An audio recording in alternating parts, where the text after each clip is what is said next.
So hey, what's up guys, welcome back to our YouTube channel. So in this video we are going to see what if Harry Potter was born with curse spirit technique. So this is crossover between JJK and Harry Potter, so please watch till end. This will be very interesting video, and if you want more content like this, then please leave a like, share and subscribe.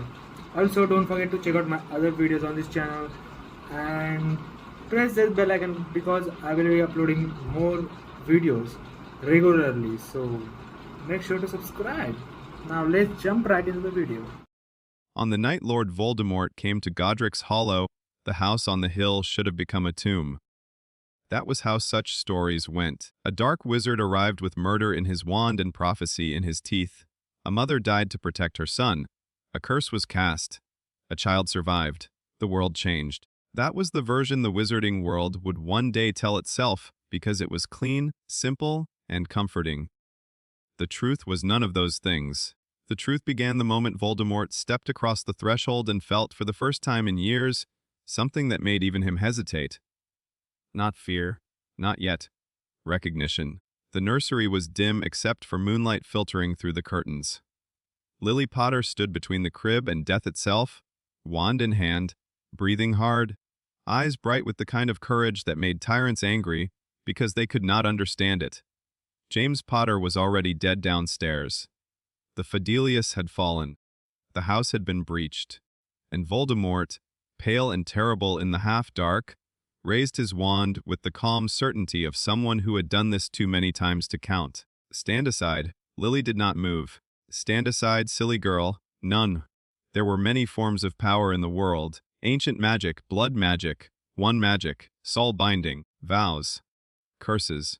The invisible architecture holding reality together in neat little lies. Lily Potter, though she would never have used the term, made a binding vow that night, not with ritual circles or carved runes or blood on stone, just with choice. A life willingly given. A refusal absolute and complete. A mother staking everything on one condition, not him. Something vast and old took notice. Voldemort's lip curled. Very well. Green light erupted from his wand. Lily fell. The room went silent. For one brief, impossible second, all of existence seemed to hold its breath. Then Voldemort turned to the crib. Harry Potter looked up at him with large green eyes that did not understand death, prophecy, or the black shape looming above him. He was a child in a blanket, warm and alive and defenseless.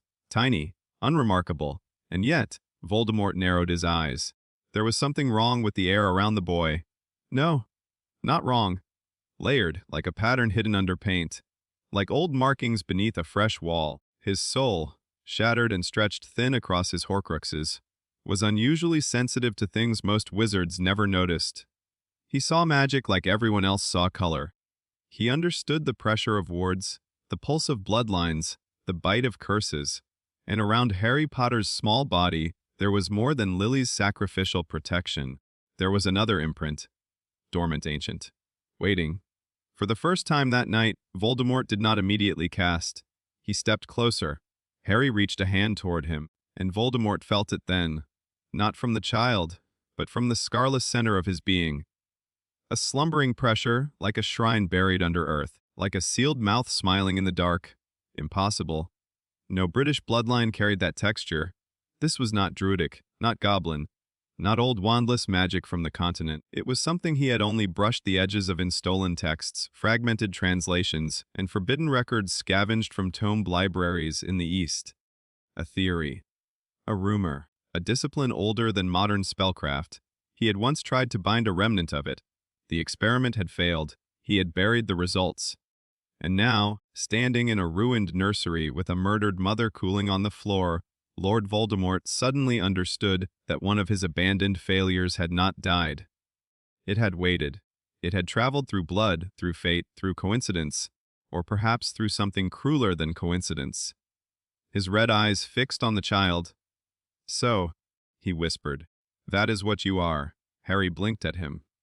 Voldemort made his decision. Whatever slept in this boy, it would either die now or be made his. He raised his wand. Avada Kedavra. The killing curse crossed the room in a streak of sickly green. It touched Harry Potter, and the world broke. Not outward, inward. The curse did not rebound in the way legends would later describe. It was not reflected like light from a mirror, nor blocked like a shield intercepting a blow. Those were wand magic metaphors. Orderly, understandable, safe. This was something else. The instant the curse met the layered protections around Harry, Lily's sacrificial vow ignited. But instead of merely rejecting Voldemort's magic, it forced contact between incompatible systems. Death magic struck a soul already brushed by something that did not obey the tidy laws of wizarding Britain, the dormant imprint under Harry's skin, the old thing in the bloodline, the sealed technique, the residue of a king, like malice from another tradition, woke violently. The nursery filled with invisible pressure. Voldemort's eyes widened. The curse did not fail. It was taken apart. Not deflected. Not cancelled. Unmade. The green light frayed into lines so fine they could not be seen directly, only felt. Threads severed at points too precise for mortal spellcraft. The spell's intent split from its structure. Its death force came apart at the seam, and because Voldemort's soul was already fractured, already ragged, already held together by stolen anchors and willpower, the unraveling did not stop with the curse. It recognized weakness. It cut along it. Voldemort screamed. It was not a human sound. His wand flew from his hand as something invisible seized the architecture of his soul and pulled. For one hideous moment he saw himself from the inside, the mutilated core, the torn-off fragments scattered across hidden objects, the obscene patchwork masquerading as immortality. He saw the curse he had cast disassembled into pure intent. He saw the sleeping thing under Harry's skin open one eye. Then every fault line in him lit up. His body burst apart into ash and shadow. His soul did not simply leave. It was ejected, ripped free in a spray of black, red spiritual residue that slammed against the nursery walls like oil thrown into a furnace. Something less than a ghost and more than a scream tore loose from the remnants of Tom Riddle and fled into the night, shredded and shrieking. The house groaned. The crib cracked. A fine, clean line appeared across the stone floor from wall to wall, as though reality itself had been scored by an impossibly sharp blade. And at the center of the devastation, Harry Potter began to cry. When Albus Dumbledore arrived, dawn had not yet touched the horizon. The old wizard moved through the wreckage in silence, blue robes whispering over broken boards and dead dust. Hagrid had not yet come. Ministry officials had not yet started inventing explanations. The house still belonged to Truth, James downstairs, Lily upstairs, and the child alive. Dumbledore paused in the nursery doorway. He saw the obvious things first: the dead mother, the ruined crib, the blown open wall, the child with the lightning bolt wound on his forehead, red and raw. Then he saw the less obvious things. The line carved across the nursery floor was too precise. Not blast damage, not curse rebound. A severance. The wood of the crib had not splintered naturally. Portions of it had come apart along internal grain lines, each piece separated with impossible accuracy, as if the structure had been persuaded to stop being one object. And the air tasted wrong. It carried the stale remains of dark magic, yes, but beneath it lingered something dry and metallic and old, not ancient magic in the British sense. Not sacrificial protection either, though that was there too, woven around Harry like a vow made visible. This was a second residue, sleeping now, quiet. Dumbledore's expression changed by less than a fraction. He stepped closer to the child. Harry, exhausted from crying, reached up with both hands. Dumbledore hesitated, only for a heartbeat. Then he lifted him gently from the crib. The scar pulsed once beneath Dumbledore's fingers. The old wizard's eyes sharpened. There were stories he had spent decades dismissing because the alternative was profoundly inconvenient. Fragments of records from travelers, Goblin Cave transcripts too damaged to trust. One mad ministry researcher who had vanished after insisting there existed. Combat arts prior to the wand's monopolization of magical violence. Most of it had sounded like myth, a condition, a trade. A body denied one form of power in exchange for monstrous access to another. A restriction so severe it looked like a curse until it awakened. Dumbledore looked at baby Harry and felt, deep in his old bones, the first chill of a future he would not be able to fully control. Outside, the wind hissed through the broken walls. Harry fell asleep in his arms. Dumbledore turned away from the nursery and made a decision. The child would go to Privet Drive, not merely because of Lily's blood protection, because if the old stories were true, Harry Potter needed a cage as much as a home. And cages, Dumbledore knew, were often built from love with the best of intentions. Number 4. Privet Drive was a house of neat edges and nervous normalcy. Its hedges were trimmed, its curtains were proper, its neighbors were dull in the most aggressively respectable way possible. It was the sort of place where nothing remarkable should ever happen, which was, perhaps, why remarkable things resented it so much. Harry's first clear memory was of the cupboard.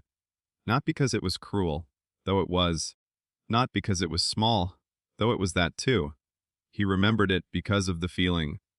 At 5 years old, he did not have language for cursed energy, output control, subconscious severance, or instinctive manifestation. What he had was sensation, a pressure under his skin when Aunt Petunia hissed too sharply, a dry static in his teeth when Uncle Vernon grabbed his arm too hard, a wrongness in the air when Dudley laughed with his gang outside the cupboard door.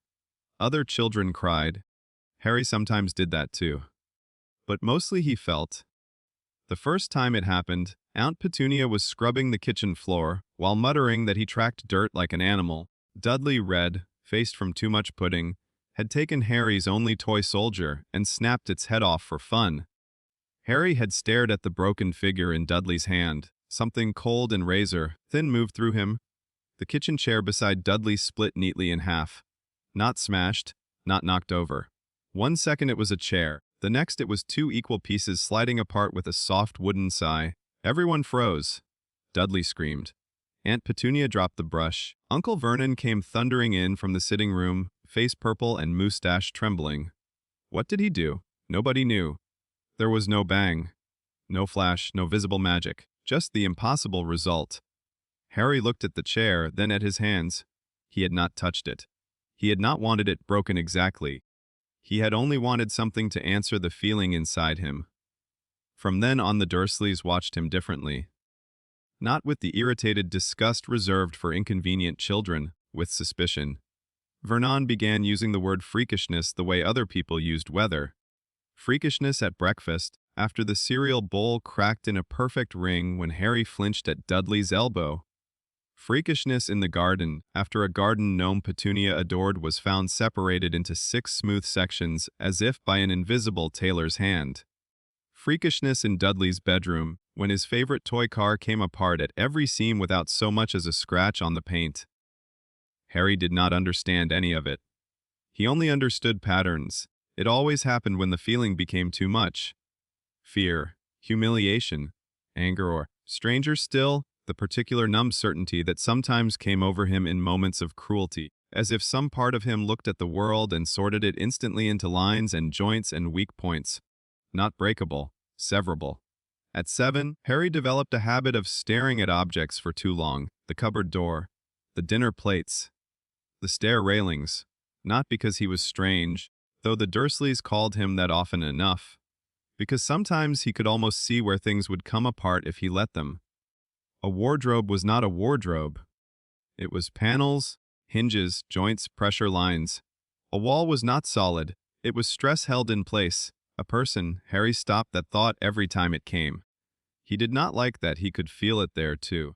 He did not like the whisper of certainty that passed through him when Dudley shoved him into the garden hedge, and for one flashing second Harry knew exactly how many invisible lines ran through a human wrist. So he learned to hold still, to swallow things, to make himself small. It helped. A little then came the nightmare. He was 8 years old. Rain battered the windows of Privet Drive, and thunder rolled over the neighborhood in soft, distant growls. The cupboard smelled of dust and old shoes. Harry had fallen asleep cold and hungry, one arm tucked under his head, the thin blanket twisted around his legs. He dreamed of a place he had never seen. Not a house. Not a room, a shrine, endless, shadowed, lined with dark gates vanishing into nowhere. There was no sky above it and no floor below it, only depth. The air smelled like iron and incense and something charred. Somewhere very far away something was laughing, not loudly, not cruelly, but with the bored amusement of a king watching an insect discover fire. Harry stood alone in the dream. Then he wasn't alone. He could not see who stood behind him. He only knew it was there. Watching. Interested. A voice, not spoken aloud and yet perfectly clear, brushed the inside of his skull. Look how tightly they shut you in. Harry turned in the dream. There was no one, just darkness. Gates. Hunger. He woke with a gasp. The cupboard was black except for a line of light under the door. He could hear Vernon snoring upstairs. Pipes rattling. Rain ticking against the window beyond the kitchen. His heart hammered. The dream clung to him like cobwebs, and beneath the fear was that feeling again. Sharp, dry, precise. The unbearable awareness of structure, of edges, of things pretending to be whole. Harry stared at the cupboard door. Wood grain, cheap paint, warped hinges. A little crack near the bottom panel. He didn't move, didn't touch it, but he felt the line where it would come apart. No force, no impact, just intent. The air in the cupboard thinned. Something passed through Harry's arm like cold water and fire at once, and the door unraveled, not exploded, not kicked in. The wood separated along invisible fault lines from top to bottom, each layer parting with surgical clarity. Paint peeled in strips so clean it looked deliberate. The latch dropped soundlessly to the floor in two perfect halves. The hinges split at their pins. The entire door slid apart in sections and collapsed outward into the hallway like a puzzle disassembled by a patient god. Harry sat frozen on his mattress. Rain hissed beyond the walls. His own breathing sounded too loud. He stared at his hand in the dark. Nothing had changed. Small fingers. Thin wrist. A bruise yellowing near the thumb from where Dudley had grabbed him 2 days earlier. He touched his palm with the other hand, as if he might find a blade hidden there. Nothing. Upstairs, Vernon stopped snoring. A floorboard creaked. Harry's breath caught. What was that? Petunia's voice muffled. Another creak. Heavier. Vernon's feet hit the landing. Boy! The hall light snapped on. Harry flinched as yellow brightness flooded the ruined doorway. Uncle Vernon stood there in striped pajamas, one enormous hand gripping the banister, his face slowly draining of color as he took in the severed wood lying in geometric pieces across the floor. For once, he had nothing to say. Petunia appeared behind him and gave a small, strangled noise. Dudley pushed between them, saw the destruction, and began wailing. Harry looked from them to the broken door and back again. I didn't touch it, he whispered. And that was true. That was the worst part. Vernon stared at him as though some private fear had finally become undeniable. Not a child doing accidental magic. Not a nuisance. Not even a freak. Something else. Something that made clean things come apart. You stay there, Vernon said, voice shaking with more than anger. You stay exactly there, Harry did. Where else could he go? That night the cupboard had no door.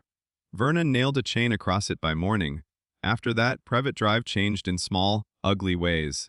Vernon avoided touching Harry unless absolutely necessary. Petunia left meals at arm's length. Dudley's bullying became more theatrical, less physical. Lots of pointing, taunting, and recruited witnesses, but fewer grabs, fewer punches. He did not understand what Harry was. He only understood that things around Harry sometimes ended up in pieces. No one discussed the cupboard door. No one repaired it properly either. Vernon replaced it with a thicker one and added 2 locks, muttering the whole time about unnatural tricks and dangerous little beast. Harry listened from the stairs and said nothing. Inside, something had changed. Not just because he had done it, because now he knew he could. He began testing the edges of it in secret. A loose thread on a blanket, encouraged apart until it split in a perfectly straight line. A dead leaf in the garden, severed into thin strips without fingers ever touching it. A spider web in the corner of the cupboard, parted clean through the center by concentration alone. It exhausted him. Sometimes gave him headaches so fierce he had to press his forehead against the wall and breathe through the dizziness. But each success brought the same terrible, thrilling certainty. There was a language under the world, and part of him had been born fluent. When he was 10, the letter came. Not the Hogwarts letter, not yet. This one was cream parchment, stamped with a ministry seal so official it looked offended by the postbox. Vernon nearly tore it in half opening it, then grew confused, then angry, then pale as he read. Petunia snatched it from him. They both looked at Harry. That was never a good sign. What did you do now? Vernon barked. I didn't do anything. Petunia's mouth tightened. Someone from the ministry is coming tomorrow. Harry blinked. The what? The government for your sort? Vernon snapped. And you'll keep your head down and answer what they ask. My sort? Vernon's eyes flicked, almost involuntarily, toward the kitchen table where a ceramic fruit bowl still bore the faint hairline marks from the day Harry had stared at it too hard after being denied dinner. Abnormal. The next morning a man arrived at exactly 9 o'clock. He was young, too young, Harry thought later, to have the stiff discomfort of someone pretending authority. He wore dark green robes under a muggle overcoat he clearly hated, and he carried a leather case in one hand and a clipboard in the other. Eggervale, he introduced himself briskly at the door. Junior Assessment Liaison, Department of Magical Accidents and Irregular Manifestations. Vernon looked as if he wanted to throw him off the porch. Instead, he forced a smile so tight it nearly snapped. Come in. Vale stepped inside and paused. His eyes moved, not over furniture or family photos, but through the air itself. Harry noticed that immediately. The man was looking the way Harry sometimes looked, at pressure, at wrongness, at the shape of a room beneath appearances. Interesting. Vale's gaze landed on Harry. The young official's professional detachment wavered. Mr. Potter? He said. Thank you for seeing me. Harry almost laughed. As though he had a choice, Vale set his case on the dining table and clicked it open. Inside were instruments Harry had never seen: a brass wand calibrated with runes, a glass lens mounted in silver, a strip of parchment inscribed with moving symbols, and at the center a short rod of black metal no thicker than a finger. What's that? Harry asked before he could stop himself. Vale glanced up. Standard wand compatibility and ambient signature detector. Vernon made a disgusted noise. Is all this really necessary? In cases of anomalous pre-Hogwarts manifestation, yes. The phrase settled over the room like dust. Anomalous. Harry liked that word less than freakishness somehow. It sounded cleaner, official, easier to bury. Vale began with ordinary questions. Any accidental levitation? No. Animal transmutation? No. Involuntary teleportation? No. Spontaneous combustion? Not as far as I know, Harry said, and Vale actually smiled at that. Then came the practical portion. The brass wand hummed faintly near Harry's skin, then gave a nervous jerk and went still. The lens clouded over the moment Vale angled it toward Harry's face. The parchment rolled itself shut. Vale frowned. That's odd. Vernon folded his arms. You don't say. Vale reached for the black rod last. This will simply measure ambient magical resonance. Hold out your hand, please. Harry did. The official extended the rod until it hovered an inch above Harry's palm. For one suspended second, nothing happened. Then every light in the kitchen blew out. The rod emitted a sound like a scream forced through metal and exploded into glittering black fragments. Vale staggered backward. Petunia cried out. Vernon shouted something obscene. Harry felt it too. Not pain exactly, but a pressure wave peeling through the room from his own body outward. The fruit bowl on the table split into 4 equal arcs. The wallpaper behind him cracked in a perfect diagonal. One of the dining chairs lost both front legs at once and collapsed gently to the floor. Then stillness. The kitchen smelled faintly burnt. Vale was staring at Harry with naked alarm. Harry stared back, heart pounding. I didn't mean to. I know, Vale said. And that, more than anything else, frightened him. The young official crouched slowly and picked up a fragment of the detector with shaking fingers. The runes etched into it had not merely shorted out. They had been carved through. Every enchantment line severed. He looked at the split wallpaper, the broken fruit bowl, Harry's unmarked hand. Then he said very carefully, Mr. Dursley, I'll need a moment alone to finalize my notes. No. It is standard procedure. Vernon bristled, but something in Vale's expression made him step back. Petunia needed no second invitation. She fled toward the kitchen door, dragging Dudley with her. When they were gone, Vale turned to Harry. Up close, he looked less official and more terrified. Has anyone ever explained your magic to you? Harry almost said no. Then he thought of the cupboard door, the dream, the strange certainty that lived in his bones. "No," he said instead. "Not really." Vale exhaled. "I'm not sure I can either." He hesitated, then pulled a smaller notebook from his coat pocket, separate from the official clipboard. "Personal. There are old records," he said quietly, "fragments, cases where magical children present with inversions, restrictions. One faculty denied, another exaggerated beyond reasonable theory." Harry listened without blinking. "Most of it is dismissed as folklore," Vale continued. "But your readings, what little I got before the detector failed, suggest you may have almost no conventional wand channel alignment." Harry frowned. "What does that mean?" Vale's mouth tightened. "It means Hogwarts may have difficulty teaching you in the standard way." An odd sensation passed through Harry then, not surprise, recognition, as though some hidden part of him had always known that wands and broomsticks and schoolbook magic belonged to a world parallel to his, not his own. Vale studied him. "Have you ever broken something without touching it?" Harry said nothing. That was answer enough. The young official swallowed. Did it feel like force? Harry thought of the cupboard door unraveling in silence. No. What did it feel like? He should not have answered. Some instinct told him that. But Edgar Vale was the first adult who had asked without already deciding Harry was monstrous. So Harry told the truth. "Likey, it was never one thing to begin with," he said slowly, like I could tell where it should come apart. Vale went very still. Then he wrote one line in the private notebook and closed it. When the Dursleys returned, his face had become bureaucratic again. He packed the broken pieces of the detector into his case, filled out the clipboard in brisk, slanted writing, and announced that the matter would be reviewed internally. Vernon demanded to know whether Harry was dangerous. Vale looked at Harry for a long second. Then he said, "Not by intent." It was somehow not reassuring. At the door, he paused and addressed Harry directly. "You may receive school correspondence soon." Harry nodded. Vale hesitated again, as if on the verge of saying something else. Something human, not official. In the end, he only said, "Try not to panic if strange things happen around strong emotion." Harry almost smiled. That ship, he thought, had sailed years ago. After Vale left, Vernon locked Harry in the cupboard for 6 hours. Edgar Vale filed 2 reports that evening. The first was the official report. Accidental wild magic event, unstable but non-hostile. Recommend delayed observation, no immediate intervention required. Dry, bland, useless. The second report he wrote by hand, sealed with 3 wards, and routed through channels no junior official should have known existed.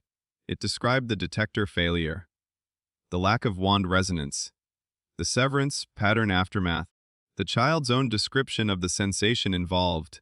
He did not use terms like cursed energy or dismantling arts.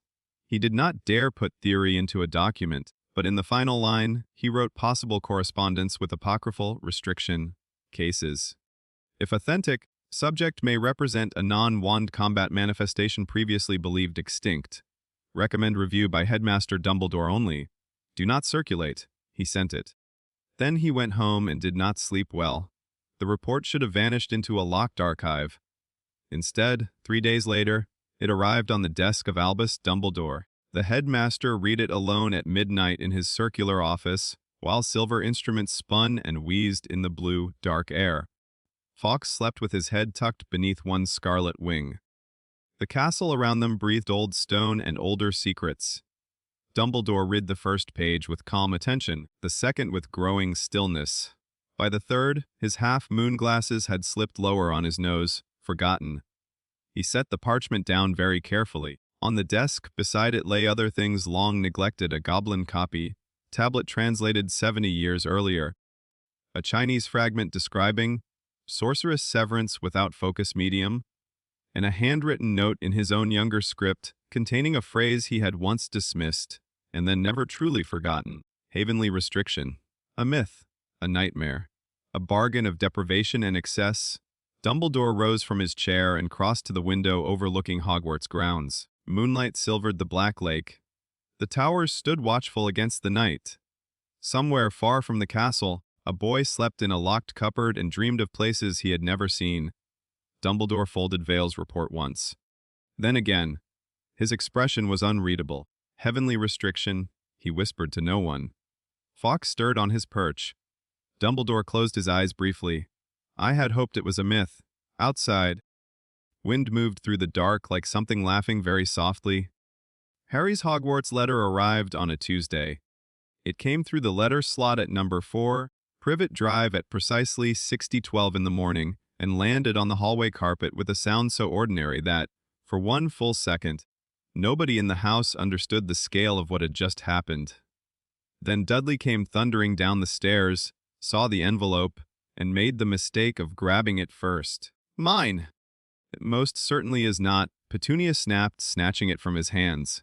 Vernon, already knotting his tie with the expression of a man preparing to argue with traffic, stopped cold when he saw the green ink. For a strange, suspended moment, all three Dursleys simply stared. Harry, halfway down the stairs in oversized clothes and sockless feet, recognized the shape of fear immediately. It was different from the fear they felt around him, sharper. Older? Oozes it?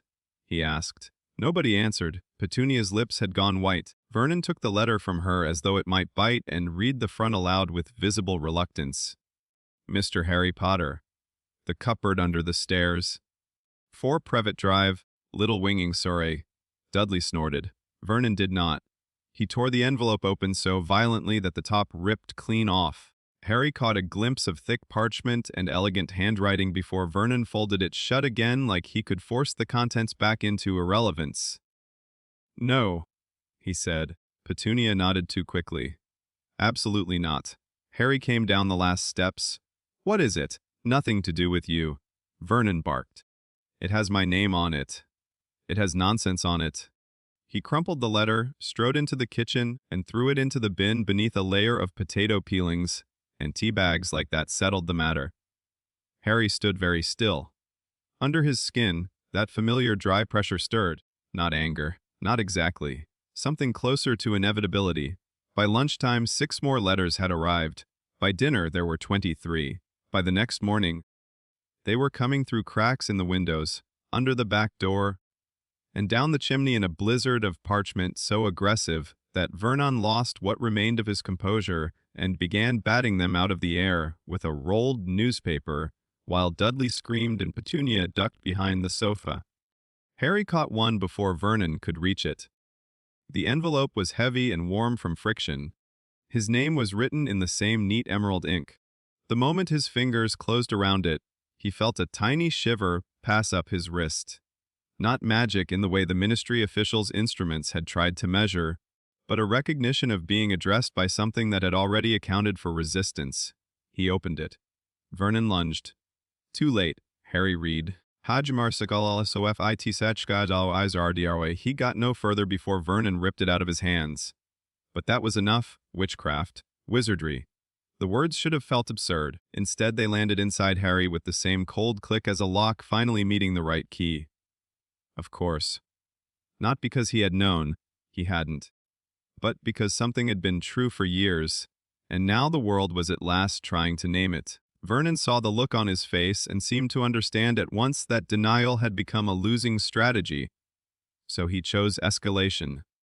By the end of the day they were in the car, Petunia rigid in the front seat, Dudley complaining from the back, Vernon gripping the wheel so hard his knuckles shone.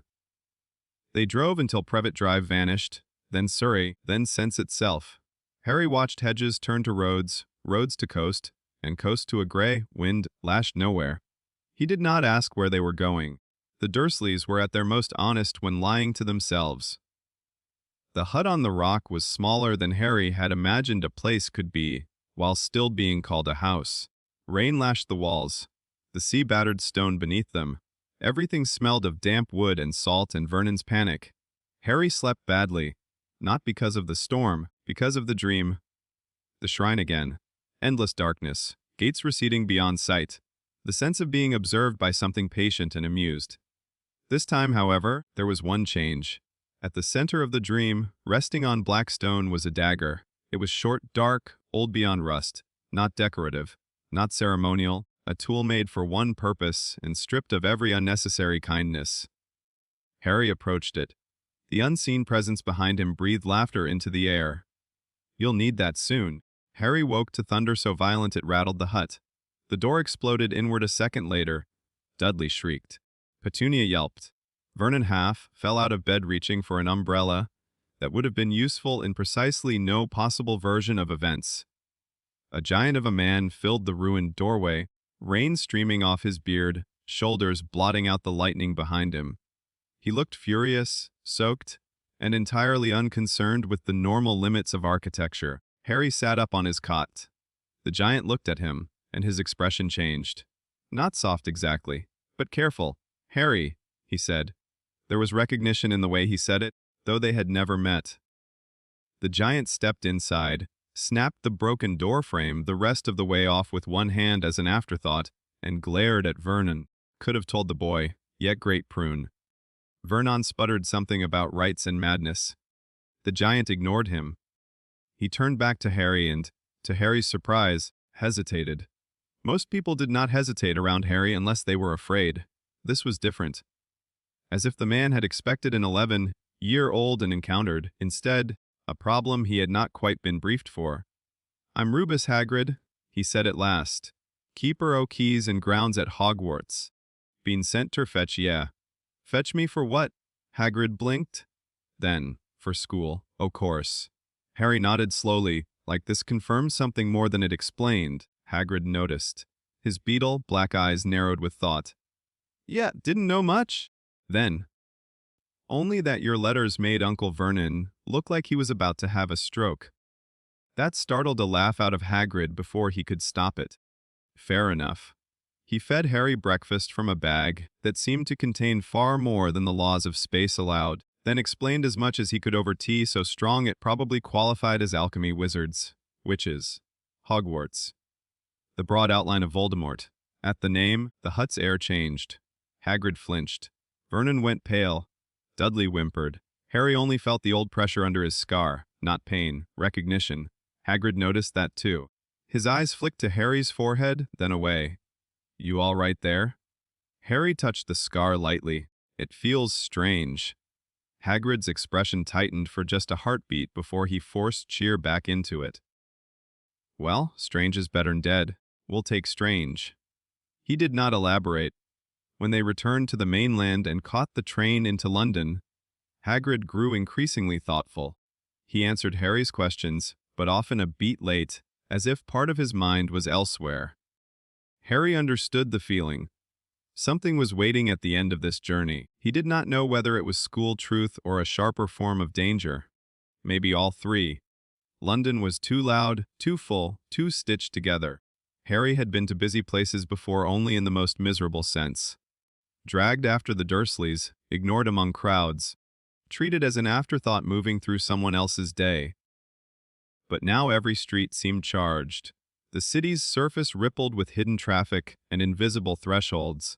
He felt pockets of pressure in alleyways, strange currents beneath brick and pavement, a thin shimmering tension in the air whenever they turned corners. Hagrid seemed too large for. By the time they reached the leaky cauldron, Harry already knew it was there before he saw it. Not because it looked magical, because the world bent around it. People on the street seemed not to notice the inn at all. Their eyes slid past it.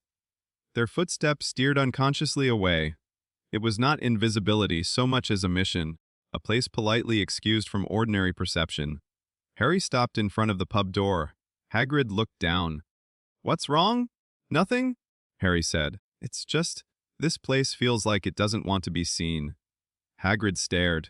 Then he grunted, not quite casually enough. Some enchantments are like that. But Harry heard the slight strain under the reply. Inside, conversations died. A dozen faces turned. Harry had expected whispers about being famous. Hagrid had warned him. He had not expected the room itself to tighten the way it did. Not awe, not exactly, but layered attention, curiosity, reverence. Something harder to identify. A bald wizard with watery eyes shook Harry's hand so reverently one might have thought Harry was fragile glass. A witch in violet robes patted his shoulder and called it an honor. Someone at the back muttered, "He has Lily's eyes." And another voice, older and rougher, answered, "No, look closer." Harry turned instinctively.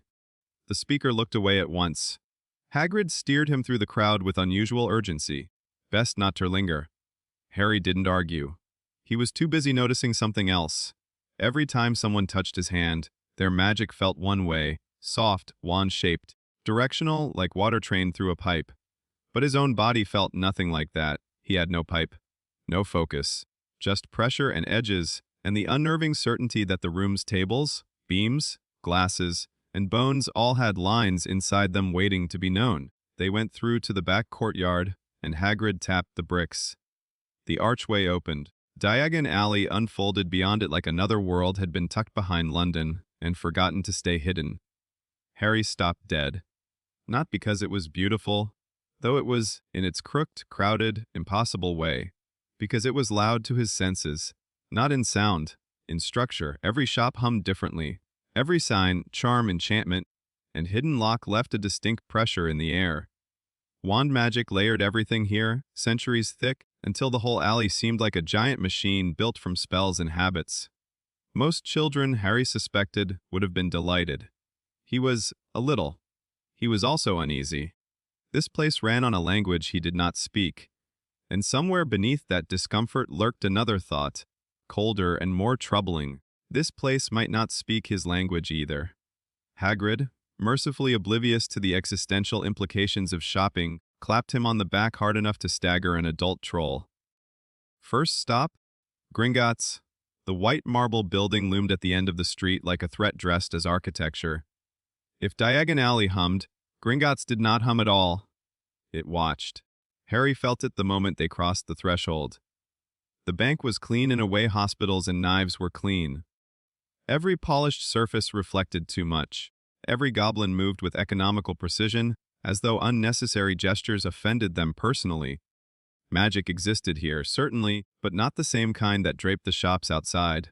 This was older, contractual, measured. A goblin clerk took Hagrid's key with professional indifference until his eyes landed on Harry's scar. Then the indifference vanished, not replaced by fear, by recognition so sudden it made the goblin go still. He was old, with skin like folded parchment and dark eyes that seemed to sink past Harry's face and into whatever lay layered beneath it. Very slowly, he bowed, not deeply enough to be servile, just enough to mean something. Hagrid blinked. Right? Harry Potter, we're here for his vault. The goblin did not look at Hagrid. He kept his gaze on Harry and said, in a voice dry as old coin, the king's residue. Harry felt the words more than heard them. What? The goblin's eyes flicked once to Hagrid, then to the other clerks nearby. Whatever explanation might have followed disappeared behind a wall of professional caution. We wondered when it would wake, he said instead. Hagrid had gone uncharacteristically silent. Harry opened his mouth to ask more, but the goblin had already straightened. This way. The cart ride to the vaults was miserable in every physical sense and worse in the spiritual one. The tunnels beneath Gringotts felt riddled with old agreements. Harry could almost taste the binding magic in the stone, dense, layered, recursive. Oaths, ownership, security, punishment.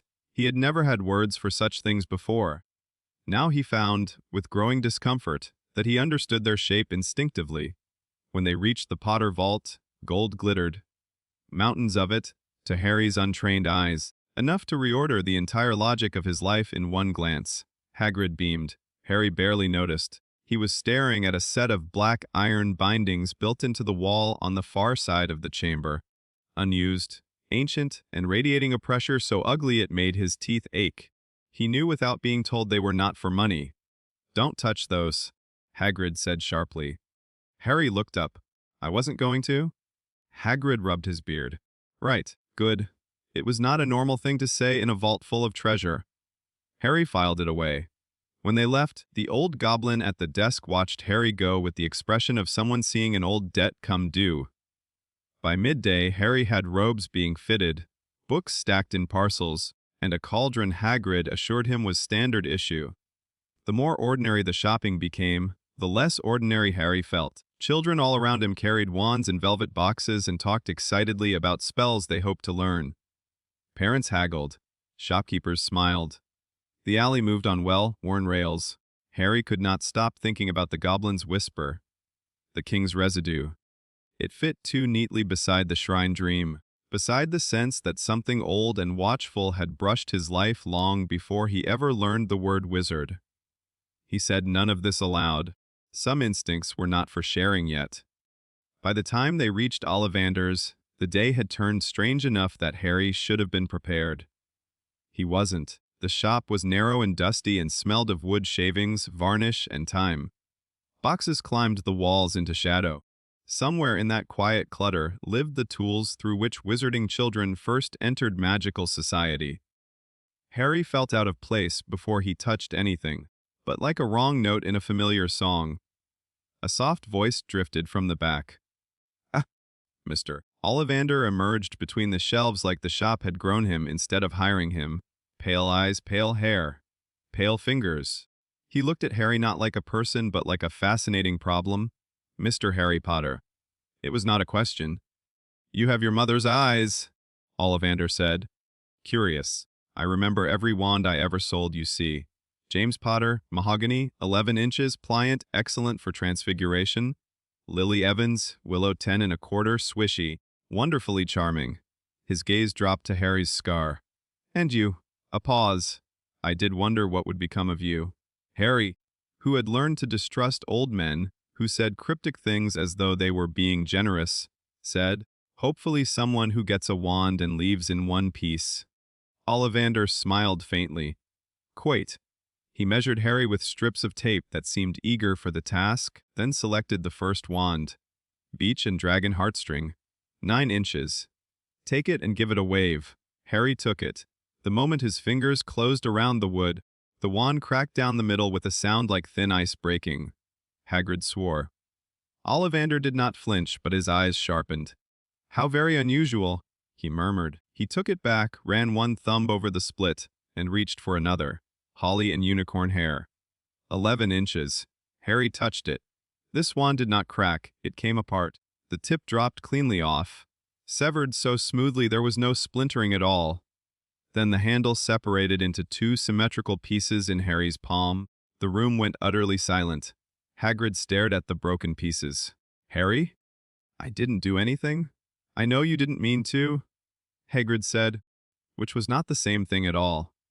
Ollivander's pale face had lost what little color it possessed. Still he continued. Yo and phoenix feather. Snap, Rowan and unicorn hair. A perfect split through the core, sherry and dragon heartstring. The lacquer crazed in geometric lines before the entire wand disintegrated into 6 smooth lengths. By the 6th wand, even Hagrid had stopped pretending this was normal. By the 9th, Ollivander's voice had gone thin. He brought out boxes from higher shelves, lower drawers, old stock and faded velvet experimental pieces tucked away from the main inventory, flexible woods, rigid woods, temperamental cores, loyal cores, powerful cores. Every wand Harry touched died in a different language of refusal. One blackened from the inside out the instant contact was made, smoke hissing from its grain. One split with surgical neatness as though cut by an invisible blade. One gave a violent shudder and flung itself from Harry's hand hard enough to punch through a stack of boxes, and one, thin, silver lacquered, almost delicate, simply dissolved at the seams, every component falling apart into its constituent pieces without so much as a spark. Ollivander stopped moving. For 40 years he had dealt in intimate certainties. Wand chooses wizard. Compatibility reveals itself. Exceptions exist but never chaos. This was chaos. No, not chaos either. Harry could feel that much. It was the opposite. Too much order of the wrong kind. Every wand placed into his hand had its internal lines revealed and punished for existing. Core and wood, magic channel and focus architecture. All of it became intolerably obvious to whatever lived in Harry's aura. Hagrid cleared his throat. Maybe it's just nerves. Ollivander looked at him as one might look at a man suggesting rain could explain an earthquake. No, he said. The word landed flat and final. He turned back to Harry. When you hold them, Ollivander said quietly, what do you feel? Harry hesitated. The old wandmaker waited with unnerving stillness. Harry glanced at Hagrid, but Hagrid only looked confused and worried, not dangerous. So Harry answered, they feel. He searched for it. Fragile? All wands are fragile if mistreated. That's not what I mean. Harry looked at the pieces on the counter. They feel like they're pretending to be singular things, but they aren't.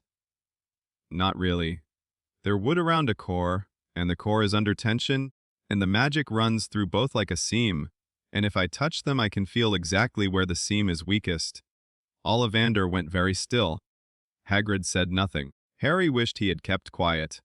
At last Ollivander whispered, almost to himself, fundamental incompatibility. He said it like a diagnosis and a heresy. Then the shop bell rang.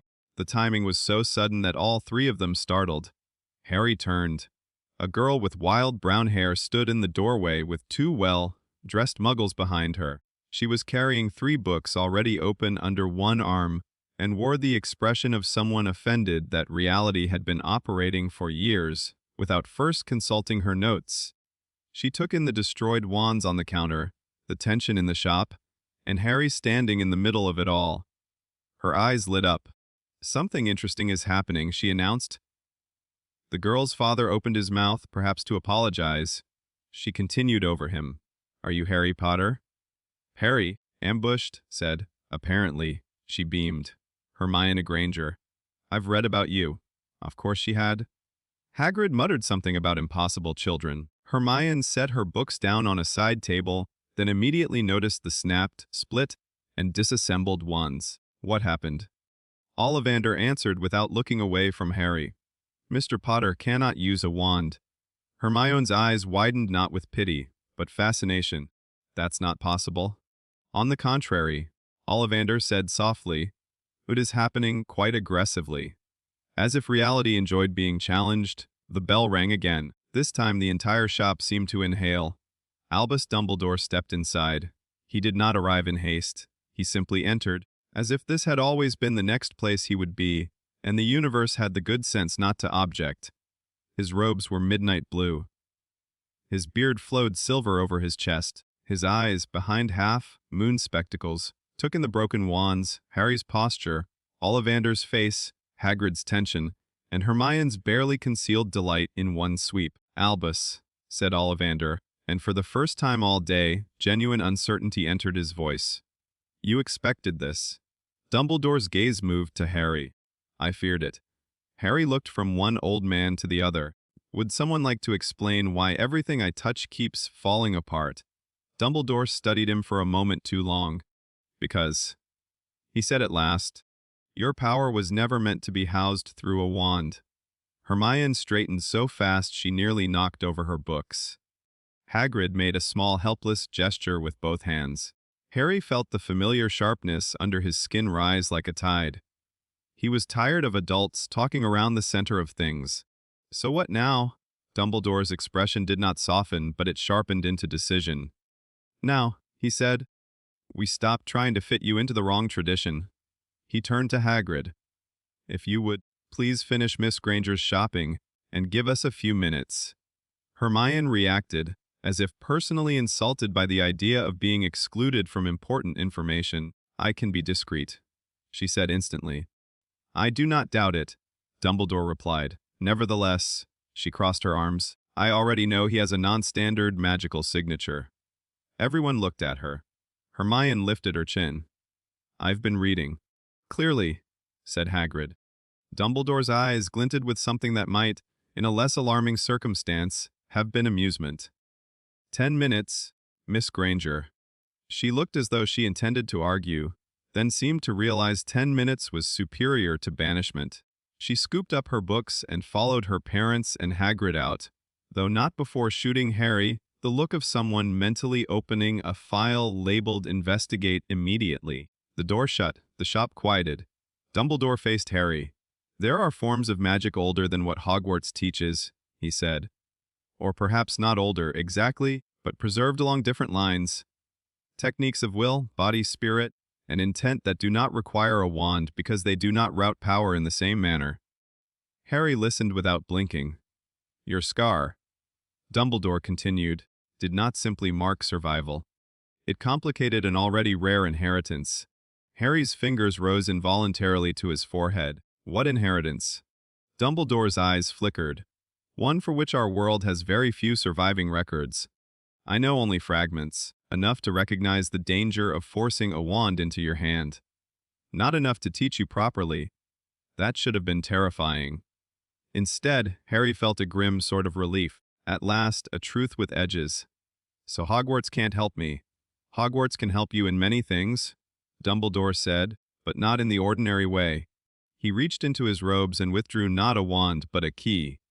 It was black iron old, and etched with geometric marks Harry did not recognize but somehow disliked on sight. There is something in the Hogwarts vaults, Dumbledore said quietly. An object recovered 3 centuries ago from a sealed chamber beneath a monastery ruin. It has never responded well to wizard handling. The record affixed to it contains only 4 words. He placed the key on the counter. Ollivander. The wandmaker nodded once, face unreadable, and reached beneath the workbench. He brought up a long, narrow box wrapped in dark cloth. Harry stared. Ollivander unwound the cloth with extraordinary care. Inside lay a dagger. It was not ornate, not jeweled. No ceremonial flourish. The blade was matte black with the faint sheen of stone worn to impossible sharpness. The hilt was wrapped in something dark and ancient that might once have been leather and might once have been skin. Tiny markings ran along the flat of the blade, not glowing, not magical in any wand-born sense, but present in a way that made the air around them feel slightly thinner. Harry knew it at once. Not because he had seen it here before, because he had seen it in the shrine. Dumbledore watched his face. The vault tag reads, "Do not touch." Harry swallowed. That doesn't sound promising? No? Dumbledore agreed. Then why are you showing it to me?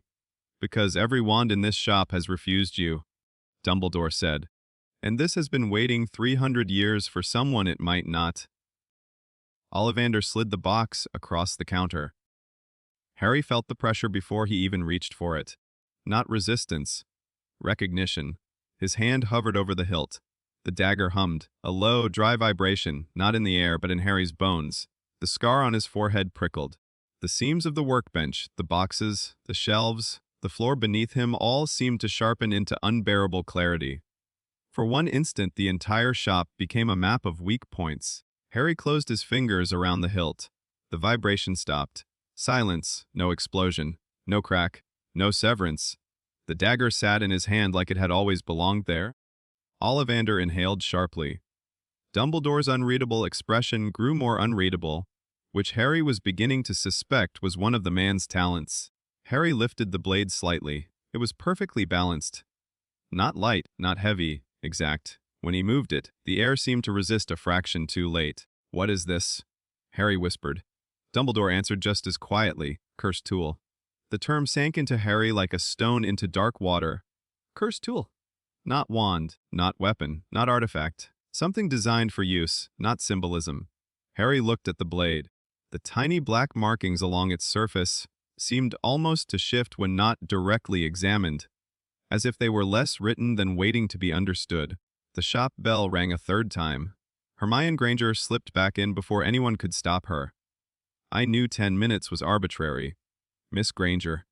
Dumbledore began. She stopped mid-step. Her gaze had gone to the dagger in Harry's hand, then to Harry himself, then to the shelf behind him, where a tower of nested cauldrons stood stacked in polished rows. Harry felt it a split second before it happened.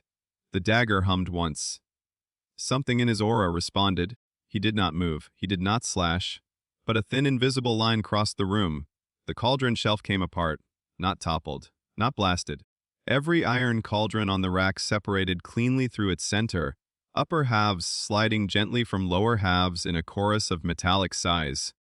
The wooden shelving itself followed a heartbeat later, each plank dividing on diagonal lines, so precise they looked measured.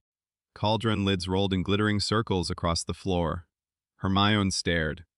Then, with the horrifying efficiency of the truly gifted, she pulled a notebook from her bag and began writing. Contact severance triggered by resonance proximity, she muttered. Possible focus amplification through non-wand medium. Structural targeting extremely precise. No incantation. No visible spell matrix.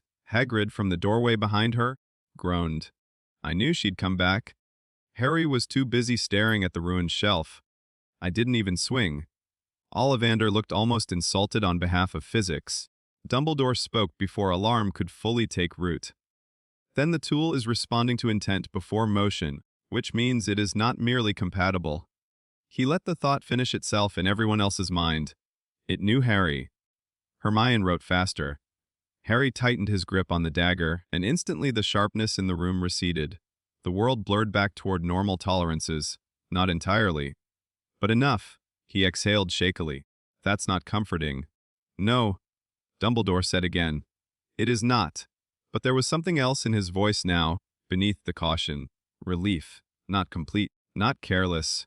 Just the relief of a man who had feared a child might have no path at all and had found, instead, a dangerous one. Dumbledore turned to Hermione. What you witnessed here, Miss Granger, is not for casual discussion. Hermione looked up from her notebook. I can be discreet. Your discretion will now be tested. She considered, then nodded with solemnity far older than 11. Understood. Hagrid gave her a look suggesting he did not understand how a child could say that sentence with a straight face. Dumbledore glanced back to Harry. You may keep the tool, he said. Harry looked up sharply. Just like that? It is yours more than it is ours. That doesn't answer the worrying part. A flicker of humor touched Dumbledore's eyes and vanished. No, but it answers the practical one. He placed enough gold on Ollivander's counter to settle a lifetime of commercial trauma and turned toward the door. Harry followed, dagger still in its box beneath his arm, every step feeling faintly unreal. At the threshold, Ollivander spoke. Mr. Potter. Harry looked back. The wandmaker's pale gaze had not softened. Take great care with anything built to answer you so quickly. Harry looked down at the wrapped box in his arms. The black blade inside seemed impossibly quiet now. I wasn't planning not to. Ollivander's expression suggested he considered that an inadequate plan. The rest of the day passed in fragments. Hagrid bought Harry an owl after declaring, with blustery defensiveness, that no child should leave Diagon Alley without something alive to keep him company. Hermione reappeared twice under transparently false excuses, once to ask whether Harry had experienced somatic strain during non-wand manifestations, and once to announce that she had found 3 references to pre-European spirit combat traditions in a bookshop index. Harry answered what he could, which wasn't much.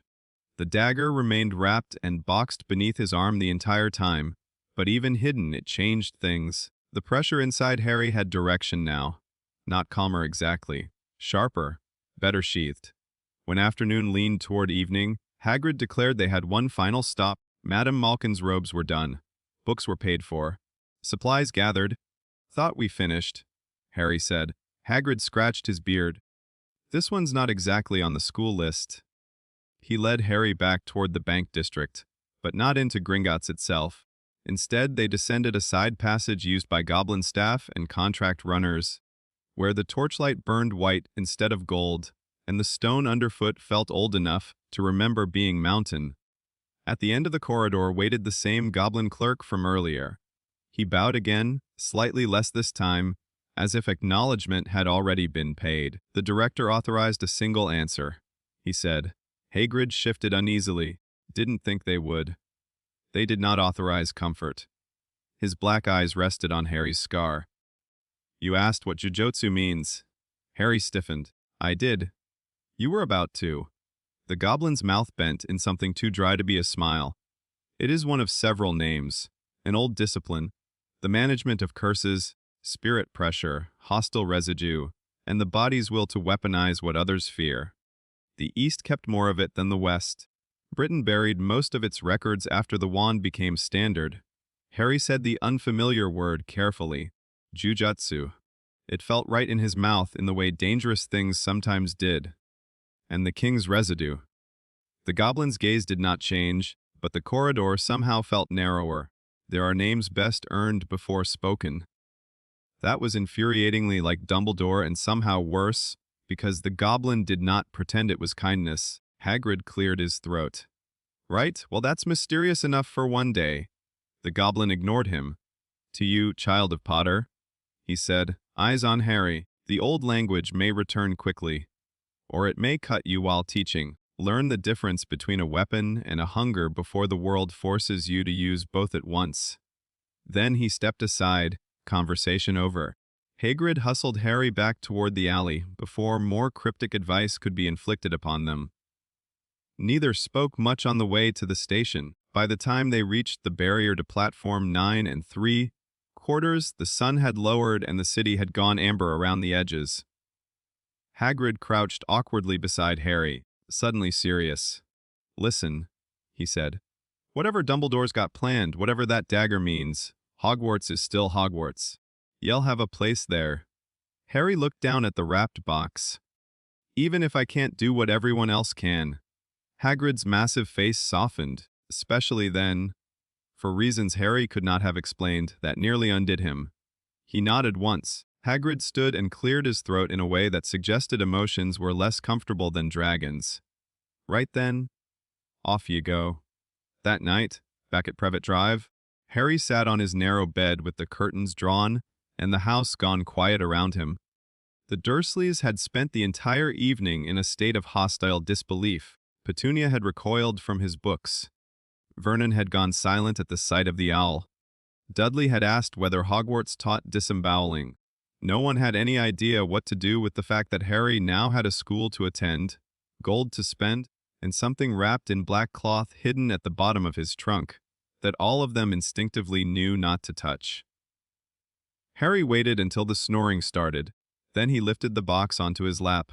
Moonlight from the small window traced pale lines across the cloth.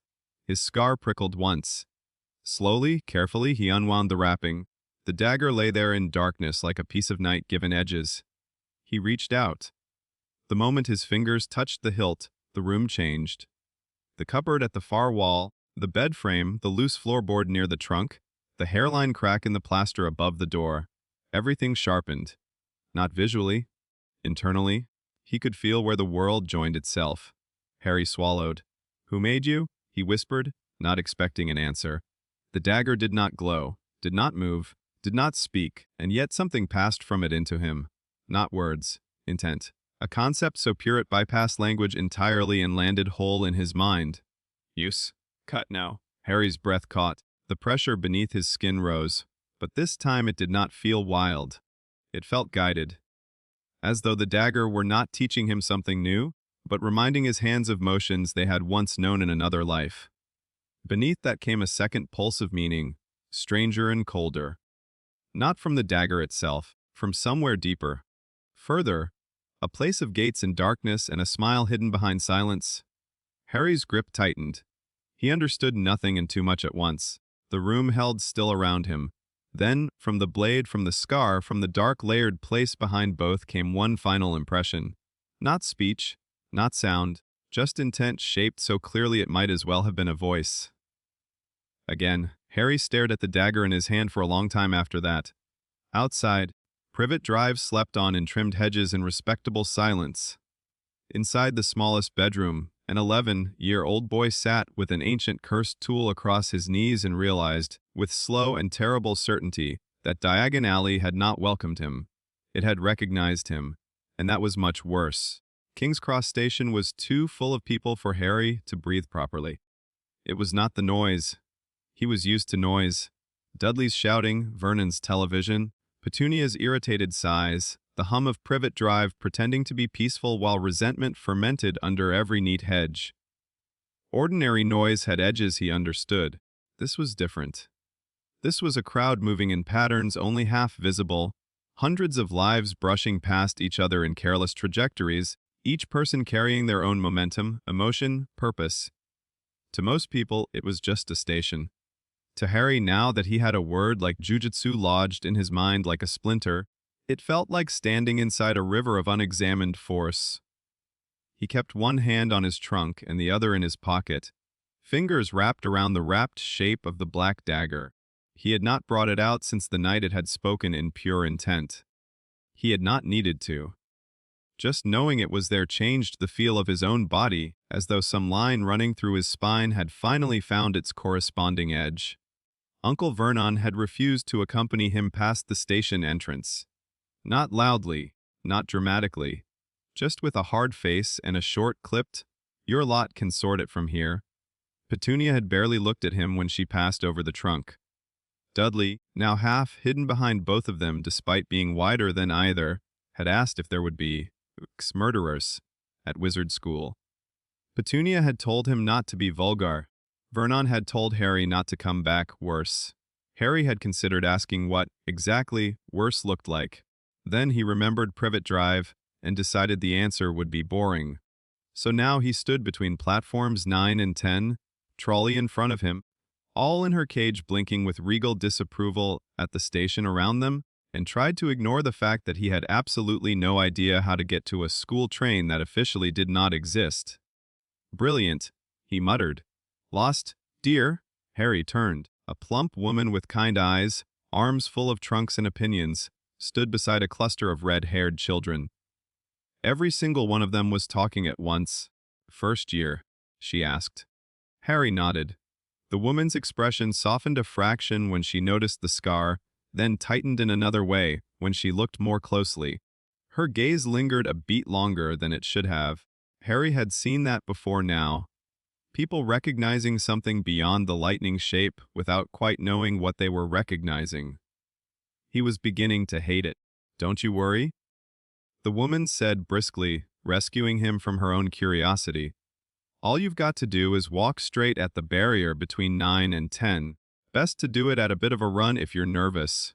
That sounded made up. One of the red-haired boys, freckled, gangly, and already looking mildly overwhelmed by existing, caught Harry's eye and gave him a look that translated perfectly to "I also think this sounds made up." Harry appreciated him instantly. The woman began dispatching children with battlefield efficiency. Go on, Percy first. Mind your badge. Fred. George. If either of you have packed dung bombs, I'll know. Ginny, no pouting. You'll be at Hogwarts soon enough.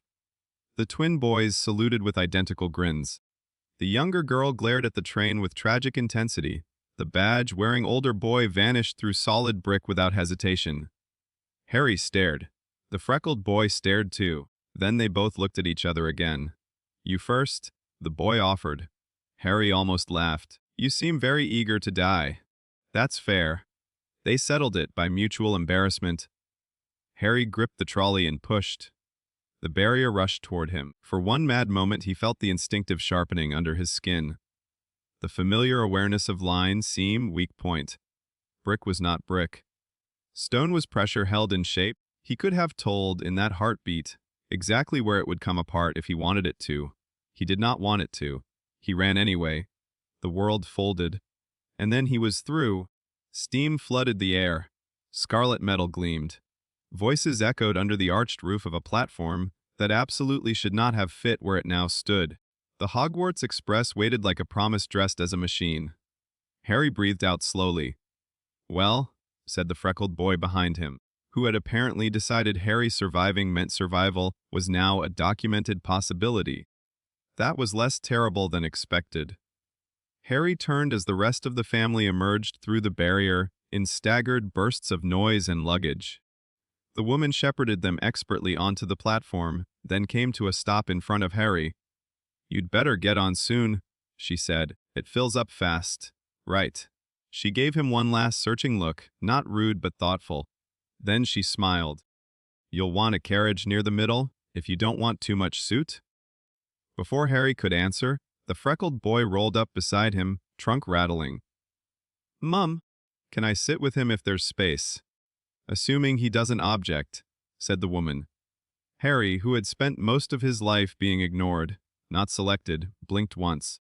I don't object. Good, said the boy. I'm Ron. Harry. Ron stared. Not at the scar exactly. At Harry as a whole, then at the scar, then back. His ears went pink. You're that Harry. Apparently, Harry said, because it remained the most accurate available response. To Ron's credit, after one brief moment of gawking he recovered enough to push his trolley alongside Harry's. Brilliant, he said, then winced. Sorry. Not brilliant, probably.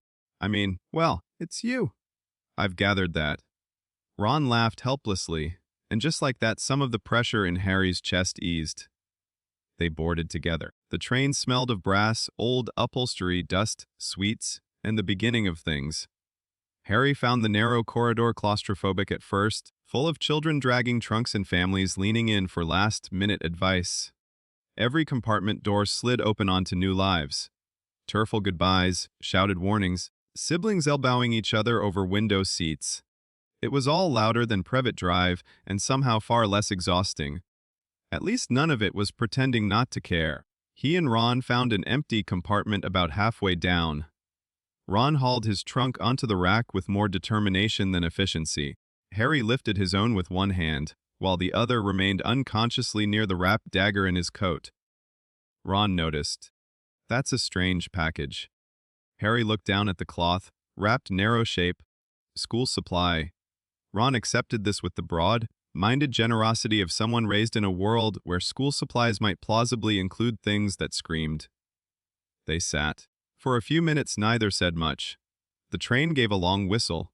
Outside the window, red-haired siblings waved, shouted, and pounded on the glass. The little girl, Ginny, Harry thought, looked as if she had been informed joy itself was illegal and the law was being enforced immediately. Then the train jerked forward. London began to slide away. Ron turned back from the window. So, you really didn't know you were a wizard until Hagrid came. Harry shook his head. The Dursleys thought ignoring reality counted as parenting. Ron snorted so hard he almost inhaled his own breath. Sounds miserable. It was. Ron's face changed. Not pity. Something more useful. Simple recognition that a bad thing had been bad, no embroidery required. My brothers said Hogwarts'll sort everything out. Ron offered, well. Fred and George said Hogwarts makes everything worse, but they sounded pleased about it. Harry smiled despite himself. That's reassuring. Ron began talking then, not in the polished way Dudley bragged or adults explained things at him, but in the erratic, honest way boys did when they were trying to fill silence before it swallowed them. He spoke about his brothers, the Hand. Me-down robes he resented on principle, Percy's badge, how Bill had once apparently charmed a lawnmower for reasons no one had adequately defended, and the fact that if Harry ended up in Slytherin, Ron's brothers would never let him hear the end of it. Harry listened. It was easy, unexpectedly easy. Ron did not keep circling back to the scar. He asked practical questions instead. Did Harry know how Quidditch worked? Had he really lived with Muggles? Was it true Muggle postmen simply walked up to doors without any spells at all? By the time the sweets trolley arrived, Harry had learned more about the Weasley family than he had ever known about his own relatives. He bought a ridiculous amount of food because he could. Ron stared at the pile in open reverence. You don't have to. Harry shoved half of it across the seat. I do actually. Otherwise, I'll just keep looking at it like it might disappear. Ron accepted this as entirely sound reasoning. They were halfway through dividing chocolate frogs when a sharp rap sounded on the compartment door. Hermione Granger entered without waiting. She had changed into school robes already, her tie slightly crooked, but aggressively present, and was carrying a notebook, 3 books, and the kind of intent most people reserved for surgery. I knew it, she said, looking directly at Harry. You did get on this train. Ron blinked. What did you think he was going to do? Walk to Scotland? Hermione ignored him. Her gaze moved to Harry's face, then to the wrapped package near his side, then to the sweets, then back to Harry with the expression of someone connecting 17 deeply satisfying data points at once. You're Harry Potter? She said. Harry looked at Ron. Does everyone begin every conversation like that? Ron shrugged around a mouthful of fudge. Probably for a bit. Hermione sat opposite them without invitation. I'm Hermione Granger. We met in Diagon Alley, briefly, under highly unusual circumstances. That's one way to put it, Harry said. Hermione opened her notebook. Harry closed his eyes for 1 second. When he opened them again, she was already writing. What are you doing? Documenting? Why? Because, she said with utter sincerity, something extremely important is happening to you, and apparently none of the adults involved have decided that proper record-keeping matters. Ron looked fascinated. You took notes on him. I took notes on the event. That sounds worse. Hermione flipped to a page dense with neat handwriting and alarming enthusiasm. Preliminary observations, she said. Repeated wand incompatibility resulting in structural collapse rather than magical recoil. Possible alternative channeling system independent of standard British wandcraft. Non-verbal, non-gestural severance phenomenon. Evident focus resonance via ancient blade artifact classified by Professor Dumbledore as a cursed tool. Ron stared at her like she had begun speaking Mermish. Harry, unfortunately, understood enough of it to feel exposed. You wrote all that after seeing me for 5 minutes. Hermione frowned slightly, closer to 12. Somehow that's worse too, Ron said. Hermione sniffed. Would you rather nobody think about it? Harry considered his life so far. No, he admitted. That's usually worse. She looked pleased, as if this confirmed a thesis. Exactly.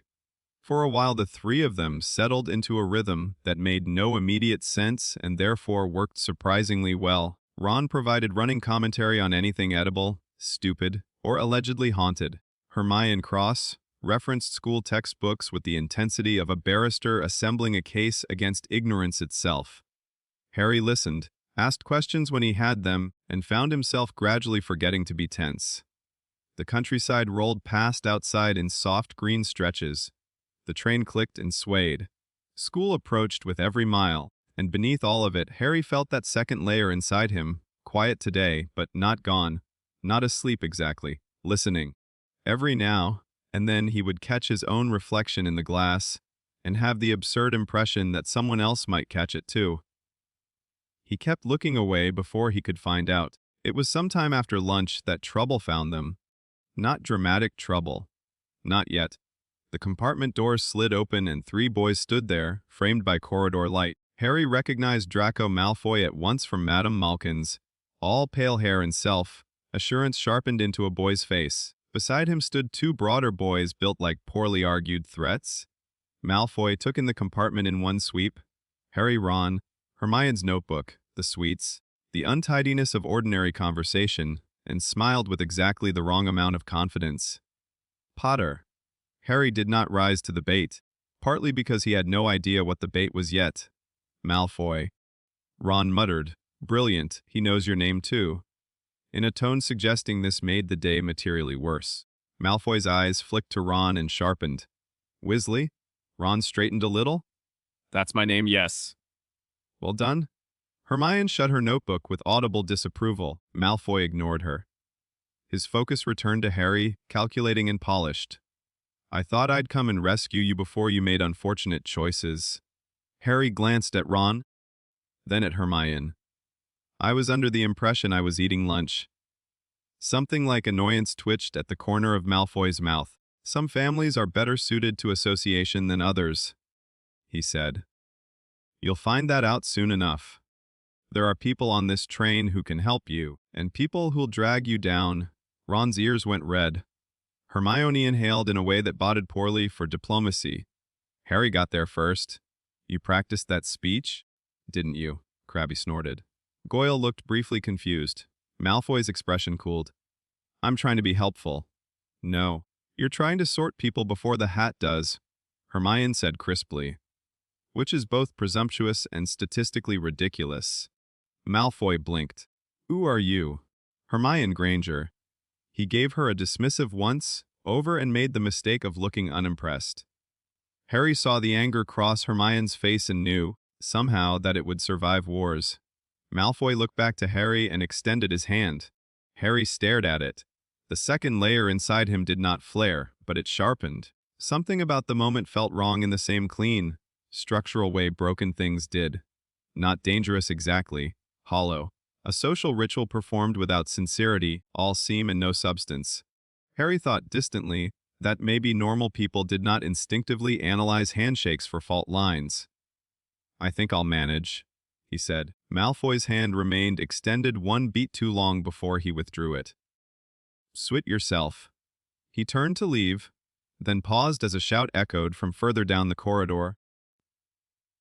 A 4th boy shoved around the edge of the doorway, older, looking and broad through the shoulders, though still clearly a student. He had the restless swagger of someone who enjoyed other people being afraid of him and got huffy when they forgot their part in the performance. What's the hold up? Malfoy. Malfoy's lip curled faintly. Nothing Warrington. Potter's making questionable choices. Warrington leaned into the compartment and looked Ron over with instant contempt. Then Hermione. Then Harry. Potter, is it? Harry was getting very tired of being approached like an event. Yes. Warrington smirked. Heard about you. Harry considered saying everyone has but decided he was too bored. Warrington's gaze shifted to Ron again. Weasley bothering you? No, Harry said. Warrington pulled his wand with the easy casualness of someone used to throwing small threats around for sport. Maybe I ought to remind him how compartments work then. Ron went still. Hermione half rose. Harry's body reacted before his thoughts did. The wand came up.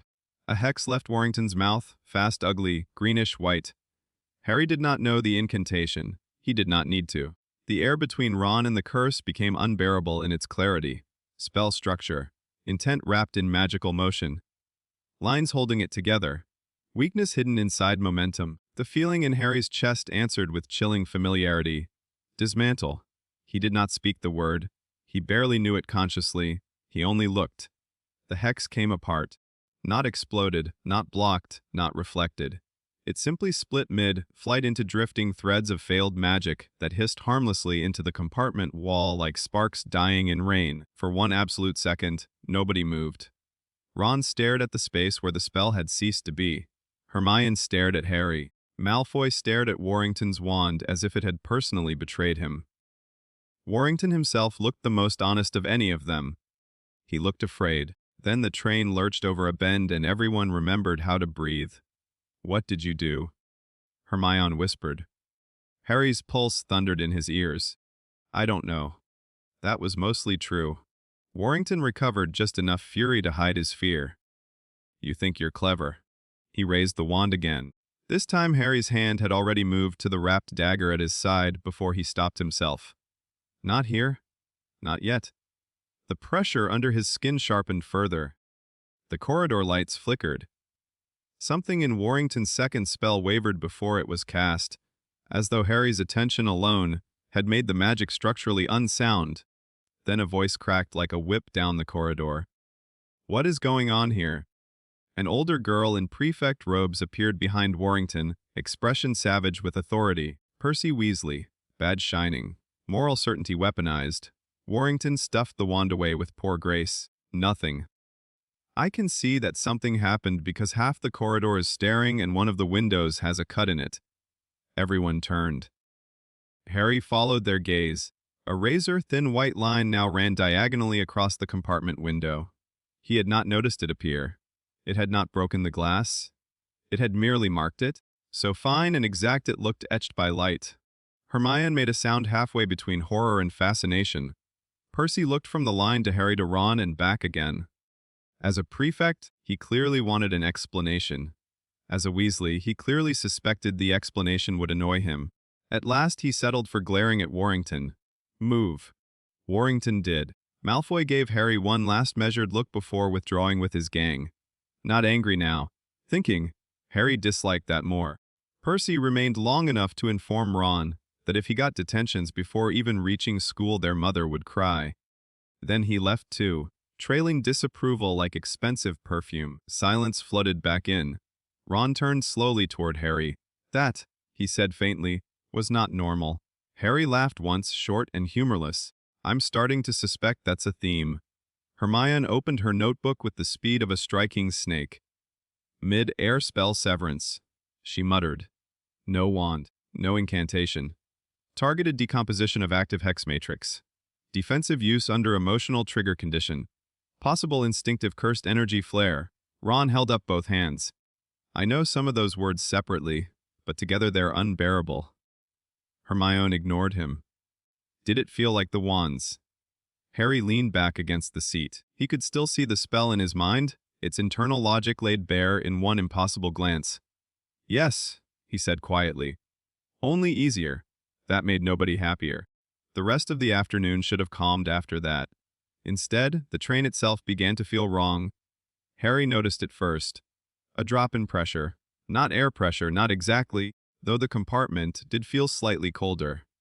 More like the emotional atmosphere of the train was changing in ways the others had not yet learned to detect. Children were still talking in nearby compartments. The wheels still clattered. But under all of it, something hungry moved. Harry sat up. Ron saw his face and went pale. What? Hermione had already noticed too. Not the cause but the change. What is it? Harry listened. Not with his ears, with the same strange faculty that had been waking inside him since the nursery, the cupboard, the first wand snapping under his hand. Something moved outside the ordinary magic saturating the train. Something made not of spellwork but of accumulation, fear, rot, residue, all the parts of human feeling left unattended long enough to grow teeth. He stood. The temperature dropped 3 degrees in as many seconds. The compartment glass fogged from the corners inward. Ron's freckles stood out stark against suddenly bloodless skin. Harry. The corridor outside had gone quiet. Too quiet.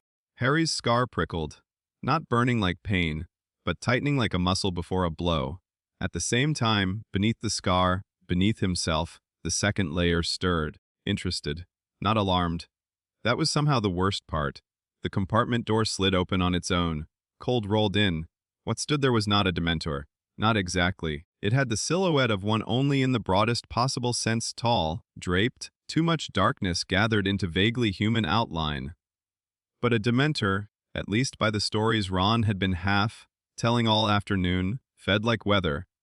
This thing was more intimate in its ugliness. Its form flickered at the edges as if not fully agreed upon. Its face, if it had one, was a depression in shadow filled with pale vertical mouths opening and closing soundlessly. Ron choked. Hermione went rigid. The thing leaned toward Harry, and Harry, to his own horror, felt not revulsion first, but familiarity, not because he knew this specific being. He did not, because its existence obeyed a logic closer to his than wand magic did. It was made of residue, fear, pressure, shape, a knot of cursed significance, a wound in reality taught to hunger. The second layer inside Harry recognized the language instantly.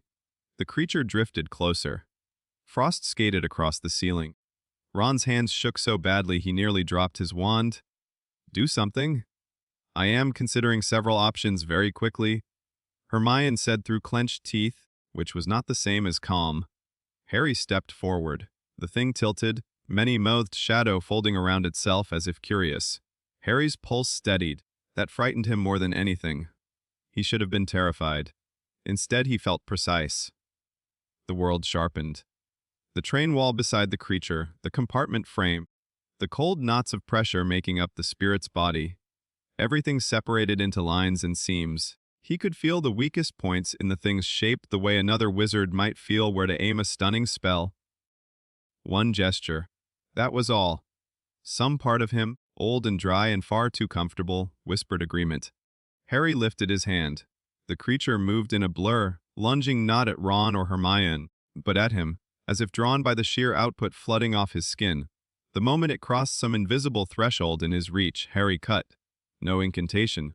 No swing, just intent. The cursed spirit opened from shoulder to hip in a perfect line of pale emptiness. Not blood, not flesh. Structural failure. Its body came apart around the seam, darkness spilling into thinner darkness as the mouths across its form all stretched in one silent shriek. Then it dispersed. The cold went with it. The compartment door slammed shut, and a crack of daylight suddenly knifed into the compartment from the corridor wall. Harry turned. A clean slice ran through the metal paneling outside the door, and along the train's outer shell beyond, so fine it had not yet fully separated. Then, with a terrible slowness, the cut widened half an inch. Wind screamed through. Ron made an inhuman noise. Hermione clapped a hand over her mouth. Harry stared at the line. He had meant to cut the spirit. He had cut the train too. Again, the wheels thundered on. The carriage did not come apart, but only because whatever enchantments protected the express were old and stubborn enough to hold for now. Students farther down the corridor began shouting. Someone screamed. Another compartment door banged open. Harry lowered his hand very slowly.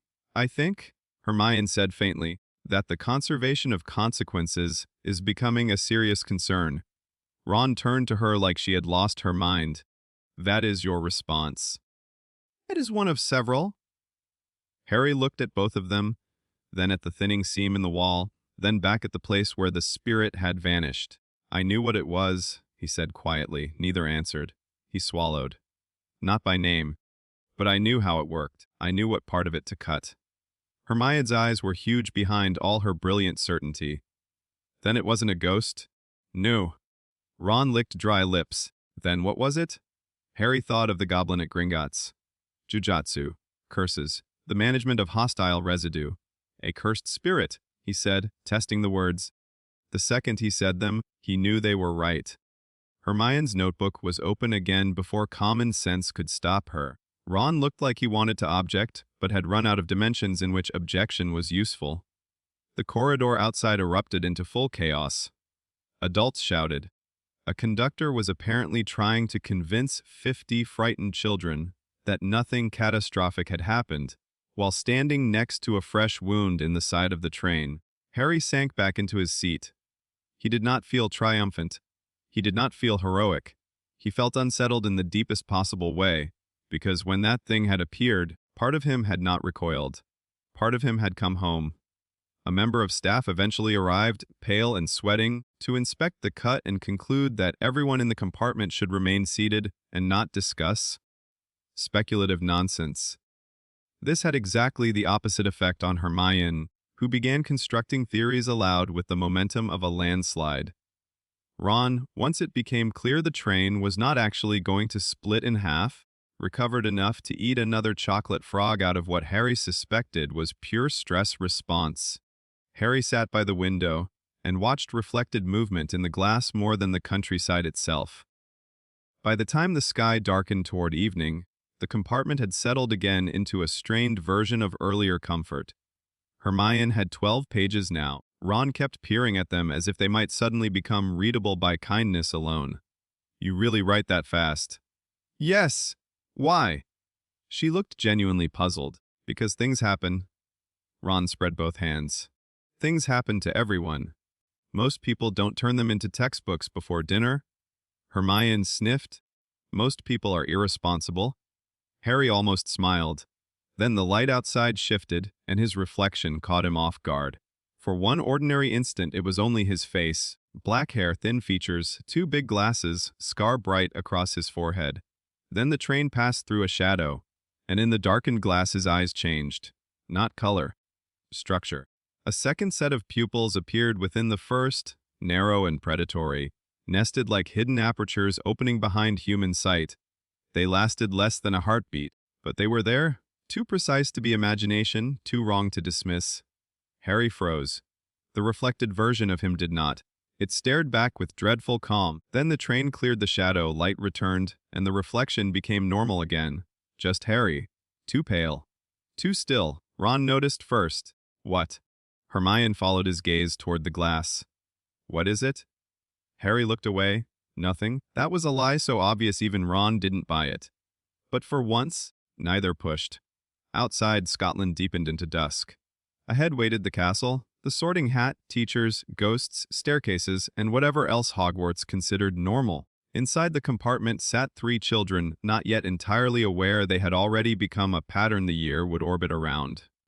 Ron, who had seen Harry unmake a hex and a monster and still decided to stay. Hermione, who had started taking notes and, by sheer force of mind, made that into a kind of loyalty, and Harry himself quiet at the window, carrying a wrapped black blade in his bag and an older darkness under his skin. The train rattled onward. Under the fading light, Harry pressed 2 fingers to his scar. It answered not with pain but with a thin pulse of awareness. Not words. Not yet. Just the faintest impression of amusement, like someone hidden behind a door had watched a promising move in a game and approved. Harry lowered his hand. He did not know what was living in the scar with him. He only knew the Hogwarts Express had carried 2 souls to school. And one of them, perhaps, had been waiting longer than the train itself. By the time the Hogwarts Express finally slowed, the rumors had outrun the train. Harry knew it before the wheels fully stopped. Children in the corridor had developed that particular whispering rhythm people only used when trying very hard to be subtle and failing on every level. Every time Harry opened the compartment door, voices shifted. Heads turned. Someone farther down murmured, "That's him," and was immediately answered by, "I know that's him. I mean the other thing." Ron heard that one too. His ears turned red. They don't know anything. Hermione, who was shoving her notebook and books into her bag with the urgency of someone racing her own thoughts, said, "Technically neither do we. That's not helping. I wasn't meant to."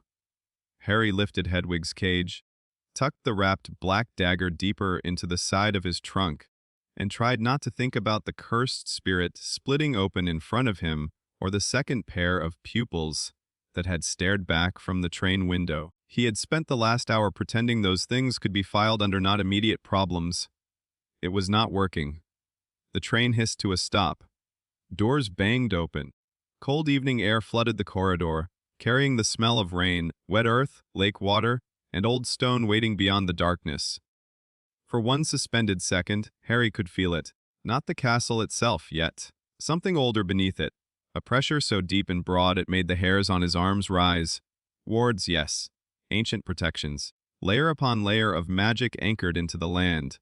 But under those, or perhaps through them, there was another sensation entirely. One that made the world sharpen at the edges of his perception. Hogwarts was not just protected. It was aware in the way old places sometimes became aware, without intending to. Harry stepped off the train onto the platform, and had the absurd conviction that the castle, wherever it loomed in the dark, had just opened one eye. "Fur's years! Fur's years over here!" Hagrid's voice cut through the noise like a bell swung by a giant. Children surged toward him in a wave of trunks, robes, frightened excitement, and bad posture. Harry found Ron immediately, and Hermione found both of them, as though she had appointed herself in charge of maintaining their formation. "This," Hermione announced, glancing at the dark shapes ahead, "is already significantly more dramatic than any school has a right to be." "You say that like you're unhappy about it." Ron muttered, "I'm merely noting the theatrical intent." Hagrid counted heads twice, once properly and once suspiciously, then herded them down a steep, muddy path. The lake appeared gradually through the darkness. Black glass stretched beneath a night sky full of thin cloud and a few sharp stars. And beyond it, at last, Hogwarts rose. Even Harry, who had begun to distrust dramatic architecture on principle, stopped dead. The castle was impossible. Towers like clustered spears, windows burning gold, high bridges and black roofs and heights that should not have belonged to one building. It rose out of the cliff in the dark as if someone had carved a kingdom from a storm and taught it to hold still. Around Harry, other first years gasped. Ron whispered, "Blimey." Hermione did not say anything at all, which Harry suspected was the strongest possible indication of being impressed. Hagrid grinned at them with all the satisfaction of a man about to reveal a trick he had never grown tired of. No more'n 4 to a boat. The little fleet waiting at the water's edge looked far too small to safely carry frightened children and their luggage. Harry would have objected on structural grounds, but everyone else had already begun climbing in, which meant protest now would only achieve embarrassment. He ended up in a boat with Ron, Hermione, and Neville Longbottom, who looked one strong breeze away from apologizing to the universe for existing.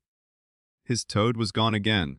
Hermione had apparently already helped search for it twice on the train, which explained why Neville stared at her with exhausted reverence. The boat drifted from shore. Harry's first instinct was to reach for the balance of it, the seams in the wood, the pressure of water against the hull. He forced himself to let go. Normal children did not analyze boats for invisible fault lines. Probably. The Black Lake accepted them all in eerie silence. The only sounds were oars dipping, whispers from nearby boats, and the small collective breathing of students crossing from the known world into the next. Halfway across, Hermione looked sideways at Harry. "You're doing that thing again." Harry turned. "What thing?" "The one where you go still as if you're listening to something no one else can hear." Ron peered between them. "He does do that." "I do not." "You absolutely do," Hermione said. Your face changes. Harry, who had recently learned his reflection might contain additional pupils, did not enjoy that sentence in the slightest. Before he could answer, Hagrid's voice boomed from ahead. "Heads down." The boat slid toward a curtain of ivy draped over the cliffside. Harry ducked with the others as stones swallowed them. The passage beneath the castle smelled of cold water and old mineral weight. Sound echoed strangely there, too deep for the space they occupied, as if the rock held hollows much older than the dock itself. Harry felt it stronger now. Not the same as the cursed spirit from the train. Not a singular hostile presence. More like residue, histories, emotions and intentions layered into architecture until the place had a spiritual topography of its own. The boats emerged into an underground harbor, lit by lanterns and climbed stone steps slick with age. Professor McGonagall waited for them in emerald robes and square spectacles, crisp as a knife edge and somehow drier than the actual castle. She looked over the first years with a gaze so efficient, it seemed to sort them into categories already, likely trouble, likely tears, likely both. When her eyes landed on Harry, they paused, not long, just long enough, then moved on. "Welcome to Hogwarts," she said. The words echoed in the stone chamber. No speech could have felt more formal if she had been legally trying them for treason. She led them through corridors full of torchlight and moving shadows. The deeper they went, the more Harry's senses rebelled. Hogwarts was a network of enchantments, portraits muttered in frames, suits of armor shifted. Staircases moved with cheerful contempt for human expectation. Everywhere wand magic lived in old layers, repaired and reinforced and inherited until the entire castle seemed woven from custom. And Harry did not fit. He felt it with every step. His own power did not flow through the same paths. He was not empty, not weak, not disconnected. If anything, he felt too present, like a blade carried into a room full of instruments that preferred subtler tools. The castle's magic slid around him, tested him, and failed to understand what it found. At the same time, something under the castle understood him too well. The result was profoundly unpleasant. McGonagall halted the group in a small chamber off the Great Hall, the first years crowded in around their trunks and nerves. "In a few moments," she said, "you will pass through these doors and join your classmates. But before you may take your seats, you will be sorted into your houses. They are Gryffindor, Hufflepuff, Ravenclaw, and Slytherin. While you are here, your house will be something like your family at Hogwarts." She continued, explaining points, glory, discipline, and the broad mechanics of institutional belonging. Harry listened, or tried to. A strange friction had begun under his scar, not pain, anticipation, the kind the Black Dagger sometimes produced when something nearby resonated with whatever it had awakened in him. Hermione, naturally, was mouthing the house names under her breath as though reciting for examination. Ron looked increasingly sick. Neville looked ready to faint. Then something white shot through the chamber wall and nearly sent half the first years into cardiac arrest. Harry turned sharply. Translucent figures drifted into the room, pale, shimmering, dressed in old robes and older manners. "Ghosts," Ron squeaked. Hermione inhaled like this was delightful. Harry felt, for one unnerving moment, the difference between them and the cursed spirit from the train with unbearable clarity. Ghosts were held memories, imprints of the self, emotion persisting beyond flesh through magical residue and unfinished identity. They had shape because they had once had names. The thing on the train had been hunger with a silhouette. He wondered, not for the first time, how he knew such distinctions. The ghosts drifted out as suddenly as they had come. McGonagall returned. "We are ready for you." The doors opened. The Great Hall was not merely large, it was impossible. Harry had thought the castle exterior dramatic enough, he had not accounted for the ceiling. Night sky glittered above them, clouds drifting beneath enchanted rafters. Candles floated in golden rivers. 4 long tables stretched the length of the hall, each lined with students in different colors and expressions. At the far end, teachers sat beneath a row of stern chairs and older expectations. The entire room turned to look at the first years. Harry had been looked at all day. This was different. This was an institution looking. He felt the attention like weather. Then he saw the hat. An old patched sorting hat sat on a stool at the front of the hall. Harmless, ridiculous, and somehow the most dangerous object in the room. Harry knew it instantly, not because it felt cursed, because it felt perceptive. Not a wand, not a mere magical tool. a thing designed to enter minds and judge what it found. Under his breath, Ron muttered, "I'm going to be sick." Statistically unlikely. Hermione whispered back, though her own voice had tightened. The Sorting Hat began to sing. Harry only half heard the words. Houses values unity, ancient founding logic. The rhyme was better than he would have expected from a hat, and worse than he would have tolerated from a person. What mattered was not the song. What mattered was the way the hat's presence pressed across the hall like a probe passing over surface thoughts. Little touches here and there, harmless on most children. When it brushed Harry's awareness, the pressure recoiled at once. The hat faltered for less than a syllable. No one else seemed to notice. Harry did. So, he suspected, did Dumbledore. At the staff table, the headmaster's face remained calm and infuriatingly unreadable. Beside him sat a pale man in a turban, hands clasped too tightly in his lap. Quirrell, presumably.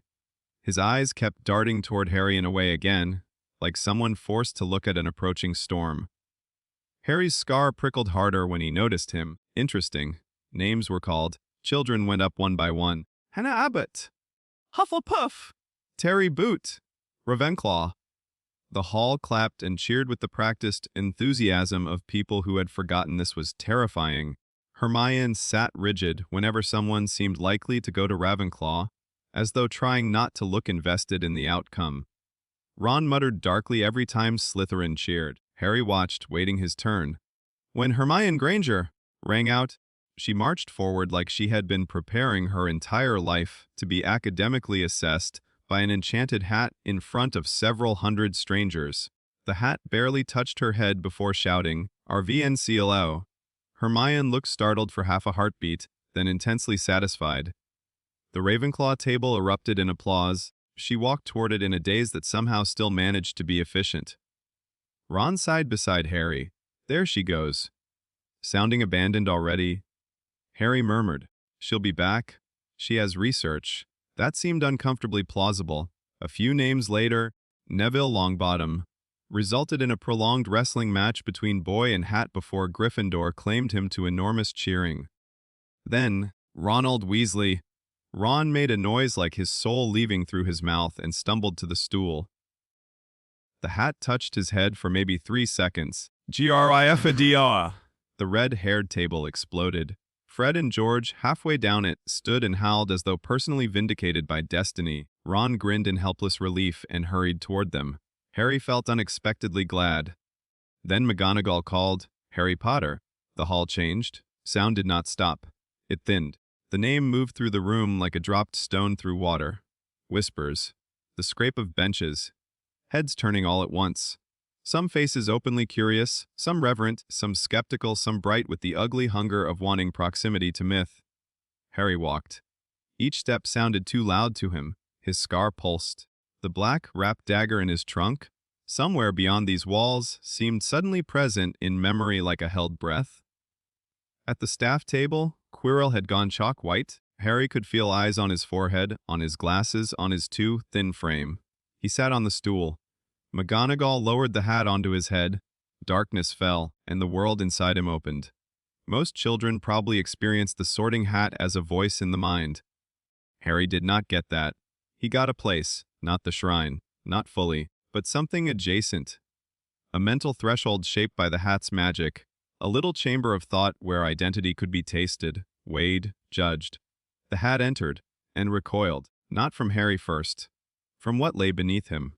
For a moment Harry perceived himself from the outside in layers. At the core himself. Frightened, stubborn, angry, lonely, painfully alive. A child held together not by safety, but by refusal to entirely break. Around that the scar, bright as a wound in thought. Voldemort's fragment hidden there, thin and filthy and clinging, though Harry did not yet have full language for it. And beneath even that depth, dark gates. A shrine without end. An ancient pressure sleeping with one eye half open. The Sorting Hat's voice arrived not in words, but in a stunned intake of metaphysical breath. What? Harry, somehow both within and observing this, found himself thinking the exact same thing. The hat probed again, gently this time. Toward courage, toward hunger. Toward ambition, intellect, loyalty, fear. The ordinary territories of childhood. Harry had all of them, but every category touched that second depth and came back altered. The hat's alarm sharpened. There are two of you. Harry's pulse kicked. I know, he almost thought back, except that he didn't, not really. He only knew there was something more in him than should be possible. The hat moved closer to the sleeping thing. That was a mistake. The shrine answered. The darkness did not surge. It did not attack. It simply noticed.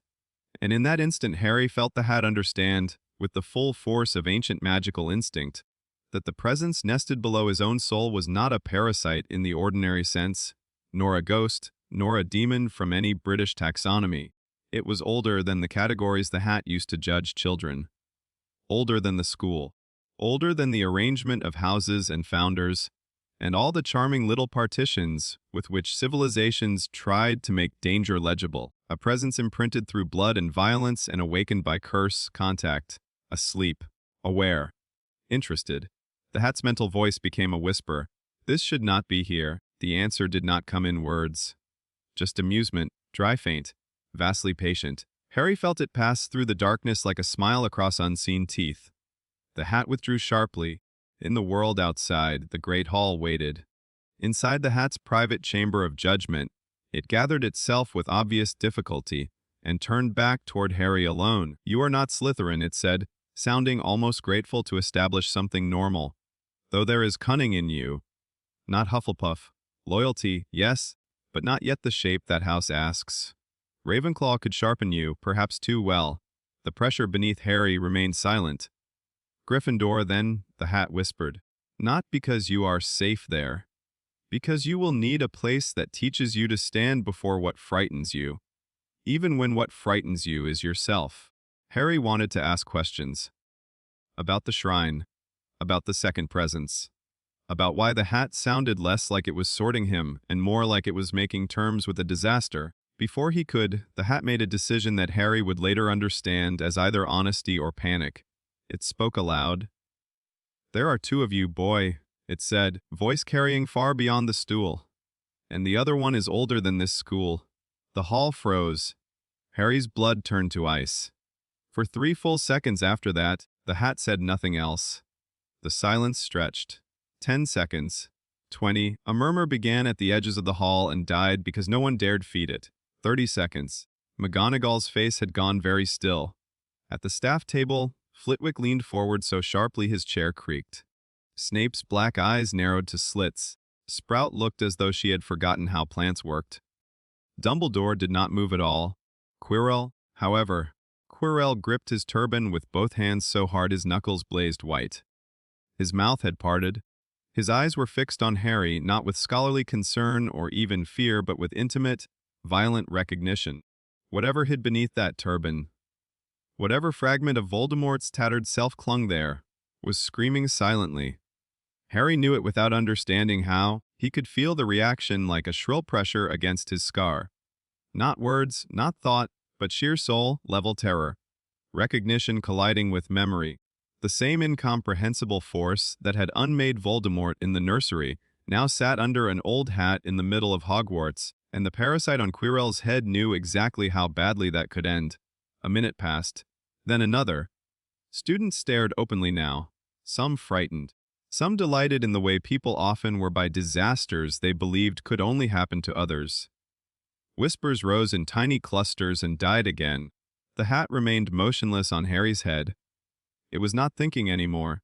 It was enduring. Later, people would tell the story as if the hat had been dramatic for effect, as if it had paused for suspense, as if the warning had been part of some ancient ceremonial flair. Harry knew better. The hat was listening to the second thing in him breathe. 3 full minutes after it had touched Harry's head, it finally found its voice again. Gryffindor. The word crashed through the hall like a release valve. Sound returned all at once. Cheering from the Gryffindor table, though not as wholehearted as it had been for Ron. A roar of whispers from everywhere else. The scrape of benches.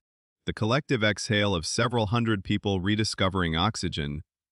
Harry pulled the hat off himself more quickly than courtesy, probably aloud, and handed it back to McGonagall. Her fingers brushed his as she took it. She flinched, only slightly, then her face reset. Go on, Potter. Harry stood. The walk to Gryffindor felt much longer than the walk to the stool had. Fred and George still cheered, because apparently nothing short of the apocalypse could stop them from committing to a bit.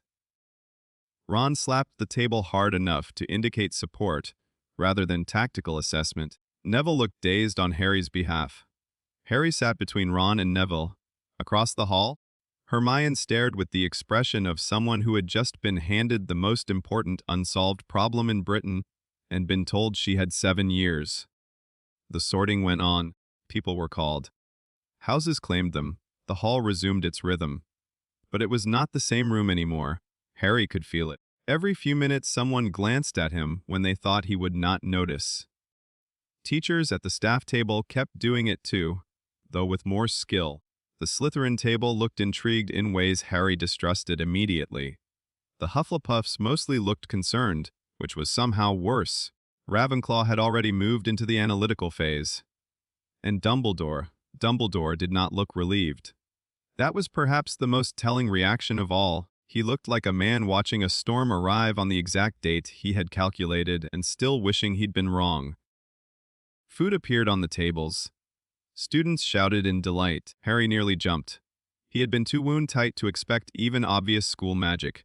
Ron, by contrast, recovered instantly and attacked the feast with the moral seriousness of a knight defending a realm. "Whatever's wrong with your soul," he said around roast potatoes, "I'm sure it can wait until after pudding." Harry laughed despite himself. It came out more ragged than intended. Neville smiled nervously. "The hat never said anything like that for me." "That's because your soul has manners," Ron said. Harry looked down at his plate. He was hungry. Suddenly brutally hungry. The kind that arrives after adrenaline and delayed terror and long travel. He began eating because stopping to think about the Sorting Hat's words felt like standing too close to a cliff edge. "There are 2 of you, boy." He had known, in the abstract, in the shape of things since, that something old lived under his scar. The hat had made it public. Not all of it. Not the shrine. Not the sense of ancient watching. But enough. Across the table, a second year kept peeking at Harry and whispering to her friend. Farther down, a broad-shouldered 5th year looked impressed in the sort of way that often preceded dares and poor choices. Percy Weasley, seated among the prefects, had the face of a man updating several internal policies at once. Then Harry looked toward the staff table again and caught Snape watching him. Not the scar, not the celebrity of him. The rest. With clinical intensity and no affection whatsoever, Harry held the gaze for half a second before Snape looked away, but the feeling lingered. Snape did not look confused. He looked interested against his better judgment. Quirrell, meanwhile, seemed almost ill. He had one hand pressed to his turban and was sweating visibly despite the cool hall. "Is that teacher all right?" Harry asked quietly. Ron glanced up. "Which one?" "The one who looks like he's about to faint." Ron followed Harry's gaze. "Oh, Professor Quirrell. Fred said he met vampires in Romania, and now he's scared of his own classroom." Harry watched Quirrell's shaking hand. No, he thought. That was not fear of classrooms. That was recognition trying to masquerade as nerves. As if sensing the look, Quirrell's eyes flicked up and met Harry's for one awful instant. Harry's scar tightened so sharply he nearly hissed. Quirrell looked away first. Interesting, Harry thought again, and this time the word carried no curiosity at all. When the feast ended, Dumbledore rose. His welcoming speech was odd enough that Harry might have found it charming under different circumstances. Forbidden forest, corridor on the right-hand side out of bounds. Several words that sounded like a dying spell or a menu written by a lunatic. The hall laughed. Harry watched Dumbledore over the tops of the candles. The headmaster's eyes moved once toward him, then past him, then away. No signal, no reassurance, no warning, nothing. That told Harry more than a speech would have. The common room felt like the inside of a lion had decided to become furniture. Warm reds, gold firelight, squashy chairs, a ceiling low enough to be comforting after the great hall's scale. Portraits muttered on the walls. The windows showed only night. Gryffindor students flooded in, with all the exhausted exhilaration of people who had eaten too much and inherited the future. Percy gave a speech near the staircase about schedules, decorum, and not setting things on fire. Fred and George heckled him so skillfully it almost became harmony. Hermione appeared at the edge of the room, under what was certainly a false pretense involving checking whether first-year timetables matched across houses. She had Ravenclaw blue already tied more neatly than most older students wore their own house colors. She did not approach Harry immediately. First she watched. Harry, sitting by the fire with Ron and Neville, felt that attention from across the room like a wand pointed at a locked door. "She's going to ask eventually," Ron said quietly. "I know. Do you know the answer?" Harry thought about the hat's voice inside his head, the shrine, the amusement in the dark, the way Quirrell had looked at him. No. Ron considered that, then nodded. Fair enough. That, Harry realized, was becoming Ron's best quality. He had a practical relationship with not knowing things. Hermione crossed the room at last, notebook already in hand. Neville made room for her instinctively. Ron groaned softly. She ignored him and looked straight at Harry. "What did it say to you before it said that aloud?" Ron choked on nothing. Harry stared at her. "That's your opening." "Wes?" "That's not an opening. That's a tactical breach." Hermione sat anyway. It was silent for 3 full minutes. 206 seconds? Neville said faintly. All three turned to him. Neville went red. "I was counting because I thought you might be dead." Ron patted his shoulder. "Reasonable." Hermione refocused with merciless efficiency. "So?" Harry looked into the fire. How much could he say without sounding mad? More importantly, how much should he say when he still didn't understand any of it himself? "It said there were 2 of me," he said at last. Hermione's pen moved instantly. Ron leaned closer. "Right, we got that part from the dramatic public announcement. It said," Harry continued slowly, "that the other one shouldn't be there." The fire cracked. Neville swallowed. Hermione did not stop writing. "Did it identify the second presence?" "Nope." "Did you feel it while the hat was inside your mind?" Harry's fingers tightened on the arm of the chair. "Wes." That silenced even Hermione for one moment. Ron looked at him differently then. Not fear, not even worry exactly. The beginning of understanding that whatever was happening to Harry was not abstract or interesting first. It was personal, immediate, something Harry had to carry even when the rest of them got to reduce it to theories. "Did it feel like the thing on the train?" Hermione asked, softer now. Harry shook his head. "No. The thing on the train felt hungry." He searched for the right shape. This felt old. Hermione's eyes lifted from the page. How old? Harry remembered the endless dark, the gates, the dry amusement brushing the hat's panic. "Older than the school," he said. No one had a good answer to that. From the staircase, Lee Jordan was apparently telling a very loud story about a bewitched tarantula, and 3 people were shouting contradictory corrections at him. The common room's warmth pressed around them. Firelight moved over red upholstery and tired faces and children pretending school was only school. In the middle of all that ordinary beginning, Harry felt the extraordinary wrongness of his life settle more heavily on his shoulders than it had on the train. He had hoped Hogwarts might explain him. Instead, it had recognized him and become nervous. That was not the same thing. Eventually, Hermione closed the notebook. "That's enough for one night," she said, which from her sounded alarmingly like affection. Ron blinked. "Who are you and what have you done with the real Hermione?" She ignored him and stood. "You should sleep before tomorrow. We'll all think better in the morning." "You say that," Ron muttered, "but tomorrow still has lessons in it." Hermione paused before leaving and looked once more at Harry. "For what it's worth," she said, "the hat still chose you, not the other thing." Then she left for Ravenclaw Tower under the escort of an older prefect, because apparently house existential reassurance still obeyed curfew. Harry sat with that for a while. Ron yawned enormously. Neville nearly fell asleep upright. At last they climbed the staircase to the boys' dormitory. Beds with hangings. Trunks at their feet. Moonlight at the window. Harry changed in silence and lay down under unfamiliar blankets, listening to Ron settle on one side and Neville on the other. Somewhere below, The common room gradually emptied into embers and quiet. He should have slept immediately. Instead, he stared up into the darkness and replayed everything, the hall going silent, the hat recoiling, Quirrell's white, knuckled grip on his turban. "There are two of you, boy, and the other one is older than this school." Harry pressed his fingers lightly to his scar. It answered with a faint throb, not pain, invitation. His eyes closed before he meant them to. Sleep took him fast, and the shrine was waiting. He stood once more in endless dark. Torii gates rose in black lines into a horizon that did not exist. The stone underfoot was dry, ancient, and slightly warm like a place that had recently remembered fire. No wind moved, no birds, no stars. Just distance and the suffocating certainty that the space went on forever. This time Harry was not alone from the start. He could feel someone behind him. Not close enough to touch, close enough to claim. He turned. At first there was only shape. Tall, still dressed in darkness the way other people might wear robes. Then the details sharpened by degrees his mind resisted.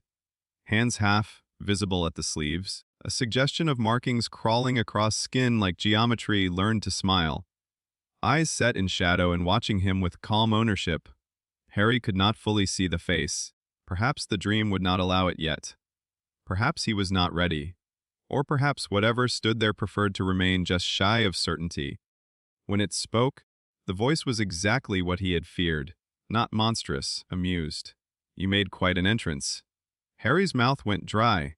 "Who are you?" The figure tilted its head slightly, as if the question itself was entertaining. "You'll ask that a great deal before you like the answer." Harry felt anger rise, brittle and immediate, then stopped talking like that. A soft laugh moved through the shrine. "You have spirit." "Good. I'm not here to impress you." "No," the figure agreed. "You're here because you finally listened when something old noticed you back." Harry looked around the endless gates. This place is not a place you can visit with your feet. That's not an answer either. It is enough of one. Harry clenched his hands. The dream sharpened with him. He could feel the lines in the stone, the seams in the gates, the structure of the dark itself. Even here, where nothing should have been concrete, his perception found fault in form. The figure saw him notice. "Better," it said approvingly. Harry hated that approval. "What are you doing to me?" "Very little." The presence replied, "Most of this is you." "That's a lie." "Partly?" The honesty of that hit harder than another evasion would have. Harry stared. The figure took one slow step forward, not threatening, certain. When it lifted one hand from the sleeve, Harry felt a sick jolt of recognition. The shape of the fingers, the balance of the wrist, the exact, terrible familiarity of motion. It was like watching his own body performed by a more complete version of itself. And then the figure said, almost lightly, "You're using my hands, you know." Harry woke with a gasp so sharp it hurt. Moonlight silvered the dormitory. Ron snored softly in the next bed. Neville murmured in his sleep. The curtains hung still. Harry sat upright, breathing hard, one hand locked around the edge of his mattress. His scar burned, not with pain, but with lingering contact, the memory of having stood too close to something old enough to turn terror into patience. He looked down at his own hands in the dark. Small, human, shaking. For one awful second they did not feel like his. Then the sensation passed. But not entirely, because beneath the fear, beneath the confusion, beneath the very normal horror of dreaming conversations with whatever lived under his scar, there remained another feeling. Recognition, not of the figure's face, not yet, of its movements, of the way the world had sharpened around cursed things, of the certainty that when he cut, he was not inventing the gesture. He was remembering it. Harry lowered his hands slowly. Outside the tower windows the night held. Inside Gryffindor Tower, first, years slept, unaware that the boy who lived had woken from a dream with an older voice in his bones. Tomorrow would bring classes, corridors, teachers, and the exhausting practical business of pretending school could still be ordinary. But tonight left him with one truth he could not soften. Hogwarts had sorted Harry Potter into Gryffindor. It had not sorted the other thing at all. If the first night at Hogwarts felt like a warning, the first morning felt like a dare. Harry woke before dawn. For a few disoriented seconds he did not know where he was. The bed was too soft, the air too cold and clean, the silence too large. Then the red hangings, the carved bedposts, the stone walls lit by thin gray morning, and Ron's uneven snoring in the next bed returned him to the present. Hogwarts. The dream came back immediately after. The shrine. The gates. The figure standing in the dark like a memory of violence taught patience. The voice, amused and certain. "You're using my hands, you know." Harry lay still and looked at his own hands on the blanket. Thin fingers. Slight scars from Privet Drive. A faint white mark near the wrist from a broken saucepan handle Aunt Petunia had once blamed on him. They looked ordinary. That was almost insulting. A shiver moved beneath his skin. Not fear this time, but recognition, like a tool half drawn in the mind. For one disquieting instant, he remembered the feeling of the cursed spirit on the train. The way its shape had opened itself to him not as a mystery, but as a problem already solved. He pulled his hands back under the blanket. No, he was 11 years old, he was at school. The world insisted those things should matter. So Harry got out of bed, dressed in the gray wash of morning, and resolved to focus on practical concerns like timetables, stairs, and not accidentally slicing any major load, bearing structures before lunch. That resolution lasted roughly until breakfast. The great hall at morning was brighter, louder, and somehow even more intimidating than it had been by candlelight. Sun poured down through the enchanted ceiling in pale gold bars. Owls swooped overhead. Students passed plates, argued over marmalade, and shouted table to table with the hard-earned confidence of people who had done this before. Harry had not. The moment he entered with Ron and Neville, heads turned. Not all of them, not enough to cause a scene, but enough for him to feel the shift. Whispers from the night before had apparently matured into curiosity by daylight. There he is. Did the hat really say? Fred swears it did. Who cares what Fred says? Fred swore a staircase was sentient last year. It is sentient. Ron muttered under his breath as they sat. Just lazy. Harry tried to ignore the looks. This was easier said than done, when even the toast seemed to expect something from him. Hermione arrived 10 minutes later with a stack of books under one arm and the expression of someone who had spent breakfast in Ravenclaw memorizing 3 libraries for sport. She slid onto the bench across from them and immediately unfolded her timetable. "We have charms first," she announced. Then transfiguration. Herbology after lunch. Potions tomorrow. Defense this afternoon is with the Hufflepuffs. Ron groaned into his porridge. "Do you ever greet people normally?" "I am greeting you with preparedness." Harry, still buttering toast with cautious concentration, said, "That may be the most Hermione sentence anyone has ever spoken." She looked pleased rather than insulted. Before conversation could settle, the owl post arrived in a storm of feathers and paper. Hedwig landed beside Harry's plate with a dignity no school breakfast deserved, dropped a sealed envelope into his lap, and accepted bacon as tribute. Harry opened it. Inside was a single folded note in firm green ink. "Mr. Potter, please come to my office this evening at 7. There are matters concerning your education which should not be delayed." A. Dumbledore. Harry read it twice.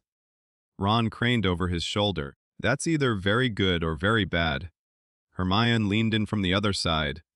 "Possibly both." Harry folded the note and slipped it into his robe pocket. "Helpful, both of you." Neville, who had been quietly trying to butter toast without attracting Fate's attention, said, "Maybe he wants to help." Harry glanced toward the staff table. Dumbledore was speaking to Professor McGonagall as though he had not just summoned a first year to a private meeting about matters concerning your education. Snape sat farther down the table, severe and black-robed and somehow managing to look disapproving of sunlight. Quirrell looked as if he had not slept. His turban was wound more tightly than the night before. Harry's scar gave one brief, cool throb when his eyes brushed Quirrell. Not pain. Signal. He looked away first. "Maybe," Harry said to Neville at last. "Or maybe he's trying to decide whether I count as a curriculum problem." Ron made a face. "You definitely count as a curriculum problem." Hermione nodded. Objectively. Harry sighed. "Traitors. Associates." Hermione corrected. The first time Harry discovered just how badly Hogwarts was designed for him was in Charms. Professor Flitwick's classroom smelled faintly of old books, candle wax, and polished wood. Tiny silver bells hung near the windows for no apparent reason. Stacks of books floated lazily in corners, as though gravity were optional with sufficient academic confidence. Flitwick himself stood atop a tower of cushions behind the desk, cheerful and bright-eyed, every inch the teacher who expected learning to be delightful if everyone would simply behave correctly. "Welcome, first years!" he squeaked. Today, we begin with the foundation of controlled spellcasting intention, articulation, and motion. Magic, properly understood, is less about force than form. Harry, sitting beside Ron with Hermione directly in front of them and correcting her posture preemptively, felt mildly insulted by the sentence. Less about force than form. That might have been true for wand magic. For him, force and form had always seemed inseparable. Every time something came apart under his attention, it was because his intent had found the shape that allowed it. Flitwick demonstrated the movement for Wingardium Leviosa with immense seriousness. Swish and flick. Ron immediately swished too hard and flicked with all the grace of a panicked broom. Hermione flicked as though auditioning to replace the Wandmakers Guild through sheer neatness. Harry held the school wand he had been issued for practice purposes, a plain ash wand that Ollivander had reluctantly provided only after Dumbledore insisted it be treated as classroom equipment, not personal property. It had not chosen Harry. It tolerated proximity under supervision. That was the best anyone had managed. It felt dead in his hand. Not broken, not hostile, just fundamentally wrong, like trying to write with a spoon. "Remember," Flitwick chirped, "pronunciation is important. Leviosa, not Leviosar." A few nervous laughs followed. Then the room filled with muttering incantations and varying degrees of wand waggling. Hermione's feather twitched almost immediately. Ron's did not. Harry looked at his own feather. He lifted the wand, said the words. Nothing. No spark, no hum, no resistance even. The spell simply did not happen, as though the magic heard his attempt and politely declined involvement. He tried again, slower. Still nothing. Around the room, feathers trembled, hopped, spun, or flung themselves off desks. Neville's ignited briefly and had to be put out by Parvati Patil with surprising speed. Seamus somehow levitated his own inkwell instead. Hermione's feather rose a good foot into the air, perfect and poised, which visibly shortened Ron's life expectancy. Harry's remained stubbornly feather-shaped. He could feel the problem too clearly. The wand was trying to take his intent and channel it through a structure he did not naturally use. The spell expected lift, buoyancy, magical support. But the moment Harry focused deeply enough for anything to happen, his instincts looked straight past the feather's surface and into its construction. Shaft, barbs, hollow core, line, seam, weakness. He was not built to lift. He was built to know where to cut. He set the wand down before the thought could get any less school appropriate. On the third round of attempts, Flitwick flitted past his desk and paused. "No movement yet, Mr. Potter." Harry gave him the only answer available. "No, Professor." Flitwick's gaze dropped to the practice wand in Harry's hand. The wand gave a faint, unhappy vibration at being noticed. "Him," Flitwick said. It was a tiny sound, but there was a great deal of professional concern packed into it. "One more try, perhaps." "Gently now." Harry tried. Nothing beside him. Ron's feather gave up on defiance and jerked 2 inches into the air, prompting such joy from Ron that he nearly knocked it off the desk himself. "Did you see that?" "Yes," Hermione said without turning around. It was surprisingly competent. Ron's expression became deeply offended. Harry almost smiled. Then Flitwick, perhaps in an attempt to provide a simpler demonstration, dropped the stack of reference texts he had been carrying. There were 6 of them, hardbound. Heavy. They fell toward the floor. The room gasped politely. Harry reacted, not by choice. His attention snapped to the books mid-air, and every line in them sprang into focus with brutal clarity. Weight, spin, thickness of boards, stitching of spine, grain of paper, structural stress at the point of descent. The pressure under his skin answered.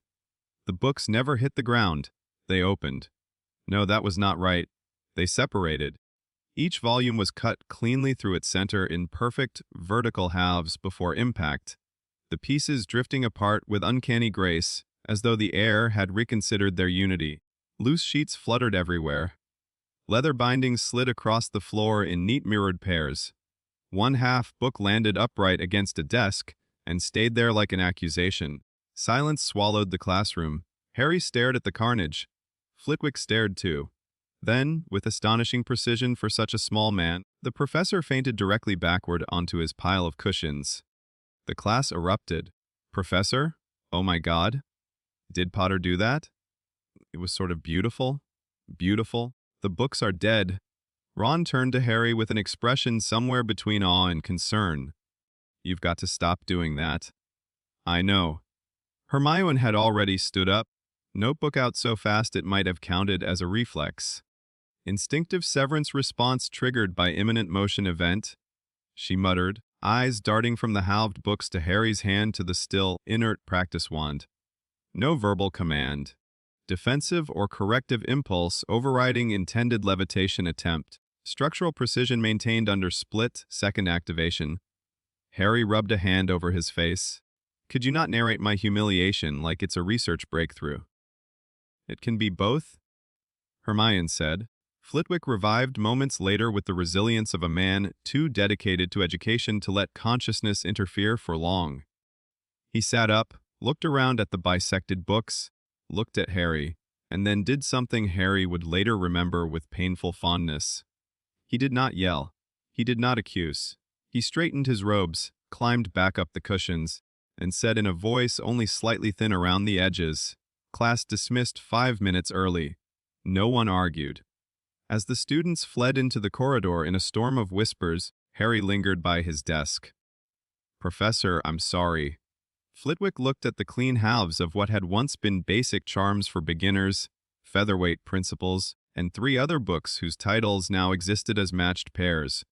"I believe you are," he said gently. Which is, oddly enough, the reassuring part. Harry did not know what to do with that. Flitwick glanced at the practice wand. "I think, Mr. Potter, we may have to rethink what success looks like in your case." That sounded alarmingly permanent. Did Dumbledore tell you? Only enough to make me cautious. Flitwick's bright eyes sharpened. Not enough to make me informed. That, more than anything, made Harry trust him a little. Transfiguration went no better, though at least nothing died. Professor McGonagall could have intimidated Granite into honesty. She explained theory with such clean severity that even breathing too loudly felt like a procedural error. On anyone else, Harry thought, she might have been terrifying. To him she was simply exact, and exactness he understood. Match to needle, form imposed through spell, matter persuaded into new identity by disciplined will and proper magical channels. Harry listened harder than anyone else in the room, because it was the first magic lesson that resembled his own experience even distantly. Not in method. In logic, structure mattered. Intent mattered. Weakness and possibility were hidden inside the thing itself, waiting to be recognized. Maybe, he thought, maybe this one, it did not. When he tried to turn his matchstick into a needle, the wand remained an inert insult in his fingers. The matchstick did not transform. Instead, a fine white line appeared across its middle and the tip slid quietly off onto the desk. McGonagall stopped beside him. Harry did not look up. "Mr. Potter?" she said. "Yes, Professor. Why is your matchstick in 2 pieces? He considered several replies and selected the least idiotic. "I may have approached the concept from the wrong angle." A pause. Then, unexpectedly, the corner of her mouth moved. Not a smile, the memory of one. "Yes," she said. "I think that is likely." She moved on. Ron, seated one desk over, whispered, "You're either in terrible trouble or she likes you." "I honestly can't tell." "Nor can I," Harry whispered back. Hermione, whose needle had become so sharp it might legally qualify as opinionated, said without looking up, "Possibly both again." By the end of the first week, Hogwarts had developed a working theory of Harry Potter. It was not a good theory, but it was serviceable. Harry Potter was brilliant at not doing the assigned magic, and alarmingly gifted at something adjacent that no one could quite define. Things around him broke with impossible precision under emotional stress. Wands disliked him. Traditional spell work slid off him or threw him like water refusing the wrong shape. Teachers began watching him with the wary attentiveness reserved for highly unstable chemicals and students who might either found a new discipline or remove a wall without permission. The students adapted faster. Some avoided him, some stared. A few, especially older Gryffindors and Slytherins, developed the unmistakable look of idiots considering dares. Ron, Hermione, and Neville simply adjusted their expectations. For instance, it became normal by Thursday that Harry could not light his wand in class but could, when startled, reduce a classroom quill rack to identical halves without singeing a feather. It became normal that Hermione would hiss, "Try not to focus like that," whenever Harry looked too intently at furniture. It became normal that Ron, while losing horribly at wizard chess, would say things like, "No, seriously, don't cut the knight, I'm still using it." And it became normal that Harry spent more of his time exhausted than he admitted to anyone. The problem with instinctive power, he discovered, was not only the lack of control, it was how natural it felt. Every accidental severance left behind an echo of correctness, a sensation that the world had momentarily snapped into the shape he understood best. That was the frightening part. Not the damage. The ease. The black dagger remained wrapped in his trunk. He thought about it constantly. He had not dared use it openly. Not at school, not yet. But sometimes, late at night, he would unwrap it just enough to rest a hand on the hilt and let the familiar hum run through his bones. Those moments calmed the pressure in him rather than worsening it. The dagger did not teach, exactly. It aligned. Hermione noticed the difference before he said a word. "You're more stable on days after you've been in your trunk." Harry nearly dropped his spoon at breakfast. "What?" She buttered toast without looking up. "Your aura, presence, whatever we're calling it, feels less likely to do something violent when you've been near the tool." Ron stared between them. "Do you two hear yourselves?" Harry recovered enough to glare. "You are not allowed to notice things from inside my trunk." "I'm not noticing the trunk." Hermione said, "I'm noticing patterns." "That's worse." "It's useful." Ron rubbed his face. "I miss when my biggest school concern was forgetting where the bathrooms were." The first real confrontation with Draco Malfoy came on Friday evening. Not because Draco had been absent before. Quite the opposite. He had perfected the art of being present, just enough to be irritating without giving professors anything actionable, snide remarks in corridors. A lingering smirk whenever Harry failed standard spell work. Occasional suggestions, always loudly delivered to nearby audiences, that some people's famous survival stories were clearly exaggerated. Harry ignored most of it. Mostly because Hermione had correctly pointed out that Malfoy seemed to feed on reaction, and Ron had added, with startling wisdom, that he's basically a peacock with better robes. Friday broke the pattern. It began with a note. Harry found it tucked inside A History of Magic during study hour midnight. Trophy room. If you have any real nerve, come alone. There was no signature. There did not need to be. Ron naturally saw it over his shoulder. His face lit up with the kind of joy only poor decisions could produce. "He actually challenged you?" Hermione, reading from 2 chairs away, said, "A duel is against school rules." Ron looked at her. "Yes, Hermione. That's why it's interesting." Harry folded the note. "I'm not going." Ron seemed genuinely wounded. "Why not?" "Because it's obviously a trap." "Of course it's a trap. That doesn't improve it." Ron leaned in. "But if you do go, and he does try something, and you win, he'll shut up." Hermione looked up from her book. "Or Filch catches them and all 3 of us lose points before term has properly begun." "Why would you be there?" Ron asked. Hermione gave him a level stare. "Because if you two are anywhere near an illegal duel involving unknown magic, I am not letting you manage it unsupervised." Harry should have refused outright.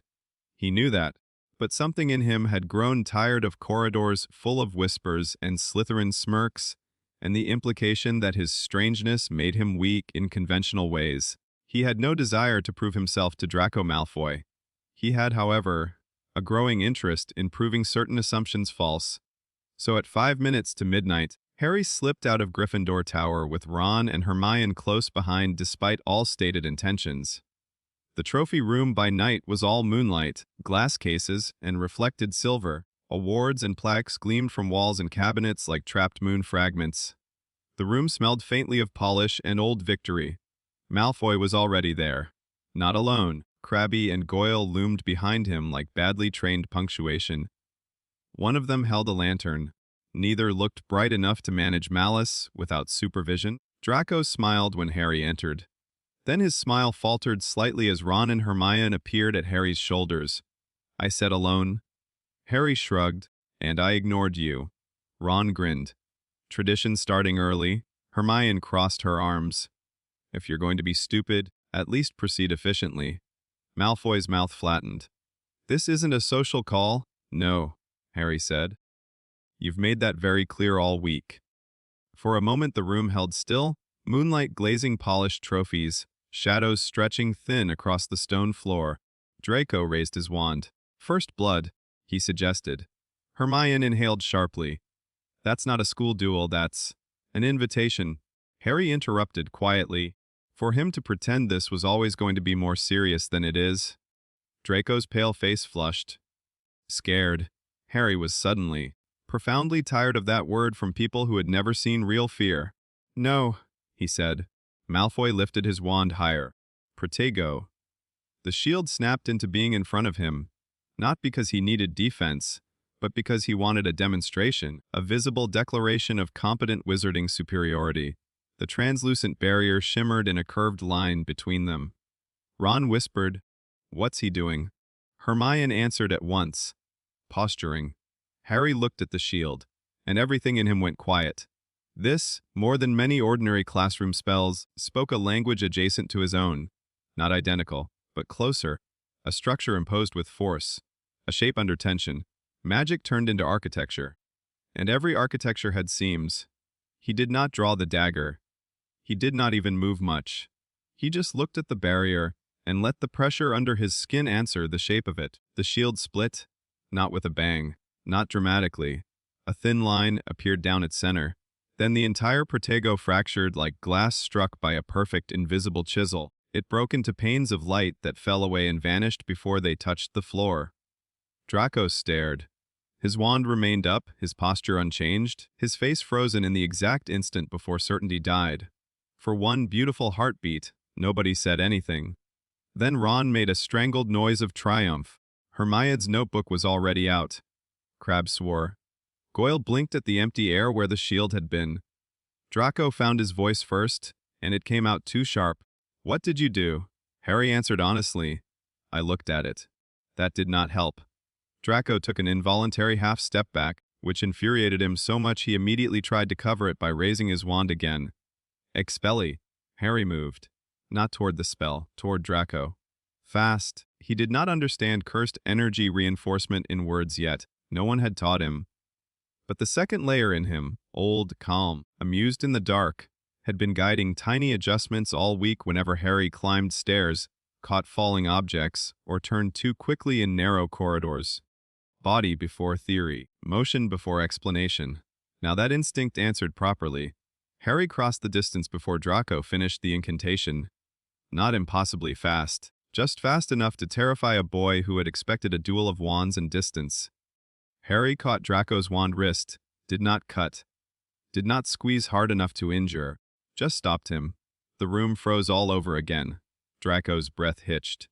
Up close, Harry could see the point where pulse jumped beneath pale skin. He could also see, with sickening clarity, exactly how easy it would be to sever the tendons in that wrist, how little movement the body truly required to stop obeying itself in certain ways. He let go instantly. Draco stumbled back like Harry had burned him. "No," Harry said, voice lower than he intended. "You don't get to start something you don't understand and then act surprised when it stops being your kind of game."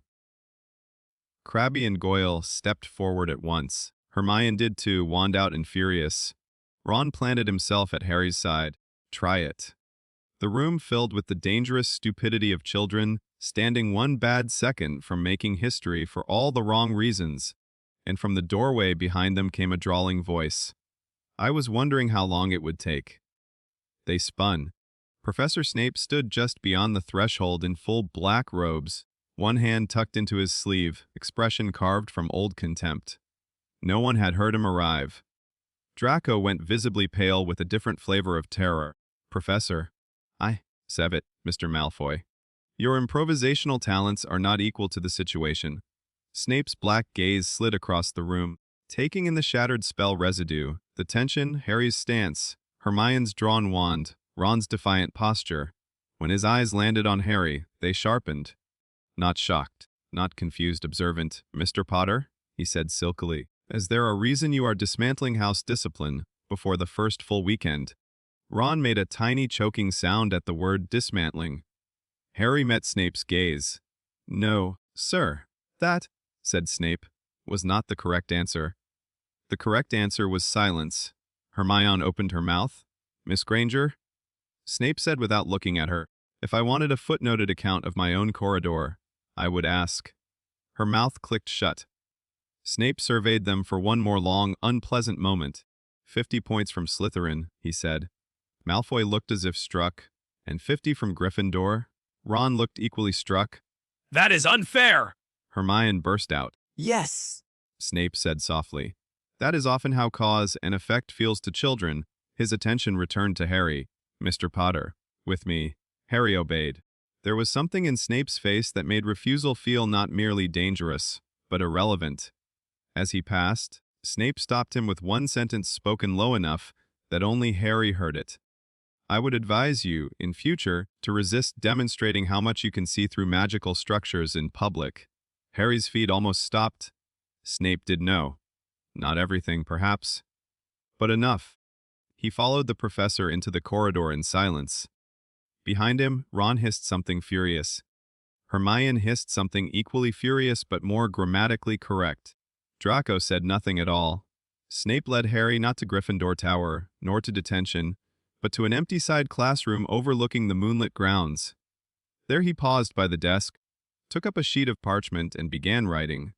Harry stood in silence, trying to decide whether he was meant to apologize, explain, or prepare for expulsion. Snape wrote quickly, economically, the scratch of his quill the only sound in the room. At length Harry asked, Am I in detention? Snape did not look up. You are in observation. That was worse. The professor finished the note, folded it once, sealed it with a tap of his wand, and handed it to a waiting school owl perched on the windowsill as if the bird had always been there. The owl flew into the night. Harry watched it go. That wasn't to Dumbledore, he said before he could stop himself. Snape's eyes lifted. For one instant something like surprise crossed his face. Not at the question, but at the fact Harry had noticed. No, Snape said. He did not elaborate.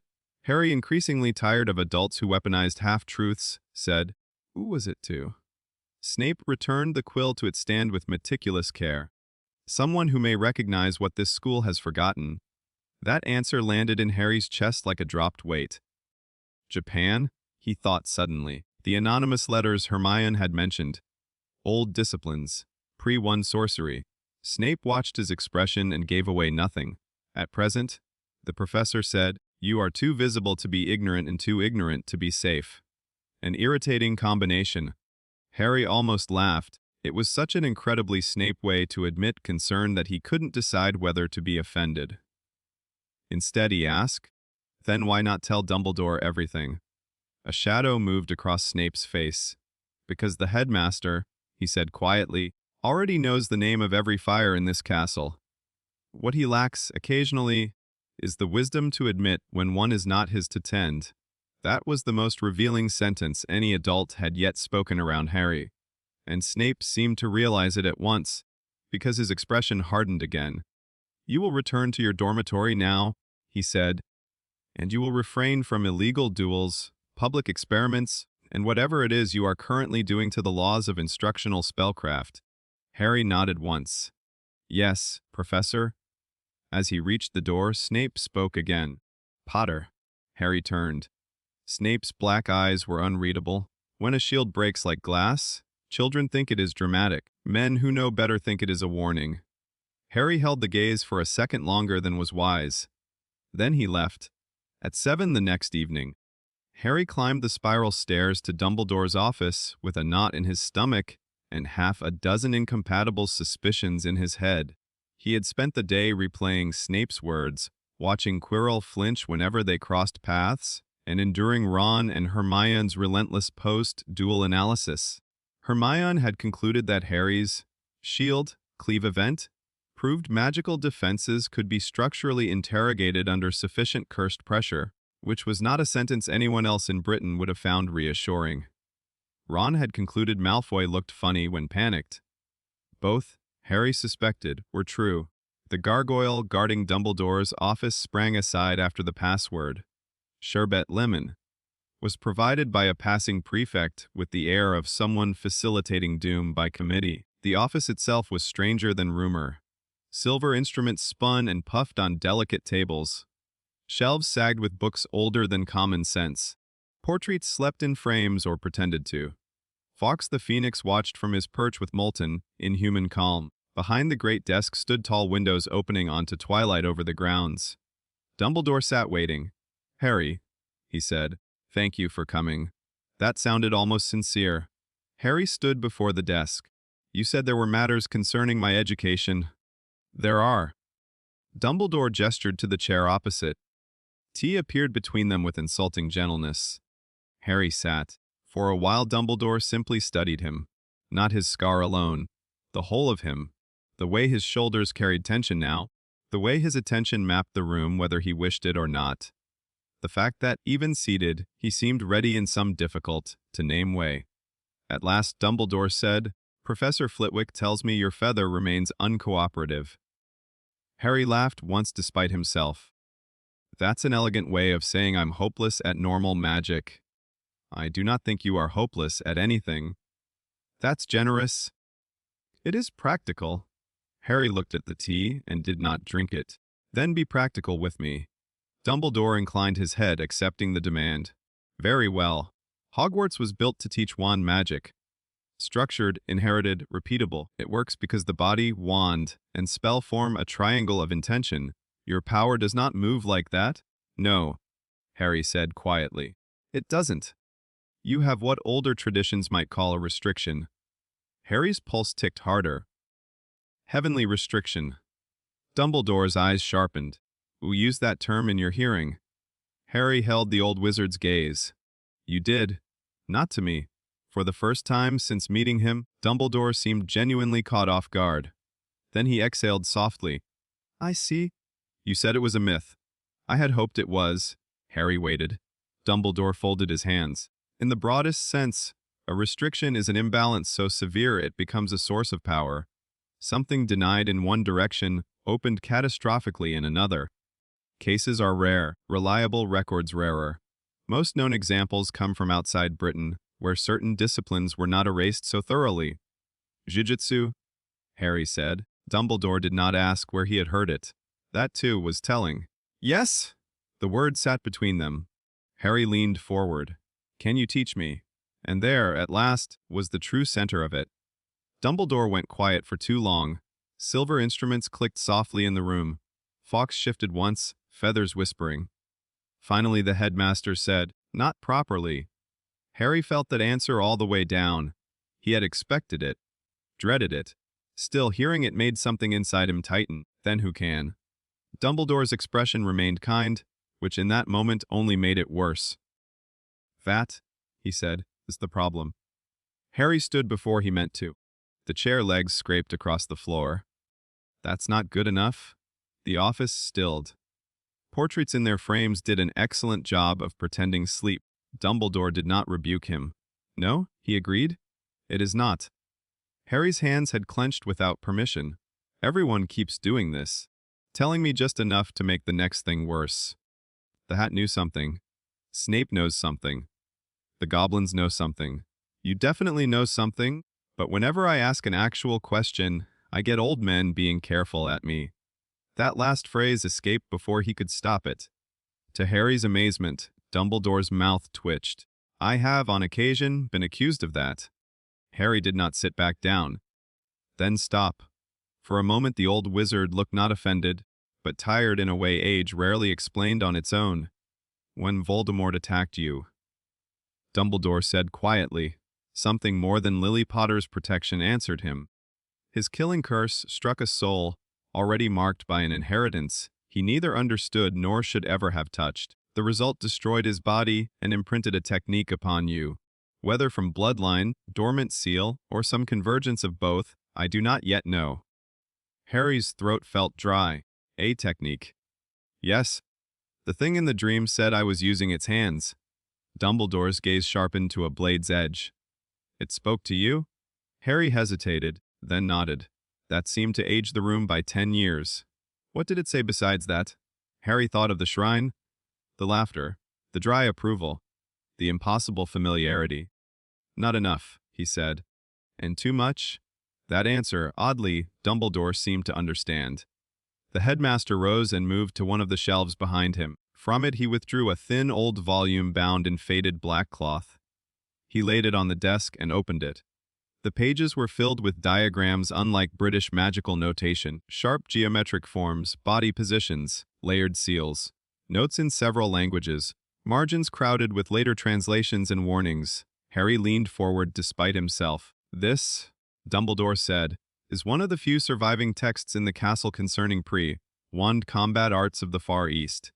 It is incomplete, likely mistranslated in places, and dangerous to study without context. Harry looked up. So of course I'm about to ask if I can borrow it. Of course. Dumbledore rested a hand on the page. Hogwarts has no framework to teach what you are becoming. But it may still offer fragments. Enough perhaps for control if not mastery. Enough to keep you from learning only through crisis. Harry looked at the book again, then back at Dumbledore. You said becoming? Dumbledore did not deny it. Wes. The room cooled a fraction. Harry understood, suddenly and unpleasantly, that all his accidental severance, all his failures at normal magic, all the instinctive rightness he felt when he cut instead of cast, none of it was a static condition. It was an unfolding one. Before he could ask the next question, a knock sounded at the office door. Neither of them had heard footsteps on the spiral staircase. Dumbledore frowned. Enter. The door opened. Professor McGonagall stood there, face set in the crisp neutrality that meant something had gone badly wrong. Albus, she said. We have a problem? Dumbledore straightened. What sort? McGonagall's eyes flicked to Harry, then back. The restricted section has been breached. Harry felt the air in the office tighten. Dumbledore's voice went very still. What was taken? McGonagall answered without hesitation. A 600-year-old manuscript on wand combat arts of the Far East. For one impossible instant no one moved. Then Harry felt it, faint, cold. A residue in the air not present a moment before, as if the news itself had opened a door in his perception. He knew that sensation now. Knew it with dreadful certainty. Not ordinary theft. Cursed energy. Dumbledore saw the realization cross his face. Harry. Harry looked up slowly. Whoever took it, he said, hearing how flat his own voice sounded. They left a trace. McGonagall's expression tightened. A magical trace. Harry shook his head. No. The black volume on Dumbledore's desk lay open between them like a prophecy someone had stolen the next page from. Harry's scar pulsed once. Deep under that pulse, in the old dark place behind his thoughts, something stirred with unmistakable interest. And for the first time since arriving at Hogwarts, Harry no longer felt like the only anomaly inside the castle. Someone else had just moved in his language. And that was worse than being alone. The stolen manuscript changed the temperature of Hogwarts. Not literally. The castle still burned with fires, steamed in its bathrooms, and produced porridge of suspicious resilience every morning. But beneath the ordinary life of lessons, late homework, and staircases with attention span issues, something had shifted. Professors spoke more quietly in corridors. The restricted sections chains gleamed under fresh wards. Filch looked almost happy, which Harry considered proof that unease could curdle into any shape if left long enough. And Harry had developed the deeply inconvenient habit of noticing traces no one else could perceive. It started the morning after Dumbledore's office. He woke with the sense that someone had drawn a thin blade through the air somewhere nearby and left the cut hanging. Not fresh, residual. A spiritual afterimage, cold and dry and precise in a way ordinary magic never was. He sat up before dawn and knew, before thought caught up, that the theft from the restricted section had not merely involved cursed energy. It had involved competent cursed energy. Not a child's accident, not a cursed object venting blindly technique. The realization sat in his stomach like a stone. At breakfast, Hermione took one look at his face and said, "Something new is wrong." Ron looked up from toast. "I miss when other people had normal friends." Harry lowered himself onto the bench opposite them. The residue from the theft still in the castle. Hermione straightened so fast her pumpkin juice nearly went over. "You can still feel it?" "Yes. We're—" Harry frowned. That was the problem. Sensing the trace and locating it were not the same. It felt as though someone had once opened a door in the wrong wall, and the draft still lingered, slipping through corridors, stone, stairwells, and the old bones of the castle in faint invisible seams. "Everywhere," he said at last, or rather, it touched enough places that the whole castle tastes wrong around it. Ron stopped mid-bite. "Tasts?" Harry made a face, not literally. Hermione was already opening her notebook. Ron pointed a slice of toast at her. "I haven't finished being disturbed yet." "You'll have to schedule it," she said. "This matters." It did. And the fact that it mattered was what pushed them, finally and inevitably, into doing something none of them had quite admitted aloud before building. Harry a curriculum Hogwarts had not prepared. The official version of Harry's education support, as Dumbledore phrased it, was vague enough to satisfy no one and broad enough to alarm everybody. He would continue attending ordinary lessons. He would be excused from certain practical wand drills, where appropriate. He would have scheduled access to selected non-circulating materials in the library, with supervision. He would report any dreams, unusual sensations, or involuntary manifestations immediately.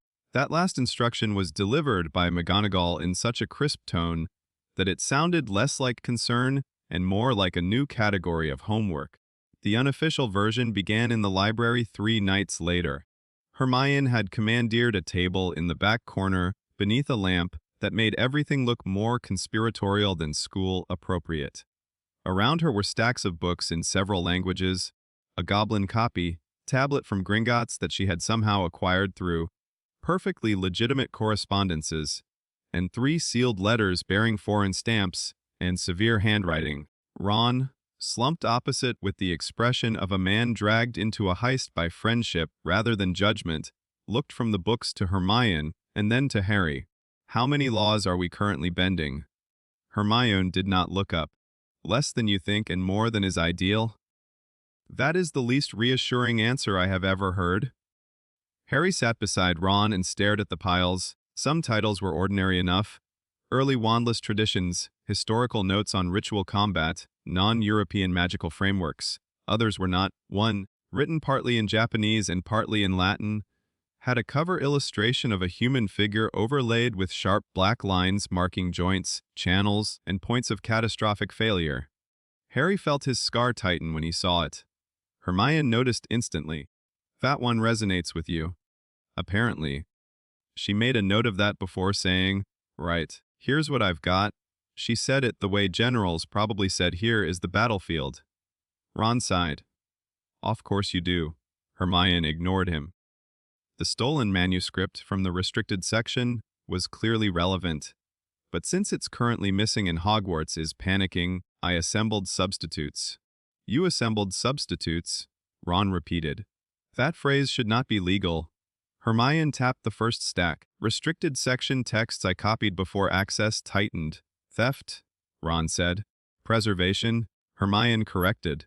She tapped the second. "Goblin historical records regarding pre-wand martial disciplines, binding severance and curse, managed artifacts." Harry frowned. "How did you get goblin records?" Hermione finally looked up, mildly offended. "Writing very polite letters and demonstrating that I had read their archival access policies more closely than the average wizard." Ron closed his eyes briefly. "That's somehow believable." Then Hermione touched the 3 sealed replies.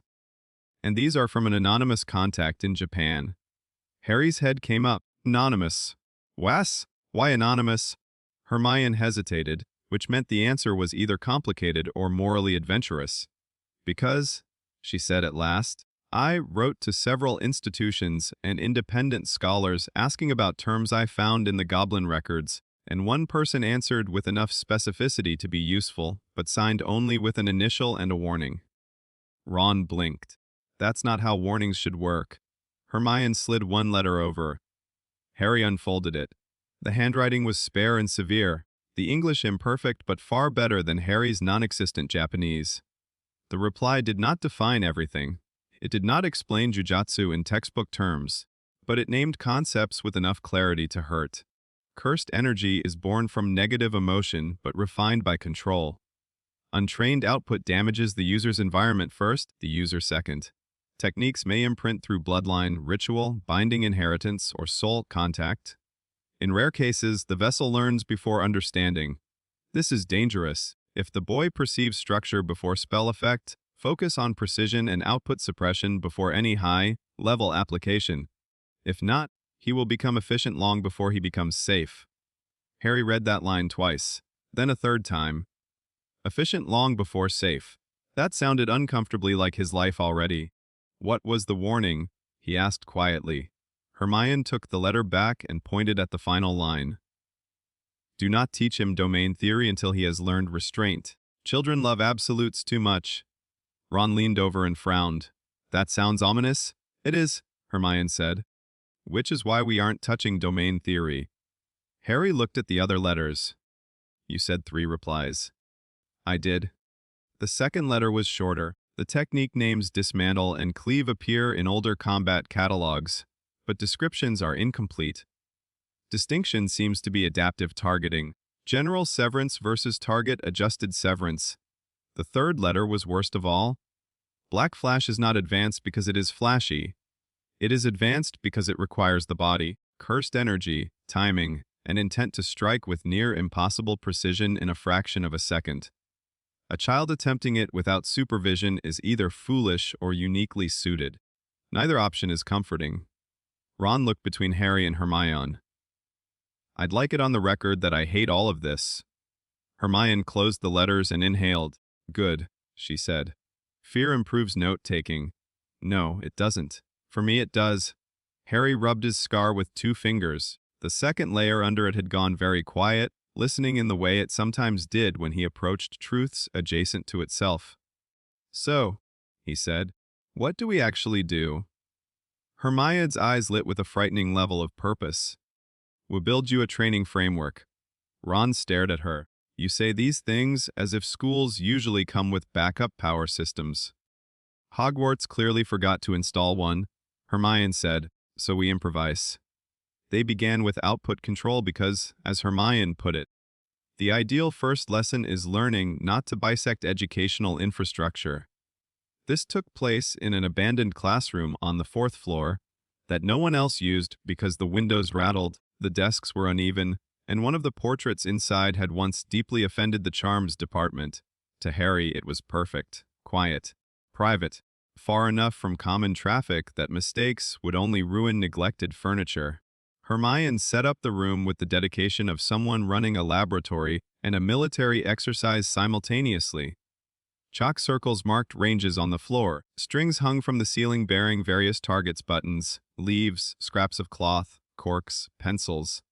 Along the wall she stacked heavier objects for later trials, old textbooks, bricks from a collapsed stair landing, a busted suit, of armor Gauntlet Filch had clearly intended to throw away and never had. Ron stood in the middle of it all, turning slowly. This is somehow more alarming than Quidditch. It's methodology, Hermione said. It's a hostage situation for geometry. Harry stood at the center circle, sleeves rolled up, palms sweating.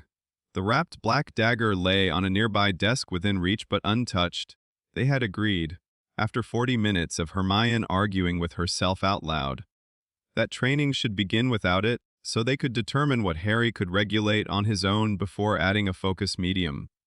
Harry disliked that plan immediately. You realize, he said, staring at the first target, a sheet of paper hanging by string, that I have no idea how to make the power not happen except by not thinking about it. Then start there, Hermione replied. What does thinking about it actually involve? He almost said I don't know, but he was tired of that answer.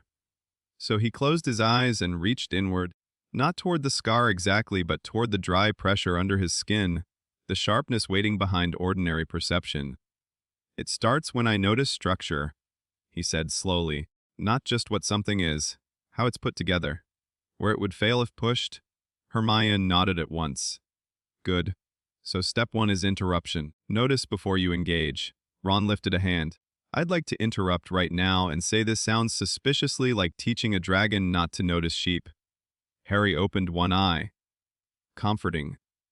Hermione ignored him. Try this. Look at the paper, but instead of its seams, describe its surface. Harry frowned. That's ridiculous. That's the point. He looked. Paper. Thin. White. Slightly bent at one corner. Fibers visible near the torn edge. Cheap. He reached, involuntarily, for more, to what held it together, where the grain weakened, where the line would. Surface. Hermione snapped. Harry dragged his attention back. It's flat. Ron coughed into his fist. Astounding. Harry glared. Hermione considered. All right, we may need a better method. They spent the next hour building one. Hermione tried verbal redirections. Ron tried distracting commentary. Harry tried not to accidentally destroy any of the chalk marks on the floor. Progress was minimal, but not non-existent. The trick, they discovered, was not suppressing his perception completely. That only made the pressure build harder, like holding a sneeze in the soul. Instead, he had to touch the instinct without following it. See the seam. Do not cut. Recognize weakness. Do not answer it. It was exhausting. By the 20th attempt, he had a headache. By the 30th, sweat darkened his collar. By the 40th, he managed to stare at a dangling cork for nearly 10 seconds, fully aware of where it would split, and do absolutely nothing about it. Hermione lowered her quill. Harry blinked. There what? You held the perception without manifesting, Ron grinned. Which means you've officially learned how not to murder a cork. Harry leaned against the desk and laughed despite himself. The tension in the room eased. Then Hermione said, Good, now we try controlled dismantle. Ron groaned. And we're back. The distinction between instinctive and deliberate severance turned out to matter more than Harry had expected. Instinctive cutting was fast, automatic, frighteningly clean. It happened when stress, fear, or urgency hit the right alignment and the world around him suddenly became readable in all the wrong ways. Deliberate cutting, however, required him to choose. That choice made all the difference. Hermione had arranged the targets from simplest to hardest: paper, cork, rope, wood, then layered objects that required discrimination rather than force. An apple with a thread wrapped around it, 2 stacked books with a playing card between them, a cracked mug balanced atop a brick. Dismantle, Hermione said, pacing in front of the chalk circles with severe satisfaction, appears to be your general severance application, not adaptive, not optimized to target toughness or reinforcement, just precise cutting through chosen structure. Ron blinked. You say just like that's a normal sentence. Harry flexed his fingers. Right, he said. He chose the paper first, took a breath, looked at it. The surface peeled back almost instantly into the deeper map beneath fibers, stress, internal direction. His attention caught on the central line and the paper fell in 2 perfect halves. No visible force. No sound but the whisper of dissent. Ron gave a low whistle. Hermione wrote furiously. Excellent. Again. Don't sound so delighted. Harry muttered, but he did it again. By the 7th repetition he could cut paper, cork, and rope on command with something close to consistency. The problem came when the objects got more complex. Wood resisted differently, not by being stronger exactly, but by being more internally variable. Grain patterns altered the line of severance. Old flaws tempted his power sideways. Twice he meant to cut one desk leg, and instead sliced clean through the chair beside it because its weakness was more interesting. Hermione did not enjoy that. Ron enjoyed it far too much. The layered object tests were harder still, On the apple and thread exercise, Harry accidentally sliced both. Again, Hermione said. On the books and card, he cut through the top cover, missed the card, and carved a line into the desk beneath. Again. On the mug and brick, he split the crack in the mug perfectly, but also removed the corner of the brick because his attention slipped. Ron picked up the brick fragment and inspected it. At least if school fails you, you can become the world's most upsetting carpenter. Harry took the fragment, turned it in his hand, and frowned. No, that wasn't right. The difference between success and failure here wasn't raw power. It was specificity. He was still cutting according to whatever the world offered most loudly. That was instinct pretending to be control. He needed the cut to obey his decision, not his curiosity. Something about that thought tightened the pressure behind his scar, as if a listening presence approved the direction without caring about the boy making it. Harry set the brick piece down. Again, he said. Hermione's smile was all teeth. That's what I was hoping you'd say. They trained until Ron's stomach rebelled and Hermione reluctantly admitted food might matter. By then Harry had managed the card between the books exactly once, slicing it into 2 fluttering halves without marking either cover. It felt less like victory than alignment. For one brief second the world had not dragged him into the cut. He had told it where to open. That difference mattered. He could feel it matter. The next phase was cleave. Hermione introduced it 3 days later with the kind of solemnity other people reserved for funerals and exam timetables, based on the letters and your own instinctive behavior. She said, spreading notes across the abandoned classroom desk. Dismantle appears to be the broad application. Cleave is different. It adapts. It takes the target's toughness, magical reinforcement, density, perhaps spiritual resistance into account. Ron frowned. So one is cutting. The other is smarter cutting.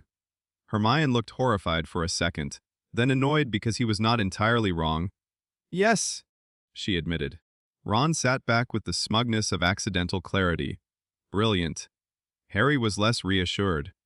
Because he already knew in the deep places that frightened him that cleave felt closer to the thing in the dark than dismantle did.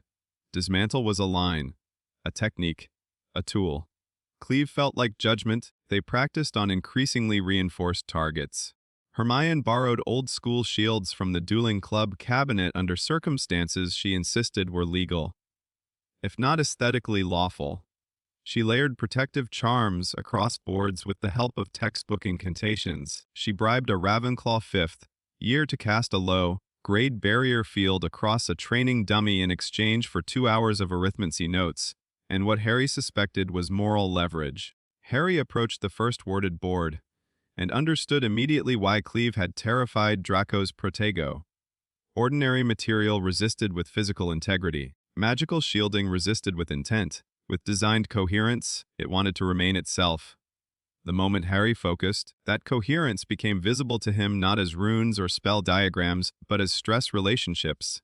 Strength distributed across a surface. Pressure held in pattern, meaning made structural. He raised a hand. Did not use the dagger. And let the dry sharpness answer. The board split through charm and wood together, not because his power was stronger than the spell in any obvious, explosive sense. Because it adjusted to what the spell was. Hermione exhaled. Ron swore. The dummy behind the board lost one arm in solidarity. That, Hermione said faintly, is deeply unfair to conventional defense. Harry stared at the severed board. It did not feel unfair. It felt inevitable. That frightened him enough that he slept badly for 2 nights. Then defense against the dark arts turned practical, and everything got worse. Professor Quirrell had spent the opening weeks of term performing the role of nervous academic with almost theatrical devotion. He stammered. He dropped notes. He smelled faintly of garlic and fear. The students alternated between pity and boredom. Even Hermione, who approached teaching quality with near, religious seriousness, had privately admitted his lectures contained less actionable information than a haunted pamphlet. Harry had never believed the performance fully. Fear he understood. Quirrell's was wrong. Too deliberate at the edges. Too useful. By the time the Hufflepuffs joined them for afternoon defense, Harry's scar was already tight enough to be irritating. The classroom had been rearranged. Desks shoved back. A heavy iron-bound crate sat at the front beneath 3 containment sigils drawn in chalk and silver powder. The thing inside radiated a pressure so foul that Harry stopped in the doorway without meaning to. Hermione noticed instantly. "What is it?" Harry looked at the crate and felt the residue crawling through the air from it like cold mildew. "Not a dark object," he said quietly. "A cursed one?" Ron, behind him, said, "That's worse, isn't it?" "Yes." Quirrell, standing by the crate, heard enough to go still. Only for a second. Then he resumed his tremulous smile. "Today," he stuttered, "we discuss containment and identification of hostile enchanted artifacts." Harry's scar pulsed so sharply his vision blurred for a beat. No, he thought, not enchanted. Not in the way the rest of the class meant. Quirrell's eyes found his from across the room. In them Harry saw 2 things at once: terror and hunger. The lesson began with ordinary enough cautionary talk. Never touch unknown objects. Cursed jewelry often carries emotional anchors. Family heirlooms are statistically deadlier than strangers' gifts, and so on. The class listened with varying degrees of interest. The Hufflepuffs took notes. Ron doodled a wand duel gone wrong in the margin of his parchment. Hermione wrote down every word while simultaneously watching Harry's face. The crate waited. At last Quirrell turned to it. "In this container," he said, voice shaking just slightly too much, "is a recovered artifact from a collapsed monastery site. It has been inactive for decades, but its curse signature remains educational." Harry nearly laughed. Educational. That was one word for a bomb. Quirrell began undoing the sigils. The moment the first line broke, Harry's skin tightened. The room sharpened. The crate was no longer iron and wood. It was a set of stress lines holding something tightly interested in not being held. "Professor," Harry said. Quirrell's hand paused on the second sigil.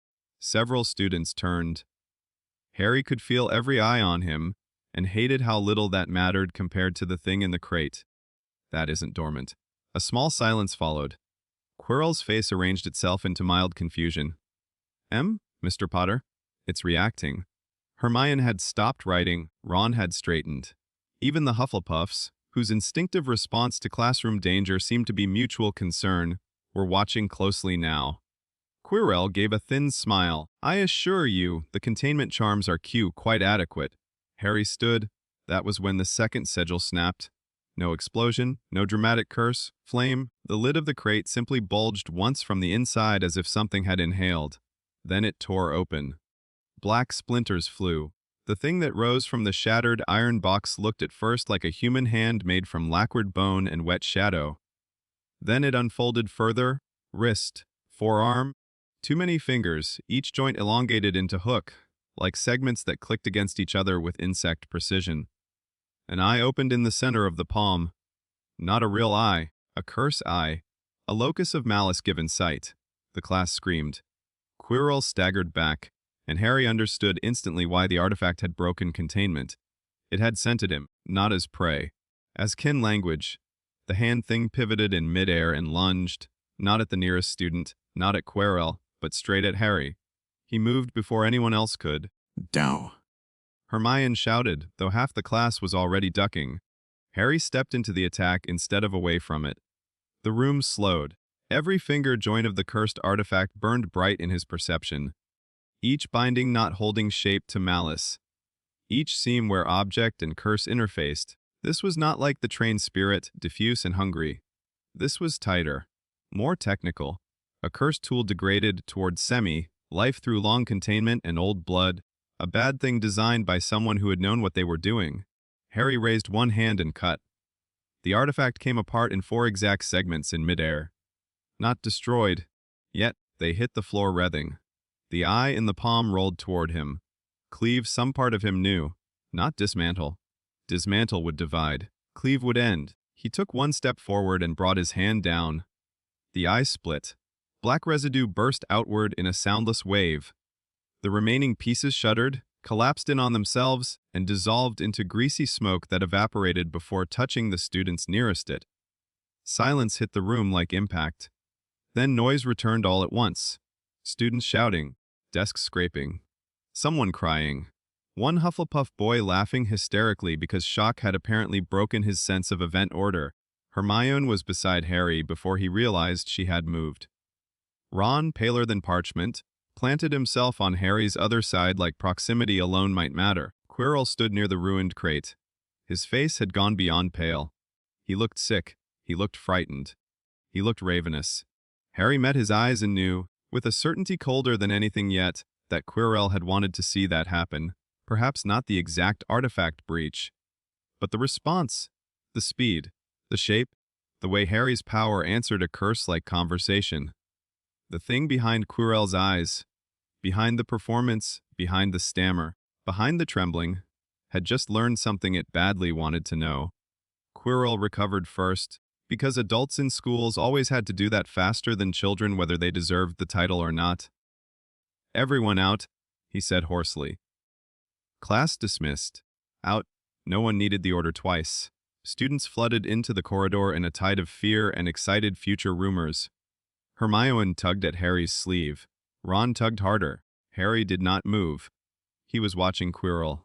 And Quirrell, hand gripping the edge of the desk until the knuckles ached white, was watching him back. Between them lay 4 small black smears where the cursed artifact had ceased to be. "Mr. Potter," Quirrell whispered. Harry's scar answered with a live-wire jolt. He turned and left before either of them could say something irreversible. That night, Hermione's notebook gained an entire new section labeled Reactive Curse, Dispersal, and Professor Quirrell's deeply suspicious choices, while Ron spent 20 full minutes insisting the cursed hand had definitely looked at him personally, and he did not appreciate it. Harry sat on the floor beside his bed, black dagger across his knees, listening without really hearing. The artifact scene had disturbed him in a different way than the spirit on the train or the shield in the trophy room, because this time, during the cut, the voice in the dark had not spoken, but its method had. His hand positioning had shifted without thought. His timing had refined itself mid-motion, and for one cruelly perfect second he had felt not like a boy defending classmates, but like something older carrying out an established craft.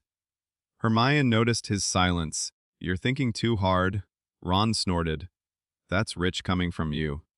"I think accurately," Hermione said, then looked back at Harry. "What is it?" Harry turned the dagger in his lap. It hummed faintly under his palm, more a bone, deep vibration than a sound. "When the artifact came at me," he said slowly, "I knew exactly what to do."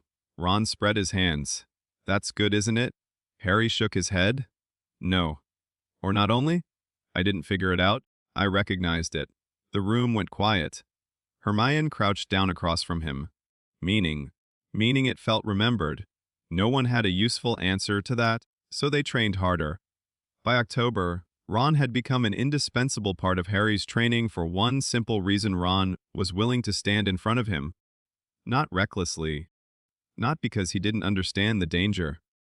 Because he did understand it, and decided friendship required a degree of practical stupidity. Hermione could theorize and annotate and structure the exercises until they became a workable curriculum.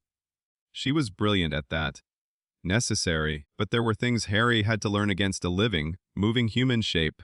Not to cut, but to not cut. Distance, timing, body control. How to reinforce motion without turning every defensive reflex into an amputation risk. Ron, after one very heated argument in which Hermione declared him medically replaceable and Ron declared her impossible, volunteered.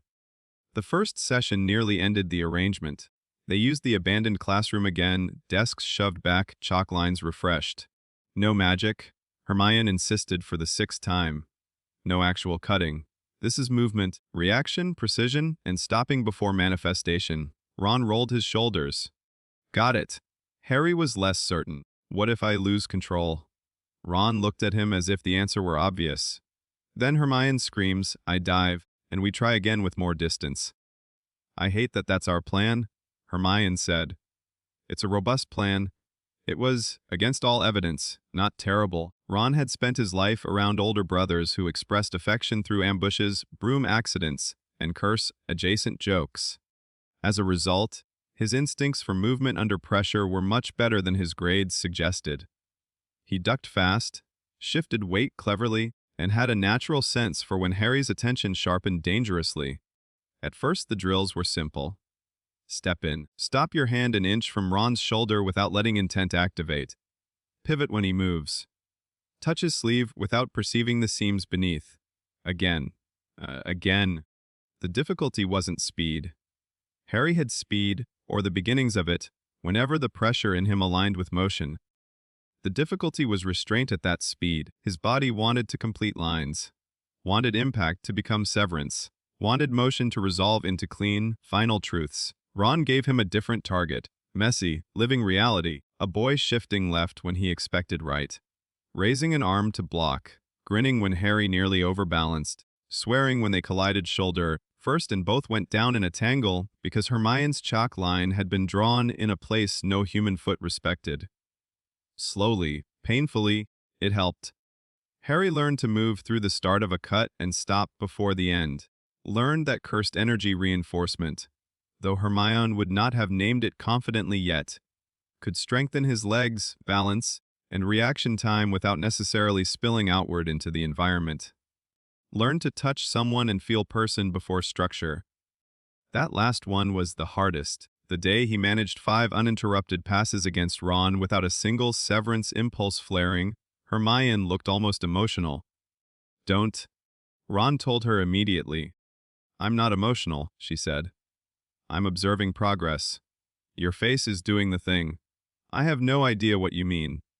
Harry sat on the floor, sweating and exhausted, and laughed until his sides hurt. It felt good. Dangerous training, existential uncertainty, mysterious cursed theft, and Quirrell's increasingly alarming interest aside, it felt good to have something measurable. Something improving. That lasted exactly until Hermione announced she wanted to discuss Black Flash. Ron dropped flat onto his back. No. Hermione ignored him and unfolded the Japanese letter again. We're not attempting it recklessly. We're discussing theory. That sentence is lying, Ron said. Harry looked at the letter in her hand. Even before she spoke, the phrase itself vibrated somewhere inside him like a struck wire. Black Flash. He did not know what it fully was. He only knew the name felt dangerous in a way that bypassed ordinary caution and went straight to fascination. Hermione saw that and frowned. That, she said, is why I'm worried. She sat cross-legged on the floor and laid out her notes between them. As best I can tell, Black Flash is not a separate technique in the way dismantle and cleave are separate applications. It's a phenomenon. A distortion. Cursed energy striking within an impossibly small interval of physical impact, which amplifies force and, according to every source I can find, warps space around the contact point. Ron stared at her. You say that like people should not immediately ban it. They probably did, in the places where they survived it. Harry leaned forward. Can I do it? Hermione looked up sharply. That is not the first question you should ask. It is the first question I have. It requires timing beyond anything you've demonstrated consistently. That isn't a no. Hermione pressed the heel of one hand to her forehead. Harry, he knew what she was hearing in her own words. The edge of possibility, the terrible way possibility became invitation for children with power and no adult supervision worth the name. I'm not asking to do it now, he said, which was not entirely true but true enough to count as diplomacy. I'm asking if it's part of what this can become. Hermione looked at him for a long moment. Then she answered honestly. Yes. The word settled into the room. Ron sat up. I don't like the silence after these conversations. Hermione folded the letter. You're not supposed to. They agreed? Formally, solemnly, with Ron demanding the terms be witnessed by God and common sense. That Black Flash would remain theory only until Harry had more consistent control. Harry agreed, and for nearly 4 full days, he meant it. The accident happened on the 5th. It was raining hard outside, the old classroom windows rattling, the late afternoon light gone green, gray with storm. Hermione had hung a new training dummy from the ceiling, a sack stuffed with old fabric, chalked with impact zones and wrapped in strips of layered material to simulate changing resistance. Today, she announced, we focus on precision under motion. Ron pointed at the dummy. You've made a murder pillow? It's called a target. It's called ominous. Harry rolled his shoulders and stepped into the chalk circle. The session began ordinarily enough. Dismantle unmarked seams, stop before secondary structures, move, strike, withdraw. Again, again, again. Then Ron, trying to be helpful, darted in from the side with a padded practice baton. Fred had somehow mailed him with a note reading, "Thought you might need this before one of you gets legendary." "Reaction drill," Ron shouted. Harry turned, too fast. His fist drove forward, not with intent to cut. Not exactly, but with the now familiar flood of cursed energy trying to match motion. For a fraction of a second, physical strike and spiritual output aligned. Not perfectly. Close enough, the air snapped. It was not a sound like thunder or flame or crackling magic. It was tighter than that. A hard, precise rupture at the edge of hearing, as if space itself had been tapped on a fault line. Harry's fist struck the dummy. Black light bloomed. For one impossible instant the room became all contrast, white chalk lines, black distortion, a hexagonal shock pattern spidering outward from Harry's knuckles through the target's surface. The sack did not merely swing, it convulsed. The fabric blackened in a clean geometric imprint, and the air around the impact point visibly bent, like heat haze forced into angles. Then everything slammed back into place. The dummy tore free from its chain and hit the far wall so hard the stone rang. Ron had already dived sideways. Hermione was on her feet with her wand half-drawn, eyes huge. Harry staggered back, staring at his own hand. The skin was unbroken. The room was not. A dark hexagonal mark smoked on the front of the dummy. The wall behind it bore a shallow matching pattern burned into old stone. Magic in the room had gone oddly thin, as if briefly forced aside by a different rule. For one breathless second, nobody spoke. Then Harry heard it. Not aloud, not from the room. From the old dry place behind his scar, where patience and appetite and instruction had been tangled together since before he had words. Good. The voice was quieter than in the dream. Closer. A thread of approval slipped through his bones. Again, Harry's pulse kicked so hard it hurt. Hermione recovered first, because she always did when terror became data. You did it, she whispered. Ron pushed himself upright from the floor. Did what exactly? Hermione looked from the charred mark to Harry's fist and back. Her voice came out almost reverent despite herself. Black flash. Harry was still staring at his hand. Euphoria hit him then, sudden and vicious. Not happiness. Not pride, something cleaner and more addictive. The body's shocked delight at impossible alignment. For one instant during the strike he had not been divided. Boy, scar instinct, fear, technique. Everything had landed in the same place at the same time and reality had blinked around it. It had felt right. That was the dangerous part. Almost immediately after came the price. Exhaustion crashed through him so fast his knees nearly gave way. The room tilted. He caught himself on the desk and breathed through a wave of nausea. Ron was beside him a second later. Easy. Hermione came to, but slower, still looking at the mark on the dummy, like she had been handed proof of a theory no child should have been able to validate.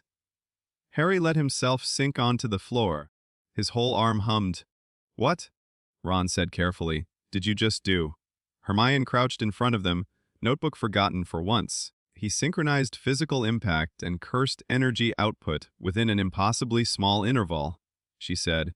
Voice still faint with shock. It caused a spatial distortion at the moment of contact. Ron blinked. That means nothing? It means, Harry said, because somehow he knew. I hit it with more than force. Hermione nodded once. Much more. The rain battered the windows. The ruined dummy swung slowly on one remaining length of chain, the blackened imprint on its front smoking faintly in the dim light. And beneath Harry's exhaustion, beneath Ron's concern and Hermione's awe, beneath even the familiar pressure of the castle around them, the voice in the scar settled back into silence, as if it had merely leaned forward to see whether the student could hear. Harry closed his eyes for 1 second. When he opened them, the room was the same. But he was not, because now he knew two things with terrible certainty.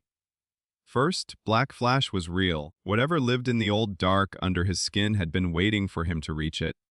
After the Black Flash, Hogwarts felt thinner. Not weaker, not less real, just less capable of pretending it was the only system of meaning inside its own walls. Harry noticed it everywhere, in the way certain corridors seemed to hold their breath when he passed through them, in the way ghosts drifted around him with greater caution than before, as if the residue clinging to his soul had become sharper around the edges, in the way Professor Flitwick now watched every charms lesson with the kind of careful optimism one reserved for dragons one hoped were house-trained. Most of all, Harry noticed it in silence. That was new. Before Hogwarts, his power had answered mostly to stress, fear, anger, humiliation, the moments when the world pressed too hard, and something inside him cut back. Then Hogwarts had added cursed artifacts, old libraries, Quirrell's interest, and structured training. Those things had made his instincts faster, cleaner, more articulate. But Black Flash had done something else. It had opened a door. Now, when the castle went quiet enough, Harry could hear what waited on the other side of it. Not words. Not usually. Just the shape of a presence that no longer needed crisis to make itself known. That was what unsettled him. Because panic he understood. Panic was ugly, human, forgivable, but when the voice approved him during the Black Flash, good again? It had done so during precision, not chaos. During control, which meant the thing under the scar did not need Harry to lose himself. It could reach him just as well when he was becoming better. That thought followed him like a shadow through the weeks, leading into Christmas. The castle changed with the season in ways Harry would have loved under almost any other circumstances. Suits of armor wore garlands. The great hall filled with fir trees so tall, they seemed to have made temporary peace with the ceiling. Candles floated among silvered branches. Snow whispered at the windows. Students argued over holidays, families, parcels, and who had smuggled enchanted crackers into the common room before December had even properly begun. Ron was going home, then not going home, then maybe going home, then definitely staying because Percy had become unbearable and the twins had escalated accordingly. Hermione, after much initial certainty, also decided to stay for most of the holiday because, as she put it, I'm not leaving the moment the library is quiet enough to be useful. Ron had said that sounded deeply suspicious for a child. Hermione had called him culturally underdeveloped. Neville was leaving, Seamus was staying, Dean was going, and the upper years moved through the term, and exhaustion with all the brittle cheer of people who had survived essays and intended to reward themselves by not thinking until January. Harry might have looked forward to it all. Instead, he found himself drifting. Not away from Ron and Hermione. If anything, their company steadied him more than ever. Ron's refusal to dramatize everything, and Hermione's refusal to leave anything unexamined made for a surprisingly effective anchor between them. But Harry's thoughts had grown heavier, more inward. The dream of the shrine returned every few nights, never identical. Always the same place, the same endless black gates, the same impossible certainty that the figure in the dark could step fully into view whenever it wished and simply chose not to. Sometimes it spoke. Sometimes it only watched. Once, 3 nights after the Black Flash, Harry stood in the dream amid the Torii gates and found the figure seated on a low stone step, as if it had been expecting him to arrive late. "You're quieter," it said. Harry hated how normal the conversation felt already. "You're still talking." "Correction," the presence said, faintly amused. "You're listening better." Harry did not move closer. The figure's face remained frustratingly obscured, shadowed in a way dreams could absolutely have resolved if they had wanted to. But the hands were visible. Long-fingered, relaxed, one resting loosely on a knee, the other draped over something black and narrow beside the step, the dagger, or something like it. Harry looked away from it immediately. "What are you?" he asked. The figure tipped its head. "You ask as though there are only 1 or 2 acceptable answers. There are a lot of unacceptable ones. That is more accurate." Harry folded his arms. "You're avoiding it. I'm measuring you." "For what?" The answer came without hesitation. "How much truth you can hold before it starts holding you." Harry woke furious and more tired than if he had never slept at all. The next morning Hermione told him he looked like a footnote in a tragic biography, which he thought was unfairly specific. Ron just pushed toast toward him and said, "Eat before you start saying ominous things." He ate. Then he stopped sleeping properly for a week. The first time Harry found the Mirror of Erised, he was not looking for it. That, he would later think, was the point. The castle rarely gave away important things to people who had set out sensibly. It was late, well past curfew, not long past midnight. The common room had gone quiet. Ron had fallen asleep halfway through a sentence about Chudley Cannon's strategy and nearly rolled out of his chair doing it. Hermione had finally surrendered to human limitation and gone to bed after leaving Harry 3 pages of questions about the distinction between black flash euphoria and ordinary adrenaline. Harry had tried to sleep. He had lain in bed listening to Neville's even breathing and Ron's intermittent muttering and the soft groan of old tower stone in winter. Then the familiar restlessness began under his ribs, that low internal pressure that had become more frequent since training stopped being theoretical. Not danger. Not exactly. More like the sense that if he stayed still much longer, the thoughts in his skull would start cutting each other open. So he got up, wrapped himself in his cloak, left the dormitory with no better plan than walk until the castle feels larger than my head. Hogwarts at night was a different creature. During the day it was crowded, talkative, often absurd. Students ran through corridors, portraits bickered, Peeves materialized where he would be least useful, and the ordinary bureaucracy of magic schools disguised how old the place truly was. At night all of that thinned away. The castle remembered itself. Moonlight stretched pale across flagstones. Torches burned low and red. Empty corridors held echoes longer. Statues watched with the patience of stone things that had seen hundreds of frightened children mistake themselves for destiny. Harry moved through it quietly, hands in his pockets, eyes tracing shadows and arches, and the places where one staircase met another in defiance of geometry. Sometimes the castle's moving parts annoyed him. Tonight he was almost grateful for them. It was easier to think when the world around him admitted it did not owe him logic. He wandered down one passage he did not recognize, then another, past a tapestry of trolls dancing badly, past a locked classroom that hummed with old protective magic, past a suit of armor whose helmet was turned the wrong way and which, when Harry paused near it, slowly rotated its head to face him. "Don't," Harry told it quietly. The armor considered this, then decided not to move again. He took that as a win. The corridors grew emptier the farther he went. Colder too. Not with the biting, immediate cold of winter drafts, but with the deeper chill of old stone untroubled by traffic. Harry passed a set of narrow windows looking out over black grounds, and turned down a side hall he could not have explained choosing. Halfway along it, he stopped. The sensation was faint. Not cursed energy. Not the harsh, dry precision of the residue from the stolen manuscript, nor the wrongness of Quirrell's classroom artifact. Something else. A pull, quiet but deliberate, like being looked at by an object that had no eyes and had no need of them. Harry followed it to a partly open door. Inside lay a room no one used. Dust sat along the baseboards. Old desks were stacked against one wall beneath a frayed tapestry. Moonlight from a tall, narrow window fell in silver bars across the floor. And at the far end of the room stood the mirror. It was taller than any person in the castle could have needed, its surface broad and clear beneath a frame of elaborate gold. The top was carved with words Harry could not read at first glance, old letters bent into ornament.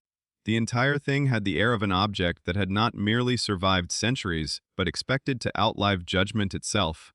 Harry stepped inside. The door drifted shut behind him with a soft wooden sigh. For one still moment, he simply looked at the mirror and felt looked back at. It did not radiate power the way wands or wards did. It did not hum like the dagger. It did not press against his senses like cursed things did. It was, in its own way, far more dangerous, because its magic was intimate, directed, designed to enter a person through longing rather than force. Harry approached slowly. At first he expected to see himself as he was, thin, black-haired, glasses, scar, alone in an oversized school jumper in a dusty side room, perhaps a little more tired than he had realized. He did not get that. He got his parents. The shock of it hit so fast he nearly stepped backward. They stood behind him in the reflection as if they had always been there, Lily with her bright eyes and James with his untidy hair and open face. A family picture come impossibly alive. They were not ghosts, not moving exactly, but present with the unbearable stillness of perfect desire. Behind them stood others too. An entire gathering of faces Harry knew without ever having seen. Grandparents, perhaps. Ancestors. People his blood recognized in the way his mind could not.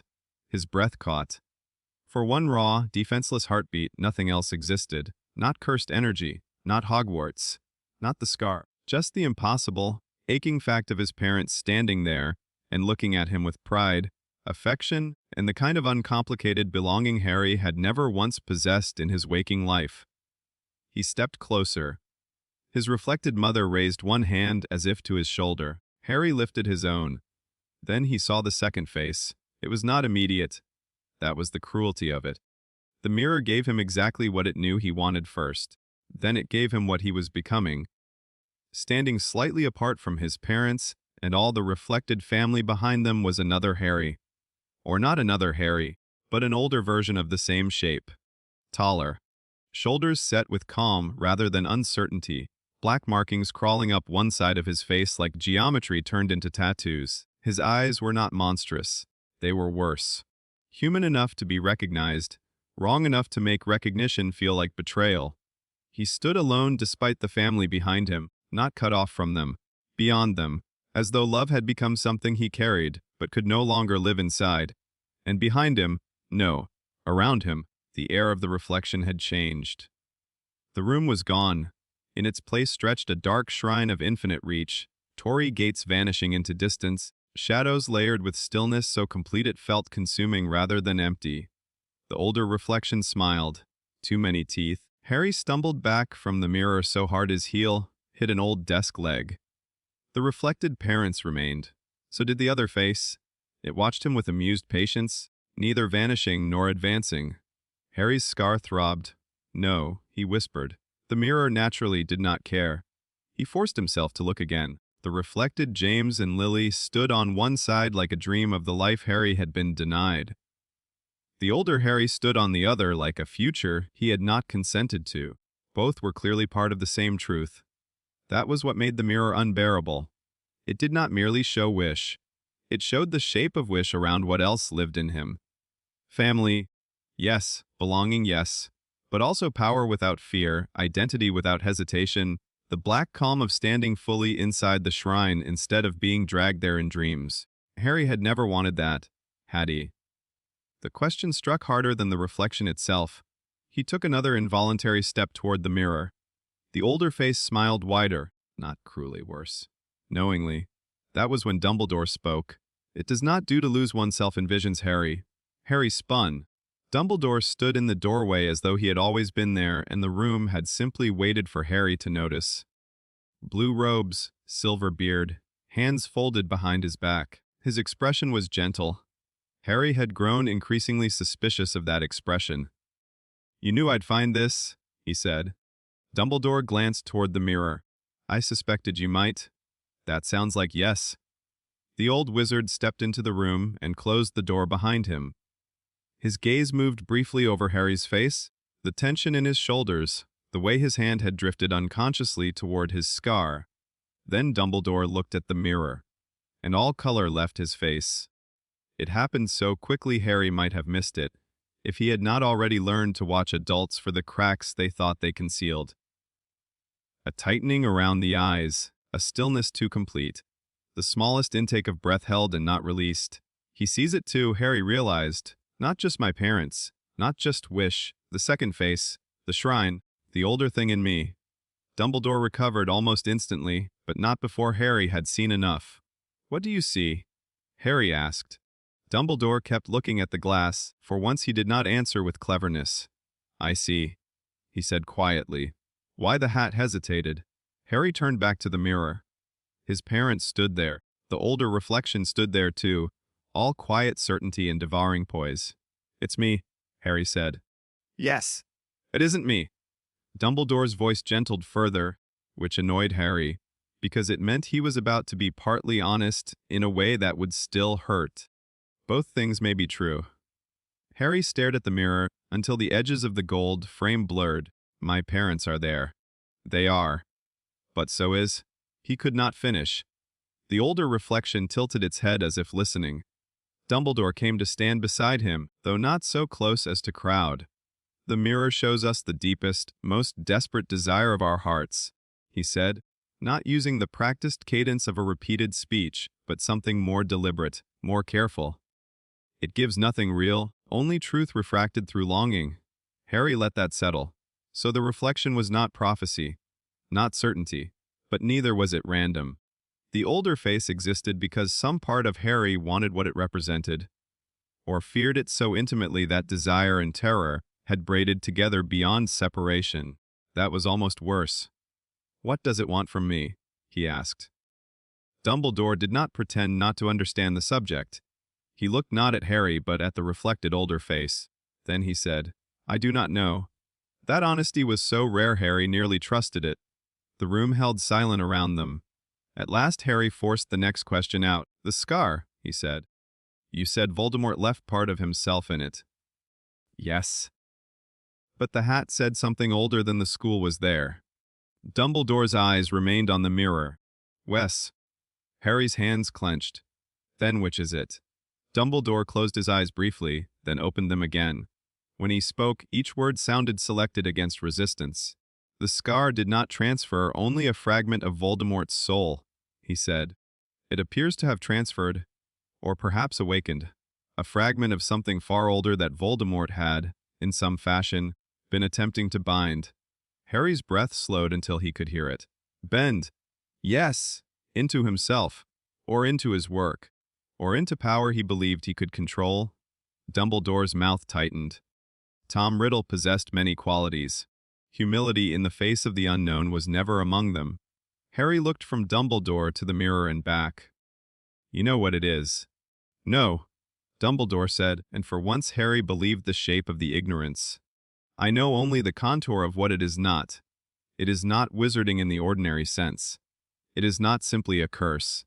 It is not, I think, a consciousness lodged in you in the way possession tales describe. But it has will, memory, or both." Harry turned fully toward him. "And you still let me stay here." That landed. Dumbledore did not flinch, but the line of his shoulders altered slightly, like a man taking a deserved blow without dramatics. Yes. He said. Why? Because the alternative was ignorance without support. His gaze was direct now, old and terribly steady. And because whatever this thing is, Harry, it was awakened by violence. Isolation would not have made it kinder. Harry looked back at the mirror. The older reflection stood in its shrine, calm as a verdict. "Is it going to hurt people?" he asked. The question came out flatter than he intended. Not dramatic. Not panicked. A child asking the one thing beneath every other question. Dumbledore did not answer at once. That pause was the worst thing he could have done. Harry felt it lengthen and understood more from the silence than he would have liked. Not certainty, perhaps, but possibility. Risk. The unacceptable truth that Dumbledore, for all his power and libraries and careful old man sentences, could not promise the answer Harry wanted. At last he said, "Not if you are strong enough." Harry looked at him. There it was. The burden disguised as reassurance. Not if you are strong enough. As if strength were simply a thing one could decide to have. As if children came equipped with safe tolerances for ancient predatory power. As if the right answer to "Am I dangerous?" was only if you fail. Harry's face must have changed, because Dumbledore's expression tightened with something like regret. "That is not a fair thing to ask of you," the old wizard said quietly. "No," Harry replied. "It isn't." Neither spoke for a while after that. The mirror held James, Lily, and the older face in impossible coexistence. The room smelled of dust and cold stone and old magic shaped by human weakness. Outside the narrow window, snow drifted against dark grounds. Finally Dumbledore drew a slow breath. "I will have the mirror moved tomorrow," he said. "It is too dangerous an object to leave where chance may find it repeatedly." Harry almost laughed. Chance. Nothing in Hogwarts ever worked by chance, but he was too tired to argue the castle's motives with its headmaster. "All right." Dumbledore looked at him a moment longer. "Harry." He waited. "When you dream," Dumbledore said, If it speaks again, tell me. Harry's first instinct was to say no. Not because Dumbledore had lied outright. He hadn't. But because he had paused before answering the only question that truly mattered. Because he had admitted ignorance, and then still expected trust. Because some part of Harry now suspected that adults did not merely fear the power in him, they feared what it might reveal about what they had failed to understand first. And yet, somewhere beneath all that, Dumbledore had come when the mirror found him. He had told more truth tonight than before. Not all, never all, but more. I'll think about it, Harry said. Dumbledore's mouth twitched, as if he recognized that as the most honest answer available. Fair enough. He left then, blue robes whispering across the floor, taking his impossible age and partial truths with him. At the doorway he paused once. Do not return tonight. The wording made Harry glance up. Tonight. Not to this mirror. Not ever. Just tonight. When Harry looked back at the glass, Dumbledore's reflection stood behind his reflected parents and older self alike, a quiet blue shape in a room he had already left. Then the door shut. Harry was alone with the mirror. He should have obeyed. He did for several hours. He returned to Gryffindor Tower, climbed the dormitory stairs in a haze, and lay awake under his curtains while Ron slept and Neville breathed softly, and the tower creaked around them like a ship at anchor. Dumbledore's pause replayed behind his eyes. Not if you are strong enough. Harry hated that sentence with an intensity usually reserved for relatives and splinters. He told himself he was not going back because of that. He told himself he only wanted to look once more, to be certain he had not imagined the second face. The shrine, the way Dumbledore's expression had gone pale at the sight of it. He told himself several things. Near 1 in the morning he got up and went anyway. The castle did not stop him. That, more than any moving staircase or noncommittal portrait, convinced him it had opinions. The path back felt easier, as though the corridors themselves remembered his feet, past the troll tapestry, down the narrow stair, left at the window over the west court, through the cold side hall, to the half-open door. Harry stepped inside. The mirror waited exactly where he had left it. Moonlight had shifted across the floor. The old desks cast longer shadows now. Frost traced the edge of the window in white veins. Harry approached slowly. This time he knew what he would see, which did not make it hurt less. His parents appeared first again, because the mirror was cruel enough to begin with truth. James and Lily Potter stood just behind him with all the impossible warmth of a life never lived. Family crowded beyond them love. Belonging home. And there, as before, stood the older face. Only now Harry was looking for it. So he saw more. The markings up the left side of the reflection's face were not random. They followed lines. Seams. The geometry of a body understood as territory. The eyes were calm, steady, and so completely unafraid that fear itself seemed like an invention belonging to lesser people. The shrine behind him did not dwarf him. It obeyed him. That was the detail that made Harry's stomach drop. This was not simply a future self consumed by power. It was a self in full possession of it. The older reflection met Harry's gaze. Then it moved. Not like before, subtle and almost deniable. Deliberately, it stepped forward within the mirror, until the reflected James and Lily seemed farther behind it, softened by distance and glass and whatever priorities the mirror obeyed when desire split in two. Harry went absolutely still. The older reflection smiled, not too many teeth this time. Just enough to make the restraint more unsettling, and then it spoke. The glass did not ripple. No audible magic filled the room. The voice simply arrived in Harry's head with the same intimate clarity the shrine had always used. He's lying to you. Harry's throat tightened. The reflected mouth had not visibly moved. Or perhaps it had, and the mirror no longer felt obliged to respect ordinary causality. He doesn't know, Harry whispered. The reply came at once. That is not the same thing. Harry looked toward the door instinctively, half expecting Dumbledore to return. To announce the mirror had never done that before. To look grave and old and say it was precisely what he had feared. The room remained empty. Harry forced his attention back to the glass. What are you? The older face regarded him with patient interest. You keep asking the wrong question. That usually means it's the right one. The smile deepened.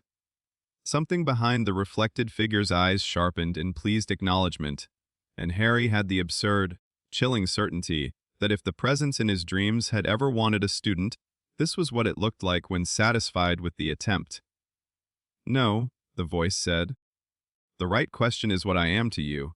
Harry's pulse kicked hard. His fingers had gone cold. He curled them into fists at his sides to stop them shaking. "I didn't ask for any of this."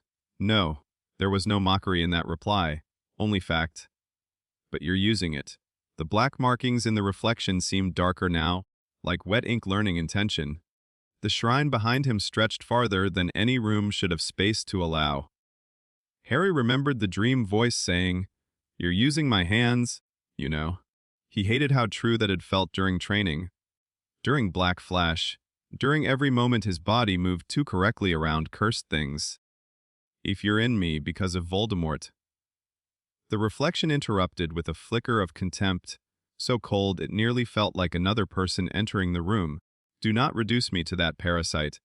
The air went tight. The older face did not move, but the shrine behind it seemed to lean closer all at once. Harry pressed through the fear. "Then what do you want?"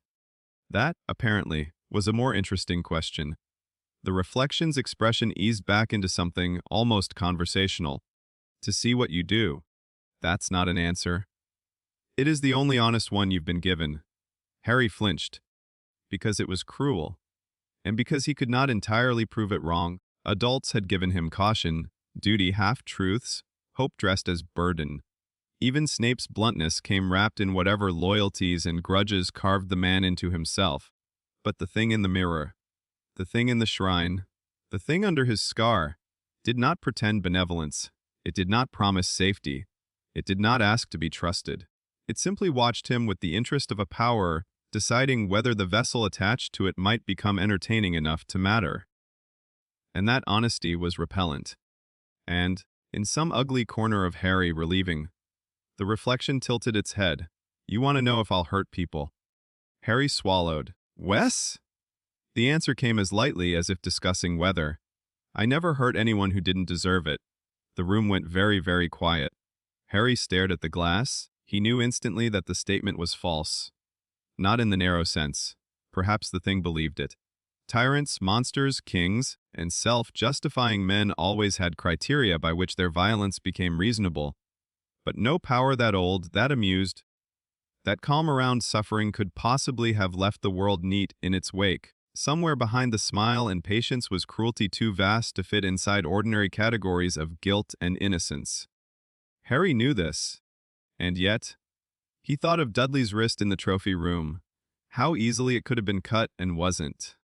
He thought of Warrington's hex dissolving in the train corridor, before it reached Ron. He thought of the cursed artifact lunging in defense and the utter, cold certainty of knowing where to end it. He thought of Draco's shattered protego, of the goblin calling the scar the king's residue, of Quirrell's fear, of Voldemort trying to bind something older and being unmade for the arrogance of it.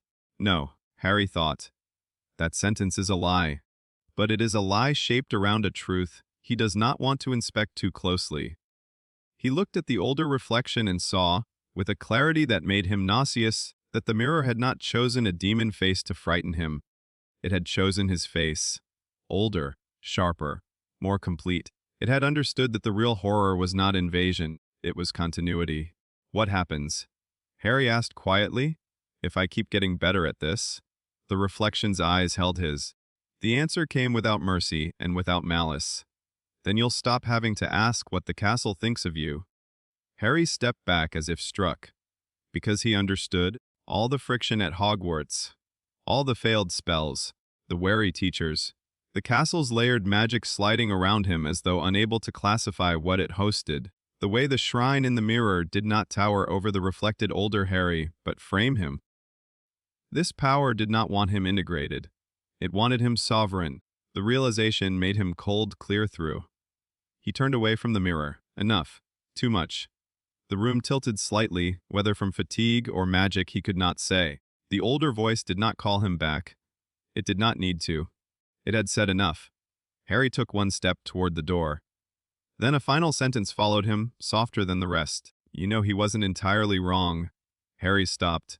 Dumbledore's pause, Dumbledore's answer. Not if you are strong enough. He did not turn back. The voice went on, mild as snowfall. Strength is the price of having me. Weakness is the price of pretending you don't. Harry left. He did not run. The corridors would have felt it if he had, but he walked fast enough that the castle blurred into stone and torchlight and shadow, his own footsteps too loud in his ears. He passed the wrong armor, the troll tapestry, the turning staircase, and the portrait of a drowsy medieval wizard who opened one eye as Harry went by, and then wisely chose silence. By the time he reached Gryffindor Tower, his hands were steady. That frightened him more than if they had been shaking. He climbed into bed fully clothed beneath the blankets and stared at the canopy until dawn made the hangings gray. Ron woke to find him still awake. Bloody hell. Ron mumbled, hair standing in every direction at once. You look awful. Harry turned his head. There were a dozen things he could have said. That the mirror spoke, that Dumbledore's truths all had missing teeth, that the thing under his scar lied like a king and told the truth like a weapon. That Harry now understood, in a way children should not have to understand, that power and personhood were no longer separate questions in his life. Instead, he said, I don't think I should be left alone with old magical objects anymore. Ron, still half asleep, considered that. Then he nodded gravely. Fair. It was such a Ron answer, practical, unadorned, immediately on Harry's side without demanding all the explanation first, that Harry almost laughed. Almost. Instead, he lay back and closed his eyes against the first wash of morning light. In his mind, the mirror still held two impossible things at once. James and Lily Potter, waiting behind him, and the older face in the shrine, looking at him with calm ownership, as if both the boy who had lost everything and the future thing that could survive the loss were equally, undeniably Harry. That was the real cruelty of it. Not that one was false, that both might be true. Time did not heal Hogwarts, it sharpened it. The first year ended in blood, secrets, and a stone that never reached the hands of the man hiding beneath Professor Quirrell's fear. Harry never spoke much about that final night. Not because he had forgotten it, but because too many parts of it had already become a pattern he would spend the next 3 years repeating. A hidden chamber. An old power. A teacher who was not what he claimed. A choice made under pressure. And Harry, again discovering that when wand magic reached for answers, cursed technique often reached them first. Quirrell died that spring screaming around a body that had already ceased being fully his own. Voldemort fled him as ash and hatred and torn soul pressure, not destroyed, not gone, but driven back into whatever half-formed corners of existence still tolerated him. The Philosopher's Stone was destroyed. Dumbledore looked older. Snape looked unsurprised. Hermione documented everything she could before adults confiscated half her notes. Ron summarized the entire affair as school's mental. Harry, sitting at the end of year feast with the scar throbbing and the old dark quiet beneath it, had thought things might settle after that. He should have known better. By the start of second year, Hogwarts no longer looked at Harry Potter as a famous boy with a strange scar. It looked at him as a category it did not possess language for. Professors adjusted around him, some kindly, some cautiously. Some, like Snape, with a degree of irritated professional fascination he refused to soften into encouragement. Harry continued attending lessons, continued failing at conventional spellcasting with a consistency that should have been humiliating and had long since become routine. But while wands still rejected him or lay inert in his hand, the other thing, the inherited shape of severance, the pressure, reading instinct, the old dry precision of cursed technique, continued evolving like a second curriculum only he could hear. Hermione's notebook became 6 notebooks. Ron became the first person in Hogwarts history to develop practical evasive footwork specifically for friendship maintenance. And Harry, between training sessions in abandoned classrooms and midnight conversations with a presence that never quite offered a name, became something dangerous in a way children rarely had the right to become. Second year made that impossible to ignore. The Chamber of Secrets announced itself with fear, whispers in corridors, cats stiffened in terror, messages written on walls in a hand too deliberate to be madness. Teachers patrolling in pairs, students clustering by blood and rumor and house in the ancient, embarrassing way that fear always coaxed out the worst in institutions. To ordinary wizards, the attacks felt like dark magic returning through forgotten tunnels. To Harry, it felt stranger than that. The castle's mood had shifted long before anyone found the first message. He sensed a pressure moving under the floors, not like a ghost, not like a cursed artifact, but like something ancient and biological had learned to wear legend as camouflage. A predator shaped into a myth, and then starved long enough that even the walls remembered how to fear it. "You can feel it again, can't you?" Hermione asked one evening in the library after a muggle, born third year, had been found petrified beside a suit of armor. Harry looked up from a useless potions essay. Yes. Ron, who had developed the habit of asking practical questions first and existential ones later, leaned over the table. "We're," Harry frowned. "Below us. Or around below us." He hated how imprecise that sounded. "It moves through the castle like it belongs to the foundations."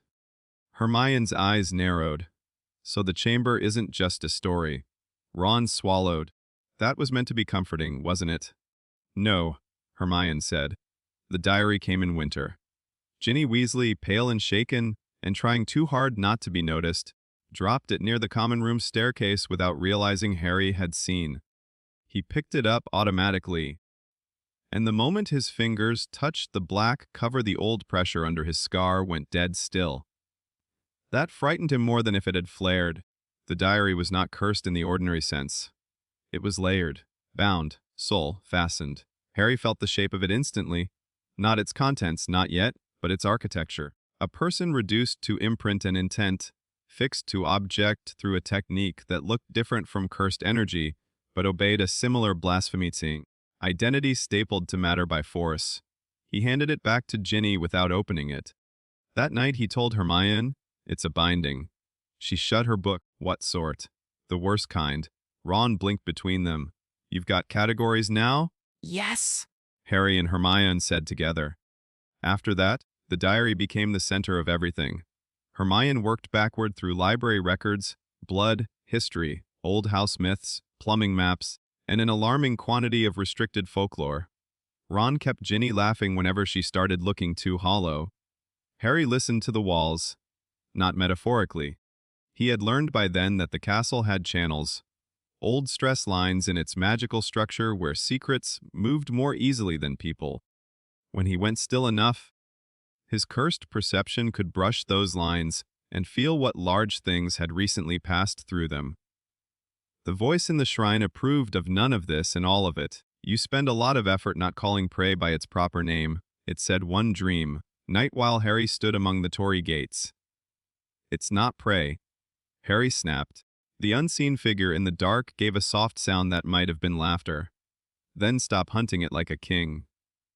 Harry woke furious, which made him train harder, which made Hermione note that his output spiked after dream, events involving conversational hostility, which made Ron suggest all of them needed hobbies that did not involve annotating Harry's nightmares. Then Hermione was taken, petrified beside a shattered mirror in a corridor 3 floors down. The sight of her, still, brilliant mind trapped inside unmoving flesh, one hand clutched around a torn page identifying a basilisk, did something cold and final to Harry's hesitation. Ron found him in the abandoned classroom an hour later, standing motionless in the center chalk circle, black dagger in one hand, looking at nothing. "Harry." No answer. Ron stepped closer. "We know what it is now." Harry's voice when it came was too flat. Yes. It's a basilisk. "Yes." Ron swallowed. "Then we go tell McGonagall, Dumbledore, everybody. We do this properly?" Harry turned. Ron, who by now understood what Harry's face looked like when the old pressure rose too high, did not step back. His fear was visible. So was his choice not to give it control. "It petrified Hermione," Harry said. "I noticed. It's using the diary as a vessel." Ron exhaled slowly. "You noticed that too." Harry tightened his grip on the dagger. The black blade hummed, cleave cuts bindings. Ron closed his eyes briefly, then opened them again. "That sounds like a plan I'm going to hate." "You're coming." Ron looked offended. Of course I'm coming. Someone has to stop you from cutting the castle in half. They found the chamber because Harry followed the architecture of malice downward, not footprints. Not clues in the ordinary sense. The sink entrance in Myrtle's bathroom radiated old intention, a hidden threshold built into the castle's structure long before modern wards layered over it. Harry felt the seam immediately, a place where one system of power had been inserted into another and taught to lie still. Once inside, the descent became almost easy for him, and almost unbearable for Ron. Stone tunnels twisted beneath Hogwarts like the body of something sleeping badly. Ancient serpent carvings watched from the walls. The air smelled stale, mineral, and wrong. At the final chamber, the diary's imprint revealed itself.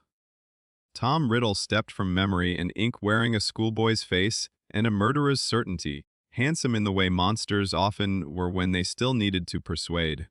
He smiled at Harry as though this were a meeting between equals. It was not. You've been strange since birth, haven't you? Riddle said conversationally, circling the fallen form of Ginny Weasley. I wondered if the stories about you were exaggerated. Then I heard what the hat said. How very interesting you've become. Harry felt the scar tighten. You're a fragment, he said. Riddle's smile flickered. Am I? Yes, that certainty mattered. It let Harry see the diary boy for what he was. Not a full person, not even a ghost, but a binding with ego. A soul shred playing at sovereignty because no one had yet cut him out of his object. Riddle's eyes narrowed. You talk like someone older than you should. Everyone keeps telling me that. Then the basilisk came. It did not slither so much as arrive, its body vast enough to make ordinary scale meaningless. Its skin dragged whispers out of stone. Yellow eyes burned with old venom and older command. Ron shouted and turned away on instinct. Harry did too, but not before that first partial glance hit him like a spiritual impact. The killing gaze should have ended him. Instead, cursed perception did something stranger. Harry did not experience the gaze as death. He experienced it as structure, a binding of predation so absolute it had been weaponized into vision. Not mere poison or magic, but intent focused through biology until looking itself became an attack. The thing was a curse-wearing flesh, or flesh trained into curse logic, and some part of Harry's instinct simply refused to receive it on its own terms. He moved. The basilisk struck. Harry's dagger flashed black in the chamber gloom. He did not try to overpower the serpent. He was not yet built for that kind of scale. Instead, he cut what mattered most, the coherence of the gaze itself. One line, one impossible, precise dismantle through the spiritual axis of the basilisk's sight. The world snapped. The basilisk screamed. Its killing gaze did not rebound or shatter dramatically. It dispersed, came apart at the seam. Whatever ancient binding had turned sight into murder was severed, leaving only the eyes of a giant snake full of pain and furious confusion. Riddle stared. What did you? Harry didn't let him finish. The battle that followed became legend later in the least useful sense. Students whispered about the chamber discovered in pieces. Professors whispered about the stone pillars cleanly bisected. McGonagall found one carved serpent arch opened from crown to floor, by a cut so exact the broken halves still stood upright. No one outside the chamber understood that Harry had not beaten the basilisk by sheer force. He had denied it the one absolute it depended upon. The serpent fled before it died. That fact infuriated older students for months. They wanted a heroic kill. Harry left them the truth instead, a basilisk blinded, wounded, and driven screaming deeper into its own tunnels, because a second year with no wand had unmade the logic of its gaze. Riddle, by contrast, did not get to flee. With Ginny half-conscious and Ron swearing himself hoarse, Harry took the diary in one hand and let Cleve fall not on paper, ink, or binding leather, but on the spiritual layer beneath them. The object screamed, not aloud, through the chamber, through the scar, through the old dark beneath Harry's soul where the unnamed presence listened. Tom Riddle's memory, face warped in horror. Then the diary split, not into two halves. The soul shred bound to it dispersed like cut smoke, black, red, and furious, and abruptly insubstantial. The echo in Harry's scar laughed. Quiet. Satisfied. That sound followed him for months. When they came back up, The chamber behind them looked less like a battlefield and more like a crime scene designed by geometry itself. Stone fallen in perfect sections, serpent carvings shorn clean through, water channels opened like surgical incisions. Dumbledore looked at the damage and said very little. That worried Harry far more than if he had shouted. Third year arrived with Dementors and should have belonged entirely to fear. Azkaban guards at the school. Black shapes at the edge of the grounds. Cold enough to enter rooms before they did. Students dropping conversations mid-sentence when one glided past a window. Neville forgetting passwords. Even Fred and George, though still determined to be jokes in human form, treated the creatures with a seriousness usually reserved for exams and poorly aimed fireworks. Harry's reaction to Dementors was not normal. This did not surprise anyone who had met him for more than 6 minutes, but it did unsettle them. The first time a Dementor boarded the train, the carriage temperature fell, everyone shook. Students gasped, clutched seats, went pale as old grief was pulled to the surface.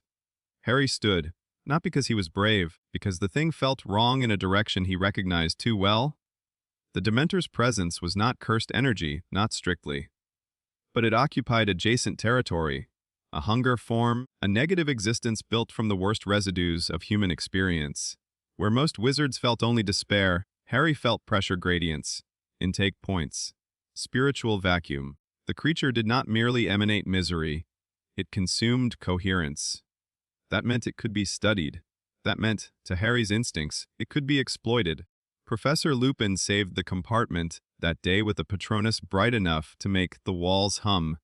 But the event changed the next year of Harry's life anyway, because now he had a new category of hostile entity, one that was drawn unmistakably to him. At first he assumed it was the scar, Voldemort's fragment perhaps, broadcasting damaged soul pressure like a beacon. Hermione disproved that within a month. It isn't just the scar, she said after one especially unpleasant patrol incident, in which 2 Dementors near the outer gates had drifted toward Harry, even while a cluster of weeping Hufflepuffs stood closer. It's your output. Ron shuddered. Can we not call it that like he's a cursed furnace? Hermione ignored him. To them, you feel like concentrated negative spiritual mass, not because you're evil. Lovely that you clarified, Harry muttered, but because your cursed energy signature registers to them as rich feeding territory. She flipped through notes, possibly similar to what they would sense from a high-grade cursed spirit. Ron stared. So the soul, prisons think Harry looks edible. That is an ugly but not inaccurate summary. Harry hated her summaries. He hated, more than that, how useful the information became. Third year's hidden war was not just about serious black, false guilt, and another round of adults failing spectacularly at communicating truth to children in reasonable increments. It was also the year Harry learned he could use his own aura as bait. At first the idea horrified Hermione. That is monstrous, she said. It's practical, Harry said. It's suicidal? It's only suicidal if I can't cut them fast enough. Ron, wedged between them in the abandoned classroom, put both hands over his face. I'm surrounded by maniacs. But the tactic worked. In controlled circumstances, isolated sections of the grounds, abandoned corridors under teacher supervision that was technically accidental if anyone asked. Harry learned to flare just enough cursed output to draw Dementors toward him, then strike the exact points where their cohesion gathered thickest. They could not be cut the way wood, or even curses bound to objects could be cut. They were too diffuse for simple dismantle. But Harry's perception improved. He learned to find the core pressure knots where despair condensed most densely. The first time he dispersed one with a gesture alone, the black form tore apart like smoke pulled through invisible blades, and the freezing silence it carried vanished at once. Lupin, watching from 30 feet away with a Patronus half, formed and forgotten at his wand tip, whispered, Merlin. Harry, arms still raised, heard the old voice in the scar murmur with dry approval better. That year changed his combat more than any formal lesson did. He learned not just to cut objects, but to shape the battlefield by what his presence attracted. He learned to move with cursed energy reinforcement until staircases, corridors, and uneven ground stopped dictating terms to him. He learned, slowly, painfully, how to trigger Black Flash more than once without collapsing immediately afterward. Not at will, never that neatly, but often enough that Hermione stopped calling it theoretical confirmation and started calling it severe concern, Neville Longbottom. To everyone's surprise except perhaps the castle's, developed the first faint spark of cursed perception after one disastrous practice session in which Harry nearly cut the sleeves off his robes and apologized so sincerely that Neville, instead of backing away forever, came back 2 nights later asking if that pressure thing was supposed to make the room feel like lightning before a storm. Ron called that deeply unfair because Neville now had 2 terrifying best friends and a death wish. By the end of 3rd year, Harry could stand in the center of the abandoned classroom, flare just enough output to make the hanging chalk strings hum, and then turn it off again before the windows cracked. That counted as progress. The shrine agreed. You're becoming less clumsy. The unseen presence observed one dream, night from somewhere beyond the Tory gates. Harry, sweating and furious in sleep as often as in waking, said, "That sounded almost encouraging." "Don't be sentimental," the voice replied. Somehow, that was encouraging. Then came year 4, and the Goblet of Fire decided Hogwarts had not yet suffered enough. The Triwizard Tournament arrived like a festival wearing the bones of a threat. Foreign schools. Processions, Yule decor before winter had even earned it. Excited upper years pretending ancient death. Games became wholesome if enough banners were involved. Boak's Baton's girls moving like choreographed moonlight. Durmstrang boys making every doorway look inadequate through sheer grim commitment to entrance. Ron vacillated hourly between awe, jealousy, and the conviction that if Harry somehow got involved he would personally throw him into the lake. Hermione, after one long look at the age line around the goblet, said, "This is the stupidest idea any group of educators has institutionalized in centuries." Harry, watching the blue-white flames inside the cup, felt the scar go cold. The goblet did not feel like ordinary contest magic. It felt contractual, binding. Old rules disguised as ceremony. That alone should have been warning enough. When the champions were chosen, the Great Hall held itself with theatrical precision. Cedric Diggory for Hogwarts, Fleur Delacour for Boxbatons, Victor Crumb for Durmstrang. Applause, tension, international posturing. Then the goblet flared again. A 4th parchment shot from the blue fire and into Dumbledore's waiting hand. Harry felt it before the name was spoken. Not a call. A recognition event. The magic inside the goblet struck his curse sense like a bell. Not 1 signature. 2. He stood even before Dumbledore read the slip. Harry Potter. The hall exploded. No one's face was more devastated than Ron's. "I told you," Ron whispered at first, like a prayer collapsing. Then louder, "I told you not to?" "I didn't enter." Harry snapped, equally stunned. And that, unlike so many things in his life, was completely true. He had not put his name in the goblet. The goblet, however, did not care about intention as much as it cared about binding criteria. Later, in a stone-side chamber thick with accusing adults and old magic, Harry understood the problem with cruel clarity. "It thinks there are 2 of me," he said. Hermione, pale and furious at the injustice of magical contract law, nodded violently. "Technically, there are 2 signatures in one body. It may have read that as 2 entrants housed in one vessel." Snape's face turned colder, which in his case was impressive. A fascinating bureaucratic catastrophe. Dumbledore closed his eyes briefly. "The goblet's contract cannot be safely broken." Ron threw up both hands. "Brilliant. So because Harry is spiritually overcrowded, he has to fight dragons. That is, appallingly, close to the current legal position." Hermione said. Harry looked at the goblet's blue flames from across the chamber door and felt the old dark under his scar go very still. Interested. Amused. Watching. A contest, the voice murmured that night in the shrine. Now that sounds more honest than school. Harry did not answer. He was too busy realizing that the tournament would not test whether he was ready. It would simply proceed as though that were irrelevant. The first task took place in a thunder of wings, betting pools, and institutional denial. Dragons, Harry thought bitterly from the champion's tent, were at least refreshingly honest. Everyone called them lethal to their faces. Cedric paced in tight lines, wand already in hand and mouth moving around planned spell work. Fleur stood with the cold stillness of someone who preferred fear private.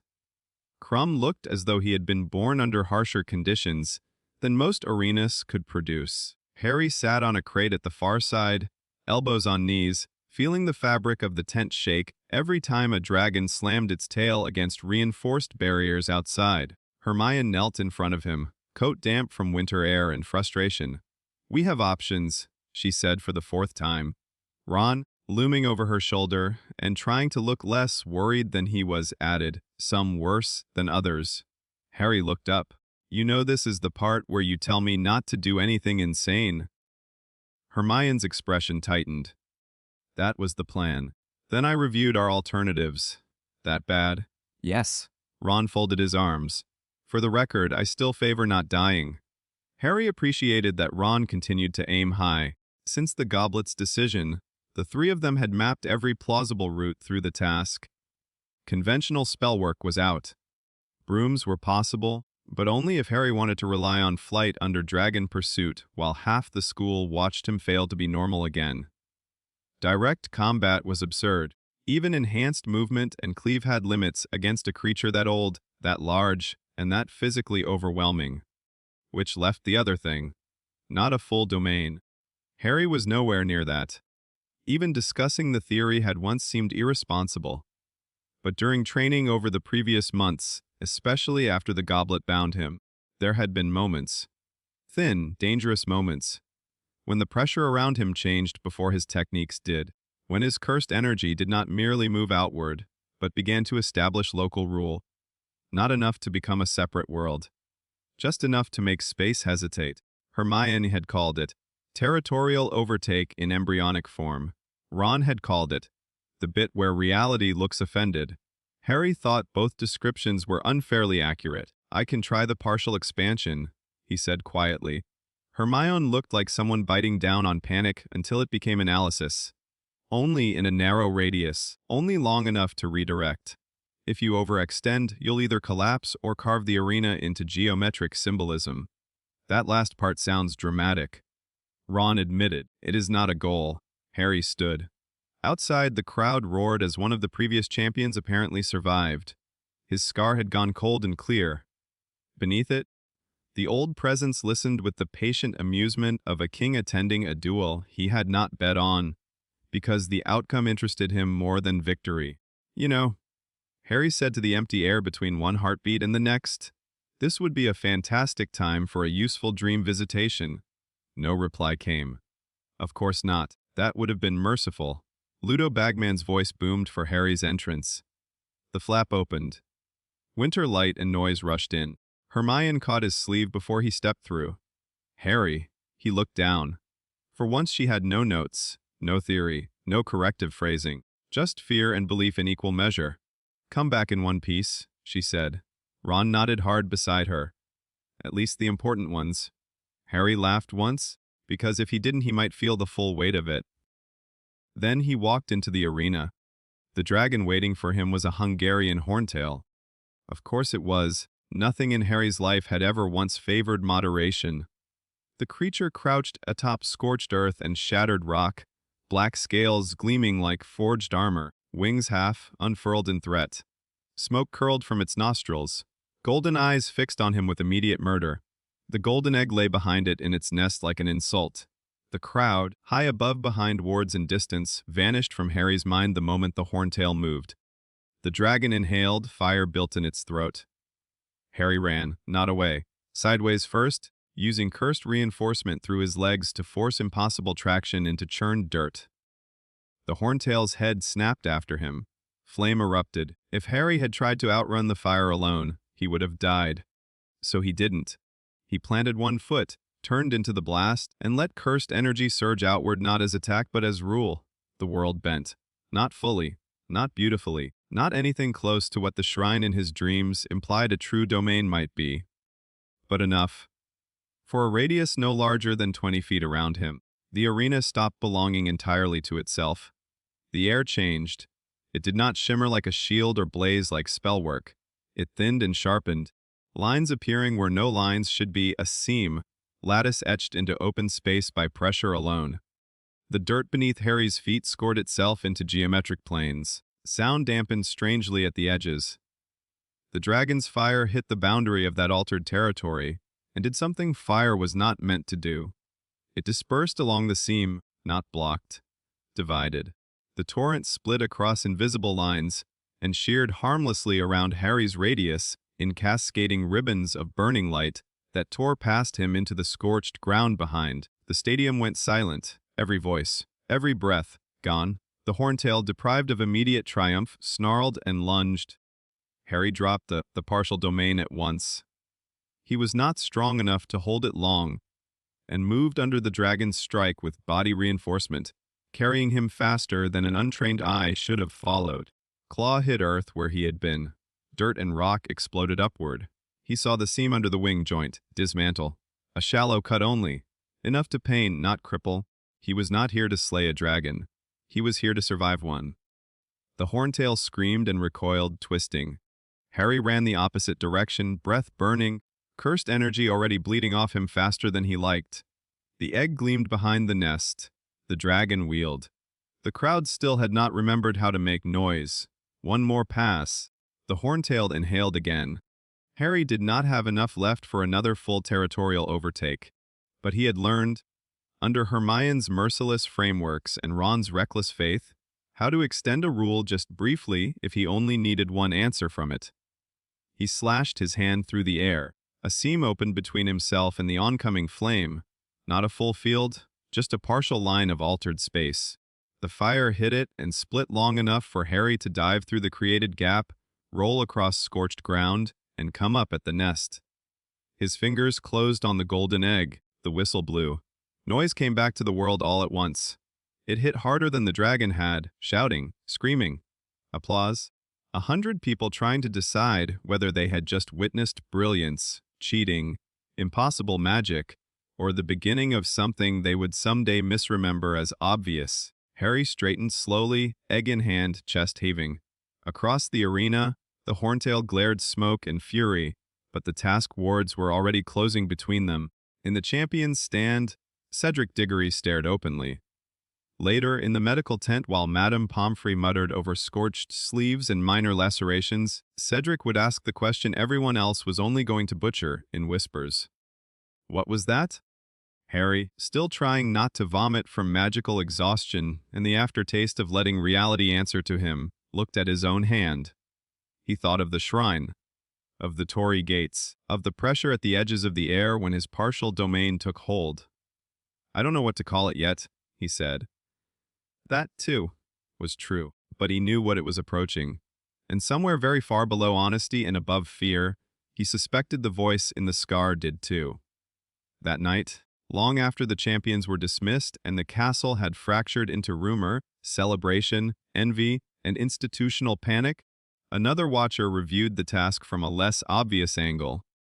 High in the stands during the first task had sat a man no one important noticed.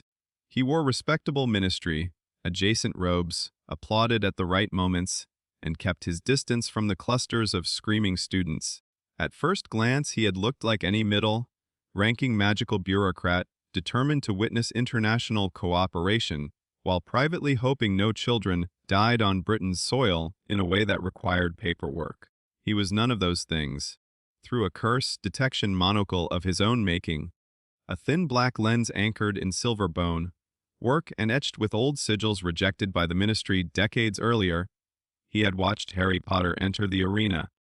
He had watched the boy's spiritual structure bloom under stress. He had watched the dragon's fire split against a local territorial override. And, most importantly, he had seen what no ordinary wizard in the arena could have seen. 2 cursed energy signatures emanating from one body. One was Harry's own, young, volatile, increasingly disciplined, the vessel's soul learning the shape of its inherited art. The other was older, deep, sleeping and not sleeping, not possession, not overlay, something more intimate and more dreadful imprint below soul fragment, technique nested beneath wound, a kingly residue folded into blood and awakened by catastrophe. The man left before the judges' scores were announced. By midnight he was miles away, kneeling in a ruined sanctuary warded against ordinary magic and most forms of hope. The thing waiting there was not yet fully a body. That did not make it less terrible. Voldemort's form was still a compromise of ritual, stolen flesh, dark craft, and unfinished restoration. He sat in shadow like a wound trying to remember how to stand. Red eyes burned from a face too thin for life. One hand rested on the arm of a broken chair with elegant stillness, while the other twitched occasionally, as though memory and form had not yet agreed on the arrangement. The messenger bowed low and offered the monocle in both hands. "My lord." Voldemort did not take the device immediately. "Well," the man swallowed. Potter did not merely survive the task. Voldemort's lip curled. "That boy has a vulgar habit of survival. Be more useful." The messenger kept his head down. The reports about his anomalous magic were inadequate. What he used in the arena was not wandcraft, not wild magic, and not any recorded British combat discipline. My lens confirmed 2 signatures within him. Silence gathered. Then Voldemort moved, only slightly, but it was enough to make everyone in the chamber feel prey-shaped. Voldemort said softly. "Yes, my lord." Now Voldemort reached for the monocle. He held it delicately, long fingers almost reverent, and looked through it not at the room but into memory retained in the lens etchings. Images ghosted faintly across the black glass. Harry in the arena, dragonfire splitting, space altering at the boy's command. Voldemort watched in stillness so complete it became threatening. At last he lowered the lens. "What did you see?" The messenger licked dry lips. One was the boy. The second, he hesitated. "I do not have a name for it, my lord." Voldemort's smile came slowly. It was the first real smile he had worn in years. Not because the news pleased him in any simple way. Because it answered something old. Something from Godric's Hollow. Something from the instant his killing curse had not rebounded, but been taken apart by logic older and crueler than his own. He laughed. The sound echoed through the ruined sanctuary with such genuine delight that even his followers flinched. "Of course," Voldemort whispered. "Of course it lived." He rose, not fully steady, not fully restored, but animated now by a terrible kind of joy. The messenger kept his head bowed to the floor. Voldemort turned the monocle between his fingers and looked toward the darkness beyond the warded stone, as though he could already see Hogwarts through miles of night. "Harry Potter," he murmured, "you poor, fascinating child." His wand hand trembled once, not from weakness, from memory, from the remembered touch of a cutting force that should not exist. He beckoned his most learned servant from the shadows. The Death Eater who stepped forward was masked, robed, and wise enough to hide uncertainty until spoken to. Voldemort handed over the monocle. "When you were in my service before the fall," he said conversationally, "you studied dead traditions, old disciplines, Eastern curse rites, pre-wand systems dismissed by British fools." "Yes, my lord." Voldemort's smile sharpened. "Then answer me a question." The chamber held its breath. Voldemort's red eyes gleamed in the dark. "What?" he asked. "It's cursed energy." After the first task, Hogwarts stopped pretending Harry Potter was participating in the Triwizard Tournament by the same rules as everyone else. That did not mean anyone understood what he was doing, only that ignorance had lost the right to sound confident. Students looked at him differently in corridors now. Not just because he had survived a dragon, though that alone would have been enough to turn any school into an ecosystem of rumor, hero worship, resentment, and people suddenly remembering his name after months of pretending not to care. No, what changed was the quality of the looking. Before, Harry had been famous, strange, slightly frightening in the abstract way that unusual children often became when adults kept pausing too long before answering questions about them. Now he had stood in an arena and made dragonfire split around him like reality had agreed to take instruction. No one who had seen that, not Cedric, not the judges, not the hundreds of students in the stands, could comfortably reduce him to a rumor anymore. The problem, Harry discovered, was that being known was often more exhausting than being misunderstood. "You realize," Ron said 2 days after the task, as the 3 of them crossed the entrance hall through a storm of whispers, "that you've become a category." Harry kept walking. I was already a category. No, before you were a story. That's different. Hermione, arms full of books as usual and somehow still reading one of them while walking, nodded absently. He's right. Harry looked between them. You say that like it's helpful? It is helpful, Hermione said. Stories can be doubted. Categories have to be planned around. That, Ron muttered, is the most Ravenclaw thing I've heard all week. Hermione did not deny it. Harry glanced across the hall. A cluster of Hufflepuffs fell conspicuously silent when he looked their way. 2 Slytherin 7th years standing by the hourglass did not stop staring. At the teacher's table beyond the open doors of the Great Hall, Professor McGonagall was speaking to Flitwick in low, clipped tones while Snape sat a little apart, black eyes resting not on Harry exactly, but somewhere in the space around him like a man measuring the spread of a fire from the heat in the air. See, Ron said. Category. Harry sighed. Ron, annoyingly, looked pleased with himself. But the real change did not live in corridors or student gossip. It lived in the quiet, because after the first task, after the partial domain, and the impossible stillness of Dragonfire parting at his command, the thing beneath Harry's scar did not return to sleep. It merely became patient in a new way. Before, the presence had appeared at the edges of pain, dreams, and moments of overwhelming precision. A voice in the shrine, a dry approval after black flash, a pressure under the skin that sharpened when cursed structures neared or weak points offered themselves too easily to his attention. Now it lingered, not constantly, but enough. Harry would be sitting in History of Magic, while Professor Binns droned on about goblin taxation riots no one present was emotionally equipped to care about, and in the long, stale silence between one sentence and the next he would feel it. Not speaking, not moving, just there, as if someone had taken up residence at the edge of hearing and occasionally shifted their weight to remind him occupancy was permanent. He hated it. That, unfortunately, did not make it go away. Training became the only thing that made the new pressure tolerable. Or perhaps that was not quite right. Training did not soothe it. It translated it, which was better. The abandoned classroom on the 4th floor, drafty, disreputable, and increasingly sacred to the three of them, turned into the center of Harry's year more surely than any class timetable or tournament briefing. Hermione refined their framework with the sort of relentless intelligence that made her seem less like a student and more like a future academic menace the magical world would someday regret underestimating. Ron continued providing the one thing no book, professor, or anonymous Japanese correspondent could replace a living human body willing to stand in front of Harry and say, in effect, let's see if you can stop before disaster. The curriculum now had sections. Hermione literally labeled them: output suppression, deliberate dismantle, adaptive cleave, body reinforcement under motion, post-black flash stabilization, do not attempt yet's underlined 4 times domain theory. Ron objected to the headings on moral grounds. Harry objected to the implication that Hermione had enough notes now to divide his near possession by category. Hermione objected to both objections as unserious. So they trained. The first week after the dragon task focused on recovery and repeatability. Your partial expansion in the arena, Hermione said, pacing in front of the chalked floor with a quill tucked behind one ear and another in hand, because apparently single, quill existence no longer satisfied her, proved you can impose local rule under duress.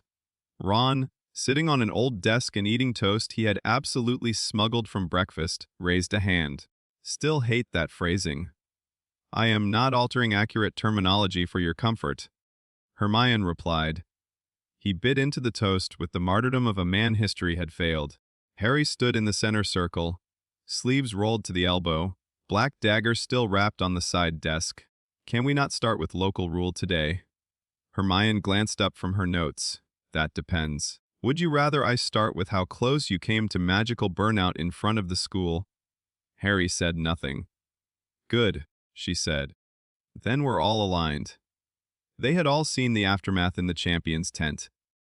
Harry had held himself upright until the judges announced scores, spoken coherently through Madame Pomfrey's hovering disapproval, and even managed not to collapse in the corridor on the way back to Gryffindor. Then he had reached the common room, sat down on the hearth rug, because sitting on furniture suddenly felt too ambitious, and not moved for nearly 15 minutes while the firelight bent around the edges of his vision and the old presence under his scar went quiet, as a predator digesting satisfaction. Hermione had not been amused. Neither had Ron. Today, Hermione said now, we figure out what the dragon task cost you in terms of recovery and whether black flash frequency changes after large-scale output. Ron hopped off the desk. See, sometimes I think she doesn't even hear herself anymore. Harry almost smiled. It faded quickly when training began. The problem with getting stronger, he discovered, was that the body learned just enough to become dissatisfied.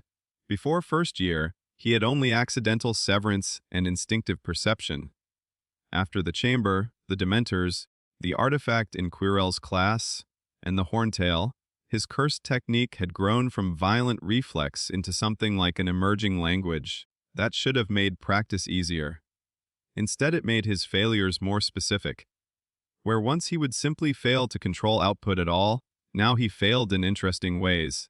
Dismantle remained reliable at short range and against ordinary structure, but its precision wavered if his attention split between multiple moving targets. Cleave adapted beautifully against reinforcement and magical architecture, but it drained him more quickly, especially when the target answered back with layered spells or soul-binding logic.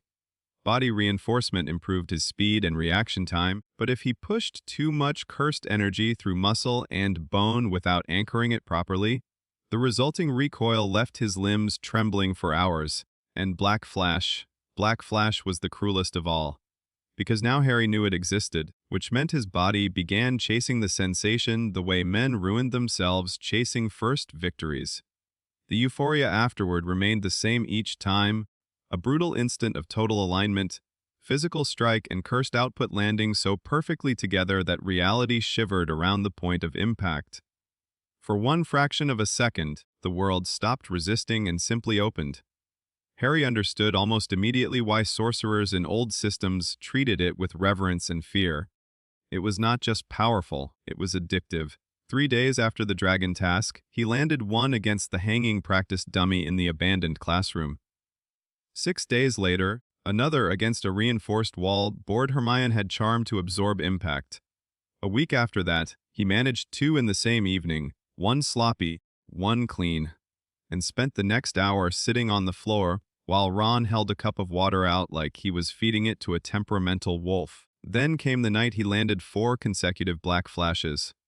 No one was prepared for that, least of all Harry. It happened late, long after dinner, while sleet tapped against the windows, and the castle had gone quiet enough that even the portraits in the corridor outside sounded sleepy. Hermione had devised a chain strike drill using 3 suspended targets of increasing density and 1 reinforced stone slab at the end. The exercise was meant to test transition speed, not phenomenon-level precision. That sentence already sounds like a challenge issued by madness, Ron said when he heard the plan. Hermione ignored him, which by now was one of the central rituals of their friendship. Harry moved through the first target cleanly. Reinforced step, strike, withdraw. The second required body reinforcement through the hips and shoulder to stabilize.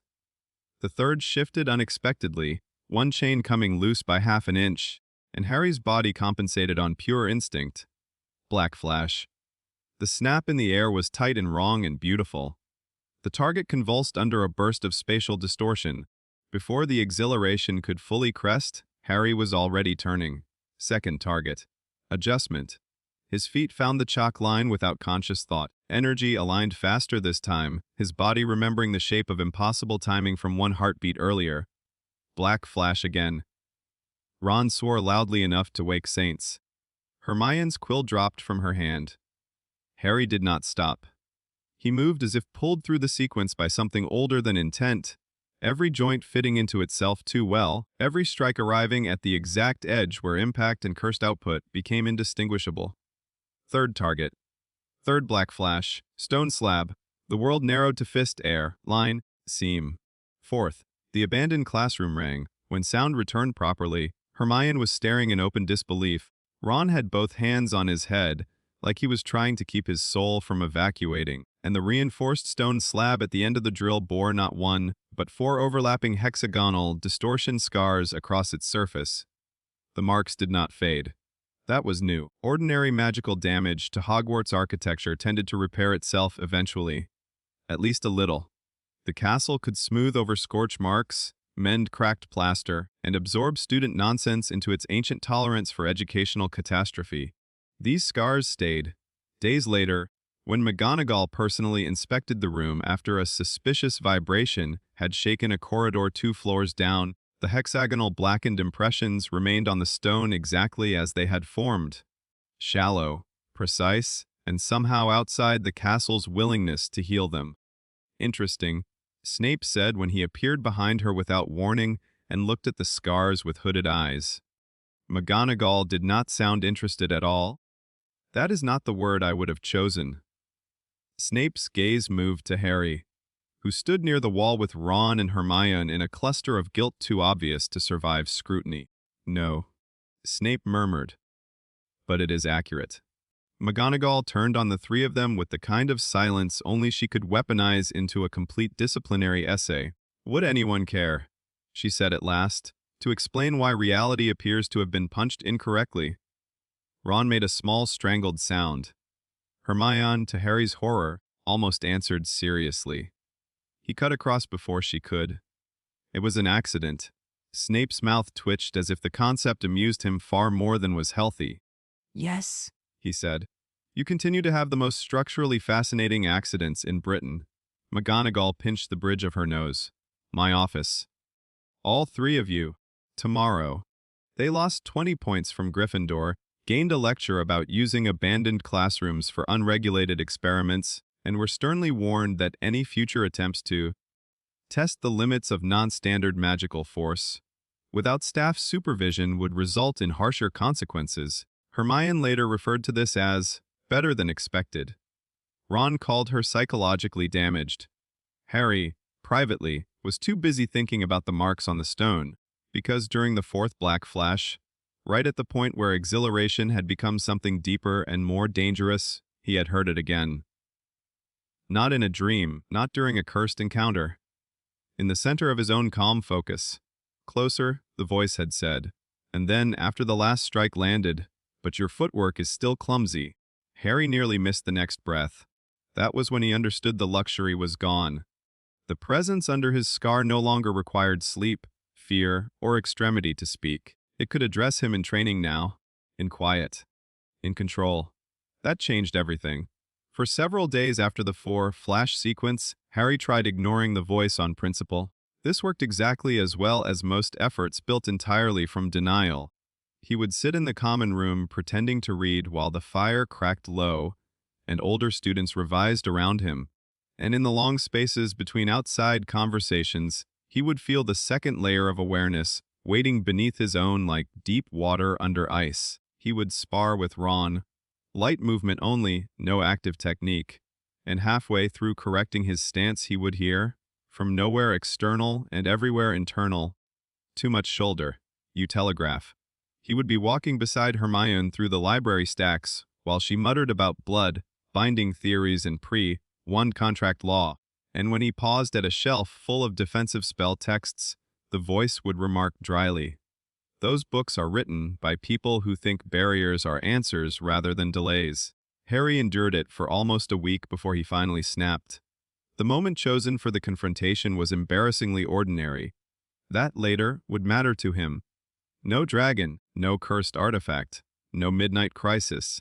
Just a Sunday afternoon in the abandoned classroom while rain softened the windows and Ron, exhausted from being used as a mobile target in 3 separate drills, lay flat on the floor declaring himself dead for administrative purposes. Hermione sat at the side desk annotating recovery patterns from the last Black Flash chain.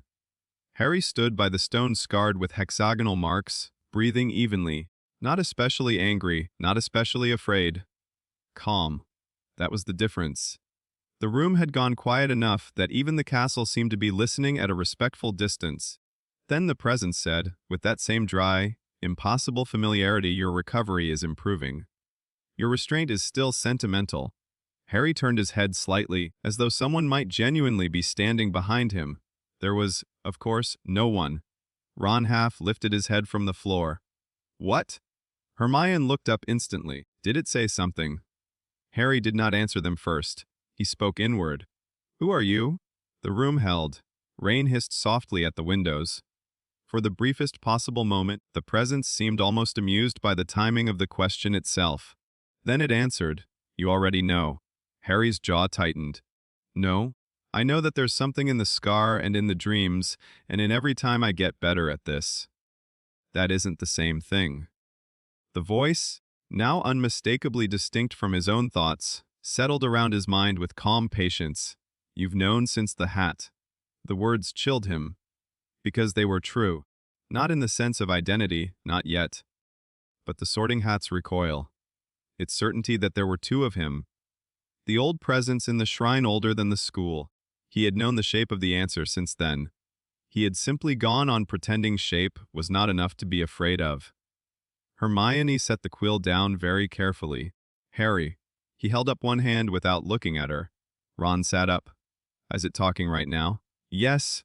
Brilliant, Ron said weakly. Hate that. Harry kept his eyes on the scarred stone, then say it properly. A pause. Not long. Just enough for the answer to feel chosen rather than instinctive. The king. The title slid through him like a blade between ribs. Not because it was dramatic, because it fit too well. The goblin at Gringotts whispering the king's residue, the shrine, the dry patience, the absolute lack of apology in any of its judgments, the way his techniques felt less invented than inherited from a standard far older than Hogwarts understood. Harry swallowed. The king, he repeated silently, a title the voice said not a vanity. That almost made him laugh. Almost. Instead, fury surged up so fast he had to lock his knees not to move. All right, he said inwardly, the calm gone now? Then answer the rest. Are you inside me? Are you taking me over? Is this possession? Are the dreams yours? Did Voldemort put you there? Did my family? Do you have a body? Are you dead? Are you? The word landed with total certainty. Everything in Harry stopped around it. Then the king elaborated, tone almost clinical now that the right question had finally arrived. I do not possess you. I do not overwrite you. I cannot take your body by force, because I am not seated in you in that manner. Harry's thoughts stumbled over the relief before mistrust caught up. Then what are you? This time the answer came more slowly. When the killing curse struck, it hit more than a child. It hit a dormant seal in your bloodline, a pattern left sleeping because no age of yours deserved it, and no adult around you knew it existed. Voldemort's soul was fractured enough to disturb what should have remained buried. Lily Potter's vow prevented one kind of death. The collision awakened another inheritance. Harry's breath had gone shallow. He could feel Ron and Hermione watching him from only a few feet away, neither interrupting now because both understood, in their different ways, that something larger than ordinary conversation had opened in the room. A seal, Harry said inwardly. A technique, imprint, a bloodline memory, a set of hands. If you prefer the language you've already been using. That phrase, the same one from the shrine, cut deeper than it should have. Harry pressed one hand flat against the scarred stone beside him. So the techniques are yours. They were mine. They became yours the moment you survived with them. Something in that answer was almost generous. That frightened him more than cruelty would have. He pushed harder. Then why have you been teaching me? The king's answer came at once. Because you were using them badly. Ron, hearing only Harry's side and seeing his expression darken into outraged disbelief, said cautiously, That sounded rude. Harry did not spare him more than a glance. It was. Hermione stood now, notebook forgotten entirely. Ask if it can lie. Harry closed his eyes for a second. Can you lie? The king seemed entertained. Constantly. I simply haven't needed to often. Hermione made a strangled academic noise. That is somehow not helpful and extremely useful. Ron rubbed at his face. I preferred cursed objects when they mostly screamed. Harry ignored them again. You said you don't possess me? Correct. You said you can't take over? Correct. Then what exactly can you do? The old presence in his mind seemed to settle, as if into a chair only it could see, advise, correct, observe, lend you clarity when you stop insisting on ignorance. The techniques were imprinted at the moment the curse and the seal tore each other open. Since then, every time you learn one of them properly, there is less of me and more of you. Harry froze. That was not the answer he had expected. He had expected manipulation, hidden cost, perhaps some cruel trick wrapped in mysticism. Instead, the king described something closer to apprenticeship through inheritance, a presence that existed because the technique had not fully become Harry's yet. That should have comforted him. It didn't. Because the alternative implication was worse. If the king faded as Harry mastered the techniques, then Harry could not keep distance from the presence without also keeping distance from his own growing power. Strength and intimacy with the old thing were not separate questions at all. He hated that. Why didn't you say any of this before? You were too frightened to hear it cleanly. That's not a reason. It is from where I'm standing. Harry laughed once, harsh and humorless. Then anger returned properly. He shoved off from the wall and started pacing the room, ignoring Ron and Hermione's visible confusion. So let me understand this. Voldemort attacked me, some hidden bloodline seal woke up, and now I'm sharing my head with the imprint of a dead king who thinks my posture is disappointing? Ron lifted a hand. I understood more of that than I wanted to. Hermione had gone very pale but very steady. Ask if it's linked to the Potter line specifically or something older they carried. Harry did. The answer came with dry approval. Better question. The Potter bloodline carried the seal. Whether they created it is another matter entirely. Bloodlines inherit all sorts of things by theft, marriage, pact, and survival. Hermione closed her eyes briefly. That is deeply consistent with historical aristocracy. Ron looked between them. I hate that you both know what that means. Harry stopped pacing. One answer remained under all the others, and it was the one he least wanted to ask because the shape of it already frightened him. If you can't possess me, he said inwardly, if you can only advise, then every time I used dismantle, every time I cleaved something, every black flash, that was me. No immediate reply came. When it did, the king's tone had changed very slightly. Not softer, more precise. Yes, the word hit like a blow, because part of Harry had clung, shamefully and silently, to the possibility that the worst parts, the terrifying ease, the moments when his body moved too correctly, the cold satisfaction in cutting through curses and bindings, belonged to an outside contaminant, some invading thing, a king, a residue, a not self. The king had just taken that excuse away from him. The techniques may have been inherited. The instinct may have been awakened by catastrophe, but the choices inside them were now Harry's. He stood still for so long Ron finally said, quietly, mate. Harry opened his eyes. Ron and Hermione were both watching him now, not like researchers, not like witnesses to something exotic, but like friends seeing a truth land hard enough to bruise. What did it say? Hermione asked. Harry's throat felt strangely tight. That it can't take over, he said. That the techniques are an imprint, a bloodline inheritance. It can advise, not control. Ron blinked. That sounds better than expected. Harry looked at him. It also means everything I've done with them was me. That silenced the room. Hermione was the first to speak, and when she did her voice was steadier than either of theirs. Yes, she said. But not in the way you're trying to punish yourself with. Harry frowned. That is a very Hermione sentence. It is also true. She stepped closer. You didn't ask for the power. You didn't ask for the imprint. But every time you've used it, you've chosen not to kill when killing would have been easier.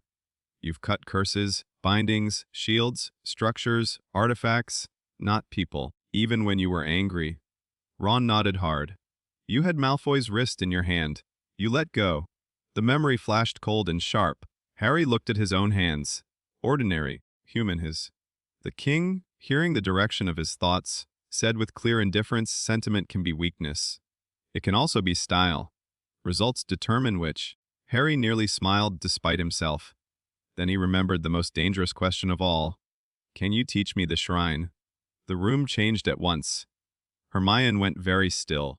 Ron muttered, Oh no, under his breath with the doomed accuracy of prophecy. Inside Harry's mind, the king did not answer immediately.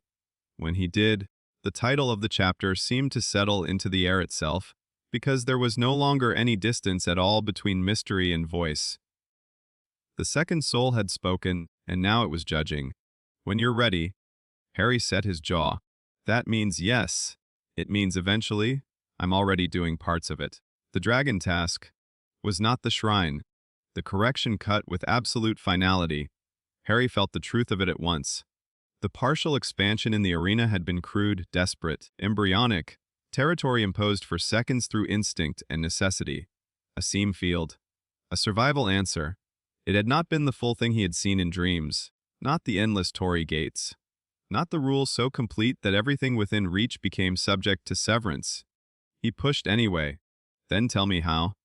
The king's answer carried no heat at all. No. Harry's temper surged. Why? Because you think power is urgency right now. Because you still confuse understanding a technique with deserving its full shape. Because if I handed you the shrine as you are, you would either die opening it or survive by cutting parts of yourself you are not yet wise enough to lose. Hermione inhaled sharply at that. She had not heard the exact words, but she had heard enough from Harry's side to reconstruct danger with alarming speed. What did it say? Harry did not take his eyes off the scarred stone wall. That I'm not ready. Ron sat back down on the desk with visible relief. Fantastic. Let's all treasure that sentence and never challenge it. But Harry could not let it go. Not because he thought the king wrong. Because he thought it might be right, and that was worse. A power withheld by force could be resented. A power withheld because some older part of his own inherited art had assessed him and found him genuinely unfinished. That lodged somewhere deeper. The king, perhaps sensing the exact shape of that frustration, added with dry finality, learn restraint so well that you no longer think of it as denial. Then ask again. And just like that, the presence receded. Not gone, never gone, but moved back from the immediate edge of thought into its now, familiar place beneath everything else, like a king leaving the training yard because the lesson, for now, was over. Harry exhaled. Only then did he realize how hard he had been clenching his hands. Ron slid off the desk and approached cautiously, as one might approach a friend who had just survived being psychoanalyzed by a cursed monarchy. So, he said, good conversation. Harry laughed once. Awful, right. Hermione stepped into the silence he left behind. Write down everything you remember, immediately. Ron looked offended. You're not even pretending to comfort him. This is comfort, Hermione said. Accurate records are comfort. Harry put a hand over his face. And because the world hated him enough to enjoy timing, somewhere far above them the dinner bell began to ring. They wrote the conversation down that night.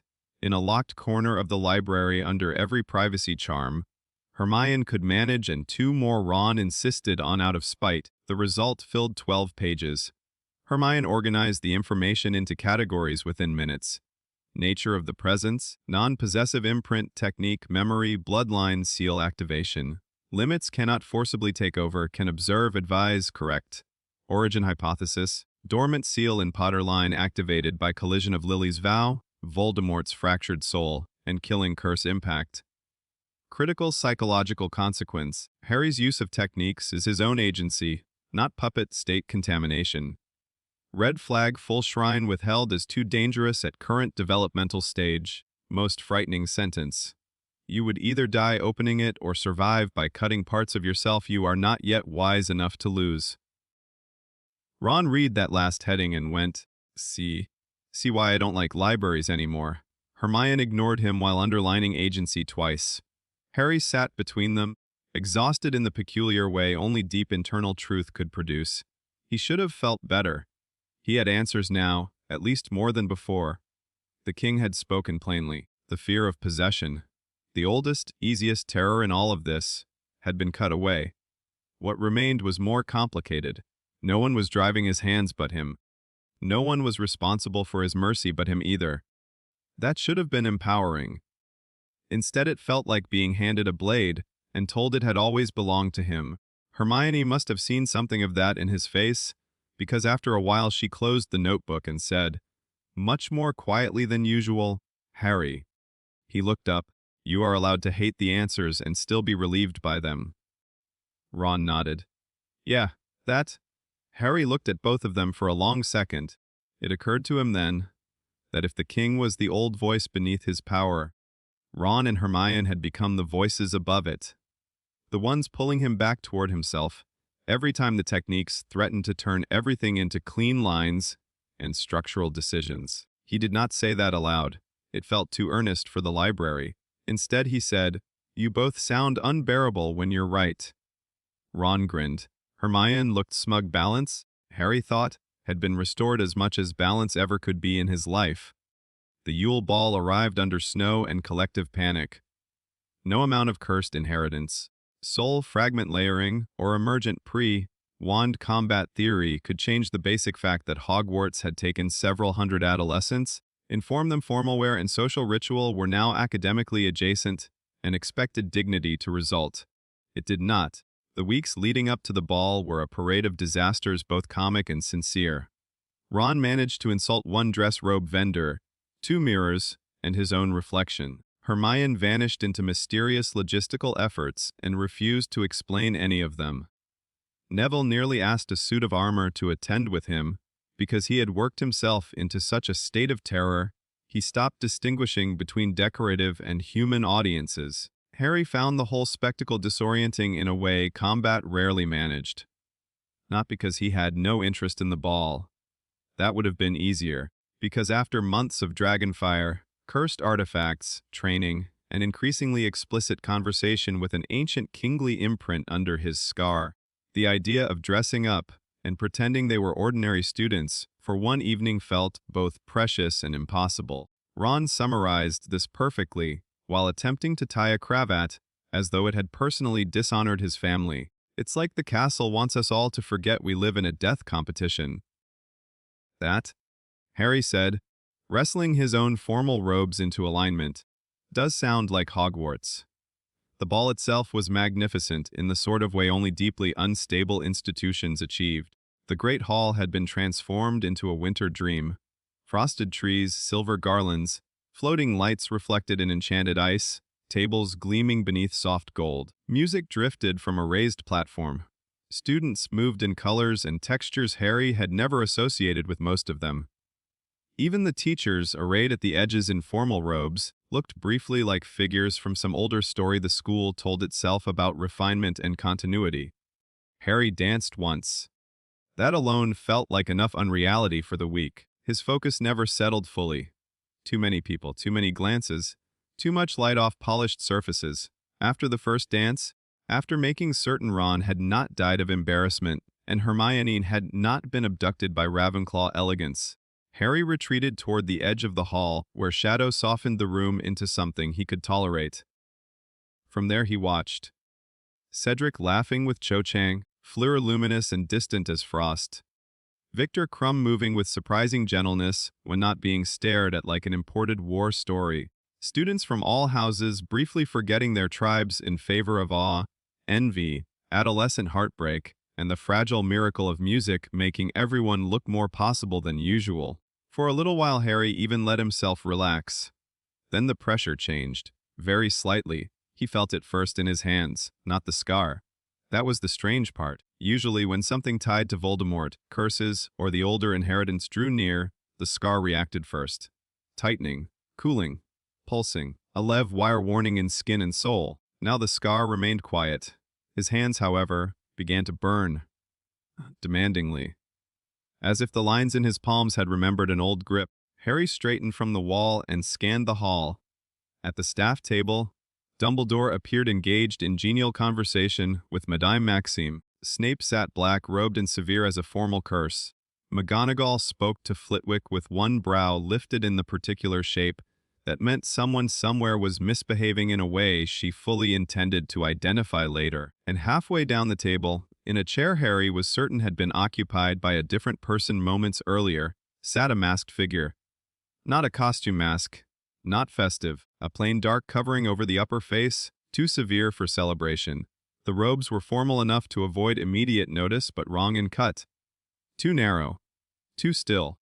The figure sat without eating, hands folded, head slightly turned in Harry's direction, as though it had been waiting for him to look. Harry's hands burned hotter. He took one step away from the wall. The figure rose. No one else seemed to react. No teacher called out.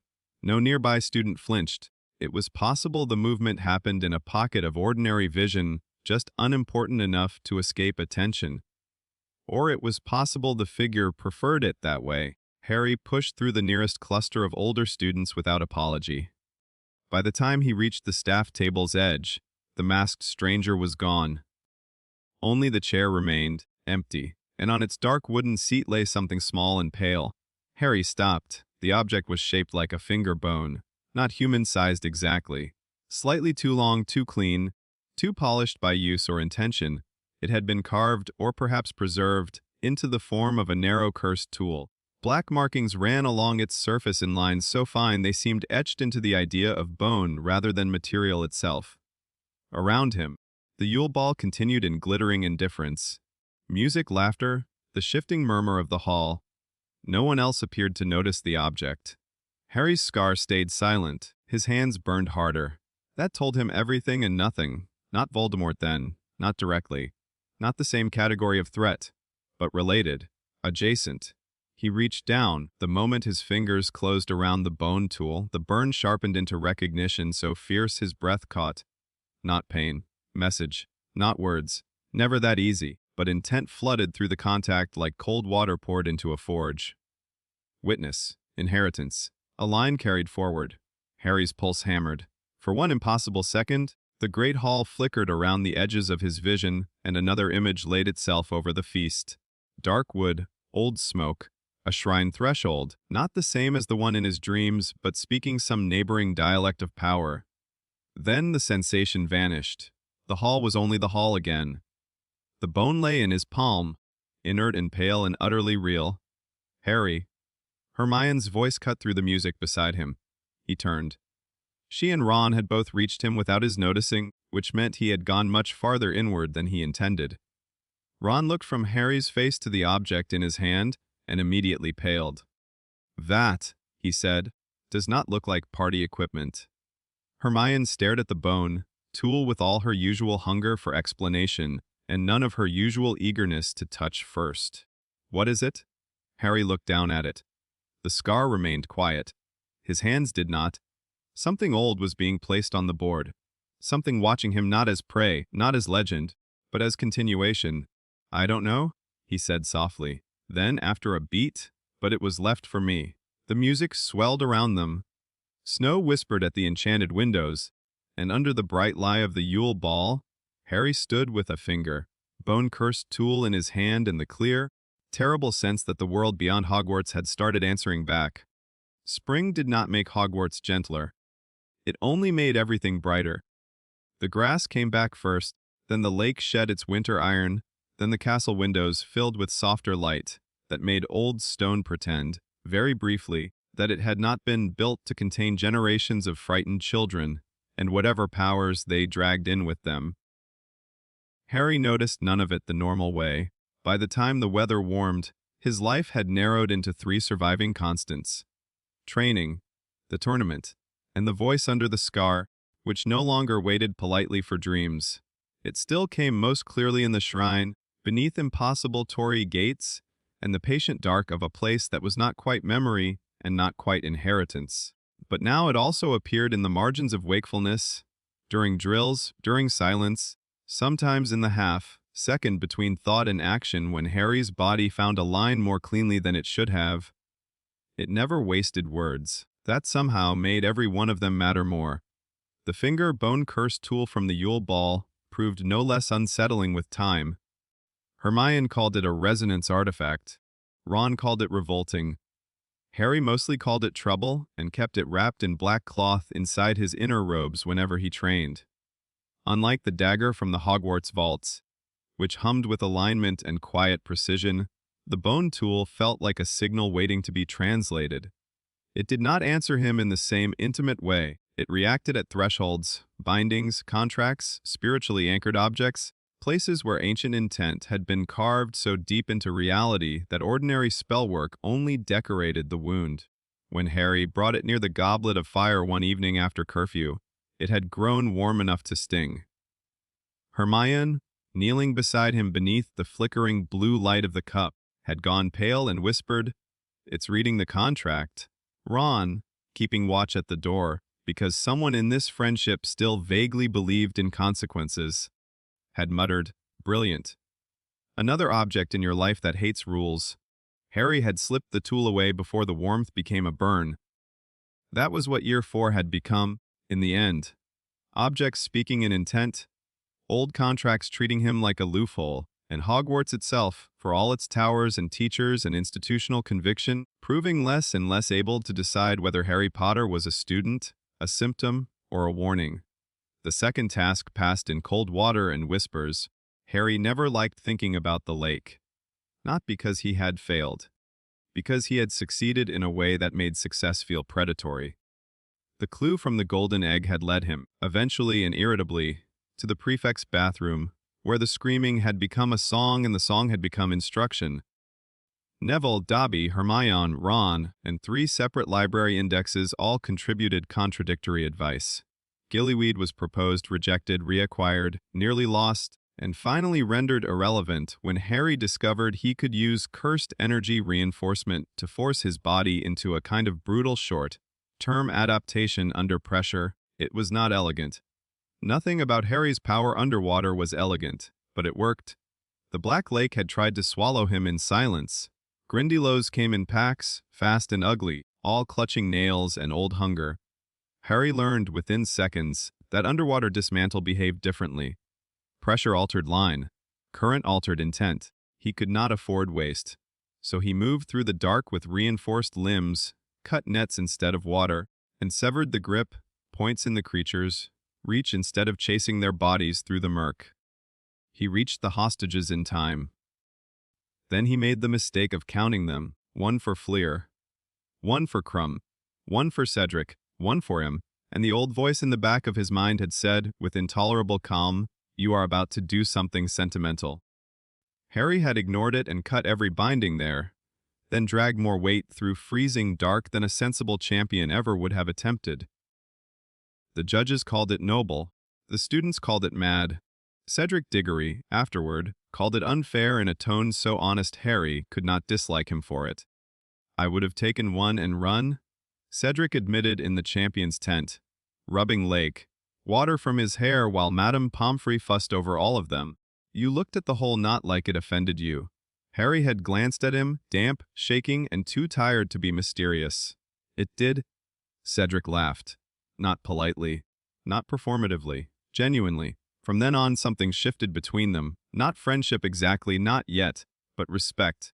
Cedric stopped looking at Harry like a famous first-year accident that had learned to walk upright. Harry stopped looking at Cedric like a polished Hufflepuff ideal produced by the castle to reassure itself that champions still came in recognizable shapes. That mattered later. It mattered terribly. By June, the maze had become its own weather. Students talked about it at breakfast, between classes, in corridor clusters, on staircases, and across house tables with the morbid excitement only teenagers could muster for an event where actual death remained theoretically possible, but probably impolite enough not to occur in public. The hedges had been grown high and thick at the center of the Quidditch pitch, charmed beyond ordinary gardening into a green labyrinth of shifting paths, hidden creatures, and designed cruelty. Teachers pretended it was all very controlled. Older students placed bets anyway. Harry stood at the edge of the pitch on the night of the third task, with the hum of the crowd rolling over him and the finger-bone tool tucked inside his inner pocket. It had been warming intermittently all evening, not painfully, but enough to keep him aware of it the way one remains aware of a splinter that has not yet chosen whether to become infection. Ron noticed first. They stood just beyond the champion's entrance gate. The noise of the audience softened by distance, and the strange hush that always formed around last conversations before danger. "You keep touching your chest," Ron said. Harry took his hand away from the hidden pocket, because something in there is unhelpfully interested. Hermione's eyes sharpened at once. The bone tool? Yes. That's not ominous at all, Ron said. Hermione ignored him and stepped closer to Harry, lowering her voice. Since when? Since dinner? Same kind of reaction as the goblet, Harry considered. Close, but less contract, more convergence. That word made Hermione go very still. Convergence as in binding point, she asked quietly. Harry nodded once. Ron looked between them. I hate when you both sound like hidden footnotes. Harry almost smiled. Then he looked at the maze again. The hedges stood impossibly tall, walls of green under the floodlit dark. From somewhere inside came a distant shifting sound like leaves moving where there was no wind. It did not feel like a maze to Harry. It felt like a constructed problem. A bounded space filled with layered pressures, moving lines, traps designed to alter choice by narrowing movement. To ordinary wizards, that meant curses, beasts, obstacles. To Harry, it meant reading structure, which was both an advantage and the exact reason he no longer trusted anything simple. Hermione stepped in front of him before he could say that aloud. She had her notebook, of course, though for once she did not open it. Her expression was too tight for performance and too direct for analysis. Listen to me, she said. The maze will try to make you react. That is what it is for. You cannot let every threat become a cut. Harry held her gaze. I know. No, you know in theory, she said. That's not the same as remembering it when everything narrows. Ron nodded vigorously. She's right. Be frightening in a controlled way. That's not good advice, Harry said. It's excellent advice, Ron replied. You're just difficult. Harry looked at them both and felt, for one sharp second, the absurdity of the moment. The crowd roaring beyond. The maze waiting, Cedric, Fleur, and Crumb somewhere nearby under their own burdens and expectations. And here, at the edge of the most dangerous school competition in Europe, his two closest friends were trying to remind him not to become too geometrically violent in the shrubbery. It helped more than it should have. Then Bagman's amplified voice rolled over the pitch. Champions, to your positions. Cedric stepped into place to Harry's right. He looked calmer than he had any right to. Wand in hand, jaw set, Hufflepuff gold bright in the floodlights. See you inside, Cedric said, not taking his eyes off the maze. Harry nodded. Try not to get eaten by topiary. Cedric laughed under his breath. You too. Fleur stood farther down with ice, bright concentration. Crumb looked carved from a less forgiving continent. The whistle shrieked. The maze opened. Harry ran. Inside, the world changed immediately. The sound of the crowd vanished as though someone had cut it away. The floodlights became a dim green cast filtering through leaves too thick for ordinary hedgework. The air smelled of earth, damp bark, and old magic packed too tightly into living structure. The paths bent wrong. The hedges breathed in slow vigil hushes. Somewhere ahead, something large scraped against branches and stopped. Harry slowed after the first 20 yards, not because of fear, because speed in a bounded hostile structure was what the structure wanted from him. That, at least, the old training had taught him. He let one hand drift near the wrapped dagger at his belt, and the other toward the hidden bone tool inside his robes. Neither came fully out. The maze was dense with layered enchantments, but under those Harry could feel something else. Threads of pressure connecting obstacles to certain junctions, spell triggers set not merely to attack but to redirect, to funnel champions inward through narrowed choice, until the cup at the center became less a prize and more an inevitability. He disliked inevitabilities. At the first split in the path, he paused. To Cedric or Crumb or Fleur, it might have looked like indecision. To Harry, the air itself had structure. The left corridor carried a heavy charm field, coiled and patient, likely tied to some creature or ground trap waiting just beyond the visible turn. The right path looked safer until he read the stress in the hedge roots. False safety, pressure concentrated low, something designed to trigger under direct movement. So he did neither. He stepped forward just enough to put his palm lightly against the hedge wall between them and let cursed perception reach downward. There, a seam in the enchantment grid, not broken, just under-maintained, as if whoever had woven the maze trusted ordinary magical senses not to notice that the two, separate, Corridors leaned into the same interior pressure knot. Harry smiled despite himself. Then he took the left path, moving just off-center to avoid the trip zone buried under damp soil. The maze kept offering him answers, and being offended when he read the questions too quickly. A blast-ended Scroot lurked in one blind corner radiating aggression and low-grade magical stupidity. Harry reinforced his legs, vaulted sideways off the hedge wall, and let it charge through the space he had occupied an instant earlier before slashing a dismantle through the stone bracket controlling the pen. Charms behind it. The released ward snapped. The creature wheeled toward the new opening, and thundered off in entirely someone else's problem now. A mist appeared later in a narrow lane, silver and beautiful and deeply wrong. Harry stopped outside it and felt the layered enchantment inside. Not poison, not exactly, but orientation loss bound to emotional dislocation. A mind maze. He did not walk through it. He cleaved the charm anchors at its edges instead, and the whole fog bank folded sideways like a curtain stripped from hidden hooks. By the time he heard movement ahead and turned into a wider junction, Cedric was already there. For a half-second both of them nearly attacked on reflex. Then Cedric lowered his wand. Potter. Diggory. Cedric took in the cut, open remains of a hedge, binding Harry had just severed. Harry took in the scorch marks on Cedric's sleeve and the low, strained set of his shoulders. "You all right?" Cedric asked. "Yes, you." Cedric rolled one shoulder with a wince. "The maze tried to give me a moral lesson with Acromanculus." Harry frowned. "That's very educational of it." Cedric gave him a tired grin. Then the grin faded because they both felt it at the same time. Something changing toward the center. Not just proximity to the cup, a tightening. The maze's deeper structure beginning to align. Harry's hand went reflexively to the hidden finger bone tool. It was hot now. Cedric noticed the movement. "What's wrong?" Harry listened. Not with his ears. The central convergence point had just sharpened from magical target into something else. The contractual threads feeding inward had tightened like a noose being drawn closed. The cup had always been the anchor. Now it felt more like a mouth. "Something's off," Harry said. Cedric looked toward the dark path ahead. "In the maze?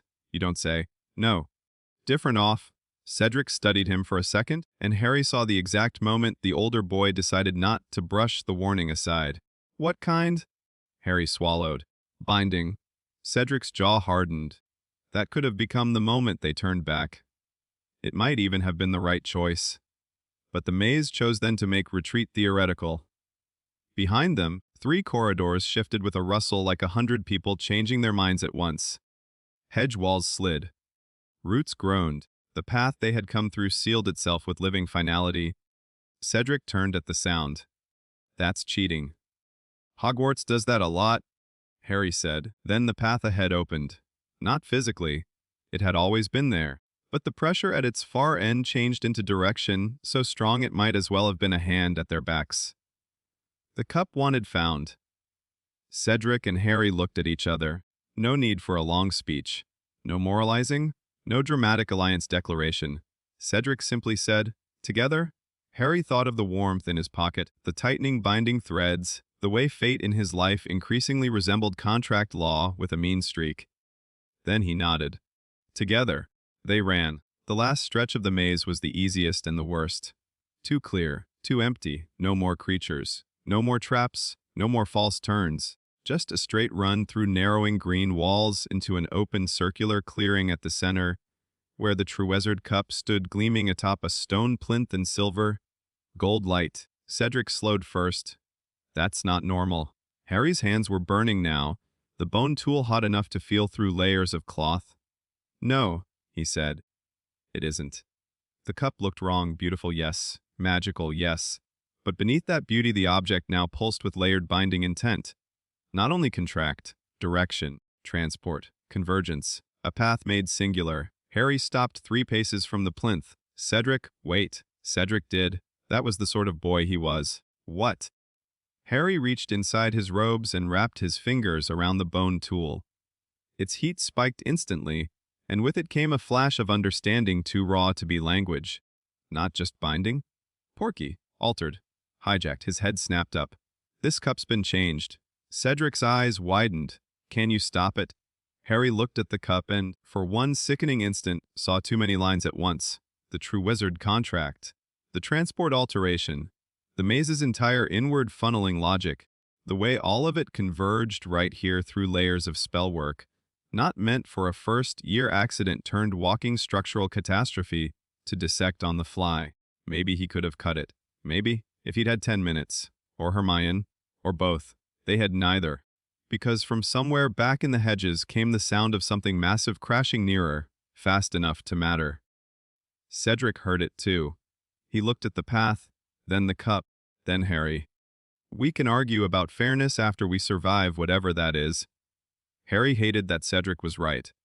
So naturally he did the only thing his life ever rewarded. He made a decision that would destroy him later. Would take it together, he said. Cedric blinked. What? Together. If it's still a portkey, it might. Harry never finished. The thing in the hedges roared again, closer now, branches shaking with the approach of large enchanted disaster. Cedric's mouth set. Decision flashed across his face. All right. They reached at the same time. Their fingers touched the handles. The world disappeared. Portkeys did not feel to Harry the way they felt to other wizards. He had realized that after the first few ministry, approved examples in class demonstrations and tournament preparation, most people described a hook behind the navel, a lurch, a wrenching pull through distance. To Harry, portkeys felt like forced seam transit. Reality grabbed at pre-established points and folded the body along them without asking the soul whether it approved. The altered cup was worse, because it did not simply transport, it claimed. The moment Harry and Cedric touched it, the binding snapped inward with such violence that Harry saw for a flash-length instant the hidden structure beneath the portkey enchantment. Someone else's intent piggybacked onto official magic, a hook buried inside a hook. Then darkness and motion tore the rest apart. Harry hit earth hard enough to bite his tongue. The cup clanged beside him. Night air flooded his lungs. For one disoriented second he saw only gravestones, a yew tree twisted black against the sky, and moonlight glazed over damp ground. Then Cedric was pushing himself up on one hand, blinking through dizziness. Where are we? Harry's scar had gone not hot, not cold, but alive. Every nerve under the lightning, bolt wound felt threaded to something waiting in the dark. And the graveyard. The graveyard was wrong in all the ways Hogwarts was not. No old-school magic layered over newer charms. No portraits, no educational civility, no architecture pretending to contain itself. This place was stripped down to death, memory, soil, bloodline, and the ugly uses dark wizards made of all four. The air tasted of ritual. Harry heard movement before Cedric did. Too small to be the answer he feared. A hunched figure carrying a bundle approached through the rows of stone. Peter Pettigrew. Harry knew him at once from the dossier of Sirius Black, and the stories Dumbledore had finally told after too many years of adult cowardice. Wormtail's pale eyes lit with feverish triumph. My lord, he whispered to the bundle in his arms. The boy. Cedric turned fully now, wand coming up on instinct. What is? A high, cold voice cut through the graveyard. Kill the spare. The spell that answered came green and immediate. Harry did not even have time to shout. Cedric Diggory died standing up. The curse struck him full in the chest. For one terrible heartbeat his body held shape around the fact of life leaving it. Then the coherence of him ended. He hit the ground with a dull, ordinary sound no death ever deserved. Harry felt it. Not metaphorically. Not emotionally first. He felt the exact moment a living human pattern extinguished. Cedric's presence, warm, steady, honorable in all the mundane ways that made people real, collapsed out of the world like a line cut too cleanly. The absence was louder than the Avada Kedavra itself. Something tore inside Harry, not the scar. Deeper. Grief arrived too late to name the first impact. What came first was fury so cold it changed the shape of the night around him. The old voice beneath his scar did not speak. It only became still, watching. Wormtail moved fast now, because murder had simplified the scene. Harry lunged for Cedric on instinct, but Pettigrew's curse caught him across the chest and threw him backward into a headstone. Stone cracked. Pain flashed white. Another spell bound him a second later, cords whipping from wand, light to lash his limbs against the nearest grave marker. He hit it hard enough to rattle teeth. The marble behind his shoulder read, Tamrediali, of course it did. Wormtail laid the grotesque infant, like bundle at the base of the grave, and moved through preparations with the trembling devotion of a man who had long ago replaced conscience with worship.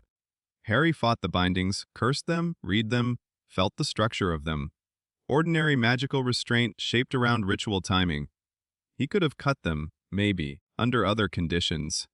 But each time he reached for dismantle, another layer of the graveyard ritual pressed down, muddying the lines with old blood, magic and grave anchored intent.